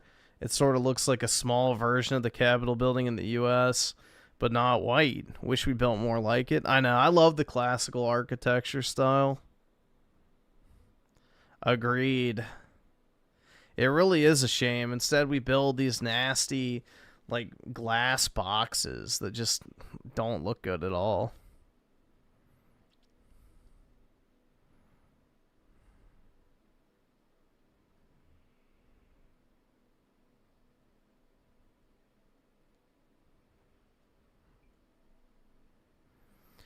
In those mansion you showed, you would feel like a ghost from 1842? Yeah, maybe if you're a fucking pussy.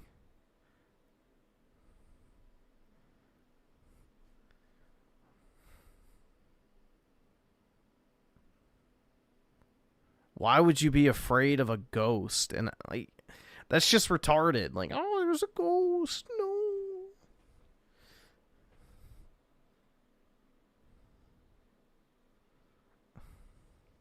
Sad.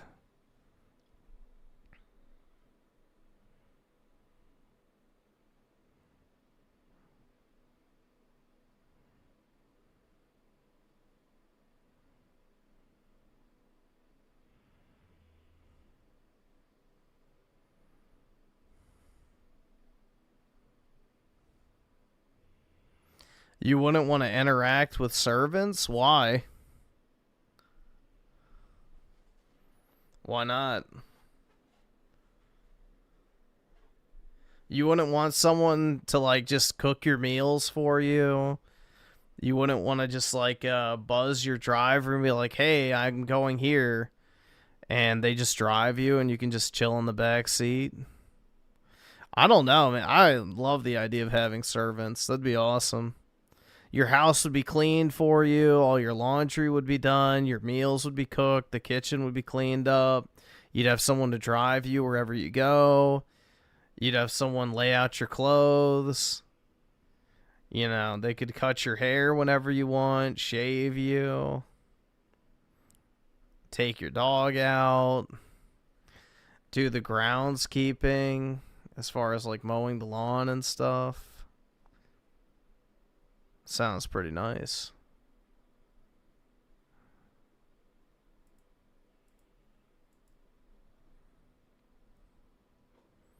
Sounds terrible? Okay, bro.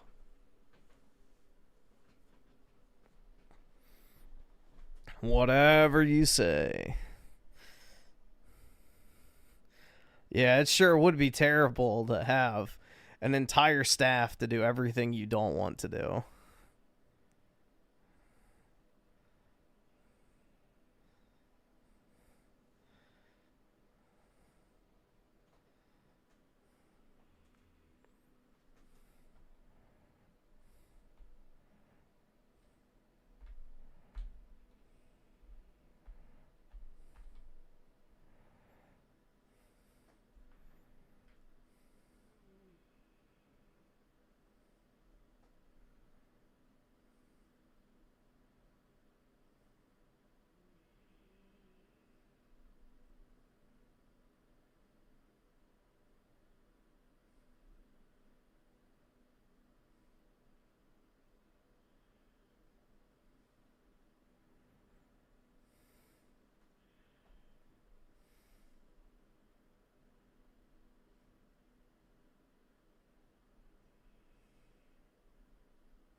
Hobbies that repel women.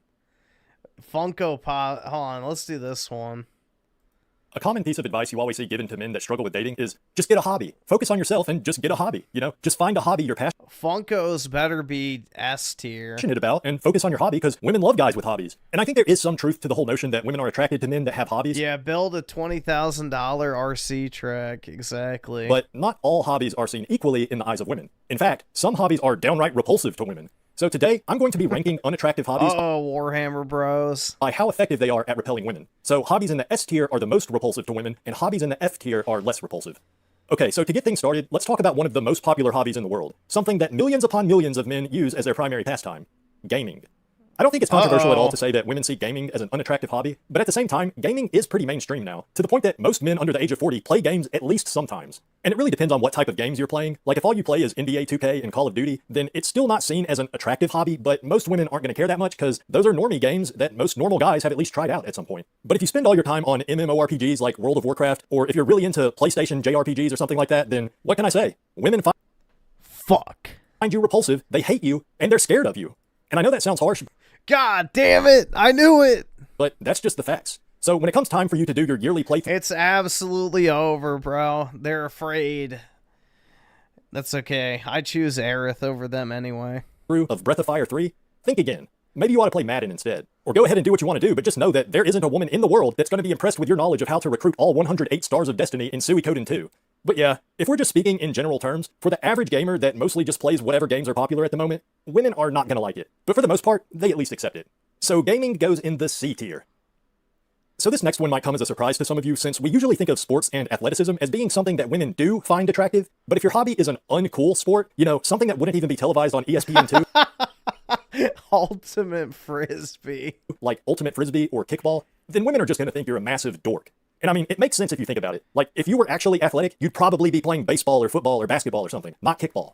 And it's really unintuitive, but even if you're really good at an uncool sport, like even if you're like a semi-professional long-distance cyclist, women are actually going to perceive you as less masculine than a man with a beer gut that spends all his time watching college football. And I would still encourage any man listening to this to keep playing your sport of choice, whatever it is, because at least you're still getting some exercise. But keep in mind that women are not going to be impressed by your athletic prowess, and they might even see you as a weak, pathetic little dweeb, even if you're like really, really good at badminton.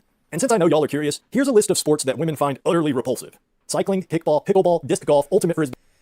Aston gain nostalgia with the 2, lol, disc golf. I know, man. The whole frisbee thing, I don't get. Racquetball, handball, hacky sack, astrojacks, badminton, high-a-lie, rollerblading, taekwondo, wall ball, goose chase, juggling, and CPAC to craw. There's more than that, but that's all I can think of for now. Uncool sports are a B-tier hobby that repels women. Okay, so now I want to talk about a hobby that, if I'm being 100% honest, it's probably my biggest hobby, and it has been for most of my life. So you already know, this is some real true sale shit I'm about to talk about. And I'm not even going to waste any of your time. I'm telling you straight up, this next hobby is a capital S tier. If you use loser social media like Discord, Reddit, or the worst of all, old school V-Bulletin forums, you don't even have to say anything. You are a loser and a virgin, and women puke when they smell you coming. Now, I know Reddit and even Discord now are pretty mainstream, so if you look at some hobby subreddits from time to time, or say you have a private Discord with a few of your real-life friends, then this isn't about you. But if you actually spend a significant amount of time browsing Reddit, or God forbid, if you act as a moderator on any subreddits, just pack it in. It's over. And it never even began. You will never ascend, etc., etc. And there's really no use even telling you this, because if you're a Discord moderator, then you're already too far gone. You know, nothing could save you at this point.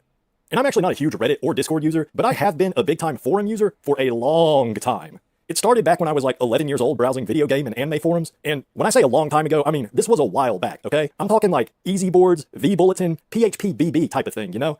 If you know, you know. Eventually, I moved on to bigger and better things, and that's when I became a daily user of the MISC. You aware? Again, if you know, you know, and if you don't, then that's a good thing. That means maybe one day you'll be able to convince a girl to hold hands with you. So, yeah, if you ever want to have even a sliver of a chance at attracting a woman, stay off of loser social media. S tier.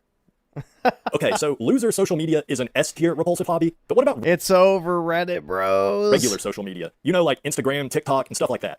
Well, it really depends, but in general, social media use is seen as a feminine hobby, so if that's how you choose to spend your free time, women probably aren't going to see you as a viable mate. You might make a good gay best friend, though. And by the way, I'm talking about browsing social media, so if you have like 20,000 followers on Instagram, then I don't know, that could just be because you're really good looking or something, so that's not what I'm talking about here. But if you spend all day watching Reels and TikTok slop, then, well, hey, my mom wants to know if you have any good mascara recommendations.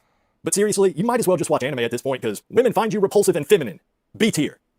Speaking of anime, let's talk about it. Now, I'm sure before you even clicked on this video, you already knew watching anime would be on the list, because even though anime continues to get more and more mainstream, it's still considered to be one of the archetypical loser hobbies. And it's not really fair to lump all anime together in the same bucket, because there's a big difference in, say, enjoying a Studio Ghibli movie versus salivating over JoJo's Bizarre Adventure concept art. But regardless of that, spending your free time watching anime is not going to do you any favors when it comes to attracting women. And really, the main problem is, women see it as juvenile and immature. I mean, they're probably right, but I'm just saying. However, with all that said, it is true that anime is pretty popular now, even with normies, and there's actually a lot of girls that are really into anime, and some... Yeah, but they're not the type of girls you want to date. ...of those girls might be able to tolerate a man that's also really into anime. But they're not the type of girls you want to date. Not all of them. So I'm putting anime in the C tier, which is actually not as bad as I thought it'd be at first, but...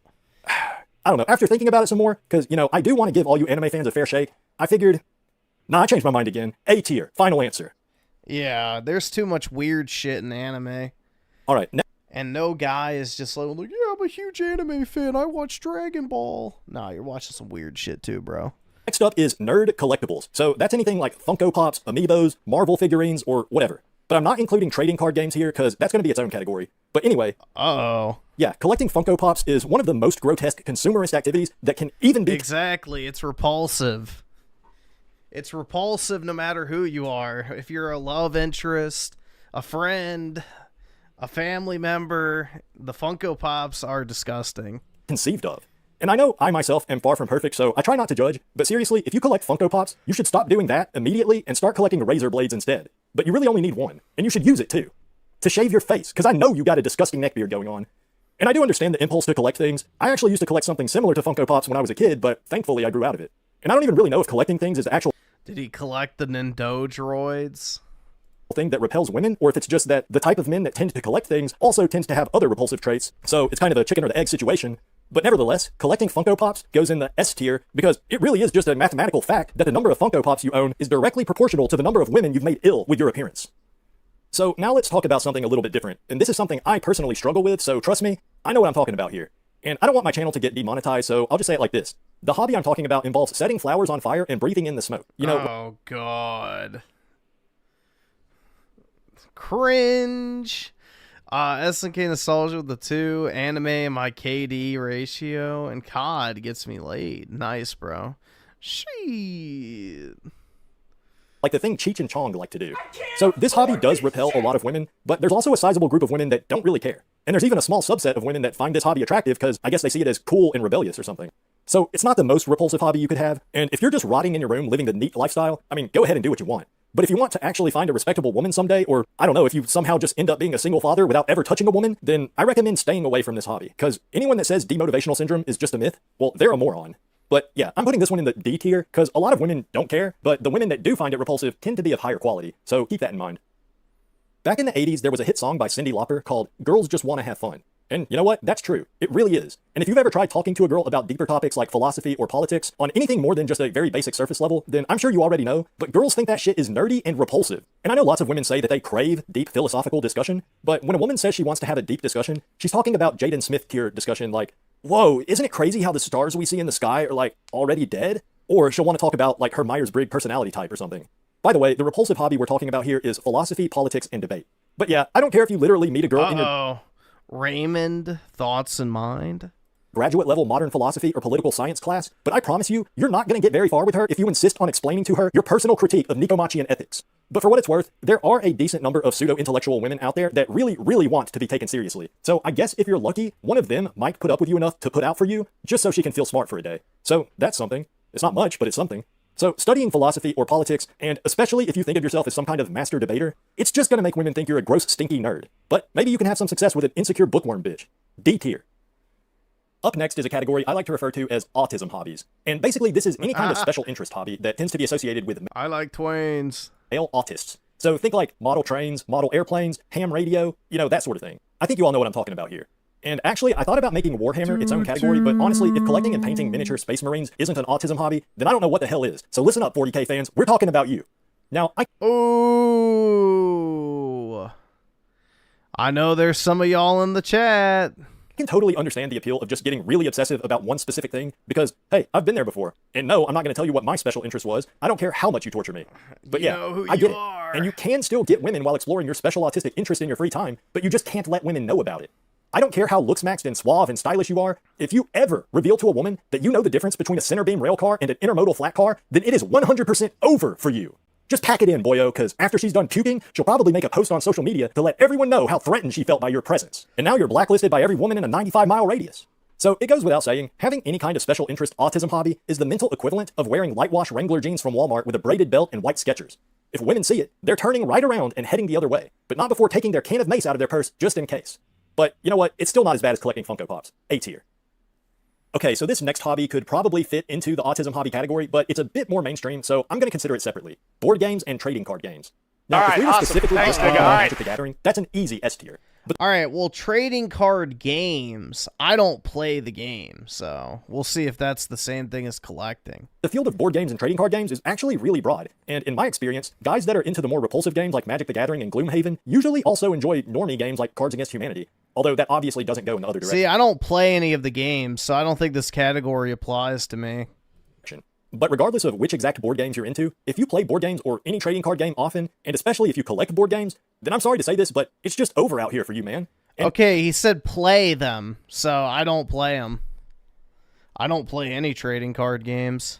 This one is an especially insidious one because for a man that's into board games, he might think, well, me and my friend... And I'm definitely not into board games, so... have so much fun playing these games, so if I bust out Gloomhaven at the party, all the girls are going to have a great time, and I'll be the life of the party.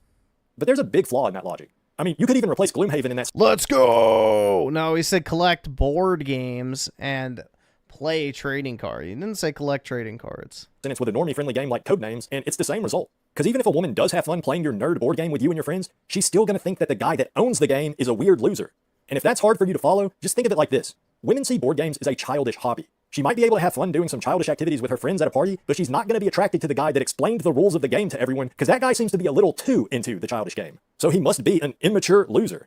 And if you're thinking right now, loser maxing, that doesn't make any sense, then you really need to be listening to me, because you obviously don't understand woman logic. And it's nothing to feel bad about. I mean, woman logic is more like a complete and total lack of logic in favor of, like vibes and feelings. So the more autistic you are, the harder it is to understand. And if you know the rules of more than 2 board games without having to look it up, then you're definitely on the spectrum. Board games and trading card games are an A-tier hobby that repels women. This next hobby is a bit different than everything else on this list because if you're actually successful at it, then actually it can be a very attractive hobby. But if you're not successful, then it's extremely unattractive. And 99% of men that do this are not even close to successful. So let's talk about podcasting and content creation. Let's go, dude. The barrier for entry to pretty much any kind of content creation is almost non-existent these days, especially when it comes to podcasting. Shit. All you need is a computer and a microphone. This one applies. You could even just use a smartphone, so yeah, pretty much everyone you know already owns all the equipment necessary to start a podcast. And I'm sure whoever you are listening to this, you probably know at least 1 or 2 dudes in your real life that have tried and failed at podcasting or making a YouTube channel. And really, even this one definitely applies. If you've got a failed podcast in your past, women aren't going to be that repulsed just to... let's see, funnily enough with the 5, I'm guessing that's a music. I can look it up. And then SNK Nostalgia with the 2, play the market. You could do that too, yeah. I do play the market. The card market. Know it exists. But for the love of God, do not ever allow a woman you care about to actually listen to your failed podcast. Because look, I know this sounds harsh, but if your podcast or YouTube channel or TikTok or whatever it is failed, then it probably failed for a reason, meaning it probably sucks. And there's nothing more repulsive in a woman's eyes than seeing or listening to a recording of a man failing. So, please just keep your YouTube channel a secret. You don't need to be telling girls about your podcast that that's right. averages 4 listeners per episode and earned $0 in ad revenue. She's not going to be impressed by the sound quality or anything, and she's not going to think any of your pre-written jokes are funny. Just don't do that to yourself. Keep your content creation as far away from women as possible. However, on the flip side, if you have like 100,000 subscribers on YouTube and it's not something cringy like a gaming channel or Black Pill tier list channel, then oof, women will probably be impressed. So yeah, podcasting and content. Never mind, it's over, guys. Content creation goes in the C tier because 99% of the time it's going to give women the ick. But if you're actually successful, then, it could be a good thing. Yep, it's over. But while content creation can be an attractive hobby, consuming other creators' content is most certainly... SNK Nostalgia with the 2, this has no future children, yep. I definitely won't have any future children. It's already over for me. Not. And specifically, if you watch live streamers, especially video game streamers, women are just going to be disgusted by you. Fuck all y'all. Yeah, get wrecked, bitches. Watching streamers is even worse than being a gamer yourself because it makes it look like you're just too pathetic to even play games for yourself. That's right, you worthless pieces of filth.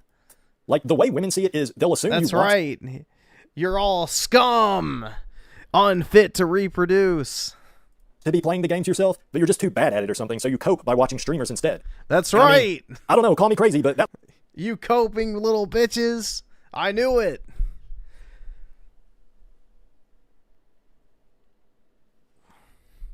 The truth is revealed. Logic kind of holds up.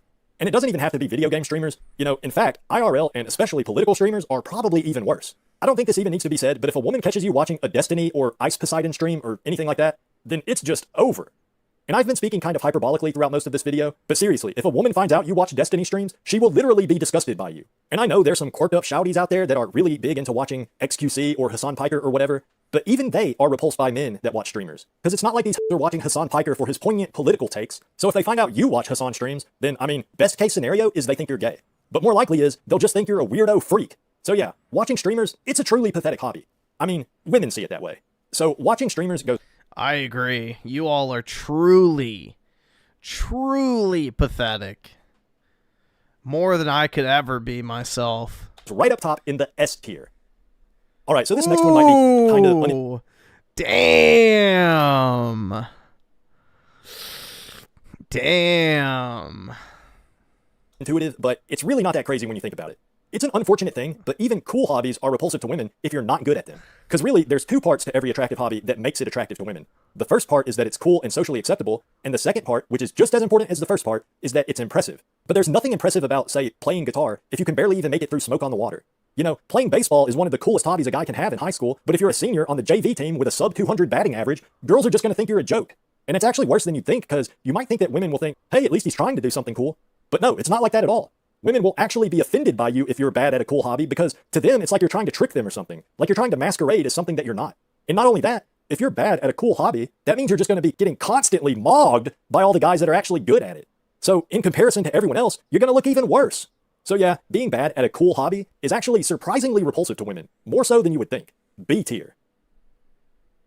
All right, well, it may not be completely over for me, but it is absolutely over for all of you. So, how does it feel? No wife, no life, no friends, no hope.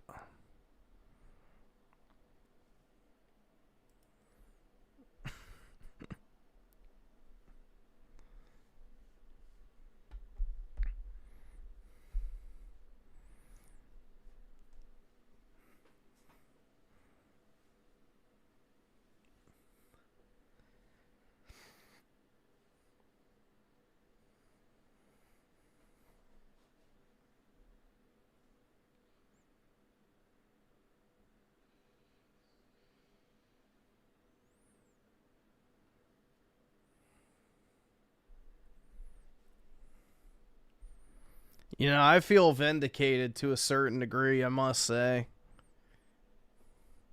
See, I was never the problem. It's actually all the obsessive questions about my dating life. It makes sense now.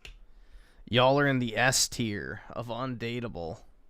Therefore, you have to live vicariously through me.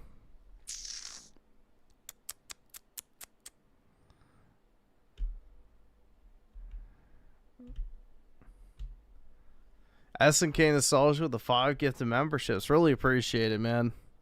Thanks for lifting everyone's spirits after they were just exposed for the vermin that they are, but really appreciate it, man. Big ups. I really appreciate the positivity, dude.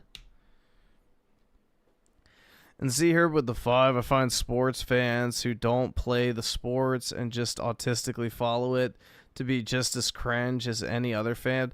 Yeah, honestly, like the sports gambling bros, I feel like are pretty unappealing to women. Because women don't want you spending money on anything other than them. And gambling is just basically throwing money away in their mind. So...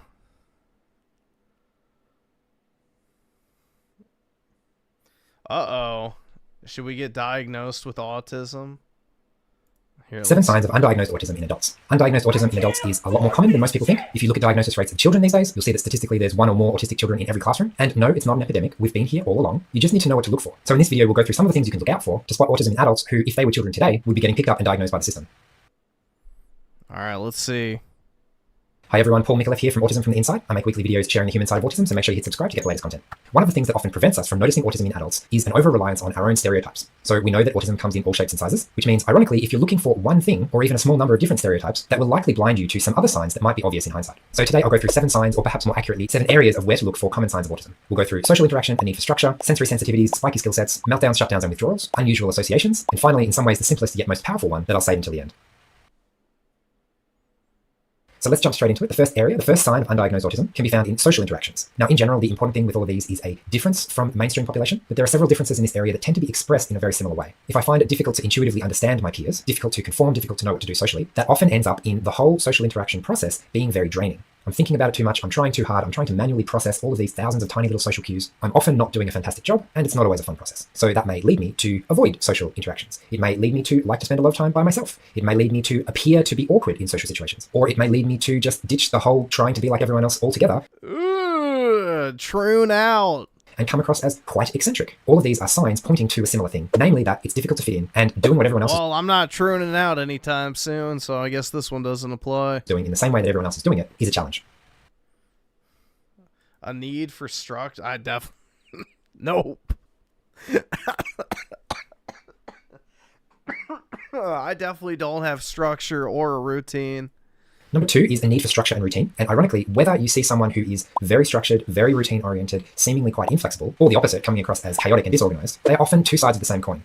One of the reasons I need stability and routine and security is because I am so flexible. If I don't have a script prepared socially, I could say literally anything. And it turns out a lot of those options are suboptimal. So to help me cut down on that executive function, I make a decision in advance. This is what I'm going to say. This is how I am commonly going to answer the same question if I can predict it in advance. A need for structure will often come across as a person who likes to do things their own way and who really resists conforming to the status quo, especially if there doesn't seem to be a good reason as to why I have to do things the way other people are doing them. And all of these outward signs are effectively pointing towards internal executive function challenges. What you're seeing are my coping mechanisms that allow me to work and get stuff done. And if you take them away, if you interrupt me or disrupt my routine or throw in too many unknowns, then I won't be able to concentrate, I won't be able to prioritize, I won't be able to organize my almost infinitely chaotic brain. Yeah, I don't have this. And suddenly I'll flip from being super organized to super disorganized. This one definitely doesn't apply to me. That's why both those extremes are essentially 2 sides of the same coin. Sensory sensitivities?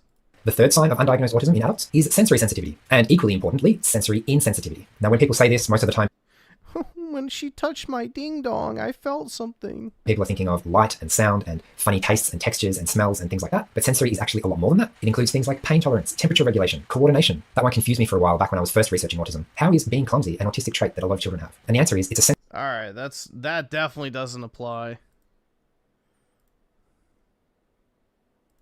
Okay, so number 4, the fourth sign of undiagnosed autism in adults is having a spiky skill set. Okay, so what do I mean by that? Well, if you think about my personal skill set, there are some things that I can do, some things that I can't do, some things that I've learned, some things that I haven't learned. But in terms of intrinsic ability, my ability to learn certain things and perform certain tasks, there are going to be some things that I find generally easier for me, and some things that I find just particularly difficult, that others are fine with, but that I find them really difficult. Some people are good with numbers, for example, and other people haven't thought about maths since high school. Well, an extremely common characteristic of autism in children and in adults is having a very spiky skill set, meaning there are some things I am extremely good at, and by extremely I mean compared to the rest of the population, and some things that I really, really struggle with. Again. Yep, nope, not me. Unfortunately, I'm pretty mediocre across the board. Associations and mental jumps. So I say banana and you say space station, right? Clearly, it's obvious what went on. Space station! Damn, what the fuck? How the... Dude, no. Yep, this one definitely doesn't apply. He says banana and the retard goes, space station! Yeah, nope. Nope. Let's see. Just a bit different. I'm not like the other girls. Okay, finally. I have a cock. The last one, the 7th sign of undiagnosed autism. This one is probably the simplest and the most powerful and the hardest to really pinpoint exactly what we mean. The person is just a bit different. What does that mean? Exactly. What does that mean? They're just a bit different. You can't quite put your finger on it. It might be a good different. It might be... He's black! bad different, it might just be a neutral kind of quirky different. I figured it out! There is something that makes this person stand out as the odd one out for some reason, and our brains are very, very good at picking the odd one out. I did a video a little while back asking the question, can you spot autism in under a second? You can watch the full video here if you want, but ultimately the answer is yes, you can spot difference. Our brains can pick out patterns and find the odd one out in a split second. I can sniff them out. The odd one out mean you're autistic? No, not necessarily. However, if you find yourself commonly being the odd one out in a lot of different circumstances, then that is a sign that you might be autistic. If that is you and you resonate strongly with that, it's actually an extremely surreal experience to hang around with the autistic community, especially for the first time, and be surrounded by so many other people who are also a little bit different in lots of different ways that are different to the ways that you're different. How many times can I differently use different in the same different sentence differently? Maybe I should have an eighth category, amuses themselves in ways that are unlikely to be amusing to other people. So this is one of the reasons that I say to understand. Yuck, yuck, yuck, yuck. Oh my god, dude. Yeah, these definitely don't apply to me, so... Alright. Crisis averted for now. Although, if I was autistic, I could use it as a crutch and say, like, well, it wasn't my fault, guys. I was autistic, so get out of jail free card. Let's see, Elijah with the 5 gifted memberships. Really appreciate it, man. Thank you so much. Thanks for spreading the positivity in the chat. And not a positive autism diagnosis. Griffin gets picked last when playing pickup ball. I don't even know what that is. SNK Nostalgia with the 2. I am the Rain Man. Cash on dancer. That's a good type of autism. The Rain Man. But yeah.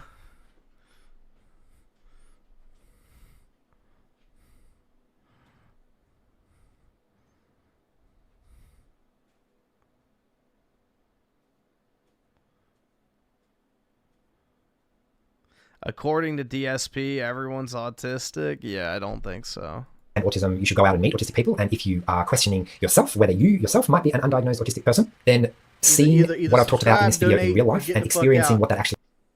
Either subscribe, donate, or get the fuck out. Either subscribe, donate, or get the fuck out.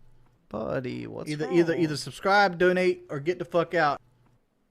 Either subscribe, donate, or get the fuck out. I can't afford this shit!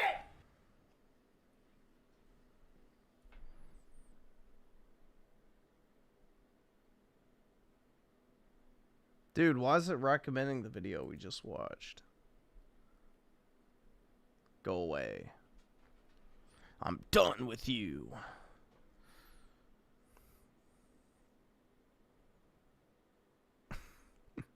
Warhammer again in the thumbnail. Brutal.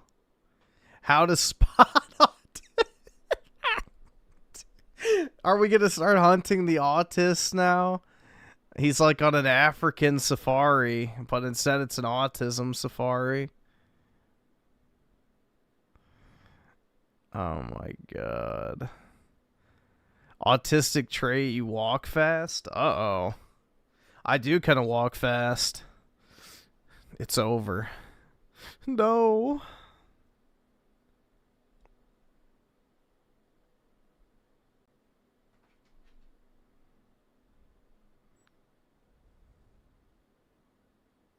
Let's see. SNK Nostalgia with the 2. Quantum Leap short. I'm retarded video. Let's see. So it's just Quantum Leap. Oh, okay, there we go. I'm retarded? Here, let me slow it down. I can't afford this shit! I'm retarded? It's over, man. I can't afford this shit! Oh my god.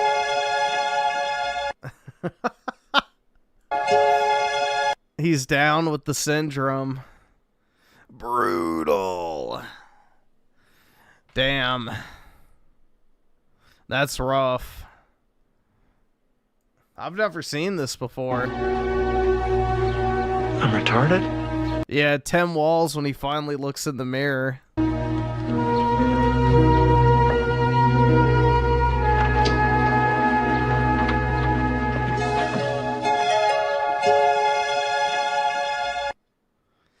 Yeah, Tim Walls does have the Aspie look, though. Like, if you want to talk about spotting autism, Tim Walls definitely has it.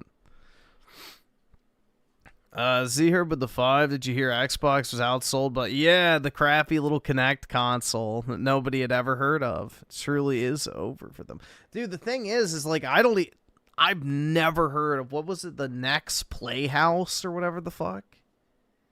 Like, no one ever heard of that. It must have been marketed on, like, TikTok or something.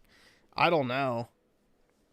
I have never heard of that in my entire life, so that had to be like some sort of TikTok marketing or something, because no idea.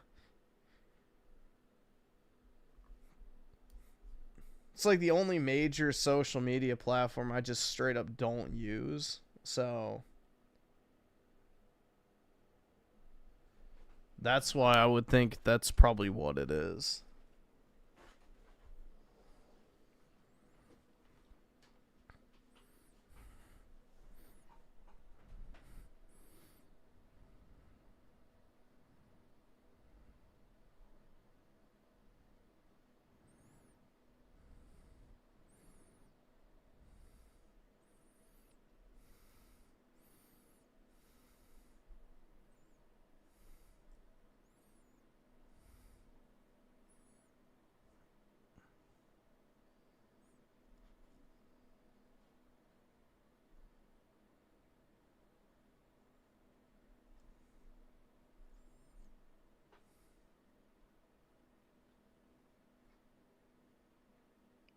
Fuck is this dog shit? I think human consciousness was a tragic misstep in evolution. We became too self-aware. Nature has created an aspect of nature separate from itself. We are creatures that should not exist by natural law. That sounds god fucking awful. Have you ever asked yourself, what truly separates humans from the rest of the creatures on this earth? The core difference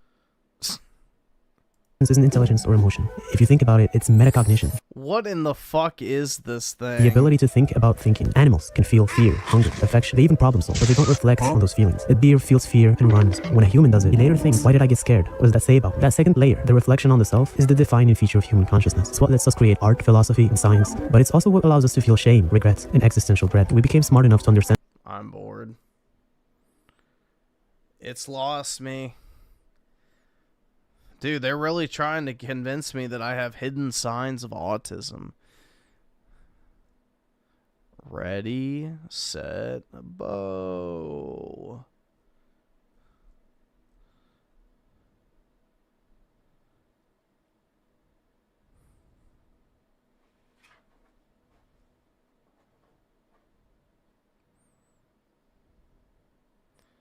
If I was a virgin at Griffin's age, I would probably just go gay at that point. That means that you've thought about sucking cock and are open to the idea, so go forth and live your best life, man.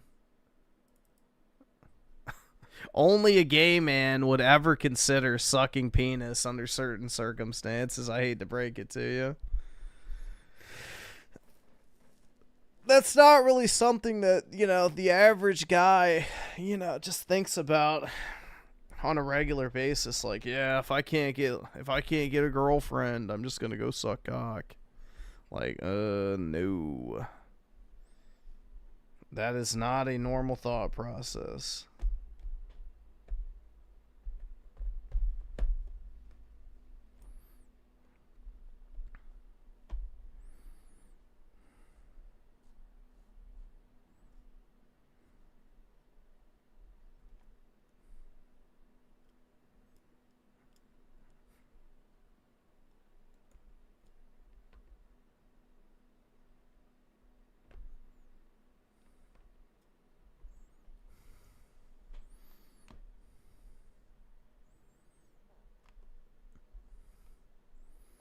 If I can't get a girlfriend, I'll just do this. I don't know. I mean, yeah, I feel like killing yourself is more respectable than sucking penis, but hey, live your life.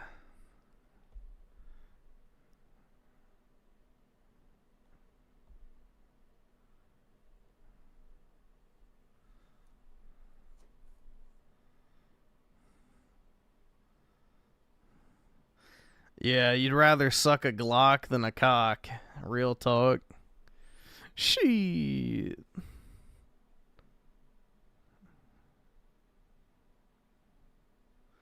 If I was a virgin at Griffin's age, I would just fork a hooker. Yeah, exactly. Or go to Thailand, dude. Hell yeah.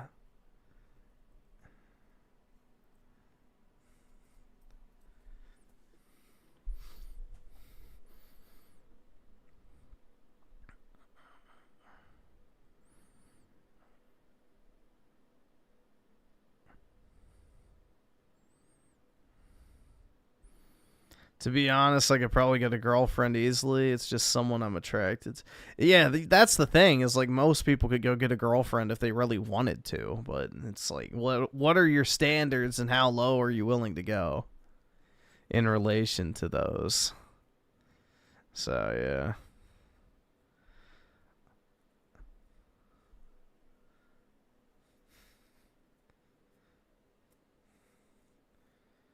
You know, if you throw your standards to the wind, you can probably find somebody pretty quick.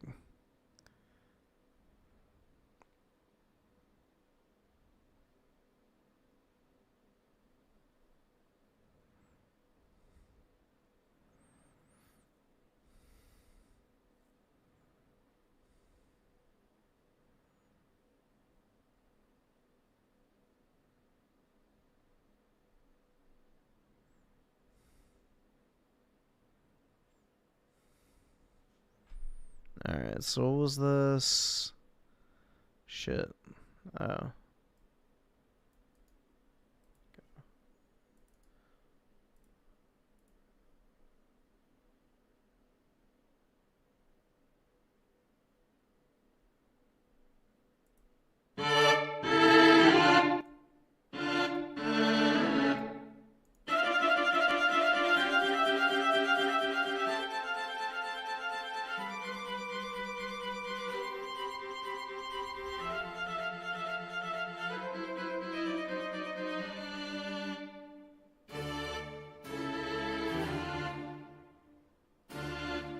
Z here with the 5, bruh. All the hardware upset at Paramount potentially being able to buy Warner Brothers because Trump supporters own it. Typical Netflix is objectively worse. Yeah. I mean, they're offering, what, $20 billion extra? So, yeah.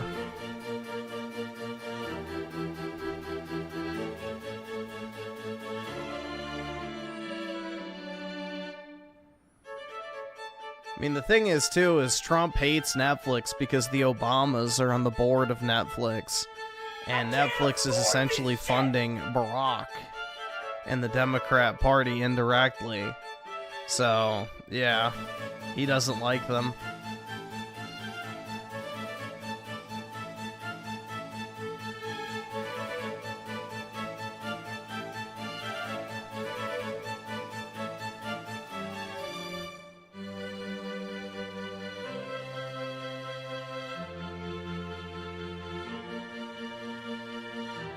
But yeah, it'll probably go to Paramount is my guess. I mean, if you're a shareholder of Warner Brothers, you wouldn't give a fuck who buys it, because you're just going to get cashed out.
And just like that, all the homeless people are gone.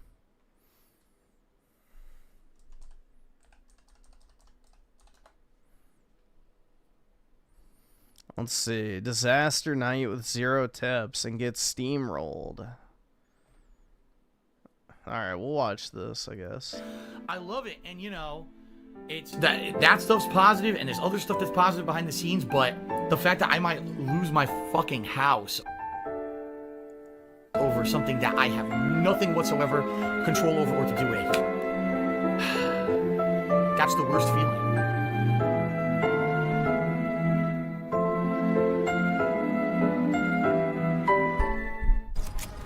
Team deathmatch. You are authorized to engage. Protect the guild's interests. Hi. What? Are you serious? I completely that filled him was with kinda- bullets. He did not go down from this fucking gun, dude. Whatever. I'm Yeah, that was some bullshit. I'm on Phil's side for that one. second place on my team, by the way. It's pathetic. Whoa. I have a full Alright, auto yeah, gun. he I held fucked it that one down. up. It fired 2 bullets and stopped. And then I took hits, and then it showed the bullets coming out again. It's like, but I never released the button. It should have kept firing in full auto. That's the game about that weird, man. Incoming. I shot him. Are you serious? I shot him all the way up the leg into his balls, into his dick. Like, whoa, whoa, whoa, whoa, whoa, whoa, whoa, whoa, whoa, whoa, whoa. Where is he? Oh my god, I tried. I really tried. They would not let me do anything. How is this fair? I just spawned with a handgun, and the guy is in front of me with an assault rifle and gets to get a cheap kill. How is that fucking fair? Why would I spawn in front of the guy?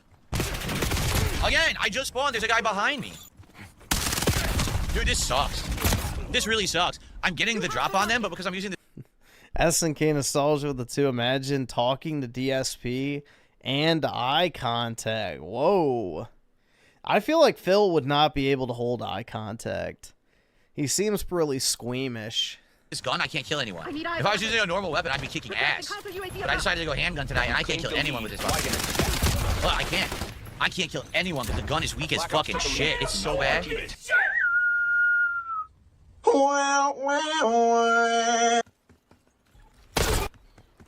Whatever you say, you stupid fucking game. Well, that was great. I went to reload. There's another enemy in my face.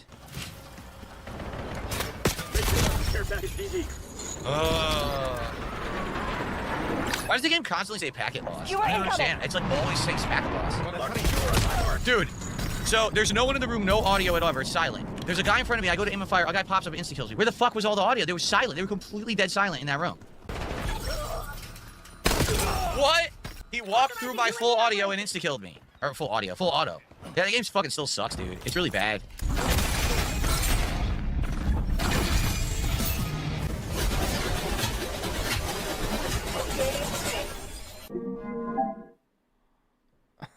What the fuck? No, it's so bad. It's so bad. They literally walked full auto through my full auto blast. Didn't take Doesn't enough bullets look to die. like it. I think he's using his mouse. This is so fucking bad. The gameplay is atrocious. Yeah, he's using mouse and keyboard. Where? What? Where did they come from? I went up an empty staircase and got a fucking melee kill. What? Awful. Literally awful. And that's the game. For the record, that's not, oh, my setup's lagging. That's the game. The game is bad. These idiots are not shooting me first. I'm filling them with bullets. They don't die. Then they just magically sprayed insta-kill me. Like, this fucking terrible, dude. But I suck. I'm a terrible gamer. I'm horrible. We had one small super chat. We have no tips whatsoever. Can we get our first tip of the night? That would be great to get our first tip of the night right now. And can we get some more YouTube side support, considering we only have one member and we had like one super chat? It'd be great to get some momentum going back for Call of Duty. I know I haven't played it in a while, but I'm going to get back into it now that I got the better setup. And I'm hoping to bring you better gameplay now that I have the better setup. But, you know, obviously I need people to show up, engage, and support with the content. So please, let's get some support for Call of Duty tonight. All right, so far we have 0 tips tonight. Ladies and gentlemen, I really need help with tips right now. If anything, if you can forego any other kind of contribution to tip me, please do. I need tips in the short term. Be secured. Losing B. Of course, I get killed from behind. I'm killing the guy in front of me. I get killed from behind every fucking time. I'm regretting. He blended in. Did you see that? Those robots blend into this map. They're very hard to see with the snow background. Damn, that sucks. That's kind of an unfair advantage, that skin. I couldn't aim. Are you kidding me? I was walking around the corner straight, firing straight. It started firing to the left, and I couldn't get a shot on the guy at all. Securing. What the fuck? Dude, what? The guy was not there. I got behind the enemy. I'm going to kill him. All of a sudden, the guy's behind me insta-kills me. You weren't there. Wow! Ah! There's nothing there. All of a sudden, head dead instantly. What the fuck? There's zero.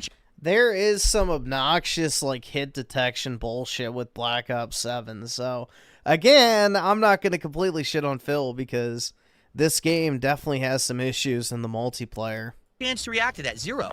How is he seeing me so fast, lining up a shot and firing and insta killing me, but I can't even see his head yet? Like, what the fuck are you talking about, man? Taking B. How? Explain how. You are trash. Watch back the kill cam. It's just hitting him. Literally, it's me filling him with bullets the entire time, but then I die.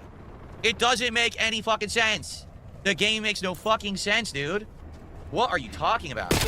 Again, I see him, I aim, I fire, I'm instantly dead. You didn't outplay me. The game is ass. You literally didn't outshoot me. I fired on you first and hit you first and was continuously hitting you. How am I dead first? OBJ capture.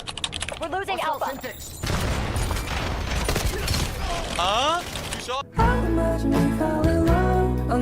Then it starts going down late after I've already hit fired on him for about a full second. Dude, what? They at least gave me a kill. They literally at least gave me one kill. It's like, dude, this is terrible gameplay. Oh, it crashed. The game just crashed.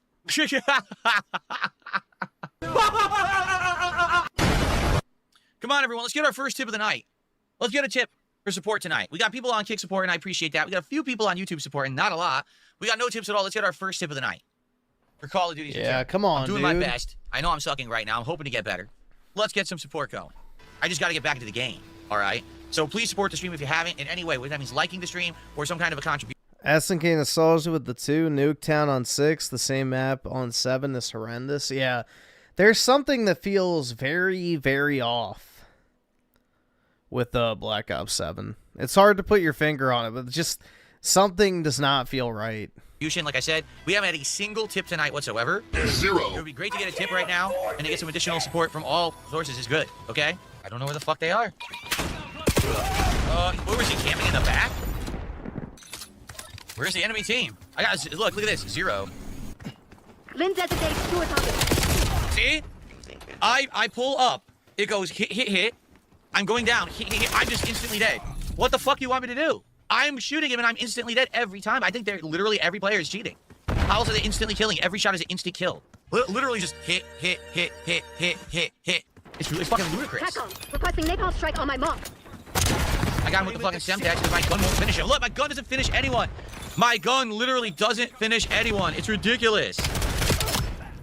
All right, guys, we got about 30 minutes left, roughly, on tonight's Call of Duty stream. I hope that you're enjoying, even though I'm sucking. I'm trying to do better. You know, it is what it is. Please support the stream right now. Please give it a like if you haven't yet. Please support it in some way. Right now, no one has tips tonight whatsoever. No one. Thanks for the super chats. Thanks for the few subs. Thanks for the kicks that have come through. The fact that no one's tipped, though, I mean, it'd be a great way to contribute right now and help out, if you could. It's too much work. I can't. Enemy scout pulse active. How am I not stabbing the guy standing in front of me? How does that make any fucking sense? This is a map straight up made for idiots. Like, it's one of the worst maps I've ever seen. Skewer released. A disjointed, disconnected map where you just teleport around through fucking doors. Giant cartoon knife. Giant cartoonish fucking knives and shit. Like, what the fuck is wrong with Call of Duty? Oh, he rage quit. He freaking rage quit. All right, there you go. Amazing. What is wrong with Call of Duty? They actually made this map. They're like, oh, this is a serious shooter map. This is great. We have the lead. Maintain current posture. I somehow missed. Right, whatever you say. Fuckhead, you get one more. What the fuck? How? How did a troll find me already? The match just started, and it was a full lobby. That literally doesn't even make sense. How was a troll in my lobby? The lobby was full. I hid the lobby. Like, that doesn't make any sense at all. I have absolutely no clue how there was someone in that lobby. In 1 second, guys. Annoying fucking trolls. What happened? I will continue to play regardless, and hopefully you guys will join me when I do try from time to time. All right? Last chance, essentially, to support the stream tonight. All right? Last chance to support Call of Duty tonight. And again, anything appreciated. Super chats, subs, kicks, tips, memberships, all are great. Please support the stream if you like FPS action. Nope. Fuck you. Last match of the night. If you enjoyed the stream, thanks for joining me tonight. I hope that you did. Please like the stream if you haven't, and please support the stream. Last chance to support tonight's Call of Duty stream. Sucks because Call of Duty was doing numbers. It was doing good, and Then last week I couldn't play it because the setup was changing, and now I bring it back. And to be honest, yeah, you know, it hasn't done good tonight. So I always say, come by, hang out, and support what you want more of, right? So if you like Call of Duty and you want it in the rotation more, support it more. If you don't care for Call of Duty, then don't support it.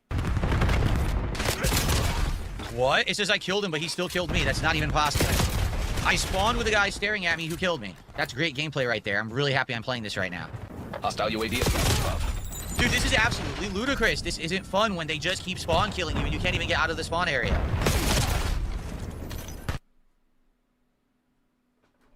Brutal. Let's see. So that's gain nostalgia with the 2 game has different physics and plays faster. Yep. Play MW3 and play this, staggering how fast it is.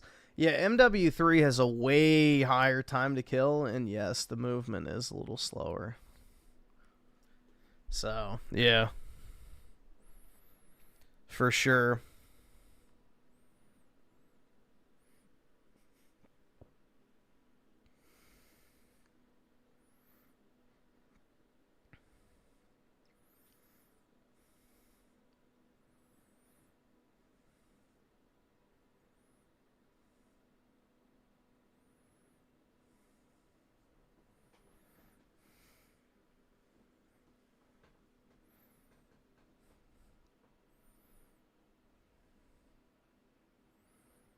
See.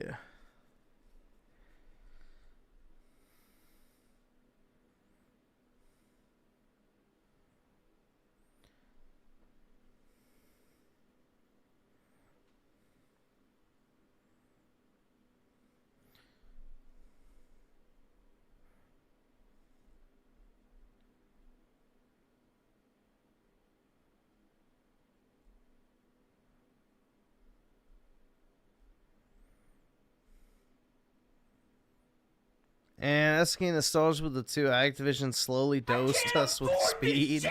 Yeah, something along those lines, man. It does not feel right playing it.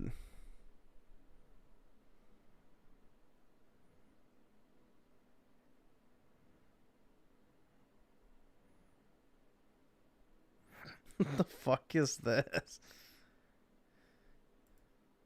All right, I've dealt with this shit for a long fucking time. The last 3 videos I put up got nothing but hate. The podcast, a live stream that got uploaded randomly, and my fucking Fallout video. Even though it only got like, I don't know how many views. It got 2,000 some views. Regardless, I'm going to talk about this, and I'm going to talk about it in length and in a clear fucking monotone fear. Is this new? I get a lot of fucking hate comments lately. I understand why. I don't understand why people think I am the devil and one of the worst people on YouTube. And I'm going to go ahead and talk about a couple things. First off, I didn't quit the FPS bootcamp. I did the entire thing. The entire... Is this new? It looks like it's old. Yeah, it's not new.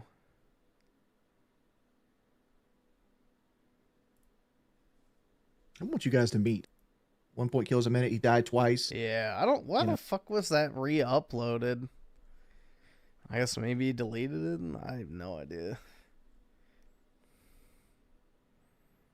Stomach staples? Yep.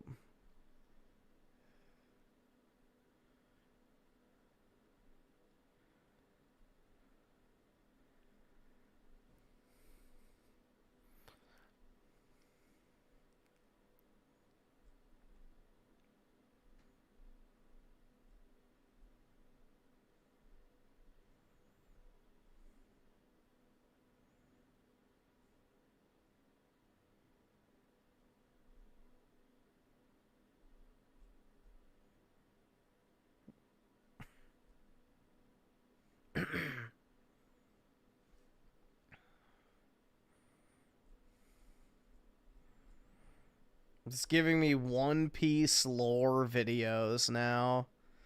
Oh my god.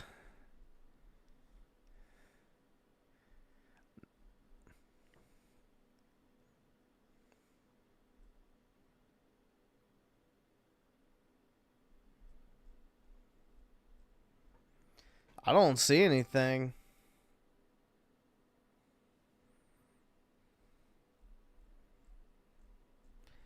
Maybe it's a good time to wrap up for tonight. or this morning, I guess. It's 7:30, so we've been live for 9 hours. I think that's plenty enough. I gotta go take my dog out and hop in the shower and get ready for work, dude. Because I got a bunch of stuff still left to do from last night that I didn't finish, so fun times.